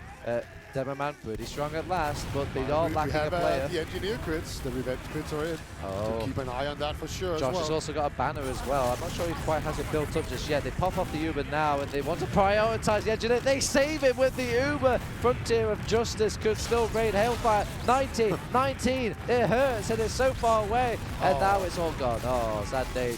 Oh no, Nasboy just comes back. Thomas kills not just one, but two players on this last push. Yeah, that could have gone so much worse for Witness Gaming there, but Thomas saving it a bit at the end. Looks like TF2 want to push out as well anyway. And Josh, he's still building this banner. He's still holding on to it. Looks like that might have just been a big ploy to get some extra damage in. But yeah. Oh yeah, you could actually see the building on the HUD as well. I just noticed. Yeah, you get look. If you notice all these nice little features of the HUD, you can see which class the medic is healing just by like these little icons as well. The banner is popped as well here from Josh. Auto's gonna be. Oh my God! Solentis got destroyed there trying to get onto Auto. Auto's on 48 HP, but otherwise nice. Nice response for a hot second by Doma. Will get taken out by numbers alone, however. Lula does get himself out, gets that Uber charge safe for his team back at mid, but that's a second point rescinded here by TF2 Easy from Witness Gaming. Yeah, gonna try and make it out here, not gonna just stall it out forever. And that's why I have to be careful not to hold too close by, because when they see him, I think they're pretty content to just Uber in and get down. Yeah, there's been a lot of Nasboy hate, backstabs, and the Demomans have actually received a lot of hate. My God, Solentes got in there, did so much damage, but I didn't spot him on the map at all. Yeah, it was just again one simple jump and you're just onto him. And I didn't notice if he actually had the man treads on, but either way, it's just very quickly. Scouts showing signs of weakness. Knife pipe from Domo here. They're trying to bait in all these jumpers a little bit with this Demo Man and Soldier combo. Because you want to jump in, you want to deny that door, but you can't plant your feet directly on those stickies that Domo's planted. They've used the Uber Ho in all the chaos of transition into second. They're trying to get to last now. Pressure this team without hoping that a sentry gun or a heavy weapons guy sets his face up. Gaz is now back on this heavy weapons guy. Will go down, but that's a lot of health. They're soaking up the pressure of Witness Gaming. They're still going in nice and slow with this beater. They can't really get onto the point though, because Nasboy's got a good chokehold on the point and the player's life. Yeah, Papi gonna show his face just a little bit, but eventually ends up jumping out here. TF2 Easy, they want to get out of there. There are some sticky traps that they need to be careful of here. But nice job here from Josh, completely shutting down Papi, making sure he cannot be in the fight. But no one else from his team is actually out there, so it's just gonna be Josh padding his stats there, getting some extra damage, and that's gonna be that. All right. Well, all this just to have the reset clock go back to where it once was, and TF2 Easy have to do the hard job of just waiting out all these attacks and attempts by Witness Gaming. Oh, headshot rings out by Moralexi. This boy is hot. Hasn't missed a shot so far. They've not been all headshots, however, but they have been all nice, clean hits. Another body shot rings out from Moralexi. He's heating up here. Oh, everyone's in the same corner. That makes me so nervous. I can't remember what we called that. I think we just called it like murder corridor, because if you're in there, you get murdered. So you don't want to stack too many people in there, because it's just one or two double pipes and your team's done for. I do like that TF2 Easy was trying to work with their sniper there. He was feeling good, and oh my God, Domo just came back. He just came back, it feels like, and now he's been sent to the respawn queue again. Another sniper play. Oh, the steal of the map as on Witness Gaming's side here. They will pick off Josh in the death corridor, and the sniper of Moralexi is just being a thorn in Witness Gaming's side.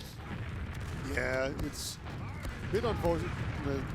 Do you think that when more Alexi and Poppy are gonna go to shake hands after this, he's just gonna headshot him. Yeah, he just kind of trips and accidentally kills him. I think. Oh, I was up in Domo, yeah. Man, have you ever been so good at headshotting people? You shake Pappy's hand, but kill Domo somehow. All right. Oh, they need to figure out what to do here. There's no counter sniper that they want to run over on Witness Gaming because it's so much harder for them to block a sniper all the way back to this point. Mo Alexi got a whole playground to play with. They do get Mo Alexi now by sending Silentis in. A worthy trade, I think, just give your players some room. Yeah, now they're actually moving in here with Space. Thomas is in on the right side. On its own, not something that might necessarily... Oh, Thomas sneaking in, teasing with them, toying with them around this map, and well, wants to kind of bait somebody to jump in and close the line, but nobody wants to really take it. It was like almost a round-winning kill he got last time onto Nas, but what a shot! Hitting them. Yeah. The boy has had his Weetabix this morning, or whatever the equivalent this is. This is so dirty. Oh my god, he got a random critical headshot, and I don't even know who he hit there. Was Domo went down. Of course it was Domo. Oh my god, he wasn't even meant to be for him. No. Domo just dived in front. He's like, no, Get this is down, fine. Mr. President. It's the same bodyguard that keeps dying, being resuscitated in hospital, and then coming back and taking the same bullet. This is my cross to bear, Mr. President. Yeah. Oh my god, just the poor boy being bullied here at, do we have a cyberbullying policy here at the LAN? Yeah, cyberbullying is super cool. Yeah, well, it does if you could bring them out with cool critical headshots like that. Mo Alexi, he's on the hunt. Where's Domo? Give me Domo. The thing this has done is that it has just slowed it down enough for Witness Gaming that they're actually running out of time. They only have 1 minute remaining, so at some point here, I think pretty soon we're about to see a drive push. Basically. Yeah, it's kind of a 50-50 win because TF2 easy, they get a round reset. But Witness Gaming, they get more time wasted on the clock overall. So I'm not sure who really is holding out here. And Pappy can't quite get the jump onto. Domo's goes down. No headshot though. Nubby giving the mercy killing here. Yeah. No, sit down before more Alexa gets you again. Yeah, we'll cut out the middleman here. Yeah. But it looks like we're going to go to a round reset. Witness Gaming, though, consolation prize, more time has kind of been wasted. If it only gives TF2 easy, like, basically one shot, one opportunity to kind of go for this redeeming tie. They still have one more try here. This is going to be an uber push. I think we can guarantee that, and they're just going to take a lot of chances. Buff me, says Silentis. Yeah, and they're going to probably pop it really late. They're aiming for the soldiers here. Interesting from the rest of Witness Gaming. They do get the spam out, and can't quite get the shot on super the deep before he popped that, though. That's kind of good. Oh, counter Uber from TF2 easy. I mean, it's just, I'm not sure if they have the resources here to deal with this heavy weapons guy on point. A lot of damage, however, and there you go. The stalemate has been kicked in. And we will get around reset. Yeah, really strong last hold there from TF2 Easy. Basically, the sniper just kept on delaying them so much that they just never had a really good chance of getting in there with good suicide. I think Silentis had the best shot of anyone, and I feel like that was mostly Auto being in a poor position there, despite it being behind the sentry there. All right, let's see what they can cook up on TF2 Easy. It is kind of their mid to win, to kind of start snowballing things. They don't need quite 3 minutes to win a round perfectly, but it's every sort of second counts here, as it's realistically the amount of time they need to pull something off like that. Auto's looking like he can survive. He's actually in toxic right now with 2 soldiers in that. They're just about wiped here on Witness Gaming. It gets easier the longer this is drawn out because they all get buffed up by Auto again. So a kind of a ginormous David versus Goliath fight here for Ixie and Thomas. Ixie just... I think he's kneeling in a corner, just being sneaky. No, he's back with his own team. Thomas, though, he's the one that's actually gone behind during all this. And yeah, just will play more of those shenanigans we saw on Snakewater, where he was just going around and turning heads. I'm pretty sure Nubby was just rocket jumping. I could be wrong there, but that's pretty funny. Eventually, Thomas just gets picked off. TF2 Easy, they've been really good at dealing with Thomas when he's behind lines. I'll give them that. That's definitely a plus for them. Yeah. Witness Gaming, much more of a let's get everybody involved. Oh no, Nobby misstep with the sticky jump there. Will's about to get his Uber as well, by the way. Oh, he not dropped anymore! it the very last Not second. anymore! That boy has lost his Uber, he's lost his mind, and he's lost the round. 99% turbo taps. He was holding down his Oh my mouse. god, that's gotta hurt. And they've got 1 minute and 30 seconds to console themselves here, Beta. Yeah, this is looking like another golden cap. You can definitely win in 1 minute and 30. Oh my god. But it has to be a very quick round, so wow. These teams are just so close. 3-3 on this map. Okay, what did they expect of me? They said, like, okay, cast the grand final. There's only 1 map, 2 maps, 3 maps, golden caps, so many golden caps, and then we'll do karaoke after that. My throat's gonna die here, Beta. Yeah, that's a goal, definitely. Looks like Otto is not being focused this time around at all. Poppy does a ton of damage though. Woo! Almost hits that shot, but Thomas cleaned up a 4K from Thomas. Now it's just Nobby and more Alexi. They get 3 players right now. Because everybody's well. Excuse me. No, Don't do that you're to me. excused. Yeah. Whoa, that felt like a back chatter. It felt like. Well, that was a nice way to end out our little game just about. There's 30 seconds left. Realistically, these teams can't do anything at this point. Both medics died. Almost all players died. This midpoint is pretty difficult to cap. It takes a while. So, yeah, there's basically no way that they're going to be able to do it. They're just going to hanging give out. it their best try. Then again, they are kind of capping quickly. 15 seconds left. They're pushing to last. They're going in dry, Beta. Bite the pillow, it's going to be rough. Oh no, the sentry gun cleans them up, the heavy weapons guy is even worse. And what can poor Domo even do at this point? Yeah, Sentry 1 and Sentry 2 just putting in work there. It's so rough when they just sit up like that. You know, the reason why they lost the second point there was that they just put up 0 effort. I think they were just holding last. Well, we're back at this position again. Not seeing a golden cap or LAN, and it seems we've got them all right now. Yeah, I think I've seen 1 in one of the games. Oh, okay. I feel like the Germans had 1 against maybe the Swedes. Oh, that fair play. Yeah, but they have been very rare, and now it was kind of we're live now. It was kind of a roll early on with Witness Gaming when we're live now. We're live. Easy. Whoa, that's definitely a golden break because we have just gone straight into our golden cap. Players are being hot here in this server beta. No timer wasted. Yeah, we have. Okay, the timer wait. Oh, no more timer wasted. What are you doing to me, players? You're killing me. Okay, just a little config issue. Whoopsie daisy. It happens to the best of us, and it makes sense as well because they did kind of launch into that golden cap rather quickly. Yeah, got a bit excited there. I guess the time limit, it was a thing that you have to do, get right. I don't know, was Stinson just like whipping them? You know? Yeah, it's like you will be on schedule. Yeah. Start it right now. He just comes up, and the beauty is he can press F4 for them. Yeah, I think his rule is that if you... Oh, he's pressed F4 for them again. Yeah, if you go a golden cap, you have to roll the next map. Those are the rules. Otherwise, we won't be on schedule. Yeah. I'm not missing karaoke, says Stinson, as we are going into our second golden cap of our grand final, map 2. It is Turbo Towers alongside Peter, and we're going to see who is going to win this map pick from Witness Gaming. And it's starting off strong for the Witness Gaming boys. Pappy even going in with a strong, solid jump to buy some room and space for his team because they did such a good job dealing with the jumping prowess. On the flank. Oh, that nice. prediction. Yeah.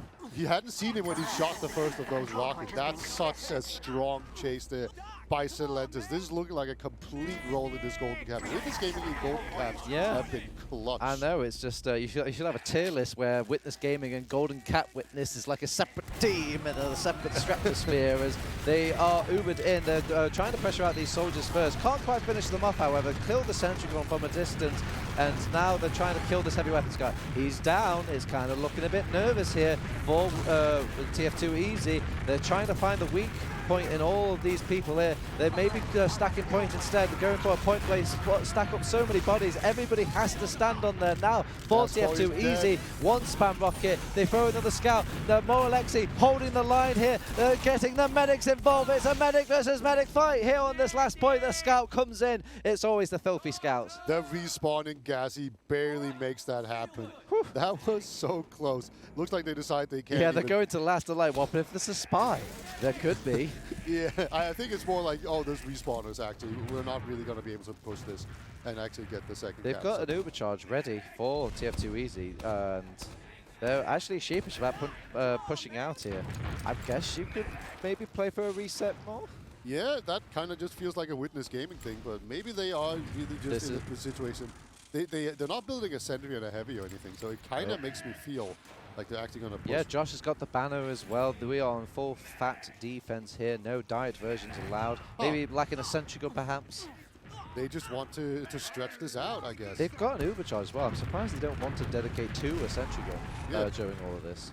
But yeah, okay, let them design their kitchen at the end of the days on this last point. You know, they can put in whatever sort of shenanigans they want. Salentes going on Spy now. I don't think they'll see this coming on TF2 Easy, because Salentes went all the way back to spawn, and you kind of need somebody to die to signal that you've made a class change. Yeah, indeed. He is going through a pretty well-spammed area. He's made it in. Yeah, he somehow does make it.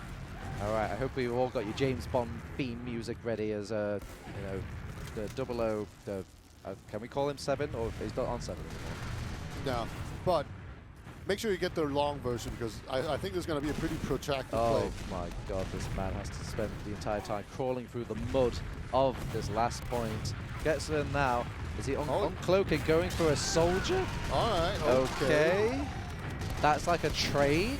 Yeah, I don't think that's the situation he wanted to be in, but yeah, that's just where he ended up. It is going to create some space here. Oh, they got scouts on point. They popped the Uber now, and they respond on kind over on TF2 Easy. One scout dedicated, staying on that point and blocking it. Thomas also staying on that point. Josh, though. And so the soldiers going aggressive, trying to deal with this heavy weapons guy, but he's just doing so much damage, and he's healing up so much from everything here. They will manage to just about wipe them here over on Witness Gaming. Only Ixie, the scout taxi, alive.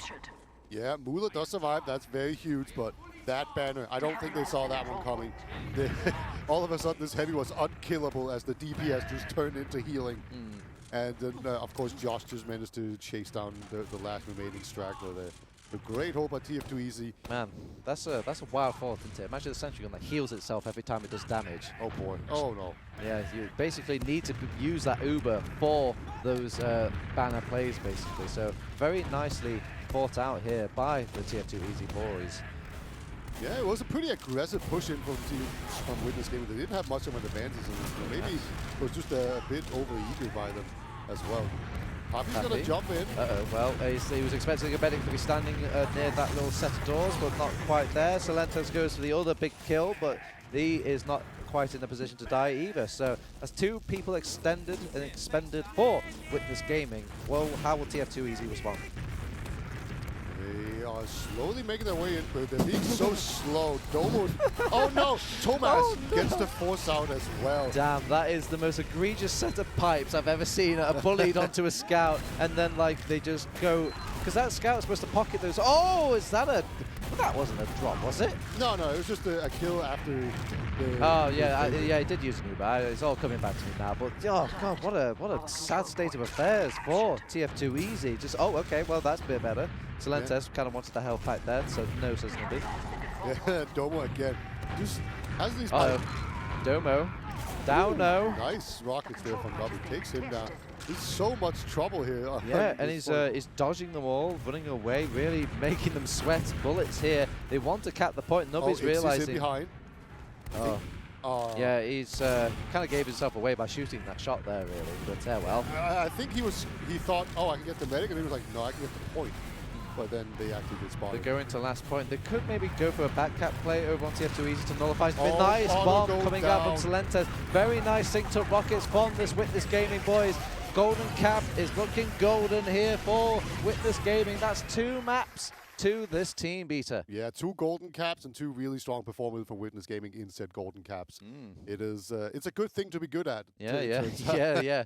When the chips are down, you know, it's good to be winning at the thing that you need to win the most. Yeah, absolutely. And I'm honestly surprised at how close this map was. It was looking like TF2 Easy was going to run away with it for quite a long time. We also need to remind people, this was the map pick for Witness Gaming. So TF2 Easy definitely punching up here in this little map affair. So, God, they have to do the hardest sort of amount of work here for TF2 Easy to redeem himself. Mm. Yeah, so it's just going to be really, really awkward for them there. Can you see it happening? You've got your maps, need I remind you, coming up here, Peter. Yeah. Will be Metalworks next, then Product, then Process. Is that the best sort of storyline you could see? Easy bringing this back? Like, the fact of the matter is that at this point, TF2, they have lost 2 maps. So they have to reverse sweep Witness Gaming at this point.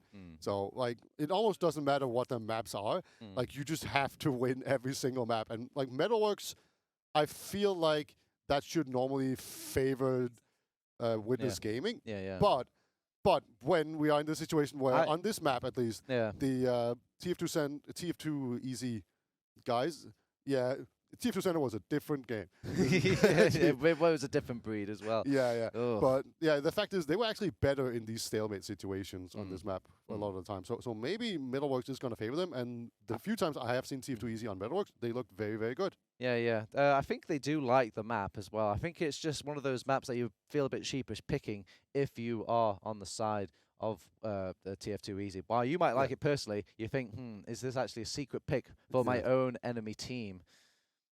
So I say that again. Basically, do you think like it's hard to be at that impasse where if you like a map, but you know that the other team likes a map, to have to kill your darlings, basically? Oh, right. Yeah. I think you just pick the maps that you like, and if they also like it, then it's going to be a good game, right? Right? Because when you're comfortable, then that's better than your opponents being uncomfortable, because you can't control how uncomfortable they are, but you can kind of control how comfortable you are. Yeah. If that makes sense. You don't know I'm always uncomfortable, but you know who is pretty comfortable? Those people sitting on that couch. I wish I could be comfortable like that. Yeah. Wow. I mean, yeah, we are pretty comfortable, joined obviously by Cerny and my boy Bum himself. Good God, boys, that was that's been a couple maps. That's been some heartbreakers. Like, I don't even know what to say. Bum, what are we looking at right now, other than the most arduous journey anyone would ever have in a grand final? I mean, I think we're just looking at Witness being more prepared for Reckoner. Obviously, it's their map. When it gets down to a larger sample size, they're clearly much better throughout the game. TF2 Easy obviously getting that early lead. Yeah. But once it actually comes down to lots of rounds coming in, Witness Gaming easily picking it back up and showing us why they are so dominant on Reckoner. But I was surprised it was even that close. Like, we've seen Witness just rolling guys on this map. Yeah, it seems like just so crazy. Like, the fact that both maps, granted, Snake was a little bit slower, but Reckoner like a 4-3 with golden caps. That's a lot of rounds to get to. There's a lot of success. There's a lot of good stuff from both teams, but like, I don't know. Certainly from your POV, like, what a TF2 Easy. Like, is it even a case of they need to do something different, or is it just like so much micro stuff you can't even put your finger on? I feel like they're doing almost everything right. I feel like they're getting there. I mean, they're taking Witness to a golden cap 2 maps in a row, which is more than they've done for the past ETF12 seasons. Yeah. So clearly, like, they're getting there, right? They're clearly getting there. They're getting just close enough, and they just need that little bit of extra to actually push through to the end, right? There's this 2 maps in a row now where they go to a golden cap and they lose in the golden cap eventually, even though they managed to pick up some nice rounds early. They play exceptionally well, in my opinion, compared to their usual Witness experience. Even yesterday, I mean, yesterday they got rolled. Yeah. Oh yeah. In comparison, right? So, yeah, I don't know what it is. I mean, they're doing pauses. You hear Josh screaming across the venue downstairs if you're actually in the hall. Obviously, there's just a very minute things. Maybe a small lapse in a mental state for one player, puts them in a wrong position. They suddenly die. It collapses after that.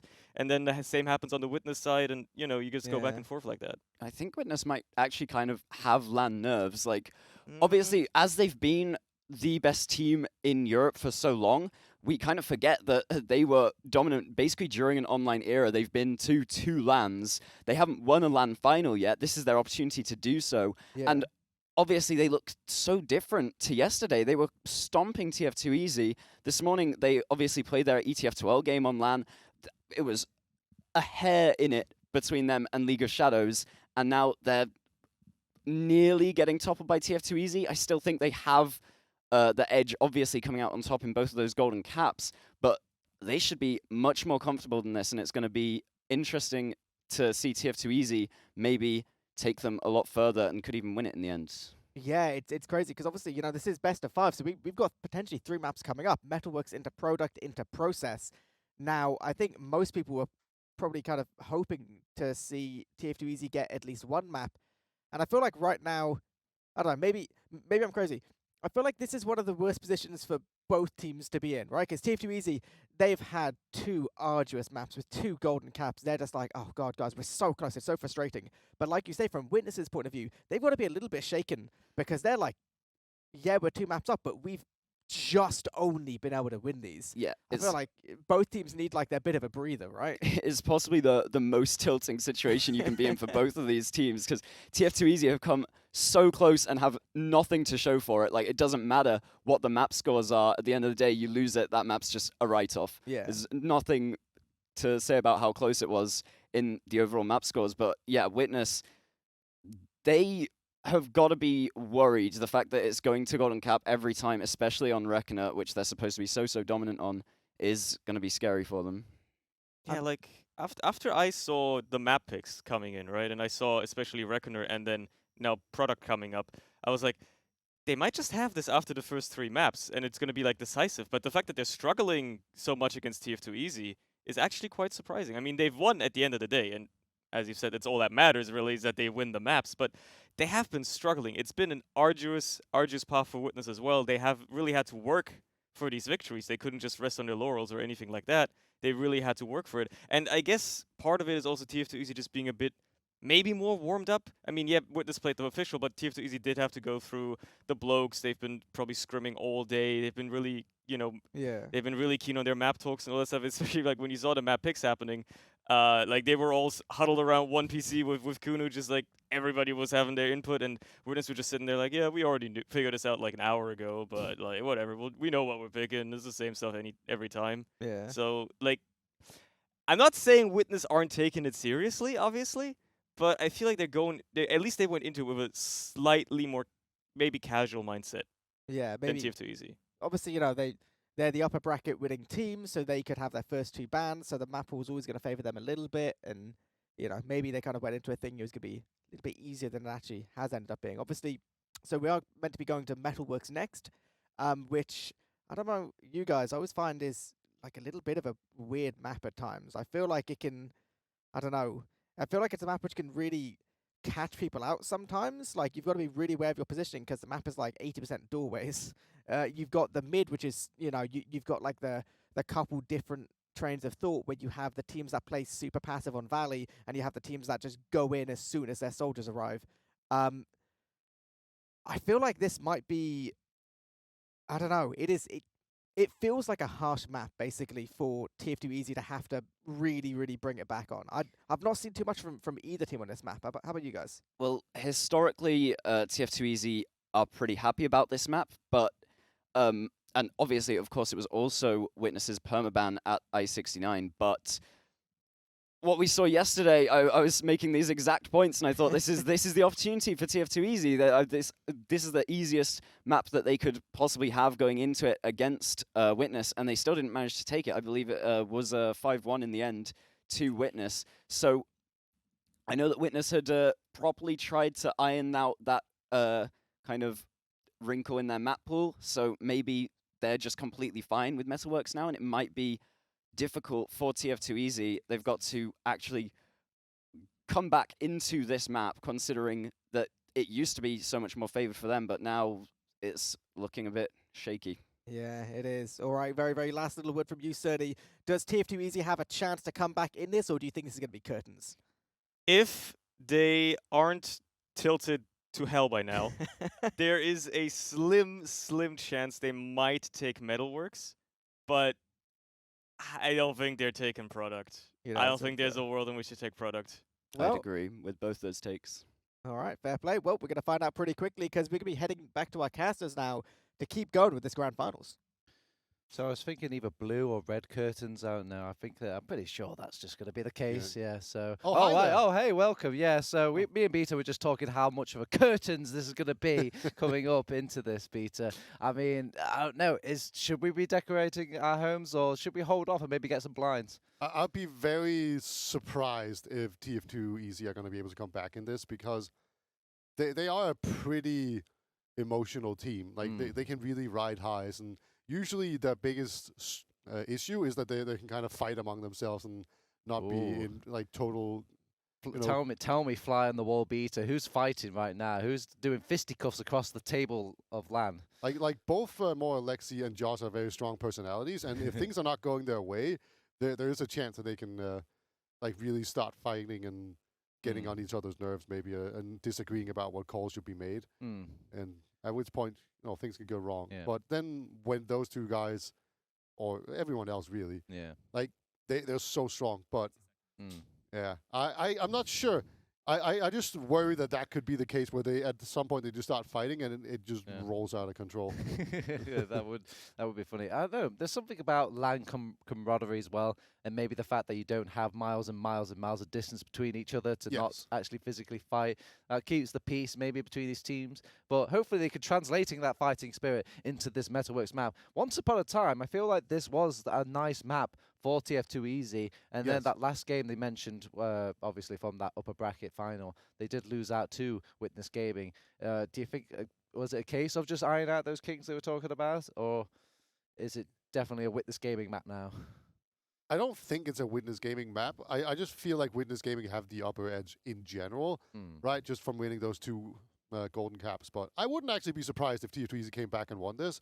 And I'm also not that shocked if they actually win on product. So let me let me put it this way. Let me paint this storyline for you, Beta. Okay. Okay. What's the most lovely win you could have? One where your enemy team thinks they're just about to win it. It's there. They can grab it and give it here. It's mine. And then a 3-0 sweep. It's got to hurt Pappy's feelings, but you got to hurt his mental map pool first. Yeah, and you have to keep in mind, like all of these games have been extremely close. It could have gone either way. Yeah. So you can't just. It's all planned. Write it It's all orchestrated. This is the script we've been given beforehand. I hope you're ready, audience, as we're going to watch one of TF2's greatest comebacks here. Kappa? That would be really, really, really good. And as I said, if TF2 Easy win this map, I actually also think they're going to win on product. So in that case, we're always back to being even, and who knows then? Yeah. At that point, with this gaming can just be completely out of it. All right, so we're just waiting for the final things. We have got the players in the server, but they're having little chats, having little cigarette breaks. Stinson's whip is just not hurting them anymore. No. So they're used to the lashings at this point. So they're probably just having a really good, solid talk, maybe even making the script themselves on these mid-fights. Because these mid-fights, I feel like are going to dictate the pace of the game. What do you think? Yeah, it's really been a case of, I feel, can Otto survive mids? Because usually... Yeah, he wasn't surviving with the last, 4 mids now?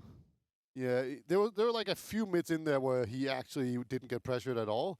But it does seem like whenever Witness Gaming decide to bomb the medic on mid and put pressure on him with scouts and everything, he just dies very easily, and the soldiers are nowhere near to help because they're just off on their own adventure. Those bombs can be good, but if no one else is there to help, it doesn't matter. Okay, let's look into the crystal ball of now as we are joining all of our compadres of these players. Witness Gaming versus TF2 Easy on this server. It's being witnessed by your very own Turbo Tabs and Beta on this grand final map. Potential match point here.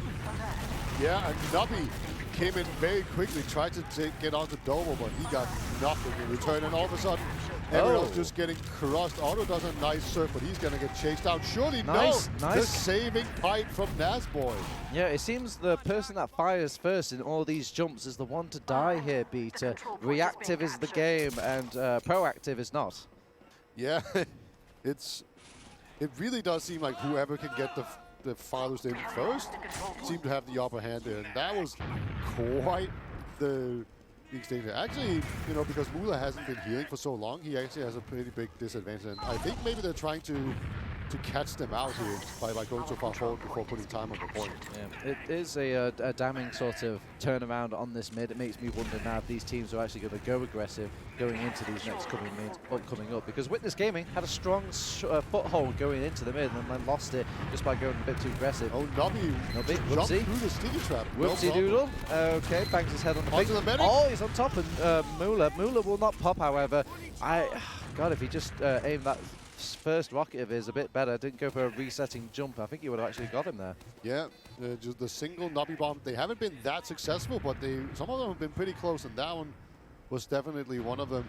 I don't know if Domo didn't spot him and didn't. Oh, Tomas spent too much time there charging up around that corner. Didn't realize that Josh could smell him around the corner, killing him off there. So it's no big deal though. What is but one pick at last? Yeah, there's a very sneaky sticky trap from Domo. Okay, I think he did get detonated there, but it was in lobby. Nubby, he's in past the sentry gun into the arms of Ixie, the engineer. Did you know it's a dual class of defense, the sentry gun and the engineer himself? Yeah, it's one does damage, the other one helps build everything. You know, No, also has a shotgun. Yeah, also has a shotgun. you know, fair enough. It's the same as a scout, really. Why run those scouts? All right, Engineers we've got do some more. shenanigans to spawn. Doppel spy. Okay. Oh no, Sideshow is spinning in his TF2 grave right now. All right, so here's the thing, TurboTab. I don't think you can like uncloak on point and just insta cap it. All right, some maps you can do that on. I don't think Metalworks is one of them. It doesn't cap fast enough, and it's too unless easy you to get to it. stickies on the point ahead of time. If Nasboy just like innocently starts sticky in the point. Oh, he's doing the enemy soldier thing again. Yeah. So they know there's a spy. Yeah. Genius. But I wonder if the part of the beauty of these spy classes and running two of them is when you do a spy check and the disguise kit in the spawn, it's going to say two different names. So they won't see this coming probably. They're not going to see the second spy coming. They know for sure there's one spy. They've faked both of these players now successfully, and Nubby's trying to make his way in. They are very insistent that they know there's a spy here, and could you imagine you just tell Gazzy, throw yourself on the line here, boy, as, oh no, he bumps into it. Gazzy is the first one compromised, but that's going to maybe put them at ease here. Actually, they're still checking. This pyro is never at ease. It's Oh my god, Solentes, what how? I think he bumped into him and just insta-kicked him. What, Nubby? Yeah, I don't think he bumped into Nubby. He bumped into Gazzy, but Nubby was just caught out there. Well, that's so going to Lentis is just different. Oh no, are they really going to do the sideshow play and be like, well, they won't expect the double spy a second time? Oh, no. They're going to have one spy still. You know, They're checking. They're checking, and yep, he's very much looking like Gazzy has been caught out on this spy class again. Tomas has never been so checky because I guess they're thinking maybe they might delay these spawns a little bit. All right, so he's the... Okay, I am really beginning to think, is this bugged, like the HUD? Are they this bad at spy? Like, they should be disguised as a friendly. No, I'm sure, like, maybe it's from their perspective. Or the enemy's perspective. We'll never know. We'll never know. Yeah, we'll never know. It is puzzling to me. Well, I mean, what matters is Tomas and company know that there's a spy about, and they've got the pyro sprinkler in full force, trying to find the spy. There he is, and there he goes. Oh, two soldiers! Oh, my God! Have you ever seen divine justice given to a pyro like this? I know. He spy checked. The sentry gun got sapped still, but he just saves his You way. are a silver lining kind of man, you are. They got the sap on that. But that's how the two soldiers got in that cleanly, you know? Oh my God, Gazzy, get off that class. It's just, ooh. The toe pyro has actually been so good this land. Yeah, you have to just surrender that class now to Tomas. I think the man has earned it. Whew. Well, how do you go from there? How do you brush yourself off? You Uber in again. Uber of shame. Yeah, oh, nice little rocket coming out from Nubby. They do take out the sentry gun, but they trade Josh for it. Not really worth trading your 6th man for the 7th man of Witness Gaming. No, maybe they're going to try and just build really quickly here and then go for a dot push. They do have about 35 seconds before the timer runs out. Ooh. But it could also just be another drive push, you know, just getting Ubers out of the way. Mission ends in 30 seconds. I wonder if we can call Simpson and be like, right, can you get these teams to just pause for a hot second so we get the replay on that play? Good God. I don't think he wants to do that. Oh, yeah, time wasted. I should know that. Yeah, you don't understand admins. All right, so they're in now. Lentes counter jumping. He's on top of poor Auto. So with Auto going down and Moolah. Look at the point though. It's so capped out, but it's just raiding way too many players, and the heals go follow them a bit more. Are they actually going to get onto it? Wow, they're actually going to cap second. Yeah, it's a wipe out for TF2 Easy, and they actually take this. I wonder if they can snowball this. I guess they have got the Uber shot. Soldier jumping in, a bit shocking sort of play. Oh, the drop! The drop! That's a land rocket if I've ever seen one here. He pulls it out. The last possible ping second hammer unit for that lad. And now they're kind of looking back and they're kind of ruined a little bit as they wasted their RAM reset for that. Yeah, completely right. This is what can happen when you push out. And I'm really. What have we learned? Never push. Yeah, I hate to say it because I actually agree with you should absolutely punish them for doing that kind of suicide play and just go out there and get it. You should just not drop your medic. The thing is, Moolah wanted the best case scenario in that. He made a conscious decision because I could see it. He had time to pop and react to that movement. Yeah, maybe he got a bit greedy there, but Auto now, full Uber. Yep.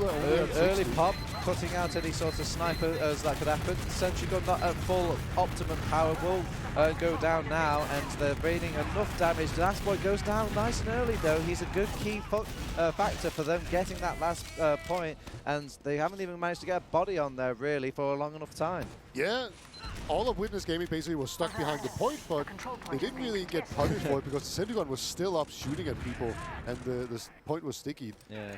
All right, Beta, take two. It's like it never happened, that little bomb there, that little drop-a-reno from Moolah. Moolah coming out with a couple of drops, uncharacteristic of the Frenchman. Yeah, obviously Gassy in spawn. It's going to do a bit of spawn sniper in there. Going through. Early pop. Wow, I guess maybe they expected them to be around the corner here, or somebody called out a sniper nice and early, but very easy and safe disengage for TF2 Easy. They're going to come back in here. Oh, a seesaw effect. They've managed to catch out Tomas during all this, but they can't really find many other players. They have Delta Split to their side, fortunately, so they could always just scale back and try and find these players. They wanted to maybe get some turnaround kills in the flank. They got maybe like one onto Gazi, but what is one casualty in this old war? Yeah, it's just Silentis and Domo. Nice spam. Silentis is too weak here to really do much, and Domo, all he can do is put up some sticky traps. So a golden opportunity once again here for TF2 Easy. It's going to be a while until they actually get the Uber, so Thomas will have time to put up a sentry gun. Maybe Ixie can go for Pyro as well. It's pretty obvious what's going to happen here. And that's the unfortunate part about having a 30% Uber advantage, that where you have to build it almost from the bottom here. Yeah. In the meantime, Witness Gaming playing as cookie cutter as you can get things. They've got the heavier weapons guy. They've got that Tomas on engineer. No sniper ability. They've just popped off the Uber straight away. It's almost like they want to prepare for the worst case scenario if they were running that sniper. Do take out the central quickly. Heavy. Domo goes down. Now things are interesting here, Beta. They get a nice set of scout finishing kills over on these players, and with just a soldier and a medic left over on this last point. One dedicated to blocking the point, one dedicated to healing them all the time. The bust is out, and they've been busted through. It's a round here for TF2 Easy. Yeah, Nasboy died pretty early on in the push, but eventually just both Joss and Gassy did so much work there that eventually they managed to win the 2v1 against the poor soldier. I don't know if it was Papi or Silentis there, but yeah, 1-0 for TF2 Easy again here, Turbo Time. Well, if this is the point, if this is the step, people are going to look at that separate timeline, a different multiverse where they didn't push to second point, they actually just took the mid again. But c'est la vie, as the Witness Gaming are in this Doom timeline, and hopefully they can turn it around here. Indeed. Well, the first thing I'm seeing on mid is two soldiers from TF2 Easy going right into the pie high in the sky, dealing with each other. I think the scouts have a better job of actually dealing and controlling most of the TF2 Easy lot. And then now on the offense, they're chasing out Paul Nasboy here. 1 HP warrior, he's got a sword, he's got a big axe. The Shinobi kill onto Silentes. And Nasboy's going to take the pipe away. Stylish. Oh no, the soldier cutting him off. Papi gives a revenge for his samurai compadre. I'm almost disappointed we didn't get a taunt there, but I think I'm pretty sure Papi's unbinded all the taunts off of everybody in this match. Yeah, after he killed That's himself, what the pause was for. Yeah, yeah, just like unbind all, rebind these few cookies. Yeah, yeah. We're good. Domo's in pretty deep here. He's putting on a ton of pressure. The soldiers are looking to jump in. Yeah, playing kind of and Nasboy's had enough of it. He wants to get to the power point position for a demo man and start spamming. So Lentes, that's some optimistic bombing if I've seen it. Yeah, but it was kind of the whole point of the push was to get these soldiers in. Yeah. Where, you know, there's a chance you can sync up a rocket or two, or, you know, just get 2 clean rockets onto the medic before the heavy switches on. It's not very likely. But as far as suicide play goes, I actually quite like this. Just because it's not a naked soldier bombing at all. You actually have a chance of doing other things other than the soldier going in. Oh, look at that, Josh. Rocking the banner again. He likes this banner gameplay. I like it. I've seen it with that heavy weapons guy. Just almost like an unkillable sentry gun mode. So yeah, usually it's the battalion's backup, right? But that has been banned, so Yeah. now it's the Conqueror. It's nice seeing these players get so creative here, Peter. Well, speaking of creativity, got Thomas Rocking Sniper. It's creative class, right? Yeah, and it's definitely been checked here by more Alexi. He's just swapping. Yeah, he's just checking if there's any other things. Oh, full charged. Well, I don't think it was a headshot, but like a full charged shot onto poor Nasboy will be brought back to health from his medical class. But Thomas is still fishing here. He's got his eyes on this soldier, or he's got his aspirations on the soldier. Can't get his eyes on him, I'm afraid. Yeah, might even jump a soldier up there just to knock him away. That's going to give Thomas a shot. Oh my god, but he's not good at duck hunt. Couldn't hit him in the air. Oh yeah, good try though. I like those little kind of plays where it's like, he's just out of reach. Can you go in there and just bounce him, please? Thomas is like, team, please knock the enemy into my reticle, please. Yeah. He's got an excellent shot on this bridge. Yeah, both Thomas and Morlexi now are playing sniper. These are 2 of the best snipers in Europe. It's hard to snipe on this map because just because of that exposed opening of the roof area. Yeah. The soldier's ready to jump you as soon as you step a foot too far, and they can see his dot. You know, they know he's there. Morlexi, counter sniper. Body shot onto the soldier. He's fortunate to get out with his head, let alone his life. I honestly don't understand how that wasn't a headshot. As Yeah, far as I could tell, like that was head height. That was a shot into the hat. Yeah, something like that. The soldier does have a helmet, you know. Yeah, that should definitely be a thing, right? If you hit the soldier in the helmet, it's just a normal body I shot. would be completely opposed to some classes being maybe a little bit weaker. Oh my, well, I know a weak class. It's a scout, and he hasn't got a very shiny helmet to protect himself on these sniping headshots. Thomas rings out the brain out of that Italian stallion. Thomas, I'm Morlexi. It's because the teleprompter changed, Peter. Oh, okay. You can just write whatever you want on there. You'll just say it. Oh, I'm tempted to say it, but they said they told me I can't do it anymore. Anyway, all right. So no bad jokes, Turbo. No bad jokes. Frig you, Santiago. San Francisco. Thomas getting bounced around quite a lot. At some point, surely he's going to hit something, but they're taking a lot of time doing this. Win this game, and keep in mind, they are down 1. Oh, he's going for the hero play. He's going for the hero play. Don't get it. I mean, some heroes die. Yeah, that's kind of a thing in TF2. Most heroes die. Yeah, early. there's a lot of purple hearts dished out here in the length of the TF2 thing. Well, this is looking like more of a chess game right now than a high-octane first-person shooter, which I don't mind. You know, this is where the teams start flexing their creative juices, or lack of. It looks like Domo wants to go in here and do something. Maybe just take an exchange. He's just standing next to this like little trash thing here, knowing that I guess he's not the fancy enough pick to get. They're trying to spam out the sentry gun, so Lentes will probably lose his life. He really will go down and lose his life. Doesn't even get the spam onto the sentry gun at the end. And I want to remind you, Josh still doesn't have this stinking banner. Yeah, it's not the best map to build banner on. I'll tell you that. He's very close, actually. So. Yeah, if this man builds this banner and then never uses it, I'm that'll be kind of sad. Rings out a headshot from Morlexi. The dude's on fire on sniper. I wonder how many headshots do you have to hit, Peter, to just run a full-time sniper? I don't know. It's I guess like 2 headshots per minute. Oh well, there's the count 1. Yeah, 2 headshots per minute. Okay, I'm looking at my watch, so if we're... Oh, right, well, the announcer tells me there's only 10 seconds left anyway. Yeah. He's got the banner. He's popped it off.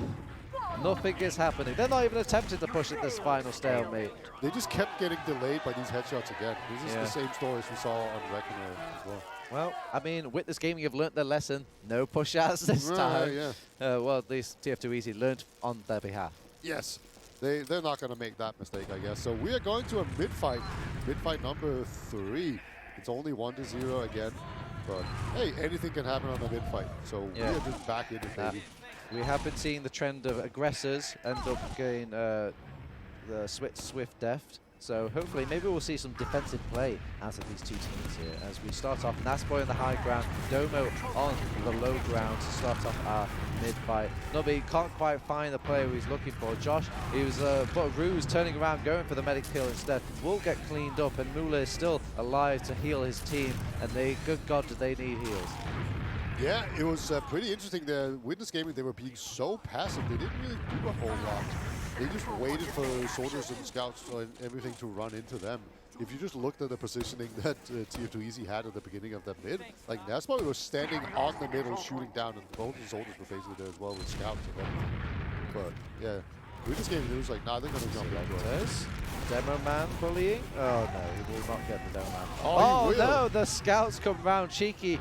That's one of those calls where it's like, he's so low, and they're actually right. Yeah. Oh, right. Okay. Yeah. Just chip shot him down. Excuse me, damage numbers, as they will get the kill over onto Nasboy. So it's kind of up to Witness Gaming now what they want to do with this information. They could wait for the rest of the boys to come up, but it kind of loses the point of getting that Nas kill. Yeah, it looks like they maybe just go for the Poppy Bomb. He's pretty close I don't think by. he really wants to bomb. I think he just wants to spam. Nasboy's back, by the way, so it's like it never happened. Yeah, that's Lentis is providing some space. that Poppy Bomb? Just A pipe in the air. Almost a bridging gap for Pappy to get, he beat his death, but maybe also get into the bunker with the thing. Lentis is still behind. Walking Oh, round. they don't know. They're Oh my completely God. unaware. Oh no, nice set of rockets. Wow. Very nice pop though, but also realizing that he had him dead to rights. Yeah, but how did they lose track of Silentes? Silentes, when he did the first initial jumping in to kind of make space for his team, he went inside the base, but they were so busy dealing with Pappy at the time, it just slipped their mind. Yeah, and hey, good play on Silentes there, but also you gotta be pretty critical of TF2 Easy there. They should be able to keep track of that. But great play there. Silentes now giving his team the big advantage. Soldiers in the skybox want to get onto Mula. Oh, nice force out here from Josh. A nice big sort of C-tac jump to kind of force up, kind of almost sync rocket play onto Mula there. Mula had to kind of really use. Yeah, no doubt about it. They do end up using Uber to get second point, which is fine. But now they are in the situation that they were before. They're actually up against the full Uber. And yeah, TF2 Easy, they are happy to just take time off of the clock here, I think. They are showing no signs of actually wanting to push. Yeah, but still, 1-0, it's not quite the cushion you were hoping for. No. And they also have them in the headlock of this last point. So this round could ring out any moment in 10 minutes. As much as they want another round reset, I feel like Witness Gaming aren't going to give this up lightly. They want to keep pushing and just fish out the perfect push here for this last. It kind of feels like TF2 Easy is stealing Witness Gaming's strategy. Right, with just being super passive and not giving up an inch even when you have the tiniest advantage. Thomas went in, died, tried his best. Maybe he just wants to play some sniper. I'm not quite sure. More or less he's on sniper already, so he's might be anticipating the sniper duel coming in. We've kind of gone full circle here, Peter, where once upon a time Witness Gaming were the master of defense now. And Witness Gaming now looking a bit more aggressive in their kind of later years, but yeah, TF2 Easy. Are they going to win this out by just slowly bringing them to a grinding halt, using Kado's tactics against them? How dare they? Silentes, oh no, I think he got body shot. He's just so weak. Domo going down. That's not on the cards. That's yeah, not that shouldn't have been part of the equation. That's not kosher. That's spoiled, as we are trying to re-push in over on TF2 Easy. They're actually dedicating their medic into this. Oh, And no, Thomas they're going back. They're going back, yeah. They're worried about them inching their way through all these little doorways and crevices. They've used the Uber. I missed that one. I definitely missed that too. So the only thing I could think of is some random scout just popping in and then weaseling his way out, or, you know, auto sneezed. Did you just run into all the spam in the entire world? I'm not sure. Oh, early pop coming out from Witness Gaming. They need to deal with, find a kill onto somebody. They won't quite find it onto poor Josh. They instead get a massive collapse over onto Auto, over onto Moralexi, Nasboy too. It's a good thing that Nubby and Josh are doing so much work. Cap time is on the point. Josh has to stand on it. There's 1 HP Warriors between all of this. Shoot ground, get kill, says Josh. That is so close. And he's building a banner. And he's got the banner now. Nothing more efficient than wiping the team to build your banner. Yeah. You know, you lost your Uber, but you have a mini Uber in the form of a banner. That's going to help you out a lot. Again, I don't think they're willing to push off of anything. So it's just going to be something that's really useful to hold last with. Ugh. I know it was a good place for Josh to be fighting when I could just tell the scouts were scurrying around on the ground while he was on that little lip of the high ground there. It looked pretty comfortable. Yeah, I don't know. It's never comfortable fighting 2 scouts. I don't care how weak they are and how much health and how much you have loaded. It's always scary. Soldier going in. That's got to be a space maker where the rest of... Happy does take out the sentry gun. They've Ubered in nice and early. They haven't got the Uber just yet for Auto and Co. 97, 98, 99. They have the Uber charge now and they will pop it off to defend this last point. They lose out on about 3 members of Witness Gaming now, but they could maybe recycle this Uber charge for the rest of Witness Gaming. No, they're going back in, Beta. Yeah, I think maybe they're just trying to sneak someone in there, see if they can get a pick. Kill the sentry gun, maybe? There is no sentry gun right now, I don't think. Yeah, okay, it just went up. They do indeed kill the sentry gun. You were right on that one. So maybe that's all they were hoping for. But they lose Silentix again. It puts some more wind out of the sails. But then again, those sails aren't quite ready yet. They're building so slowly on Witness Gaming though, while the Auto and company, they've built it just as quickly now, so it makes me wonder if Witness Gaming are going to go Uber into their deaths.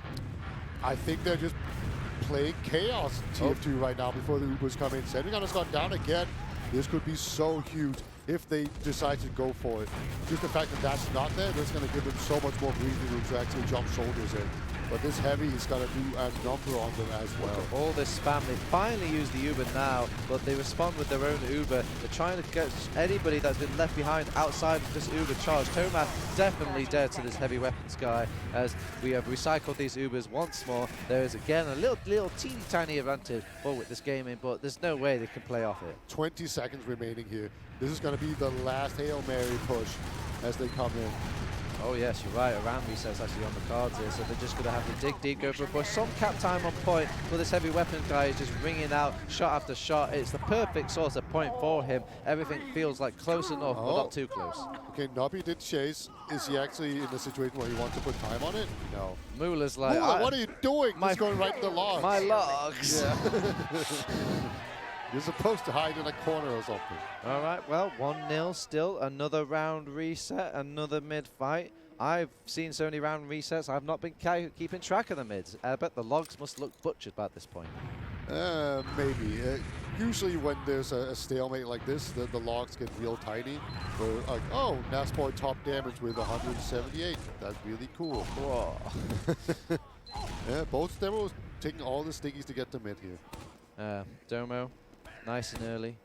They only just spot each other now. No love taps exchanged throughout all of this mid from the demo men. So no initial damage for these players to work with. They're going for a good old soldier fight here. Shoot ground, get kills, says Nubby in the enemy base. And Ixie does isolate Auto, kill him off. But Moolah still kind of, bite my tongue, he went down. But these scouts are the end of the fight, and they have ruled supreme on this midpoint. Ixie with a nice 4K there, did a lot of cleanup, just two-shot the medic very efficiently and moved on and killed everyone else. And Witness Gaming, they get this mid-fight. This is really crucial for them. They do need this momentum. They have about 4.5 minutes remaining. The round timer and the map timer are almost identical right now, which means that there will be no more resetting. They actually have to break this last hold now. Luckily for them, they're going to have a bit of time here to work with before Otto actually gets his own Uber, but they don't have like an Uber ad or anything to work with. So yeah, you can probably get some space now that you otherwise wouldn't have, but they need to figure out a way to break this last hole. Yeah, they want to spam in from this right-hand side once more from Witness Gaming, but from a worst sort of platform to make that spam work here, they've actually running their own heavy weapons guy. Offensive heavy. They take it out the sentry gun. Thomas did go down, however. Look at all those fives being pelted and completely absorbed by TF2 Easy. It hurts so that not much so much else. Yeah, slowly time is just running out right now. I'm kind of surprised Moralexi is not going to on sniper, but maybe he's going to do that once the sentry gun is done. That's a class check, right? This man's not running spies. He's running spy. He is so running spy. I like this. Why not try spy to break it? I think Moralexi is back there checking, so yeah, not exactly the most. No secrets allowed here in the LAN halls of the Arcadia Fortress tournament as Thomas, he's wandering in. I love that it says that the HUD is stuck. It thinks he has 300 health. Wait, is that a regular invis watch? It is. Oh, yeah, it is. And he's just going to sap the sentry gun. He's going to try and pistol down the engineer. So that sentry gun is nice and cleaned up going into this. And is that a force as well onto TF2 Easy?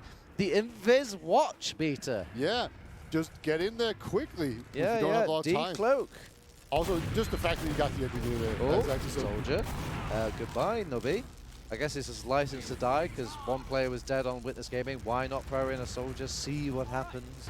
But they were quite well prepared for it, at least positionally. Yeah, Gazzy's on his trusty little pyro. He's going to have to do a lot of work here. The sentry gun is going up, but it might be too late. Yeah, it's only going to be a level 1, it looks like. They pop nice and early. Pyro, we're pushing this medic back. Being an awkward little mess up thing. Nice reflect coming out from Gazzy. He wants to be a part of that Pyro flag clip from earlier. 2 minutes left and another delay for poor Witness Gaming. They might actually even push out on this. Moralexi just got 2 sentry kills. I don't know if he's going to... Okay, he's just on scout now. that is 4 revenge crits. If he was on the no, why, my man? Yeah, that would have been a nice clippable moment. Yeah. No, not this time around. They're just gonna hold this second now. And is it me, or do you know when you get those crits for Frontier Justice, the nerves, I've never had a more nervous moment in my life is wasting those crit shots on absolutely nothing. I'm in this pub. It's the most important moment of my life. I have 4 crits. I can't do this. It's too much. I don't even look up. I'm just looking at the critical gun. All right, so Lentes is gonna do a lot of damage onto this soldier. He's going back. He's like, I'll finish my own damage, says Lentes. Will go down. Nice rain on the parade here. They lose another soul. Nubby going down. Thomas still fishing. Maybe thinking about going against this demo man. Uber in on top of Nasboy is not dropped by Auto, and they're just grinding up against each other. They're trying to see if they can get any sort of kill onto this demo man. Very deep, Nasboy down, players on point. They've got everybody out in the kitchen sink to defend this last point. Thomas is at a shooting gallery here, one down. He's got one more left. He's taken them out. They've got their round. There's 50 seconds left. God damn it, we're going to a golden cap. Thomas is insane. He just man-moded that entire Uber. That is so crazy. We are going into another golden cap. I mean, I love it. I love Team Fortress Third time's the charm, right? This is where TF2 Easy gets it, so you can get another map. I mean, this is my joke voice, but this is what my voice is going to be like after casting this much TF2. God, this is a value game if I've ever seen one. I'm glad we started so early, Beta. Yeah. If we had started at 10, we would have gotten up. Like, when we stopped, we just had to leave for the train. Yeah. That's about that would have gone. Yeah. All right. Well, what we've established that Witness Gaming are pretty good at golden caps. Yeah. So it's a whole new beast now. Can they slay them though, Beta? Have you seen a bit more? Because this was TF2 Easy game to lose here, and they actually had a good control for at least 90% of it. They decided to push out and hold second, and they just completely lost control out there. So maybe they're just kicking. What did we learn earlier? Never push. Never, ever push. Ever. And Kate is like, yeah. Yeah, that's right. I'm very thankful that they're doing this, though. It's so much more fun to watch. Yeah. Like, I am actually enjoying these games. It's not like I-69 where it's like, I don't care. What are the nice things we saw? Gazzy with the pyro, some nice skillful little kind of reflex there during all of that thing. And Thomas Big boy Thomas going in there, and he's like, "Oh, they popped now. Should we leave?" No, no. I'm just says gonna the Chad. Yeah, I'm gonna put 300 damage into this demo, Yeah, man. and you were like, Auto, I hope you're good at switching this Uber because I'm going to bury so much damage into this demo, man, if you do not. And he still went down anyway. Sad state of affairs. Yeah. That's just like you can't do much when there's as a demo man where there's a scout just barreling into your face. It's so they difficult. could. To be fair, they could have actually pressed, walk backwards a bit, but they were confident. Like, no, this is the post Uber position we're taking here. So this just in breaking news here on the caster's desk. We've got another little talk from TF2 Easy. They're having a little huddle here, Beta. Maybe that little Power Rangers. They need to figure out these golden caps, right? If they failed twice now, we're in the third golden cap. I still can't believe how close, it is to even getting here. We shouldn't have been here. It felt like TF2 Easy had it under control, and they just barely threw it away. And it's the worst kind of close as well, because TF2 Easy get nothing. It's not even a case of it's close on the map scale of things where they take a map, you get a map, we get a map, that kind of close. It's more, we worked so hard and walk away with nothing. Yeah. I really like Bum's point of this must be the most tilting game for both teams. Yeah. Right. Witness game are I just want to pick up my check, and TF2 Easy blood, sweat, and tears. Yeah, it's so close. Can't fucking, and Witness is why is this so hard? And this is Marathon TF2. They've been playing some games before this as well. Yeah. A long whole day of LAN has been happening during all of this.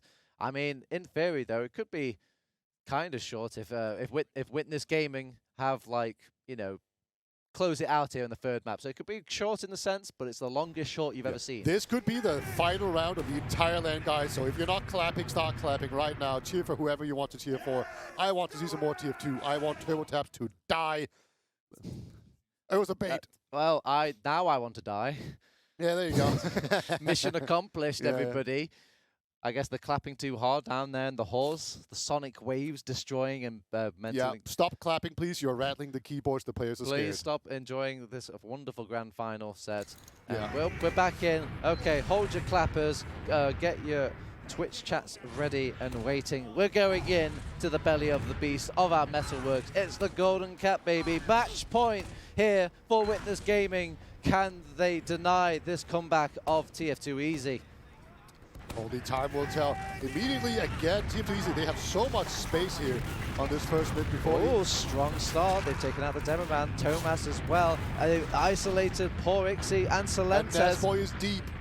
Muller, he only has, he doesn't quite get the Uber Scout taxi out. He takes the slow bus of the soldier, and he can't heal anymore because the bus is just too risky to stick with. Oh, it bounces up in the air. They get the Muller kill. They have to keep Autumn alive now, and they more than likely can snowball this into their first Golden Cap victory.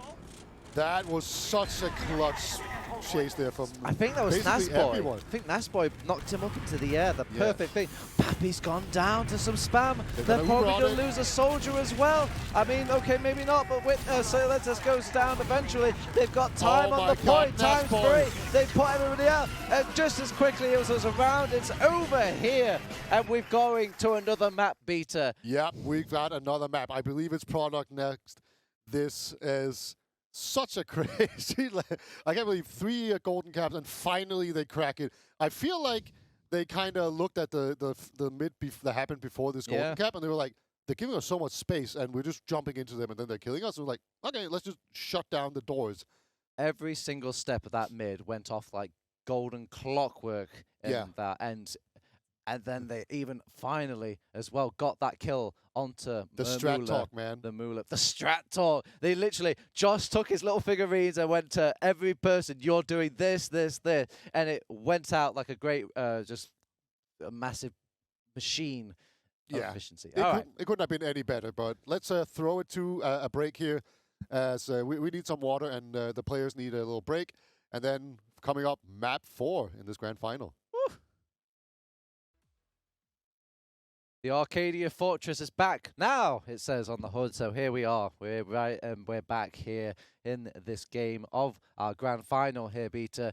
It's going the distance, it seems. Yeah, have you returned your curtains yet? Or? It's a bit bummed out as well. They were custom curtains. I had a whole thing picked out for them as well, but I guess I've not even kept the receipt. But hopefully TF2 easy are sitting pretty going into this grand final. They have got their map. They've broken what feels like a curse on the poor boys. Yeah, finally they got it. And I'm kind of curious about your take on Bum's take, which was maybe TF2 Easy can win Metalworks, but there's no way they can win on Viaduct. It's the big bad of the map pool, it seems. It's a different game mode. It's a different way of life here on ProDog. And to quote Witness Gaming, when they were playing back at Insomnia, they felt like they were just playing KOF wrong.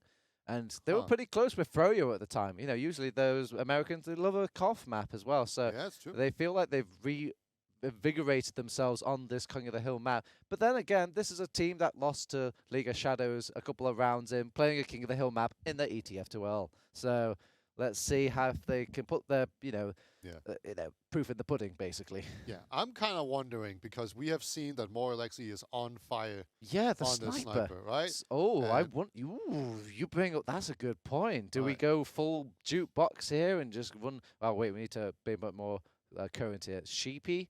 Sheep, maybe? No, there's more no current. way that's more recent. What's okay? More recent. Who's a full-time sniper? Full Tiger here on this map. I guess, yeah. I think so. Like, the problem is, of course, that he plays Scout. And it would kind of usually make more sense to put Nobby on Sniper, and Nobby is good on Sniper. But Silentes plays Scout, and I've seen them switch off before, once upon a time. If they, that Scout class is up for grabs, that's like a captain play. Yeah, you could absolutely put Nobby on Scout. I think his aim is good. That makes more sense. I don't know why this game would change their classes if. Well, they did that when Silentes was on. Okay, easy, right? So that makes a lot of sense. But you just said. I guess.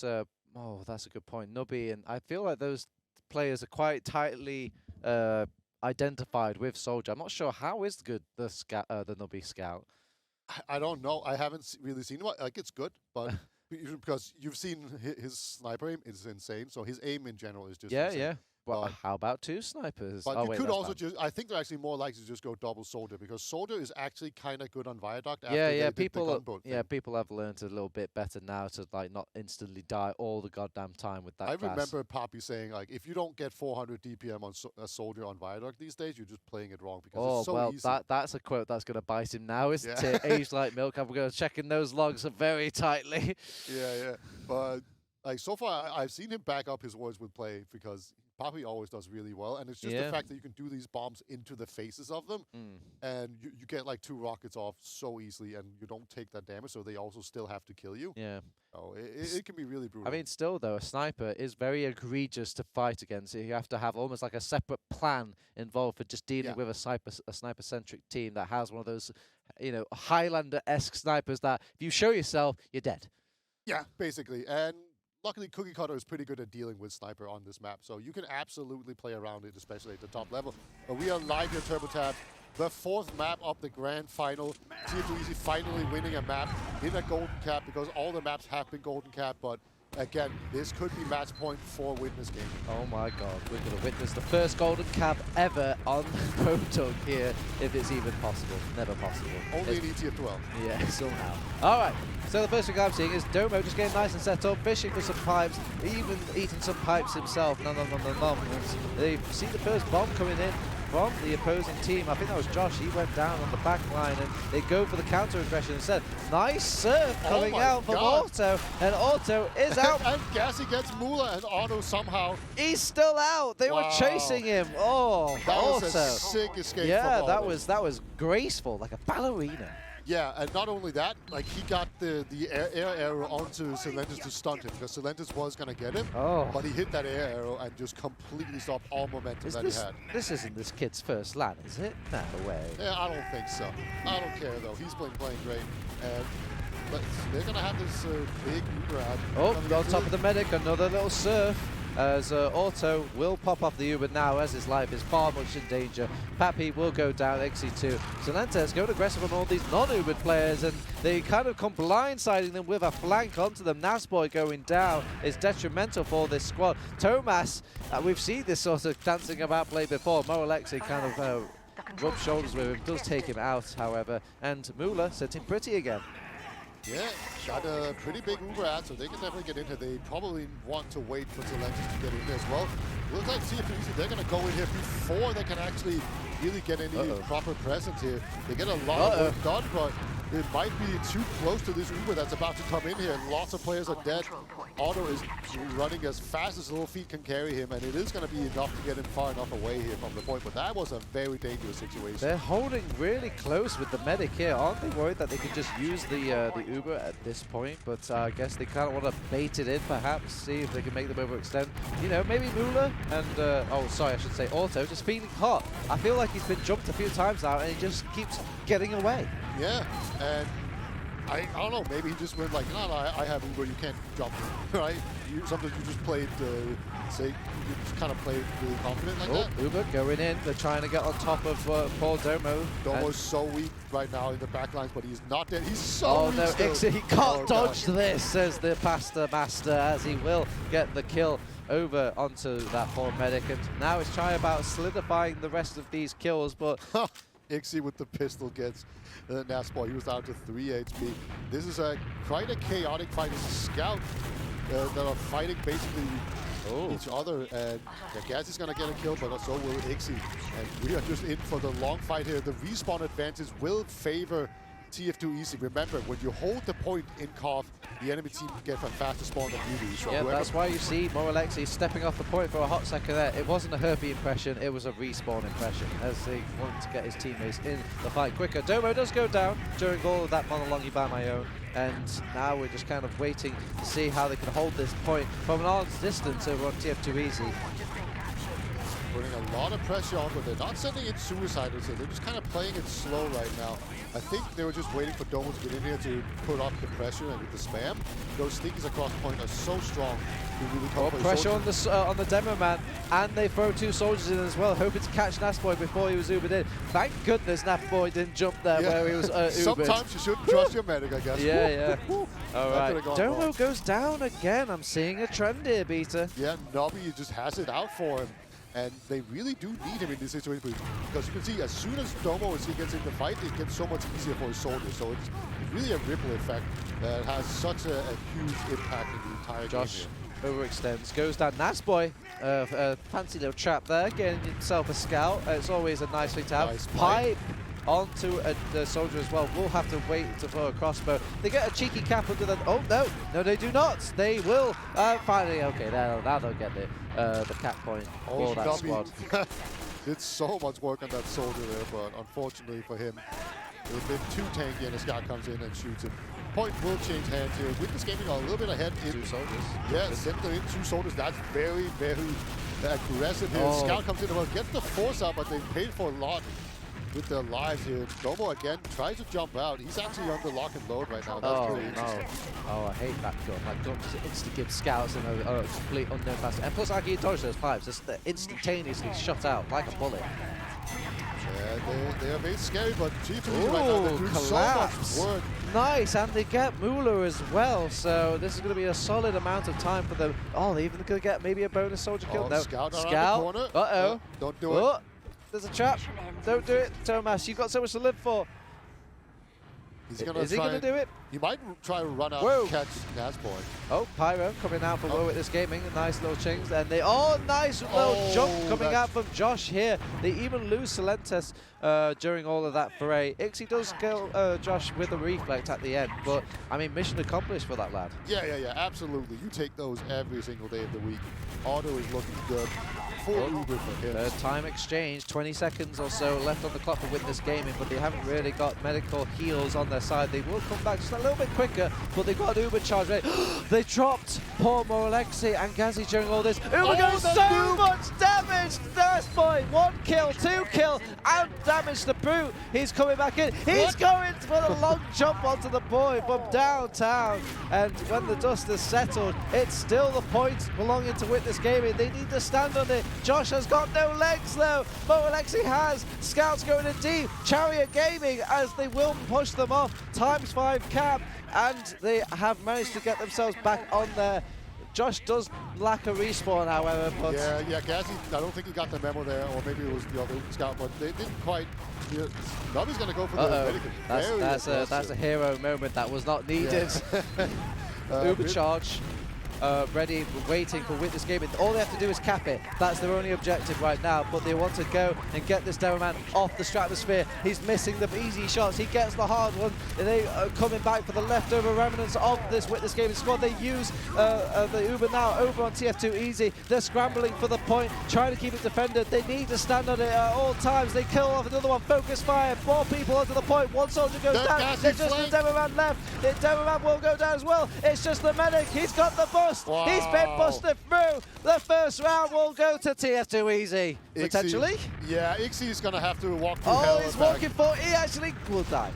Yeah. Oh, Pappy's actually able to die. Yeah. Okay, it says finally. That was so clutch from Gazi. That's and basically the entire If team. you wanted a golden cap in COF form, that is it. Yes.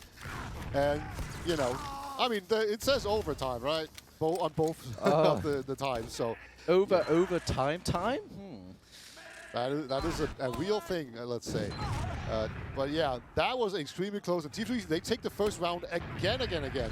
They seem to always get the momentum out of the gate. And then it's just a matter of can they hold off Witness Gaming. Soldiers going aggressive on TF2 Easy to start off with. Nasboy's got a nice little hold and kills off Moolah, but Medic class maybe might have pumped out all the heals he wanted. They to play it smart and they take Auto out of that situation, keep him alive and safe, because they can just rely on that Uber charge going back in. Wait, hello, Nobby. Oh, they knows. They spotted. Well That's played. Well played, Moolah. Keeping track, or whoever called that out in the mumble of Witness Gaming. Yeah, so then just, you know, he ended up trading, but he did his job there. Yep, they're trying to cap the point under their nose here, realizing that they got the threat of the Uber charge. Oh, nice kind of finishing kill onto Pappy from Nasboy there. And they're trying to see if they can just usher them off the point. They have got an Uber charge. If they see this medic, I will see them run towards this medic with this Uber charge. God, Nasboy so low, and he's still alive. He's still pulling out They've used the Uber for some reason, but now they will actually get a couple of kills. They're not getting the medic kill that they're hoping for because he's taking a scout taxi out.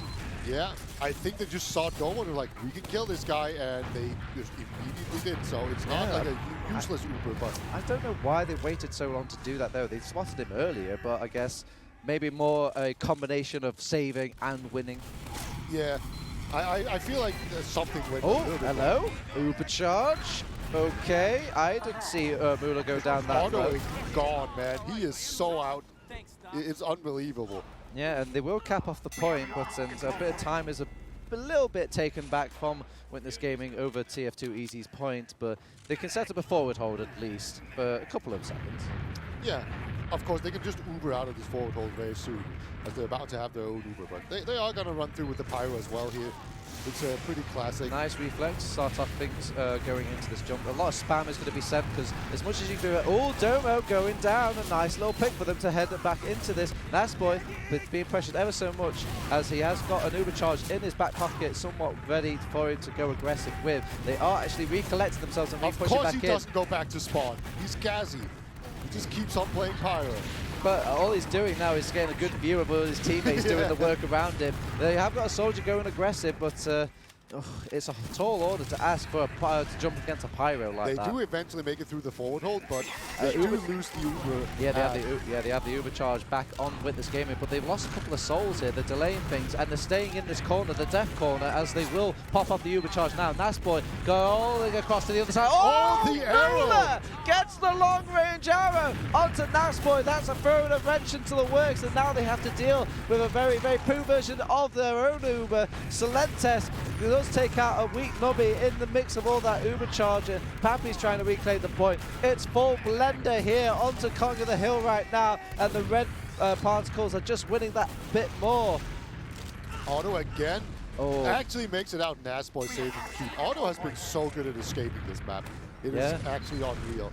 It seems like every time he's in so much trouble, he just like slinks out with 15 HP, no problem. Yeah. as I don't even know who wins out during all of that chaos there. I guess with this game, they do have the point. They do have that bit more time left on of the state of affairs. Even an Uber charge will come first for them if things go gravy and continue. Josh, first one to kind of show some weak overextension. They're going down to the Ixie Scout, and it's going to be really hard for TF2 Easy to fish something here at this point. Thankfully, Josh will come back that bit quicker just because they don't have the point right now. Indeed. So you can actually, can afford to lose some hello. players. They're going for the trade here. See if they can just make them flash as much as possible. Looks like not really able to do much outside of just exchange needed. But now it's just a straight up fight where you have to respawn again. So Lentez kind of caught in no man's land, will get cleaned up by these players here, and it's just so trading even Stevens. They do get the cap point, but that means that Gazzy and Josh will respawn that ever bit slower compared to Witness Gaming right now. Maybe it'll go against them at this point unless something huge comes out from the boys left on that point. I think we're about to see two soldiers come screaming in here, Turbo Tap. They got a really nice spawn coming out. Domo is offering his assistance as well. Nubby goes for the counter scream though. Nice rocket, nice second. Will get Muller, gets out of boot, gets the health back as well. Did anybody catch that criminal that just left? He was on 99 after taking that medkit, which means he would have died from the fall damage. So calculated. Absolutely perfectly calculated. Witness Gaming though, they have won the battle, and maybe one more battle is all they need for Witness Gaming. Look at the time, there's 10 seconds or so left on that clock. They have got 100% Uber charge here, but it has to be a damning Uber charge here, Vita. It has to be so good. Just unable to really get in there and help his team. The soldiers behind lines. Oh my god. I think Josh just got. They take out Domo. That's a good start, but these soldiers are in an awkward, annoying place for them. Kind of capitalize around them. Will clean both of them up. Muller gets another kill onto Auto. Good mercy. That crossbow is more dangerous than the sniper. I know. We haven't seen the sniper at all because we don't need them. It's just these arrows. Oh, I wonder if they're delaying. Auto's back up now, so they've got everybody up as efficiently as they can as possible. Nubby sniper. Desperate times calls for an unchecked measure as he's looking, he's peeking, he sees the beam. Early pop coming out from Muller. I love it as they will try and chase down to the ends of the earth for this medic. He won't be able to lead, they won't let him, and they get some bonus kills to boot. They try and dedicate just a final hurrah fight for this point. It's a victory for Witness Gaming, another round on the board. Yeah, TF2 Easy unable to hold on to the point for very long every single time. It might have been worth it to just delay the cap a couple of times just to get some better spawns. Not quite sure. But either way, the respawn waves always seem to favor Witness Gaming. But yeah, Domo, he definitely seems to have been picked off a lot on this map. So Yeah, they a lot of hate. Morale is on Sniper on this mid. They're warming up the class. Nubby's like, I'll set them up, you shoot them down. As Moralexi is going to be rocking the sniper. And I think they're aware of this situation because I don't see any easy headshots being put out here for Moralexi to pick on. Yeah, they're actually so passive. Usually you counter a sniper by being really aggressive. But they've actually done the opposite. So I think Celeste's got a headshot made there. Yeah. And Pape controlled as well. Body shot rings out. The boy is actually clicking on people in a very traditional sense. Muller gets another kill, by the way. Doesn't quite get the headshot. Can't shoot that man from behind. Muller is dead. Auto still alive. 100% Uber charge for Auto. But it's got to be...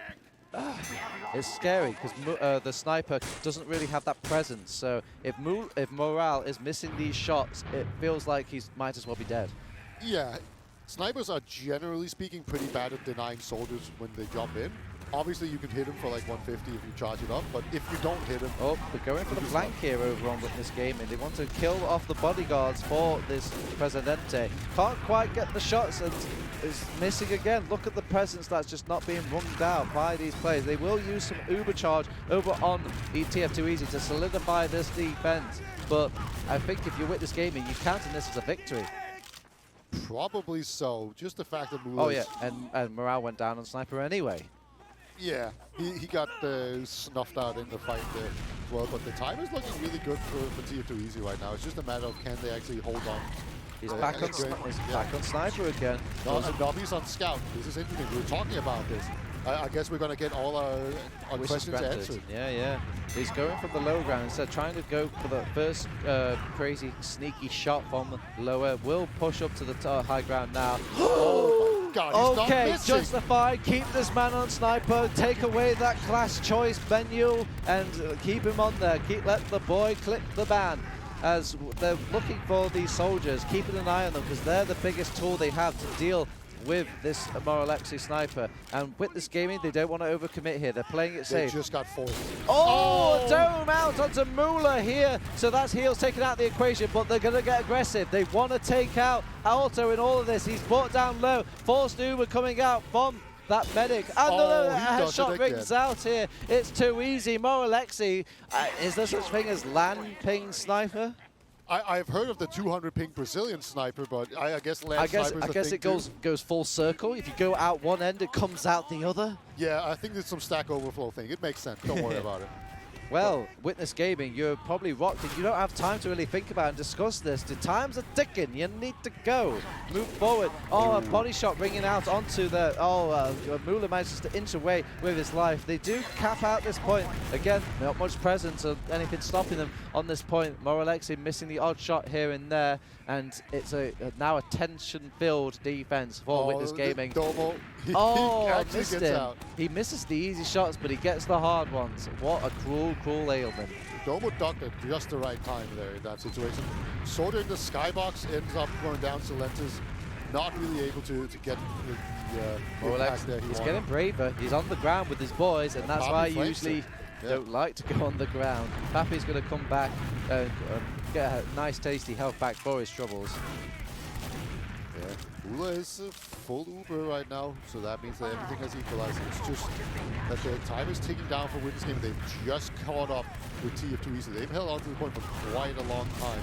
It's just like the sniper's been good, but they haven't really nice pipes coming out from Nas, some starting damage. Oh, he gets Mula though. Nice kill coming out from Nas Boy, as we will get a kind of an free Uber really for Auto because Mula's just not in the fight to really comprehend. Oh Was that a crossbow coming out from Moralexi? Moralexi will beat the cruel damage of that lock and load, however. Oh, a bust kill coming out from Auto as well. Auto's on fire. Otto and Mula right now are somehow carrying on medic. I don't understand quite how it's happening. Yeah, and they delay the cap to get those respawners back quicker for the team. So they kind of come in a bit unstacked here for Witness Gaming. And the times are so close. It comes down to just any sort of random hair shot, Hail Mary plays that just put a spanner in the works. Yeah, Moralexi is back on scout. Not be back on soldiers. This big pop from Silentes. Very nice collapse from Silentes. One rocket, two rocket, but the rest of his team. Oh my god, a third kill for the boy. And the mission ends in 10 seconds. Oh, Mula's getting chased. Nice little surf. Looks like Nobby reads the writing on the wall. Unable to get out. Time has equalized once again here. Turbo tabs. It's 50 seconds to 50 seconds. And we've got Moralexi on sniper. They know they're about to hold this. And Mula has an Uber charge almost bubbled away here for his team. Moralexi is keeping them guessing here, switching between the scouts, switching between the sniper. First shot, the most impactful, doesn't quite hit it. He's been called out now by Pappy over on that rock. So it's up to Witness Gaming to change a gear here.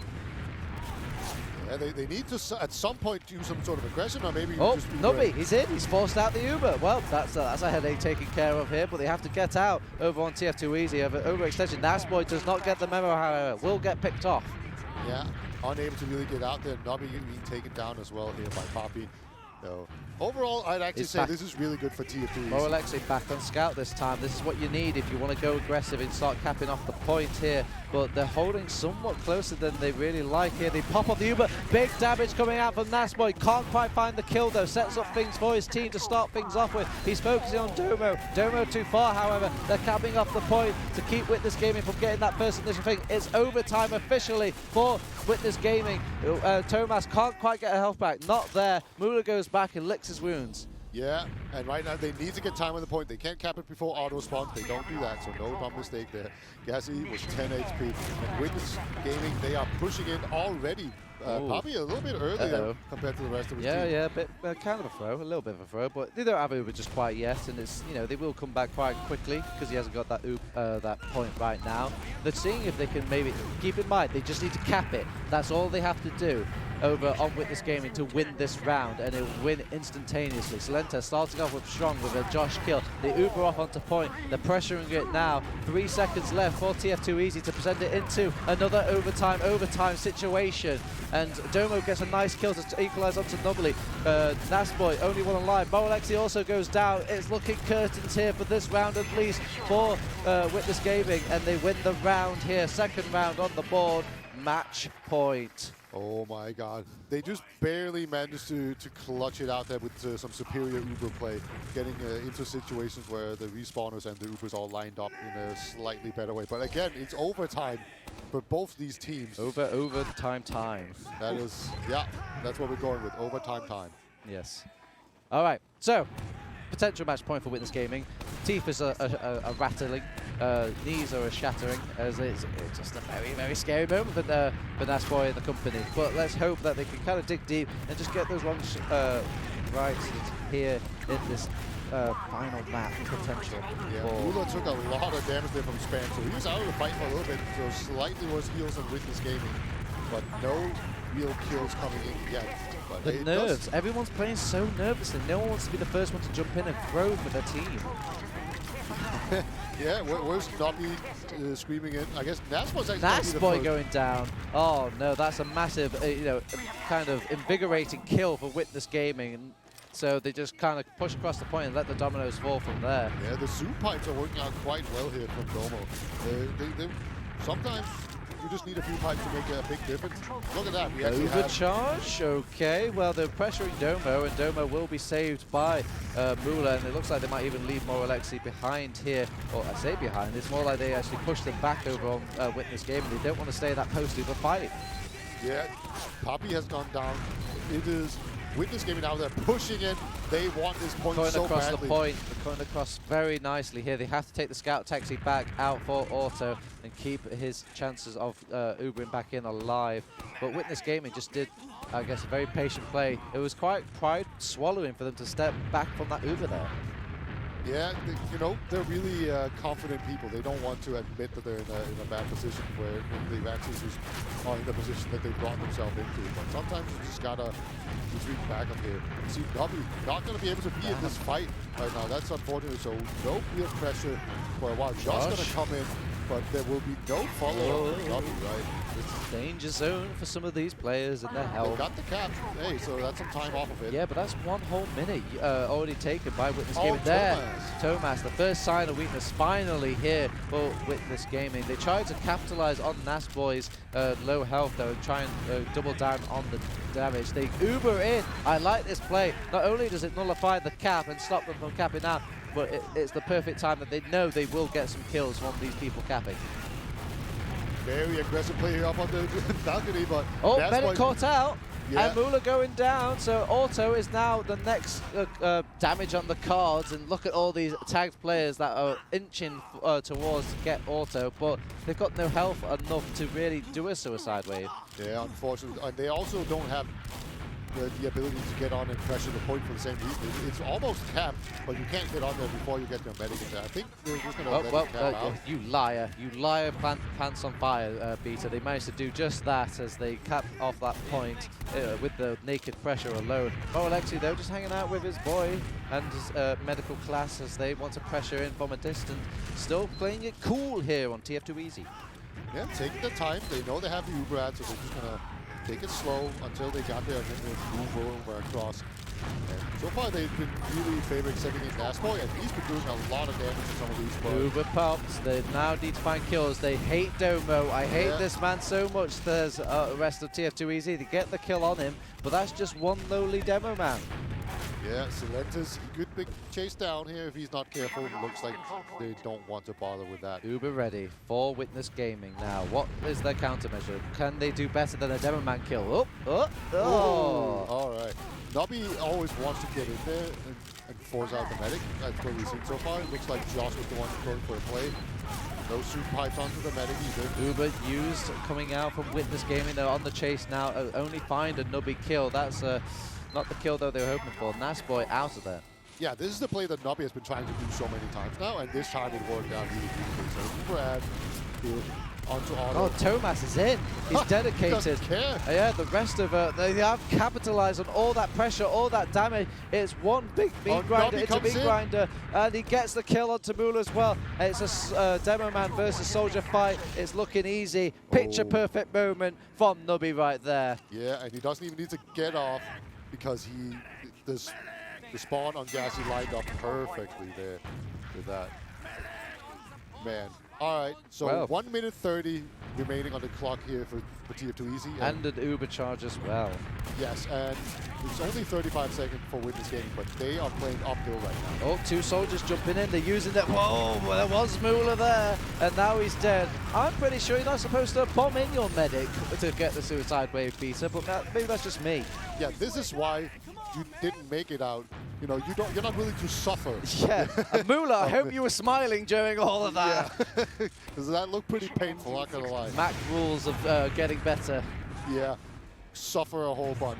And that's All right, Ixie, right. we're rocking the pyro because we're in a forward hold. It's not never a happy forward hold coming out, and it's doing a mixed bag of actually keeping these soldiers under control and under wraps here. Oh, Gasboy though comes over from the side. Nubby flanking round. Flanking. He gets a good flank. damage onto the medic, gets the kill as well, a collapse. It feels like a definite gear change here for TF2 Easy. They want to bring it to another round. Yeah, they're just dominating this forward hold right now. It's going so well for them. And look at that, time is about to run out for Witness Gaming. They need to do something. They're going to make it through this. Yeah, they made it through middle. They just kind of weaseled out. Not everybody was solidified and ready for that sudden push out through the mid door. And yeah, it's just a struggle for them to keep their players alive. And they've used the Uber now because they haven't got the opposing Uber for Witness Gaming left, but they don't want to overextend it. Oh, Bo Alexi kind of blindsided by the flanking Thomas. 2 scouts on the point capping, and it's so easy for them to just shoot ground, get kill. There we go, 2-2. I'm going to call this overtime on yeah, yet this another match. is, well, we've had like the overtime like twice now, and the final round on this map. I mean, you couldn't get more value out of your TF2 if you wanted to. No, indeed not. So, if Witness Gaming win this, it is over and they take the final. If TF2 Easy wins this round, we're going to a map 5 turbo time. Which will probably go to a golden cap as well. Please Yes, kill me as we are going into the belly of the beast. Welcome, ladies and gentlemen, to what has to be a deciding moment in this grand final. More Lexi Sniper onto mid. So very passive play coming out of TF2 Easy so far. Oh, body shot onto the Demo Man. Not quite getting the kill, however. It needs to bring out more damage and shots if he wants to justify this process to mid. And poor Nubby, he's got no supporting cast because they're busy playing around their sniper. Yeah, Domo's going to push across the point right now. Now, a ton of damage. We're trying to get the Gassy flank in. It does end up trading a bit, but this is the problem with Sniper. Yeah, 0 sort of thing. The Demo Man just pushed across. Even if he got a headshot at that point, so much damage was just wrung out for them. And there you go. The first mid will go for This Witness is a Game. rarity. Right, Nice okay. Now we are very much just pressing the randomizer button. He's got the invis watch, so he's speedy. He's a speedy boy. Yeah, he's got to do and something he's quick. uncloaking. They're not going to expect this at all. Backstab perfect goes timing. out. And yeah, that's Mula down, Uber charged down, and they're ready to push it just about for TF2 Easy. Might even wait for Nubby. Yeah, like Spy is not really good on this map. You never see it, and for that reason, it worked out perfectly. Yeah, and plus many times they don't have the invis watch ready as well, so it really was a fast spy. Very much so. TF2 Easy, they're going to move in here. Obviously, I think we're about to see some soldiers come in here. One player going down. That's not ideal if it's your Uber charge. Oh, They've got the medic on Mula, but they're going aggressive on the flank for the rest of Witness Gaming. Kill the non-Ubered players, says the rest of them. Last boy gets baited to the high ground away from the budding arms of his medic and gets killed off. Not ideal for their Uber charge. Yeah, that's why he's been jumping in very aggressively a whole bunch of times, and it seems like very often he finds himself in a situation where he can get picked off because he will do like a lot of damage, but there's not a to get beat. Oh, no, Nubby.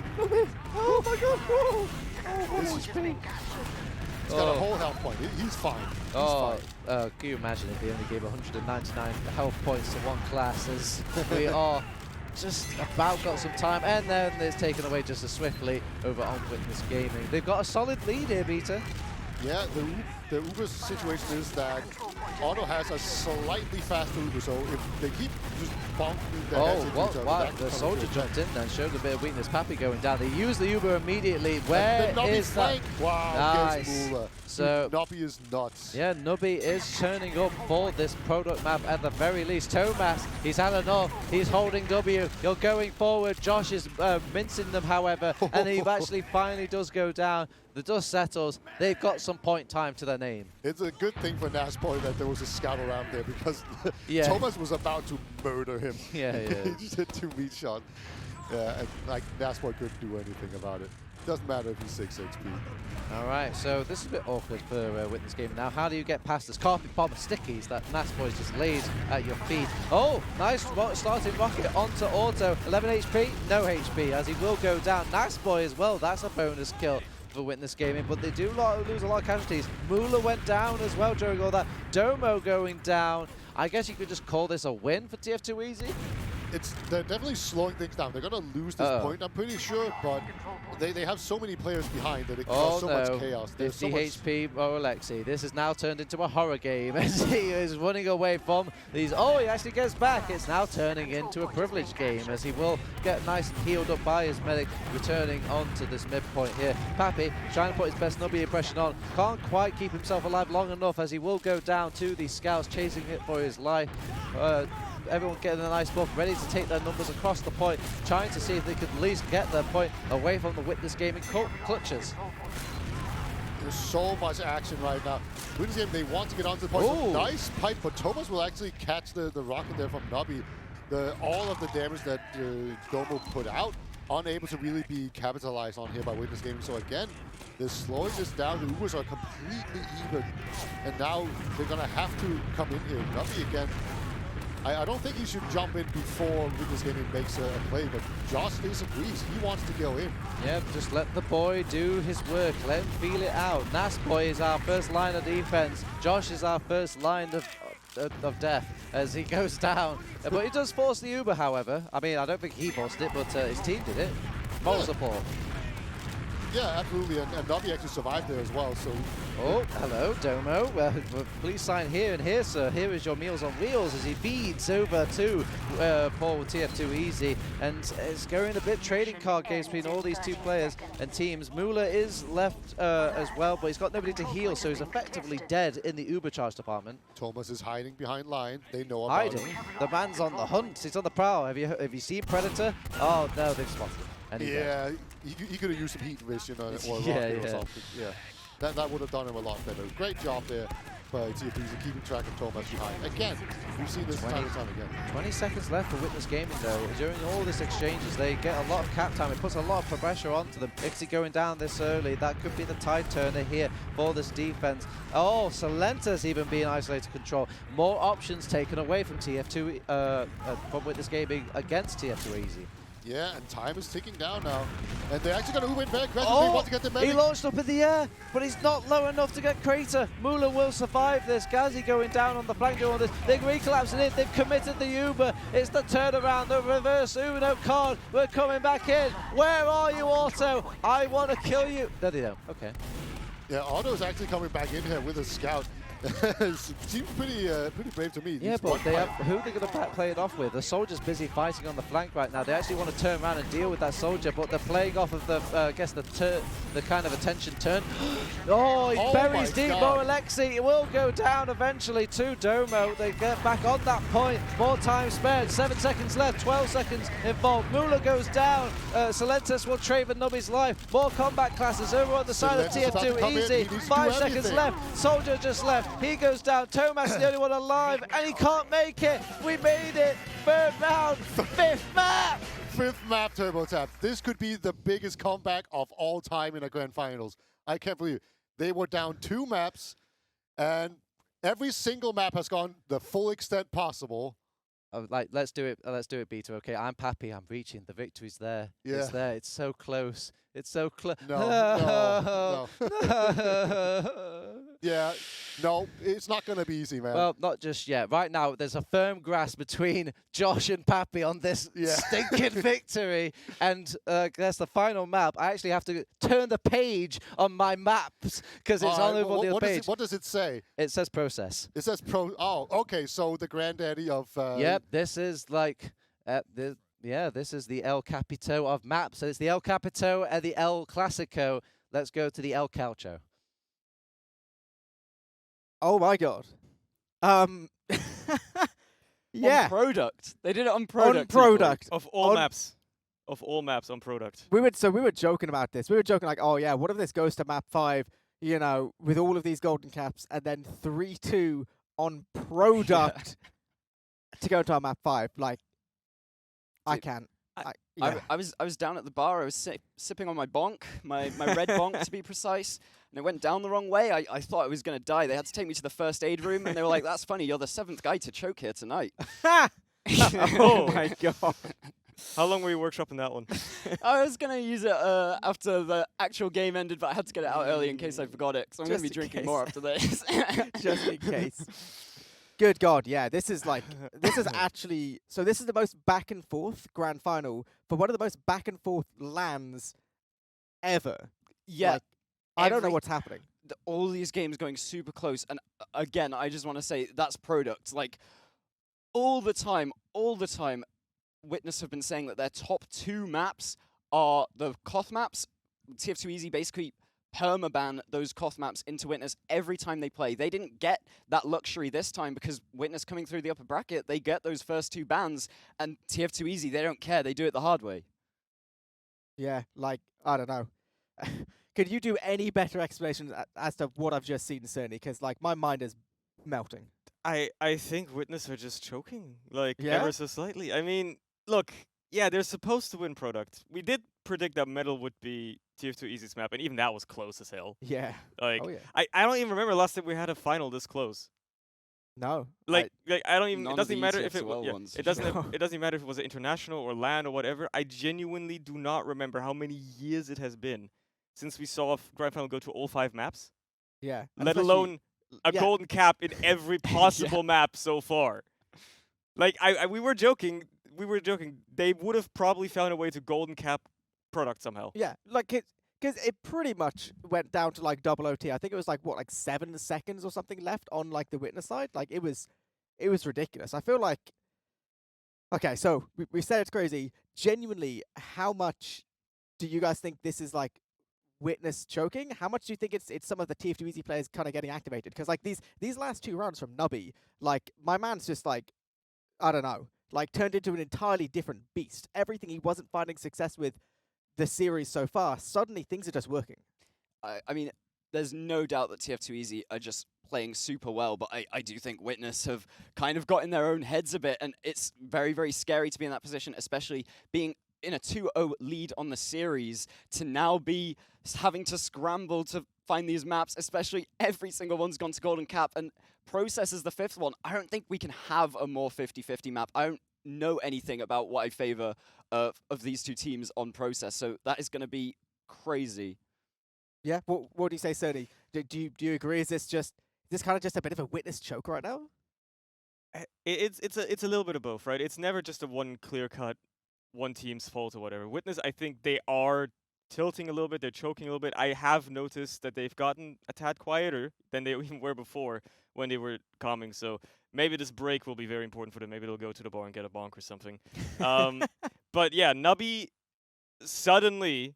I mean, we've joked about him like having his like little blanket on his chair and stuff. Like, oh yeah, I have to be comfortable because this is how I play at home. It's when I play best.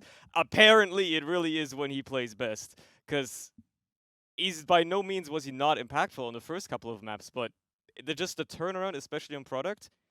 Every single time Mula died, it was Nubby killing him, basically. Yeah. And like Mula was perma-dead for the last 2 rounds, basically. And this is so important as well, because I don't know about you guys, but I thought kind of watching it that there was almost quite a few situations where it seemed like TF2 Easy, they were trying to play calm and collected, but almost a little bit too much so. Like it felt like they weren't playing fantastic point time. So it felt like that was part of the reason why it kept getting so close in terms of timing. I truly, truly feel that if they didn't keep having these Uber advantages with Mula going down, like, I don't know, I feel like even one frag or so missing there, one Uber advantage if they didn't get, like, it would have just been a different story. I agree with both those points. I think if that map goes the one round the other way, the one thing we'd be talking about is TF2 Easy giving up point in situations where they kind of should be contesting it. Like, just letting that point slip when TF2 Easy have the Uber charge advantage and then using the Uber charge instantly afterwards. You're not capping that for at least the 8 seconds of the Uber. That's like just free time that they were pretty consistently giving up to Witness. Obviously, it doesn't matter in the end. They do it the hard way. They convert the map. It's absolutely fine for them, and I think they're going to have such a mental buff. You were saying Nubby obviously needs to get into his comfort zone. He is obviously their best player online, and now that he's actually settling into the LAN, once they get a product win, which probably none of them were even expecting, I think they are going to ride this high and probably take this final. Oh, you reckon? So that's you think, my prediction. You think that's after my bold all of prediction. this, I think so. This was like the bar to clear, and now it's just downhill. Exactly. It's downhill from here. They've got over they've got the summit, and now it's exactly. That was the hardest map for them to win, I think, out of these 5. And if they've managed to do it now, what's stopping them from getting process? I mean, that's a good point. That's a good point. You did just say, you know, in your head it's kind of a little bit of a 50-50 kind of map, but yeah, like definitely, like they must be feeling themselves, right? We talked earlier about, you know, the MAC team feeling themselves yesterday when they, you know, started finding a little bits of success. It must be so hard to go 2 maps down, like you said, in Golden Cap, but then suddenly you find this little bit of success. More things are working. This bit's going a little bit better. All that kind of stuff. And I think, you know, as well, like we got to give a massive shout out to #the man Josh himself, because I think if you go in that LAN hall, he's going to be one of the first voices that you hear, because my man like controls his team.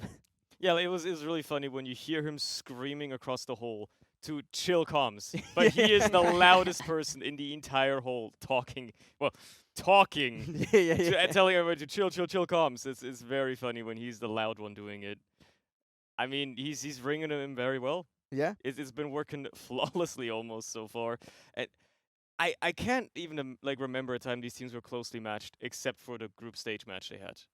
Yeah. That was like as close as you can get with a 0-0 golden, well, not golden cap because of the group stage match, but these teams have never been this closely matched. This is actually pretty much unprecedented until this LAN. Because Wan was just saying to me earlier, when they won the last map, that's the second map TF2 Easy have ever won against Witness in the team's lifespan. Now it's the third. They've got 2 of the 3 in the last hour. Like, they will definitely be riding the momentum now.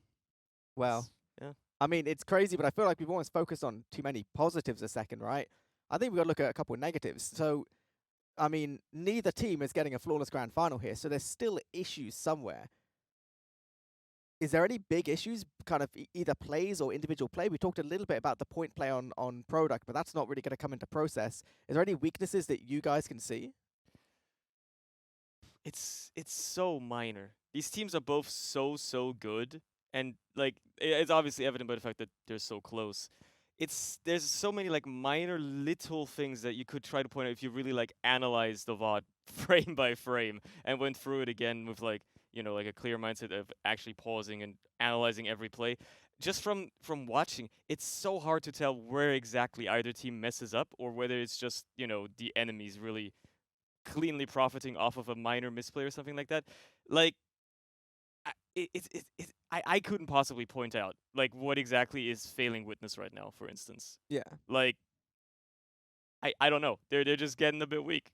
I think product in particular was the Nubby factor for sure. I think on the TF2 Easy side, towards the start of the series, I don't think Gazi was playing too well, but he's started to step it up, and now I think with all cylinders firing, I'm just throwing in my hot take of TF2 Easy winning this. I'm trying to push you guys. I want to hear a prediction. Like, what is the 5th map going to be?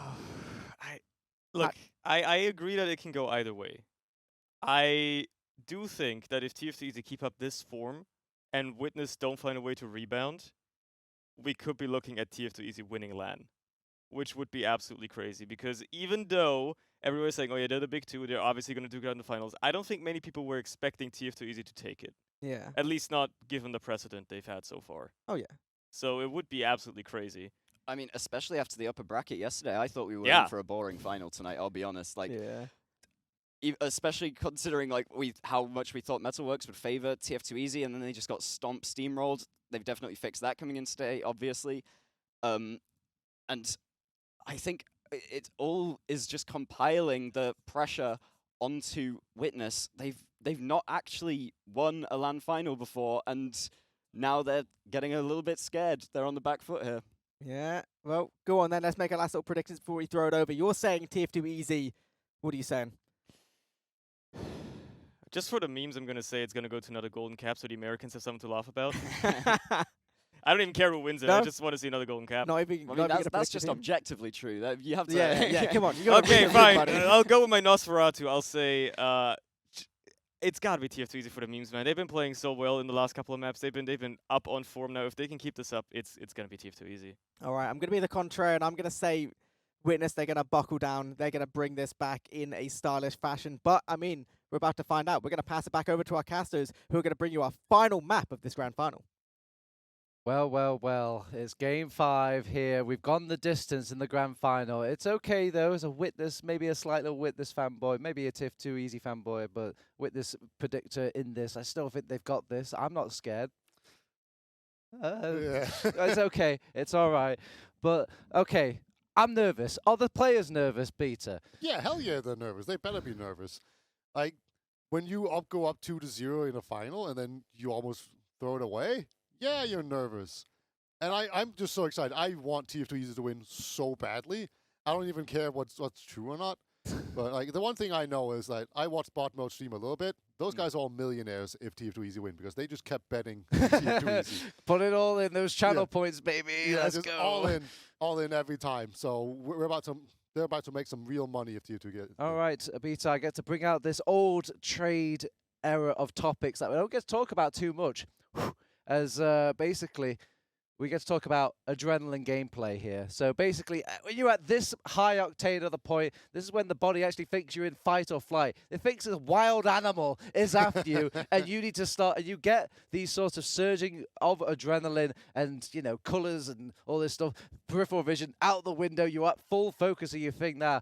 And some players are pretty good and actually do benefit greatly from this, and some of them benefit awfully from this. And have we ever seen these sort of things or examples of these, do you think you can recall in our time past of TF2? I know for a fact that Silentis is not going to buckle under the pressure. Silentis is the best player under pressure at all. So that's basically the only example I can think of where I just know 100% what I can expect from this player. All right, Peter, ride the high, get the adrenaline pumping. Everyone make some memories here over with our grand final, our final map here, our final decider, and our final group of the mid. All right, well, it's TF2 Easy versus Witness Gaming. I'm TurboTabs, I'm joined with Peter, and I'm proud to present you our final map process. Yeah, Domo, he had a bit of a lift but Otto is just instant dead from this double bomb onto him. And Mula, he's so weak. He could still get, oh my god, that scout. Is it Soda? Second scout comes in. Oh, he gets the arrow. Well, that's like a picture-perfect mid to start off with. That's probably cooled the hearts and minds of Witness Gaming greatly. Don't look out there. Oh, don't do it, Otto. TF2 Easy, come out to play. The Gazi Pyro. Oh, it's my like God. a forward hold reverse Reno over with the Gazi Pyro. Very nice sort of counterplay, but is it enough? They've had to use the Uber rather early. They want to clean out these players that are hiding in bunker, and then they actually do clean them up with the heavy weapons guy. Maybe they shouldn't have went out to play Witness Gaming. Yeah, a little optimistic there with only having a scout and a demo man. Usually you want at least a soldier there as well to just spam the other entrance. But TF2 Easy, they're going to go out here. They get Ixie, yeah. He was not in the fight. He was just standing on the point the entire time, and now he's gone down, and it's going to be a recap here. So, changing up momentum going in. It's going to be a small Uber ad, but it's only about 20%. So I'm not quite sure if they actually want to push it. It'd be pretty bold, but, you know, fortune favors the bold, and TF2 Easy, they are probably feeling quite confident at this point. It's God, it's just a beginner's luck here over on this mid that they're saying on TF2 easy, but it's kind of hard to deal with the thin spreadness of Witness Gaming across this midpoint map. Oh, medical pressure as Thomas will push out that medic and bring him down to dangerous levels, but not quite dead levels. Yeah, Solentis tries to come in and follow up there. Auto is pretty weak still, but unfortunately, Solentis unable to really get in there. Good heads-up play there from Solentis to try and get onto him while the medic was weak, but really good denial play coming out from TF2 Easy. And we're going to settle down a little bit here. Been a lot of back and forth, a lot of fighting. Let's take a breather here, Turbo. I'm so glad that the momentum of Witness was kind of shunted there, because that's the kind of start to a map that really takes the wind out of your sails after a great monumental victory that TF2 Easy are making in this comeback. And yeah, they've solidified themselves. Solentes taking a page out of the old spy randomness book from Nubby. We'll just go spy at the most random times here. I think he's actually going to go back and switch off here because he's been caught out. Yeah, I think he caught some random spam there. Unfortunate for him. I don't know if they actually spotted it, but I also think Solentis doesn't know if they spotted him. So he just decides to walk it back. Play it safe. And plus, you have that kind of paranoia effect instilled into TF2 Easy if they were paying attention to that sort of thing. Yeah, and I'm sure they are somewhat keeping track of that. Okay, Thomas is in very aggressive here. This might just be a big play to maybe get a soldier in onto Auto. That's kind of what I expect, but Nobby's actually going to win the fight against Solentis in the PC area there. So, you know, the big ploy to get the soldier in, I feel like that was just a big failure coming in that situation. Good job by Nobby holding the flank down while the rest of his team was busy just warding off all the pressure coming in here. I do love the whole just putting on pressure before you do something else kind of play that we see on the Witness. Going again for another sewer sort of play, seeing if they can just kind of slow push it from here, get the free spam out from this demo man. Kind of pretty low. Crossbow heals it back to normal though, however, and they're just fishing for a good fight goal too. Come on, lock and load. Okay, ladies and gentlemen. Are you feeling lucky tonight? Says Naps Boy ain't feeling lucky. He will go down. The scout is going they full haven't aggressive. popped. Auto holds on to it. Yeah, but they do lose a demo man, and now that you got an Uber charge going out of last, and that's always a stickly issue. Yeah, Process is probably the best map to push out of last on though. It feels like it's the most possible to stop backcaps happening. It can still happen, obviously. And Gassy is unengineered, so looks like they just don't want to do it. It's just not something they're comfortable with. I'm a little bummed out by this. Do you think they're looking at that round reset timer like, baby, you got us out of this mess in the grand final. You're going to get us out of it now. Yeah, it is just kind of pulling a page out of Witness Game's playbook. So why not go for it? It seems it's worked out pretty well, as you mentioned earlier. So why not just keep playing it kind of safe, take it easy? And I think the big thing I can just take away from this is that you need more than an Uber to actually push out a latch. You need like an Uber ad and a player advantage and maybe some positioning as well. How about a demo man kill? Oh no, Moralexi doesn't quite get the demo man kill instead. But what about a soldier kill? That's a bargain. Hey, you can inch forward on that one. Whoa. Yeah. Whoa. Moralexi, it does lean to maybe the fact that he might get a bit braver on his sniper now. I don't know where the sniper went for a big period of the product map, but he's back again now. Yeah. At some point, they just decided they didn't need it. All they needed was the fear. Fear.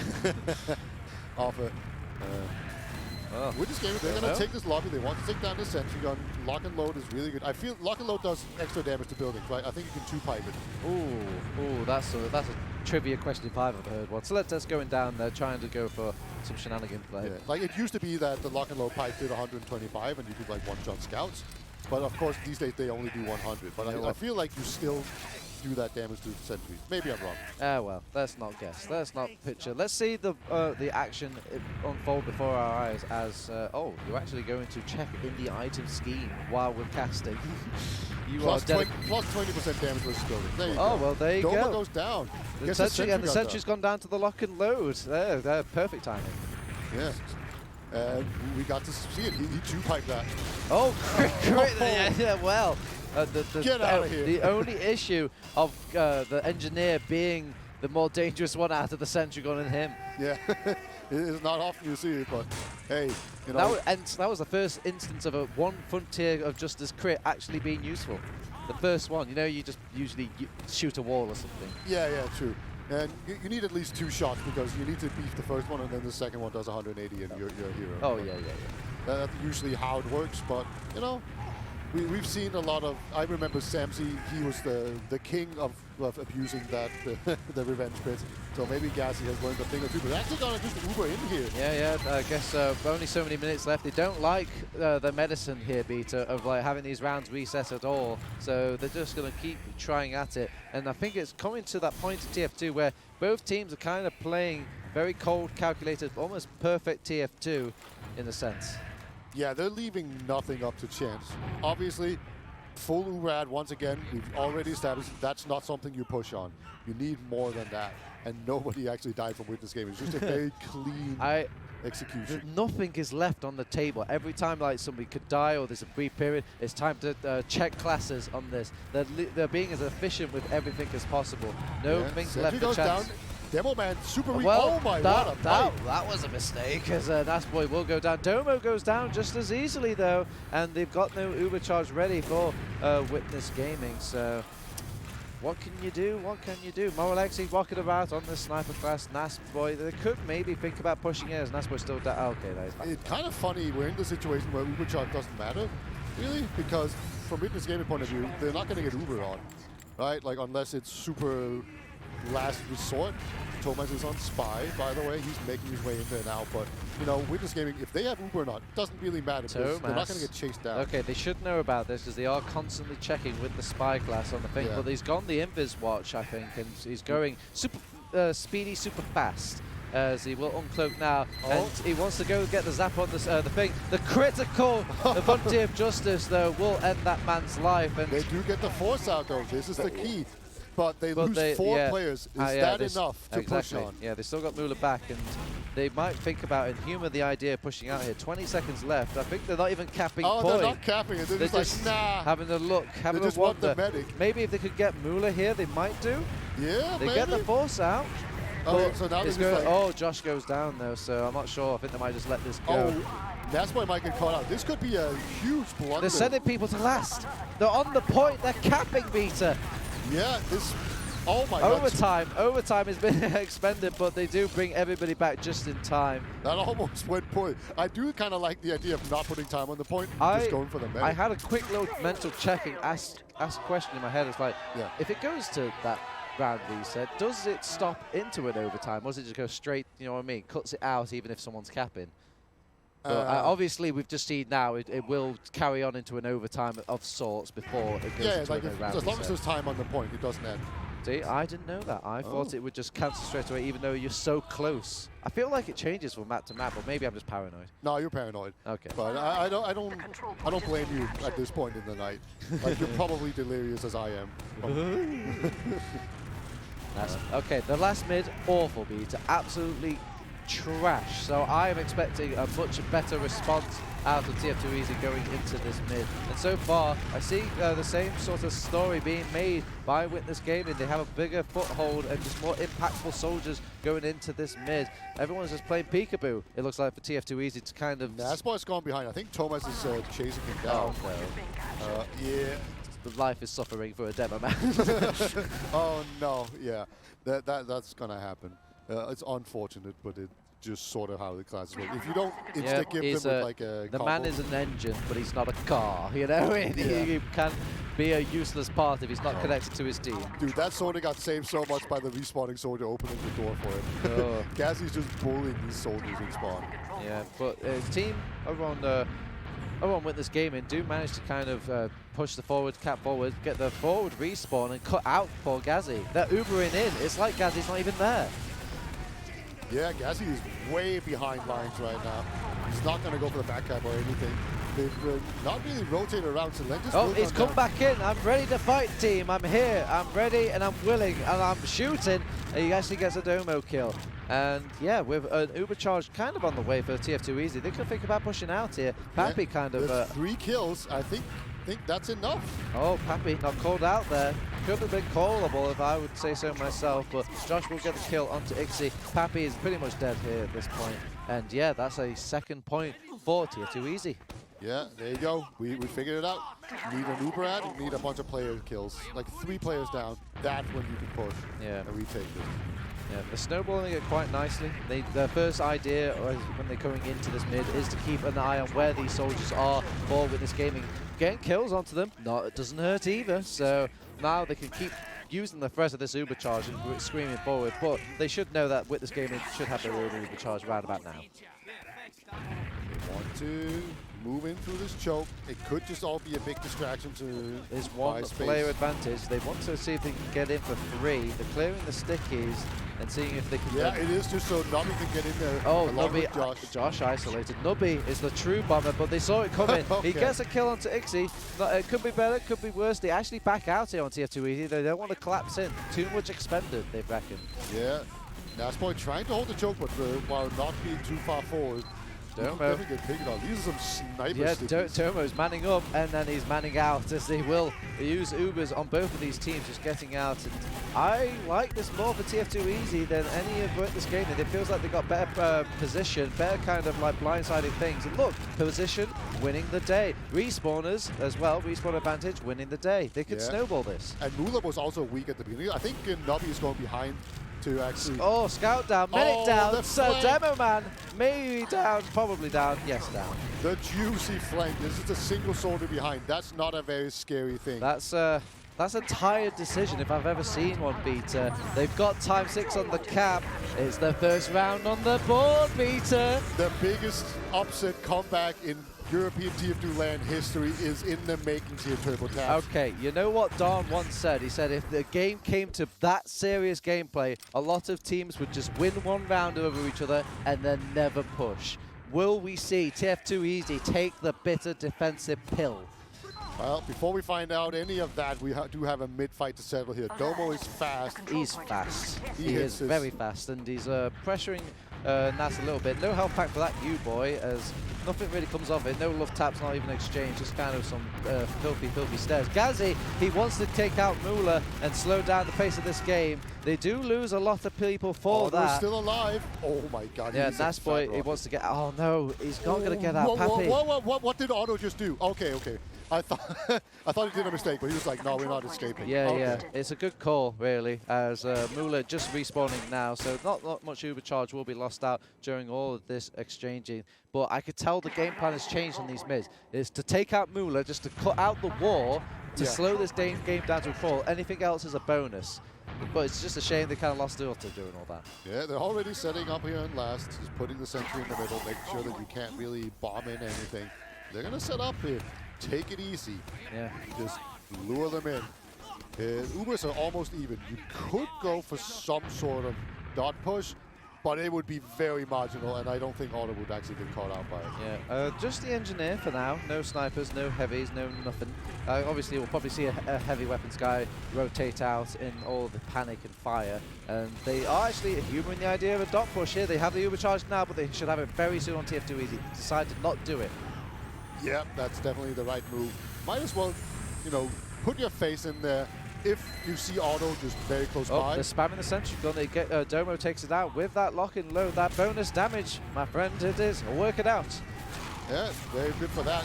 That's Happy. very true. Oh, cap time, as they will lose Nasboy on this last point. They have to use the Uber charge now, but they have got a heavy weapons guy on point, thankfully, but they get out successfully over on Witness Gaming. This is a time to repush. 6 seconds until Nasboy comes back to the world of the living. A lot of damage being focused onto this heavy weapons guy. He's cleaned up. They've lost so many already, though, over on Witness Gaming. They're throwing bodies onto the point. Domo is the last one alive. 4 HP Warrior. He's, oh my god, it's actually so close. You've never seen a Domo Man versus Domo Man fight like it. It's so awkward. Oh, he gets Domo it. wins it. He has to crawl up. He had the my pain God. train.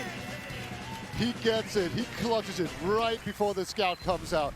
One shot from that scout, and he is dead. Well, there goes I guess the defensive gameplay where they thought, we should just grind this out here, but all it takes is a misstep, a little kind of slip here, and it's 1-1, baby, as close and tooth-nailed as it could possibly be. Domo, he's fast again. Yeah. Oh, so no. Nubby. Oh, no. Domo getting I think he did get a nice pipe onto Nubby, dissuading the boy from going any further though, so it worked out in the end. Yeah, Nubby, high in Nubby's- the sky, gets some decent damage in. They've controlled Solentes in that thing, so no response here and out for Witness Gaming. It's, that locking mode is putting in work. It's a good thing Domo does get killed there. Mula, he's got no way to kind of quickly get out at this point. He's taking the long walk out, 29%, and oh no, Nasboy doesn't want to die to a crossbow today, Peter. No. He's playing that one safe for sure. Yeah, Mula makes it out. That's a Is it 20% advantage? Yeah, he didn't heal for a very long time, and obviously, like Cylinder was unable to get close. They're coming to back anyone, outside, Peter. Ooh. Oh no, Mula's like, this was the wrong call. I don't like it, but he's taking a scout taxi out, and they just can't get to him quick enough. If this was a couple of seasons ago, it'd be different. Yeah, and they're going to come in here now. Now it's Otto. All of a sudden, he's left alone. He doesn't have a scout taxi, a help back, the double Mr. President get down. The doorman just shoves him out. You're too young. You can't come in here. Yeah. Oh no, and God, they're overextending over on Witness Gaming. I feel like we're getting our capes on here, Peter, and we're going a bit hero mode for some of these players. Yeah, it is getting so tense, and the turnarounds that just keep on coming. I feel like both of those Ubers were great and probably should have killed the medic, but somehow they just both end up not quite working. It's been 10 seconds, time for a class change as Nubby. He is quite impactful when he makes these one-off kind of class changes. And did you see the position of Mula there for half a second? I think, and they're reading the scenario. They're seeing what the climate is like out there. Is it hot or is it cold? There's a soldier there. It's cold. It's very cold. Get a jacket. I could like see the edge of the cape of the medic there. I believe in Nubby. Like, well, surely. They're definitely not going to give the pick now. The man's got so many eyes on him. He could be called. But he's got caught out, is what I'm saying. He knows that he's not going to get a pick anytime soon. Yeah, I would kind of like to see him rotate around. Hello. Oh my God, that angle was so good. That was probably worth it to go for that hero pick, but I think we're about to see a whole lot of counter aggression. A rotate round, but they're pre-spamming it. Tomas does get in, an early pop though, however. They can just back off. Is this enough space between them and the Uber charge? They actually think better of it. They send the soldier in. Oh no, Auto is killed off alongside Mula. The medic's taken out the equation. It's time for DM Peter. Get in the server. My Gaming Edge. I don't see anybody kind of getting the upper hand so far in this. There's more combat classes on this Witness Gaming lineup, and now there's finally more players on this midpoint as well for Witness Gaming. Yeah, Ixie being full health there is probably the clinching factor that makes sure that they are absolutely going to win that. But that was just an all-out DM fest. And Witness Gaming, they're going to win it out. Obviously, both medics died. Auto spawned a little bit earlier, so that's going to be a tiny advantage. We have seen them use this before, but kind of interesting how these Scout Ubers are not really working out. It's pretty often to see Scout Ubers catch out medics, but just barely unable to do so. Big jump in here from Poppy. Pappy goes down, and it does buy some space for his team to get in. Solentes also going down on the flank as well. Everyone's dying a lot more in this grand final than I had ever anticipated for a final map here. Maybe defensive TF2's not here. Nope, thank God for that. They are kind of pressuring their way in through the choke. I think they're just looking to see if they can bait Domo forward and maybe jump in a soldier. So far, Domo is just holding back, making sure nothing can really reach him. Oh, super pipe. Fishing. Oh, lock and load does not have an extra 25% damage on players, it seems, just sentry guns. Yeah, that is very much how it is. Also, it was 20%. I was wrong. Oh. It was 20%. That's not the important fact. But either way, we are slowing down once again. Oh boy, hello, Beggars Bazooka. He launches it. It's a decent amount of damage. 20 health. He dropped! He dropped from the crater! Oh my God, he hit 2 of those rockets and just penciled him into the air.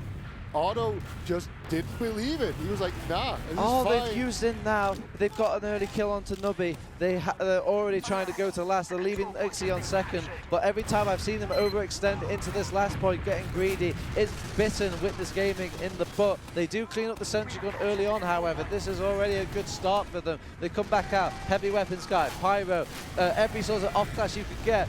Play the whole bingo card. Moralexi will go down on this heavy weapons guy. Kazi Pyro coming in. So burn them all. That was just another clutch hold. Oh, nice kill by Naspo and Pappy there. Yeah, really nice sticky placement. Just gets him perfectly as he jumps in. Thomas is on Spy. Oh, hello. That's probably interesting to keep I mean, during all this chaos, the last thing on their mind is like, we need to check classes. We need to check classes during all this. And Thomas, he's gone the speedy route. You know, he's not going to waste much time. He's on the Invisi-Watch as well. Yeah, exactly. Speedy Spy. No time to check the classes. We're going straight in. And he does not care for these engineers. The thing is, though, they don't hear him. They're too loud in the hall. This medic back is so elusive, and they finally get it. What is a Spy doing here, says the rest of TF2 Easy. Almost got the surf onto them. Oh, Uber very early coming in from Moolah and company. They've taken out the sentry gun. They're trying to set up a scout on last. There's too much stickies on the point. They can't find any other combat classes. Where is everybody? Kill that Pyro. No more fire for them. They're going back to the caveman roots. They will go down and lose out because of this heavy weapons guy beater. Maybe you were onto something. These last holes are just absolutely crazy. Oh, Nubby's nice. gonna destroy. No, don't do it to him. Wow. Oh, he does go down. Thomas was not be able to leave the lane hole without being just reminded of that one if Nobby had actually hit it. Beater, with less than 7 minutes left, it's 1-1. I have a bad feeling in the pit of my stomach that we're going to a golden cap. You have a bedtime, don't you? And we've way I'm exceeded an it. old man, Beater. I can't quite do it like I used to. That's the sounds I'm going to be making when I'm getting up from the chair. Yeah, it's a tiny ad right now on auto. Probably not something they're going to push on. Maybe Poppy wants to jump in here. They get a scout in to scout things out. Aptly named here, as we'll see who. Oh, there you go. There's this Lentes bomb. He's controlled. He's isolated. He's taken care of. Nobody really in real danger here over on TF2 Easy. Oh, do you want a golden cap if you're TF2 Easy? I don't know. They won one. I mean, yeah. You just take a tech pause and win it, right? Yeah. I guess in a recent sense, they are the golden cap expert in comparison. Yeah, they've won the crown. I mean, you could also just win outright, right? That seems good. Oh yeah, that's pretty good. Yeah. That's good. Okay. Oh, they're rotating around now into PC or into sewer, sorry. And I'm not sure what they're hoping to get with it. Are they like gonna just take a fight? Are they gonna send in? Guys, figure out they're tagging the medic. You know what that means? Look into the sky. Is it a bird? Is it a plane? It's probably gonna be Salentes. Oh, that's a very tagged medic here. I wonder if that might make them. There we go. There he is. Launched up. Pappy controlled. Oh, I bet he was tempted to send another soldier there. Even Moolah's coming in on the spam. Everybody's being recruited. Women, children, crossbows. Everyone will hold this fight. Yeah, Nasboy went down to 4 HP, but he does survive, and we are resetting here Turbo Tabs. Oh, 5 minutes left until golden cap here, Peter. I feel like I'm looking at the doomsday clock. Slowly ticking down for the longest possible final here. I love it. I think we're going to have a round reset, actually. Yeah, we are going to have that in about 3 minutes, so that's going to happen first. If there's no progress whatsoever between these teams. They're playing pretty aggressive. You've got to give credit to Witness Gaming, though. They're trying, they're fishing, and they're looking for this, and this is going to be one of the more stressful games for Auto he's probably played. Yeah. It just all comes down to you. Don't mess up. Poppy is in pretty deep. He can jump. The thing is, they keep giving a few more inches because they don't want to use just yet. When does the line break here for TF2 Easy? Oh, tagged up this medic is. It's got to be it could be super pipes, it could be soldiers, it could be anything. It's a mixed bag here for the Auto. Thank God he's got some passive heals on his side. Oh, gets a pipe onto. Look at the tension. Everybody brought down. Nasboy went down through all that, and they pop Uber in this. They looked deep into the abyss, and the abyss looked back here, Peter. Oh, they do get the kill onto Gazi, and Thomas has brought so many people behind. He's taking such a long time to die here. It allows the rest of Witness Gaming to come back in. Pappy's in. Medic's in the sky. Auto is still alive. And, oh, they will lose Moralexi during all this. More combat classes dying here for TF2 Easy. Inch by inch, little by little, they are going down on TF2 Easy, but it has to be flawless TF2. Respawners are coming back, Peter, and they've actually got time on point around for Witness Gaming. 2-1 for Witness Gaming. They can bring this back, make sure that they are not the team to give up the biggest comeback ever, as we still have 3 minutes remaining here. At mid-fight, that's good. You can definitely get this, but if I'm Witness Gaming, I am trying to just play around Mula. Shoe on the other foot here for the TF2 Easy boys and Witness Gaming. Trading shoes, and they only want the one there as we are going into potentially our last mid-fight here. 2 minutes left, no round resets as we are going underway. A lot of damage to start off coming out from Nasboy. Who's going to be the brave one out of TF2 Easy? It's actually Solentes who's the brave one. They get the kill onto Mula. Okay, so they can't lose the war quite yet for that TF2 Easy squad. Tomas gives a reassuring kill for his squad. Domo going down, and with Nasboy staying alive, that's got to be a nice sighing effect for the rest of TF2 Easy. Tomas digs deep and digs deeper because he's been buried. Yeah, there's nothing for him to find. This is a perfect setup right now for TF2 to come in here and get this round back. They just need to cap the second and use their Uber advantage to push into last. Now, they've got to be paranoid here of any sort of people behind, going all over in, checking blades of grass almost to see if anything could be out of place here. And they have 100%. The Uber charge shouldn't be here for a while for Witness Gaming. So it really is their best chance for the tournament for TF2 Easy to stay in it. It's the best chance, and it's probably their only chance. We've used it early. We've taken out the sentry gun, step one. Now it's time to pressure that heavy weapons guy. It's just too far. It's hard to deal with him. Nobody is really dying so much here. time on the point. Oh my God, they get the point! They bring it back. They were so scared of dying over on Witness Gaming. Nobody committed into the fight, and they stacked it at perfect timing, at perfect sequence, into what feels like a perfect grand final. If you are a nail biter at this point, you probably don't have fingers left. 1 minute left. I mean, do I use the word? Is it even mathematically possible? It is. I feel like I haven't checked my DMs. I don't know the times yet. Oh, sweet mercy. All right.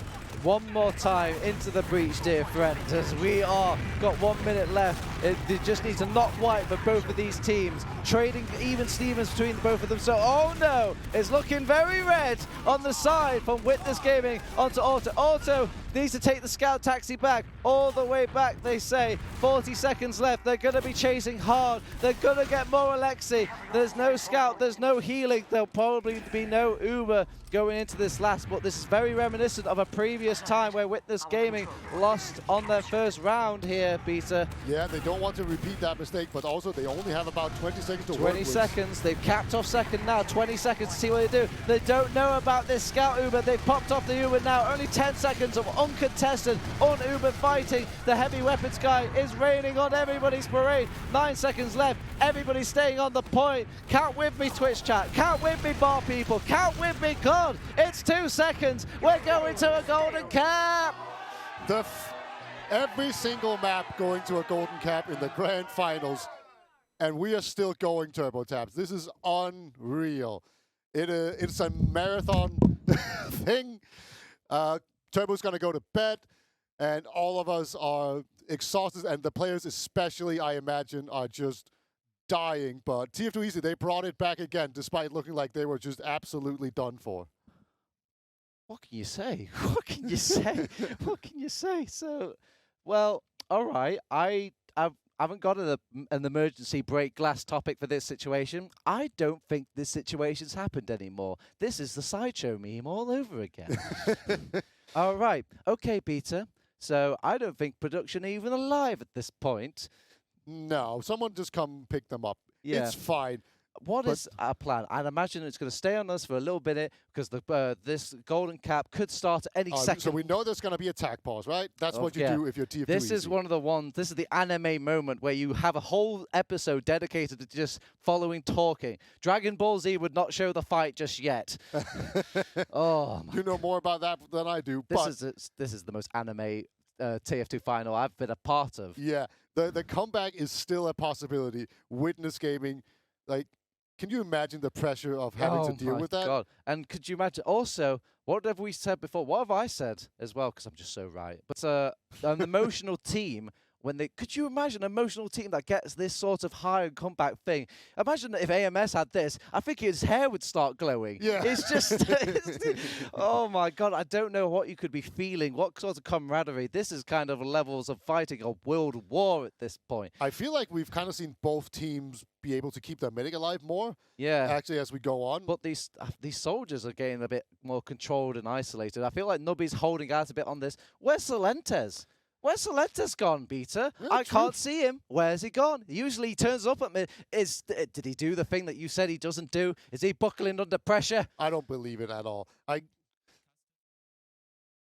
Oh my God, it is a hype thing because production just said we're going to a break. All right. Well, don't go anywhere because when we come back, the final golden cap of the final map in the finals. Final. All right. We're here. We're finally here. The jokes have been had, the Twitches have been spammed, and the pasta has never been so sweet. Yo. Beta, welcome to the grand final, the death round, the sudden death, if we even had it, here in TF2. It's Witness Gaming versus TF2 Easy. It's our final map of our final game, of our final, well, hopefully not the final tournament, but still, pretty final. Pretty final. Yeah, it's not going to be any more exciting than it is right now because these mid-fights have been so crucial. And we've seen so different results from very different rounds as well. The latest one we saw was just TF2 Easy rolling, but we have also seen Witness Gaming do the same thing. All right. Buckle up, boys and girls. We're going in. It is TF2 Easy versus Witness Gaming. Grand Final, Golden Cap, CP Process. I'm TurboTabs, I'm with Beta, and I am proud to present you the decider. Let's see what happens. We see a lot of pressure right now on Domo. He does survive it though. That's really crucial. As this is a nice set of rockets from Nubby. Already a nice collapse coming out. They have to kind of turn this around and get the kill onto Auto here to kind of even things out. But they have them issued and controlled for Witness Gaming. A strong start here for TF2 Easy.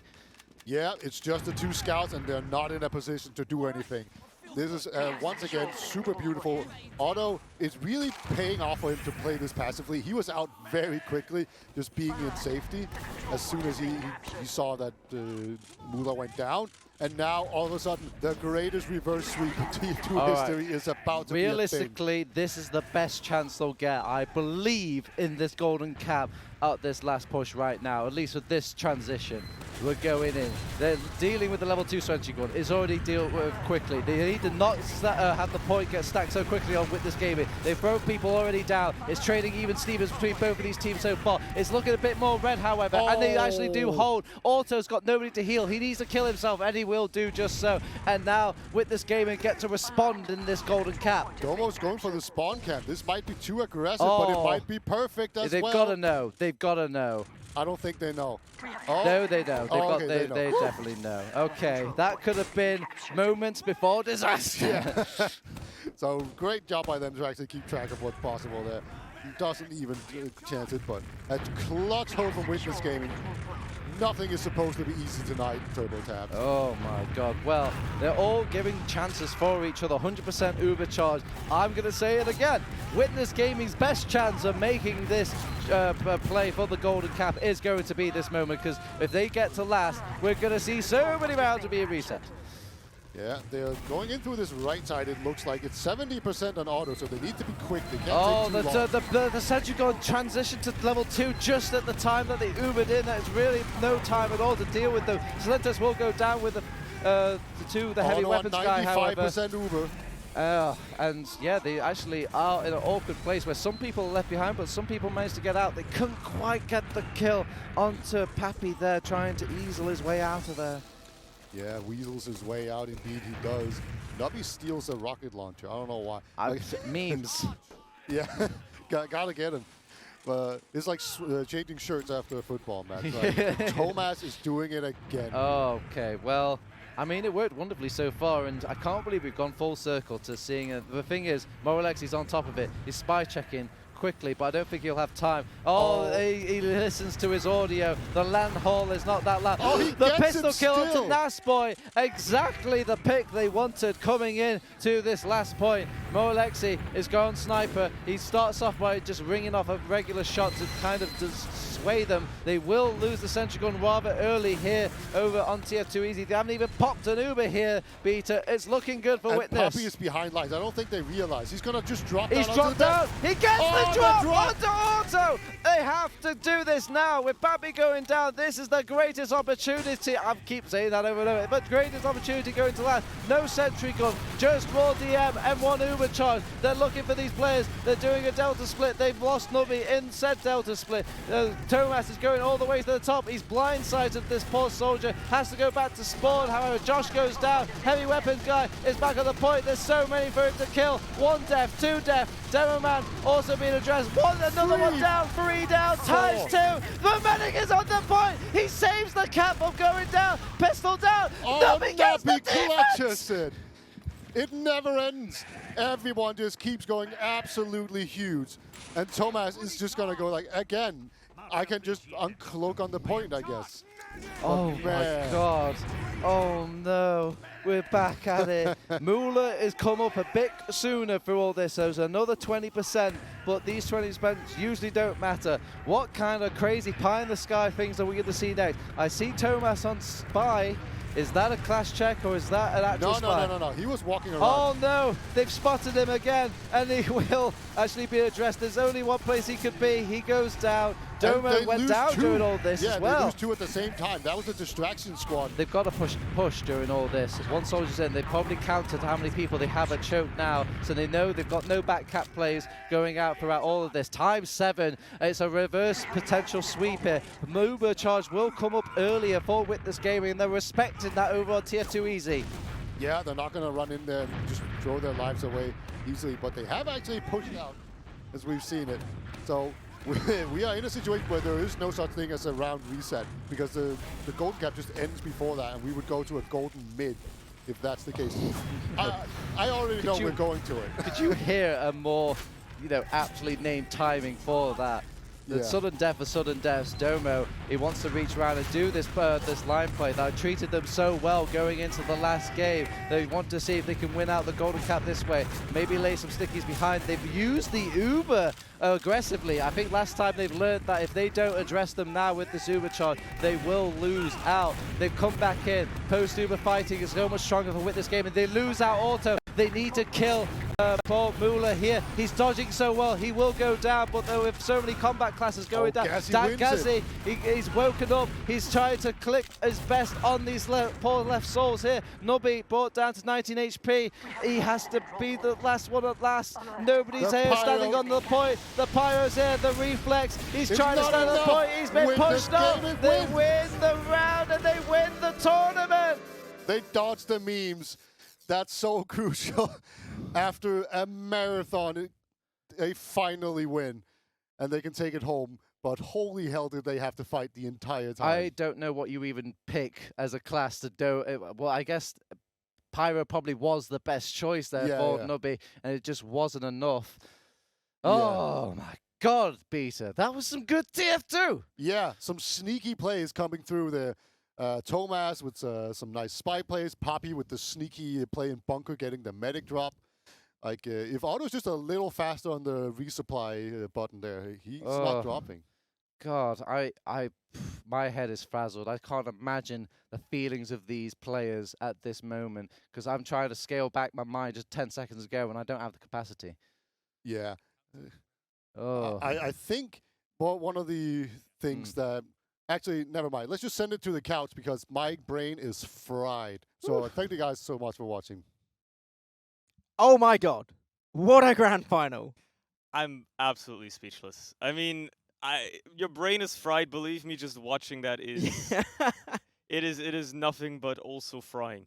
Somehow, throughout all of it, eventually Witness stopped choking for like 2 minutes and managed to push last. Just about. But even still with that golden cap round alone, like both teams, they had their real moments of success and they had their real moments of like, oh god, they're still not doing it. Yeah.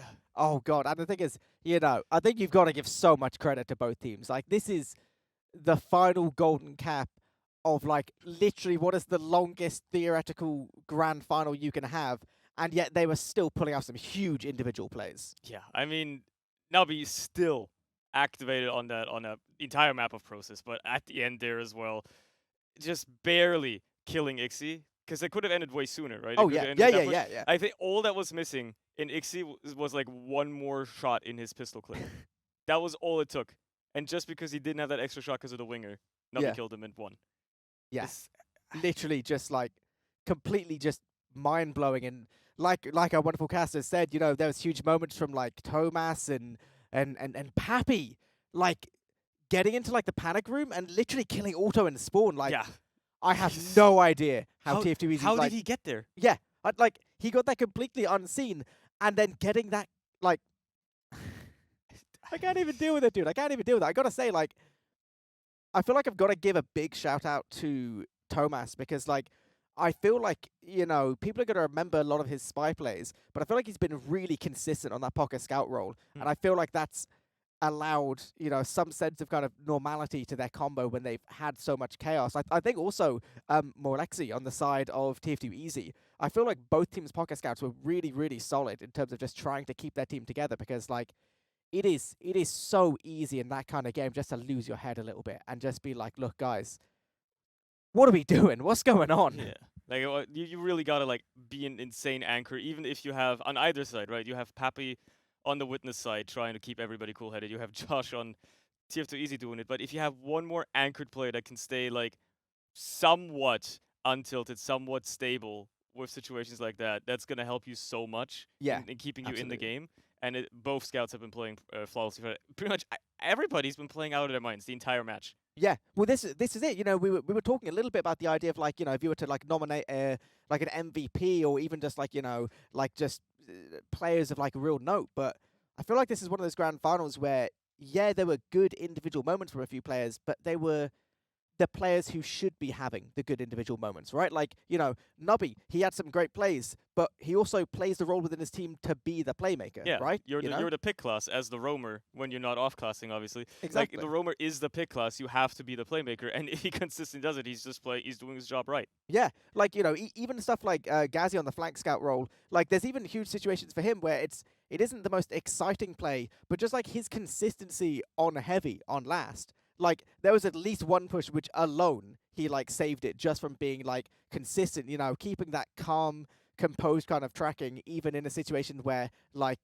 I don't know, everyone around you's got to be losing their mind. Like, you are on, like, hour whatever of playing TF2 for the day. Just being able to have that bit of, like, collected, like, sense is just kind of mind-blowing to me. But, I mean, after all of that, like, that is Witness taking it. After all of that, like, they've done it. They've won a LAN finally.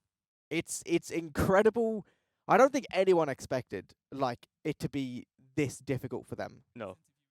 They had to work so hard for this one. It was an absolute war of attrition, and they only just came out on top of it. Only just about. But I mean, we can only tell you so much. Thankfully, I believe we actually have a little winners interview ready to go straight from the LAN hall. So I'm gonna pass it over to those guys. Okay. After the greatest grand final I think we've ever had in TF2 history, Witness Gaming, they take us all the way. 4 golden caps. Viaduct 3-2, 4-5 CP golden maps. Pappy, the team leader, take me through this. I'm shaking. I wasn't even playing the game, man. I've never felt so much pressure. Yeah. I've never felt so much pressure playing the game in my life. So close. Big respect to the TF2 Easy guys. Almost called them Nodridge. I know maybe we don't get on so well all the time, but like those games were amazing. Like we all went over, gave them a big hug. Like so much. I mean, I have no words. Like I don't know what to say. 4 golden caps and a 3-2 via. We beefed like 10 process last pushes with this much cap time. I really don't know what to say. Domo, you had such a big performance on some of these maps. Take me through the last golden cap there. How are you feeling going into that last push? I don't remember the last push. Which one? The one we beefed. Oh. I don't know. I don't know what to say, man.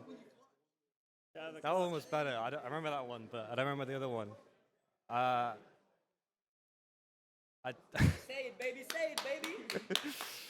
I remember just walking in and hitting like everything, and then screaming, "Get in, you MFers!" as loud as I could, and banging the table when I die, like, "Go!" Yeah. And yeah, I don't know. It's a lot of adrenaline, just shaking, you know. Still, you haven't won a LAN in so long. You finally bring it back after the loss at I-69. Such a close one. What were you telling the team going into that final map? I'll be honest, I was just crying most of the time, saying we're not playing right, we're not playing right.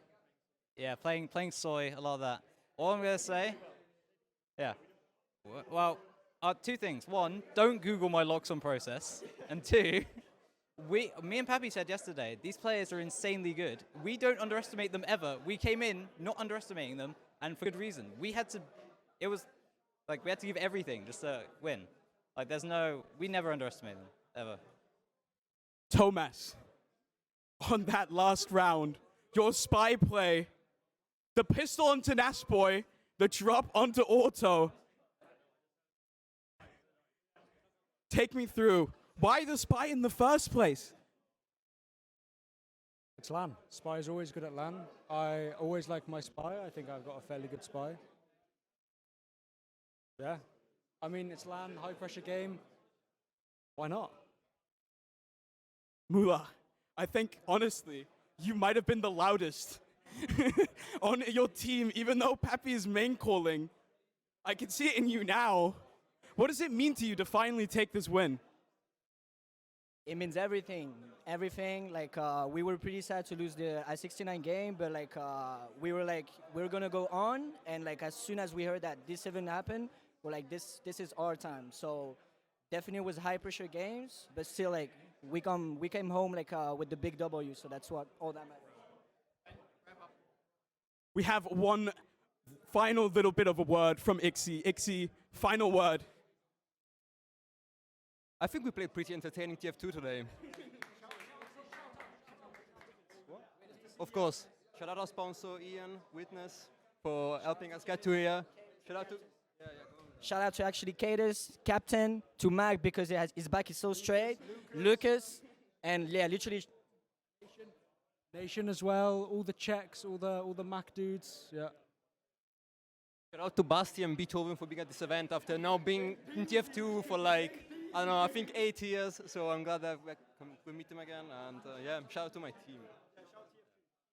And shout out to Luigi, of course, because they played very, very good TF2. And I think it was a very great match. Are you not entertained? Are you not entertained? I'm just going to peek into the camera. Hello, guys.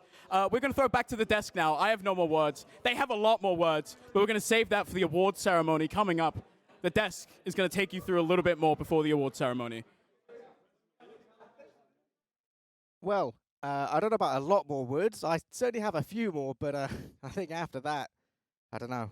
I feel like words aren't even really enough at this point, you know? Yeah, I think you have to experience it. You have to watch this really to understand it. Like, if you told people, even just a couple of years ago, when, like, EU TF2 was basically online, at least defined by Witness, that they were going to play a LAN final that goes to 5 maps, and every single map that can be a golden cap goes to a golden cap, they would call you insane.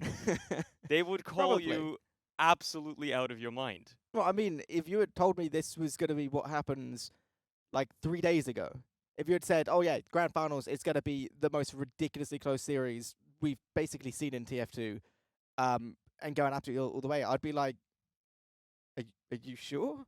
Like, are you What 100%? do you know? What do you know that I don't? Yeah, exactly. Because like going into this, everyone thought like I don't think I'm being particularly rude or whatever when I say that. I think almost everyone thought going into this that Witness Gaming were going to be the favorites. With TF2 Easy, people thought and almost kind of hoped they would, put up like a good fight. But ultimately, I think most people were always going to favor Witness. And then again, most people were then thinking League of Shadows possibly going to be third place. Granted, they've had their own issues, but just in terms of the actual outcome of the LAN, like there's just been so many good storylines. Like I feel like every team has had their moment to shine in the spotlight, right?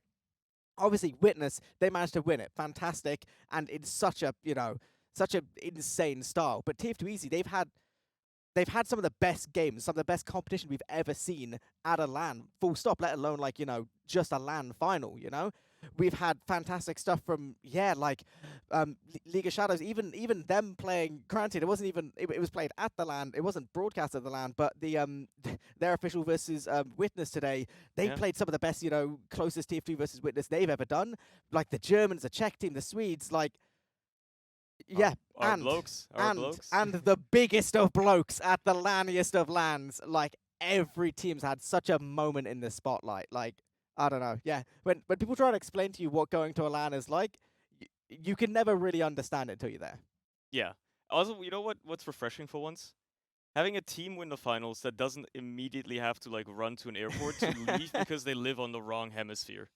That is true. That I like how you say wrong hemisphere. That's all I'll leave it at. Yeah, I mean, it's good as well. Just the fact that being able to kind of have the LAN organized as we do, we can start the grand finals nice and early. So even with even with all of this, it's actually not even 10 p.m. So we're not finishing LAN. Night's still young. Yeah, exactly. We get to have some good times with all of our boys. All 12 absolute. I don't know. I don't want to say sweaty gamers, but hard workers, from both the side of TF2 Easy and Witness. They both, will now get time to relax and chill out and talk a bit about the game and reminisce and laugh and possibly cry. But ultimately, it's a little bit what LAN's all about, Yeah, just the good times afterwards. Everybody has a good time playing the game, and then everybody has a good time talking about the game while they're piss drunk. It's one of the things in TF2, again, if you've not been to a LAN, you will never truly understand just how much TF2 players like talking about TF2. Because you think, after a while they'd get a bit bored of it. No. And you'd think, maybe some of these players, some of these like top prem players, people like Salentes and like Pappy and like more Alexi, you would think that, oh yeah, they've been playing for so long at the highest level. Maybe they'll like, get bored of playing. Well, not bored of playing. Maybe they'll get like a bit bored of talking about it and, 3 a.m. at the bar, they'll want to talk about something else. No.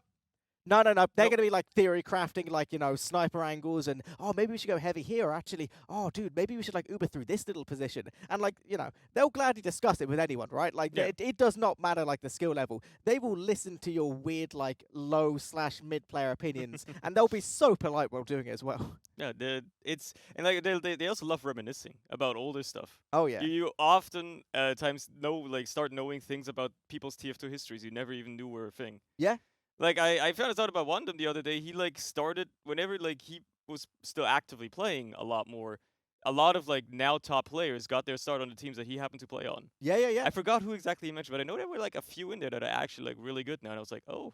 Yeah. I mean, must have been all your influence naturally. I mean, granted, he doesn't actively play anymore, but one of the most kind of famous soldiers in the entirety of kind of French history is Korbach. Yeah. And I played versus Korbach in my first season. It was also his first season, and he absolutely rolled me. He like stopped me 5-0-5-0. Sometimes these people just show up, They just show up and suddenly they're extremely good at the game and they make us feel inappropriate, and that's why we're sitting here. Yeah. That's why we talk about the game, because no one would let me play the game. God, no, that would be an absolutely awful idea. No chance. But this is the thing as well, right? Like, this is some of the most fantastic parts of LANs in general, and especially a LAN like this, at RCADIA. The fact that you don't have to be a player to have a good time, right? Yeah. You don't have to be a player. You don't have to be involved in production. You don't have to kind of, bring anything more than just yourself. You can just turn up. You could watch the games. You can have a chat with people. You could just, make friends, which, can last years and years. Like, there's so many people that I've met through TF2 who, have been friends like 6-7 years at this point. Like, it's kind of wild, and, you just get to the idea that you could just turn up, have a chat, have a couple drinks, and then, you know, when you do eventually retire for the night, it's only about like 2 floors away. Yeah, it's extraordinarily nice. This has been an absolutely wonderful event. Like at pretty much every level. Yeah. Everything about it has been wonderful. Like the venue is absolutely lovely. Obviously the gameplay has been phenomenal. There's probably no arguing about that whatsoever. It's everything about it's just so good. The location is very nice, and I'm not biased whatsoever. Not at all. No, of course not. It's just great. I had a great time here. No, it has been a hell of a LAN, and yeah, even you know, coming from a Brit who obviously lives much closer to where iSeries is held. Yeah, there really has been something special about this LAN. Like, you know, I've been to several LANs in my time, but definitely, really? yeah, I know, crazy, right? Crazy. But I feel like, you know, this one is always going to go down in history as, you know, not only being one of just the nicest, most kind of welcoming, most comfortable LANs, but also, just to make it even more handy, one of just the most competitive as well. Like, I firmly believe that, you know, in a good few years to come, people will be like, dude, do you remember that LAN which, like, the grand finals, they went as long as it physically could. It could not have gone longer, like, if you had tried. I don't know if, like, anyone out there, like, knows the stats. My boy J-Max on production, he'll probably know. Yeah. Like, the stats for, like, the longest lasting grand final in terms of game time. Like, this must have been it, surely. It's definitely up there if it's not the longest, but again, quality is what he assures us is definitely the highest, and I would not argue with that one whatsoever. No. Whatsoever at all. Do you think that now that we've had such a great showing for the region of Europe, we're going to be seeing more international LANs again coming up eventually? I'd like to in hope the so. Following years. I'd like to hope so. You know, not to talk too much about other LANs necessarily, but, you know, you always hear these, like, little rumblings of, you know, maybe this is going to happen, maybe that's going to happen. I really hope that, you know, the success of this event and, you know, like I said, the caliber of gameplay we've had, it's really getting that idea in people's heads of, like, oh yeah, we need to get on this. We need to, you know, continue organizing our little plans that we've got, like, squirreled away. And I hope as well that it gets more and more teams interested in attending these LANs and playing at it, because, yeah, there's an entirely different feeling of just kind of playing, you know, even if you're one of the teams which doesn't find massive amounts of success, there's just a level of excitement and enjoyment that it's just completely different to online TF2. And personally, as a caster, casting TF2 at LAN is, like, just one of the most phenomenal things. To quote Wandom from just earlier this year, inject that into my veins directly, please. Exactly. It is the most exciting, most enjoyable thing you can do. It is so much fun. My legs are absolutely shot. I've been standing for like 3 days straight. When I got out of bed this morning, I could like barely walk to the toilet. Oh but, my god. you know, Oh my god. That's what you're here for, I guess. Oh yeah. It's fine. You know, ultimately, you know, all LANs come and all LANs go, and I'm sure in a couple days' time, you know, everyone's going to be feeling the effects of the old LAN blues and the effects of, you know, a few late nights in a row. But you know, we've got a little bit of time before then. I believe we will be going to an award ceremony before too long. They're just getting themselves all set up. You know, they're getting the cameras, they're getting all the players, they're getting everyone all good to go. I think there was an Ulti-Duel tournament which they're currently throwing some medals at people right now. Like, yeah. oh, you did something. Good job. Yeah, you didn't even know about that, did you? You didn't even know that there was an Ulti-Duel tournament here as well, and like a lot of other funny, great stuff going on that you didn't actually know about. And No. another reason why you should attend the next one. You got a Twitch going on there. And there's a Twitch going on there. It's crazy. Well, that's it. It wasn't just, you know, the big tournament that everyone's been watching this whole weekend. We obviously had the Open tournament. We had the B tournament. I think there's some Highlander going on at some point. At least they tried to set something up. I don't know if it actually ended up happening because lol jail. Good point. Good point. But yeah, there was like Ulti-Duel and just, you know, I think people have just been like demixing most of the day as well. Because again, like just being able to sit there and, you know, go on some LAN servers, play some demixes, have some fun with the boys, you know. I mean, I love the fact that, you know, like massive shout out, like I think every team has had some fantastic moments this event, but I want to give a massive shout out to the Swedes, Duplo, just because they obviously didn't really find any success. You know, they had close games, but they basically lost all but one map, I believe it was. And yet this afternoon, I still saw them like either demixing or like scrimming or like, you know, something, playing their little hearts away, because after all of that, they're like, yeah, let's play some more. Let's keep it going, you know? Good stuff, man. I love being at LAN, especially also after they arrived like Oh an yeah. hour before their game started Oh on like yeah. Friday morning, so that was fun. It's Like, been fun, man. insane. It's been insane. Everything about this LAN has been absolutely crazy. Yeah. Like every single match, almost every single match. That wasn't a roll because Witness, Turned rolled up. You know. rolled the other teams that weren't TF2 easy. Oh yeah. Oh yeah. But thankfully, I don't think we really covered many of those. So you yeah, know, we had the foresight to to maybe not watch teams getting completely bullied. mm, A little bit. A little bit. just a little. Just a little bit. You know. No, it's wild. It is, yeah, absolutely wild. I do want to give a couple shout outs while we're here, just before we go get everything sorted with this award ceremony. Obviously, this whole event, hosted by RCADIA and powered by Phoenix Red. If you guys aren't aware, RCADIA, it's in Hamburg, which is where this LAN's being held. It's crazy. What? It is apparently Europe's largest gaming house. There you go. And also, on a very personal note, everyone I've talked to from the RCADIA venue themselves, literally just lovely people. Like, couldn't do more for you. Like, considering, I would imagine, obviously, they've had contact with, different TF2 people in like the kind of organization. But in terms of like, me and you, I would imagine like we're just some randos who have turned up at their place of business and just walk around like we own the place. And yet they're just the nicest people. Yeah, they are extraordinarily nice. They were like really forthcoming as well. Like, oh, do you need this? You need this? You need Yeah. this? Like, our producers were very surprised. They brought so much equipment and they didn't even end up using most of it because most of it's already here. Yeah. They were really surprised with that. How forthcoming and how well that worked. How smooth the setup went for the most part as well. Yeah. There's always going to be a It's- couple issues at LAN, a couple little like teething problems. But I mean, on the general, I feel like things have gone pretty well. And obviously, most of the viewers aren't going to be aware, but that is not a straightforward thing at LANs. Not at all. If you're involved in any aspect of production, my God, things just happen. Everything that can go wrong probably goes wrong. Pretty much, yeah. It is a little bit the LAN curse, and then it's the coming together of everyone in order to fix it that kind of makes LAN what it is. So stop whinging when things go slightly wrong. I'm saying. Don't cry. It's part of the experience. It is. I will also shout out just obviously the players who've come here as well.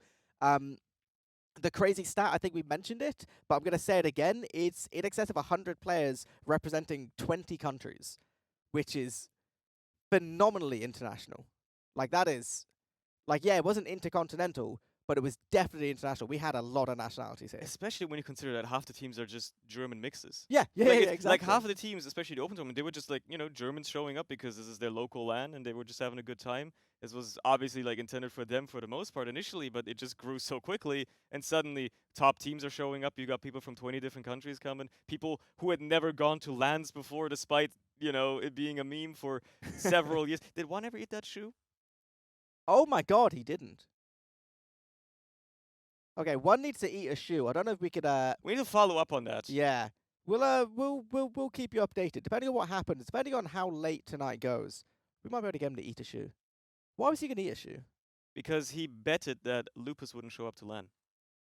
And Shout out to my boy Lupus. It's the first LAN he's ever shown up to after like it being a meme for 8 or something years. Before I even started playing competitive, I think it was already a meme. So. Oh my God. One of us is gonna have to eat his shoe. He is going to have to eat his shoe. Okay. Yeah. Well, maybe that's gonna be some side Twitter content. So keep an eye out for that. Keep an eye out. Maybe he'll like postpone it until next LAN. Who knows?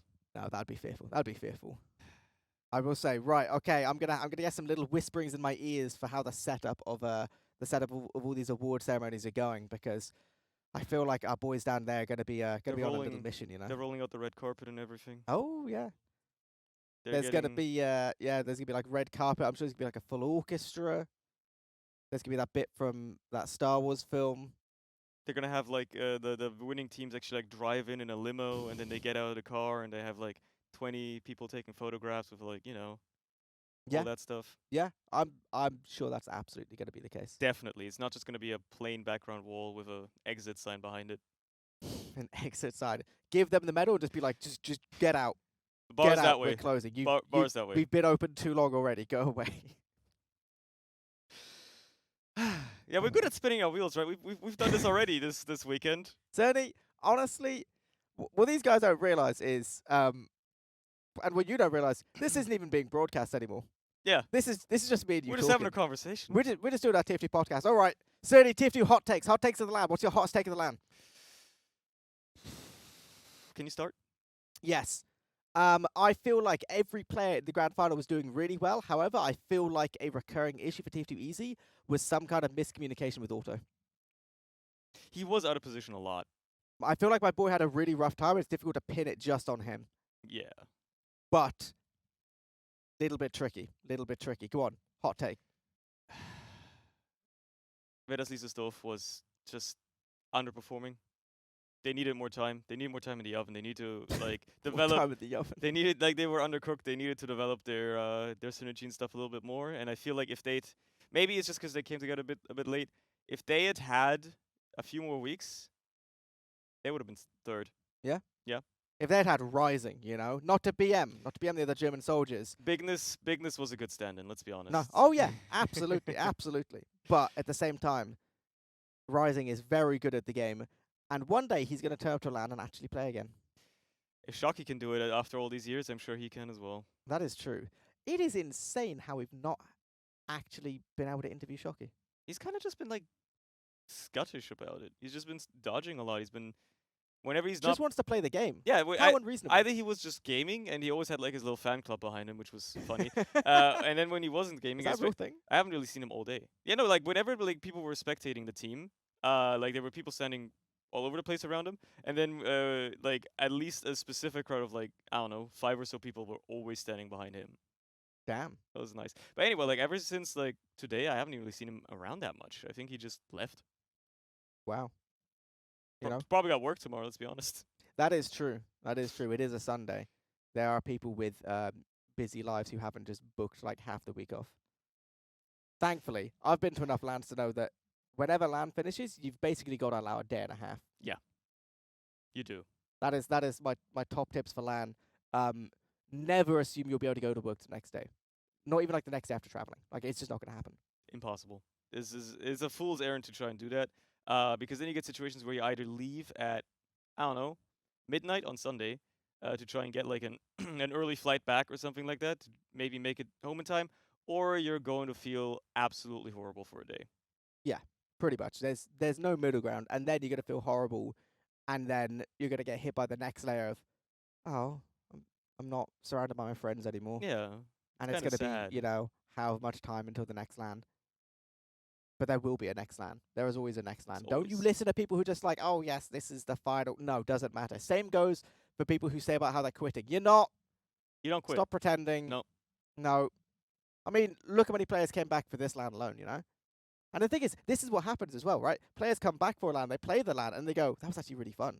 I kind of like want to play again. Yeah, and then maybe I want to play more. They play for some more seasons. It's yeah, always happens. I mean, like, what was it? Like that? There's that One Eye series which basically dragged Zebasai back from Overwatch. Yeah, it's true. He played for LAN, and then he played like a couple of seasons, I think. Yeah, and then he was gonna play Copenhagen, but that was the Copenhagen where the thing happened. Which the bad. We don't talk about it. Unfortunate things. Yeah. So yeah, there's no leaving. There's always gonna be another LAN. There's always gonna be another event. So just make sure everyone's gonna be there for the next one. Speaking of Copenhagen, keep your eyes out for Copenhagen. Always keep your eyes out for Copenhagen. It's around every corner. You never know when you're gonna find yourself in Denmark's capital. That is a good point. That is how I live my entire life. That's why I keep 10 euros in my wallet. Constantly be fearful and aware. They don't use euros. Oh my lord. Okay, well I've embarrassed myself now. I can't keep myself on camera anymore. What if instead I'm just gonna be like, you know what? Let's go to the award ceremony. Great idea.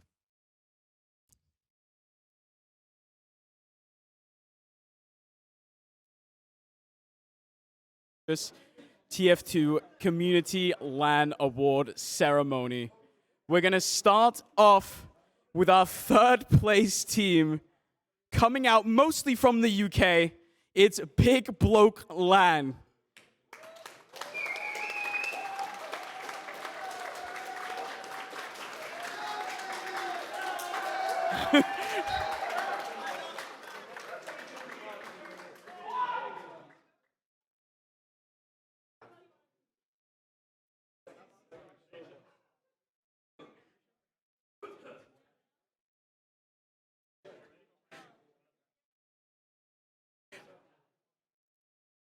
Congratulations. Congratulations. Back. Congratulations.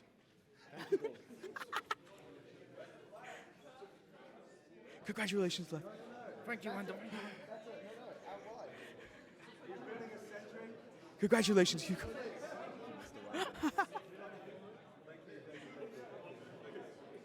Congratulations, Piggles. Congratulations. Shake my hand. Shake my hand.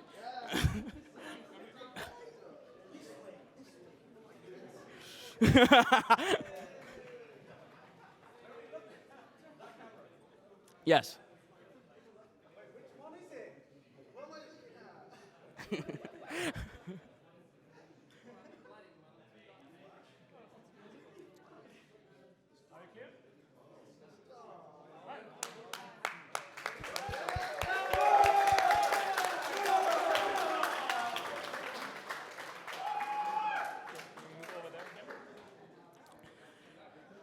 Coming up next, responsible for some of the greatest games of TF2 we've ever seen. They pushed off winners to the limit.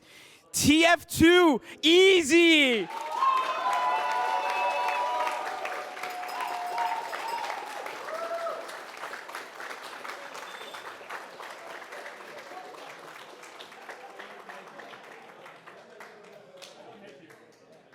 Fucking well played, man. Well played.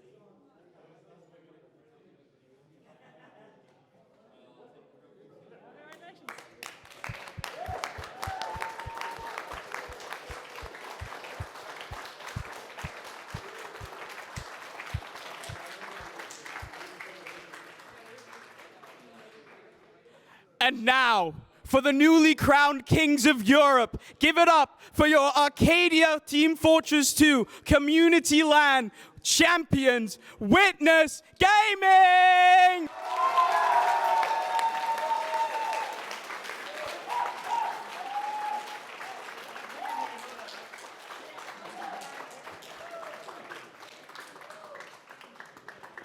Fine, I'm not allowed to show the point. Thank you. Congratulations. Do you want to? Congratulations. Congrats. Take the medal. Take the medal, though.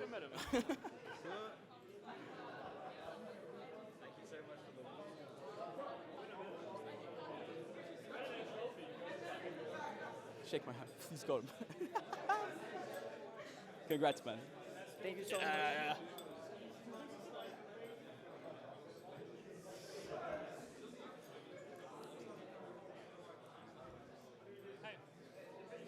Okay, guys, camera over there. Camera over here.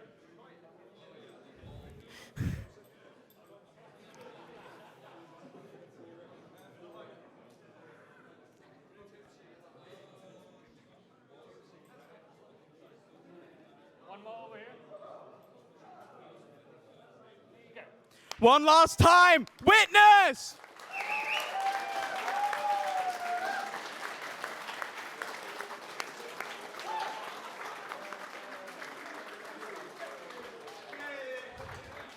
And with that, we end the award show. We're going to send it back to the desk for our final little moments, our final send-off.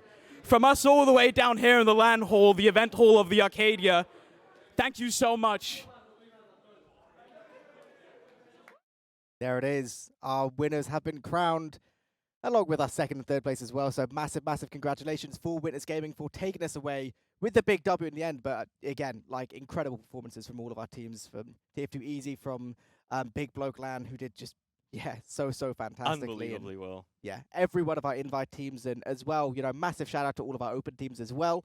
I think I've managed to have chats with most of them at this point. Everyone seemed to just have a fantastic time. Yeah, I'll be honest. I don't think there's too much to say other than just obviously I'm going to give one more massive thank you to Arcadia for hosting this with us and being such, tremendous sports in terms of, just being lovely people to work with and providing so much that's needed to run a LAN of this kind. It's truly been, yeah, I don't know. It's been a real special kind of LAN. It's been wonderful. Like there's basically nothing you can complain about. There's absolutely nothing. It's been almost a flawless production. Like okay, you always have the small, little growing pains on the first day. No LAN can go without it. But besides that, it's been absolutely wonderful, and I don't think we want to keep anybody any longer. I mean, I'm thirsty. Yeah, thirsty. Well, there it is. This is going to be the very, very end of our Arcadia LAN. One final little moment is going to go out just to, obviously, Phoenix Red and our fantastic production crew. I've obviously worked with them much more than anyone else would have, but they're truly doing such a fantastic little job there. So do take a moment just to thank them in your hearts, and obviously check out all the socials for Arcadia as well, because, yeah, like I said, they've done such a fantastic job. But from Cerny and from Eeply, myself, and from everyone here at Arcadia, thank you so much for watching. Thank you so much for participating. And we're going to see you guys next time.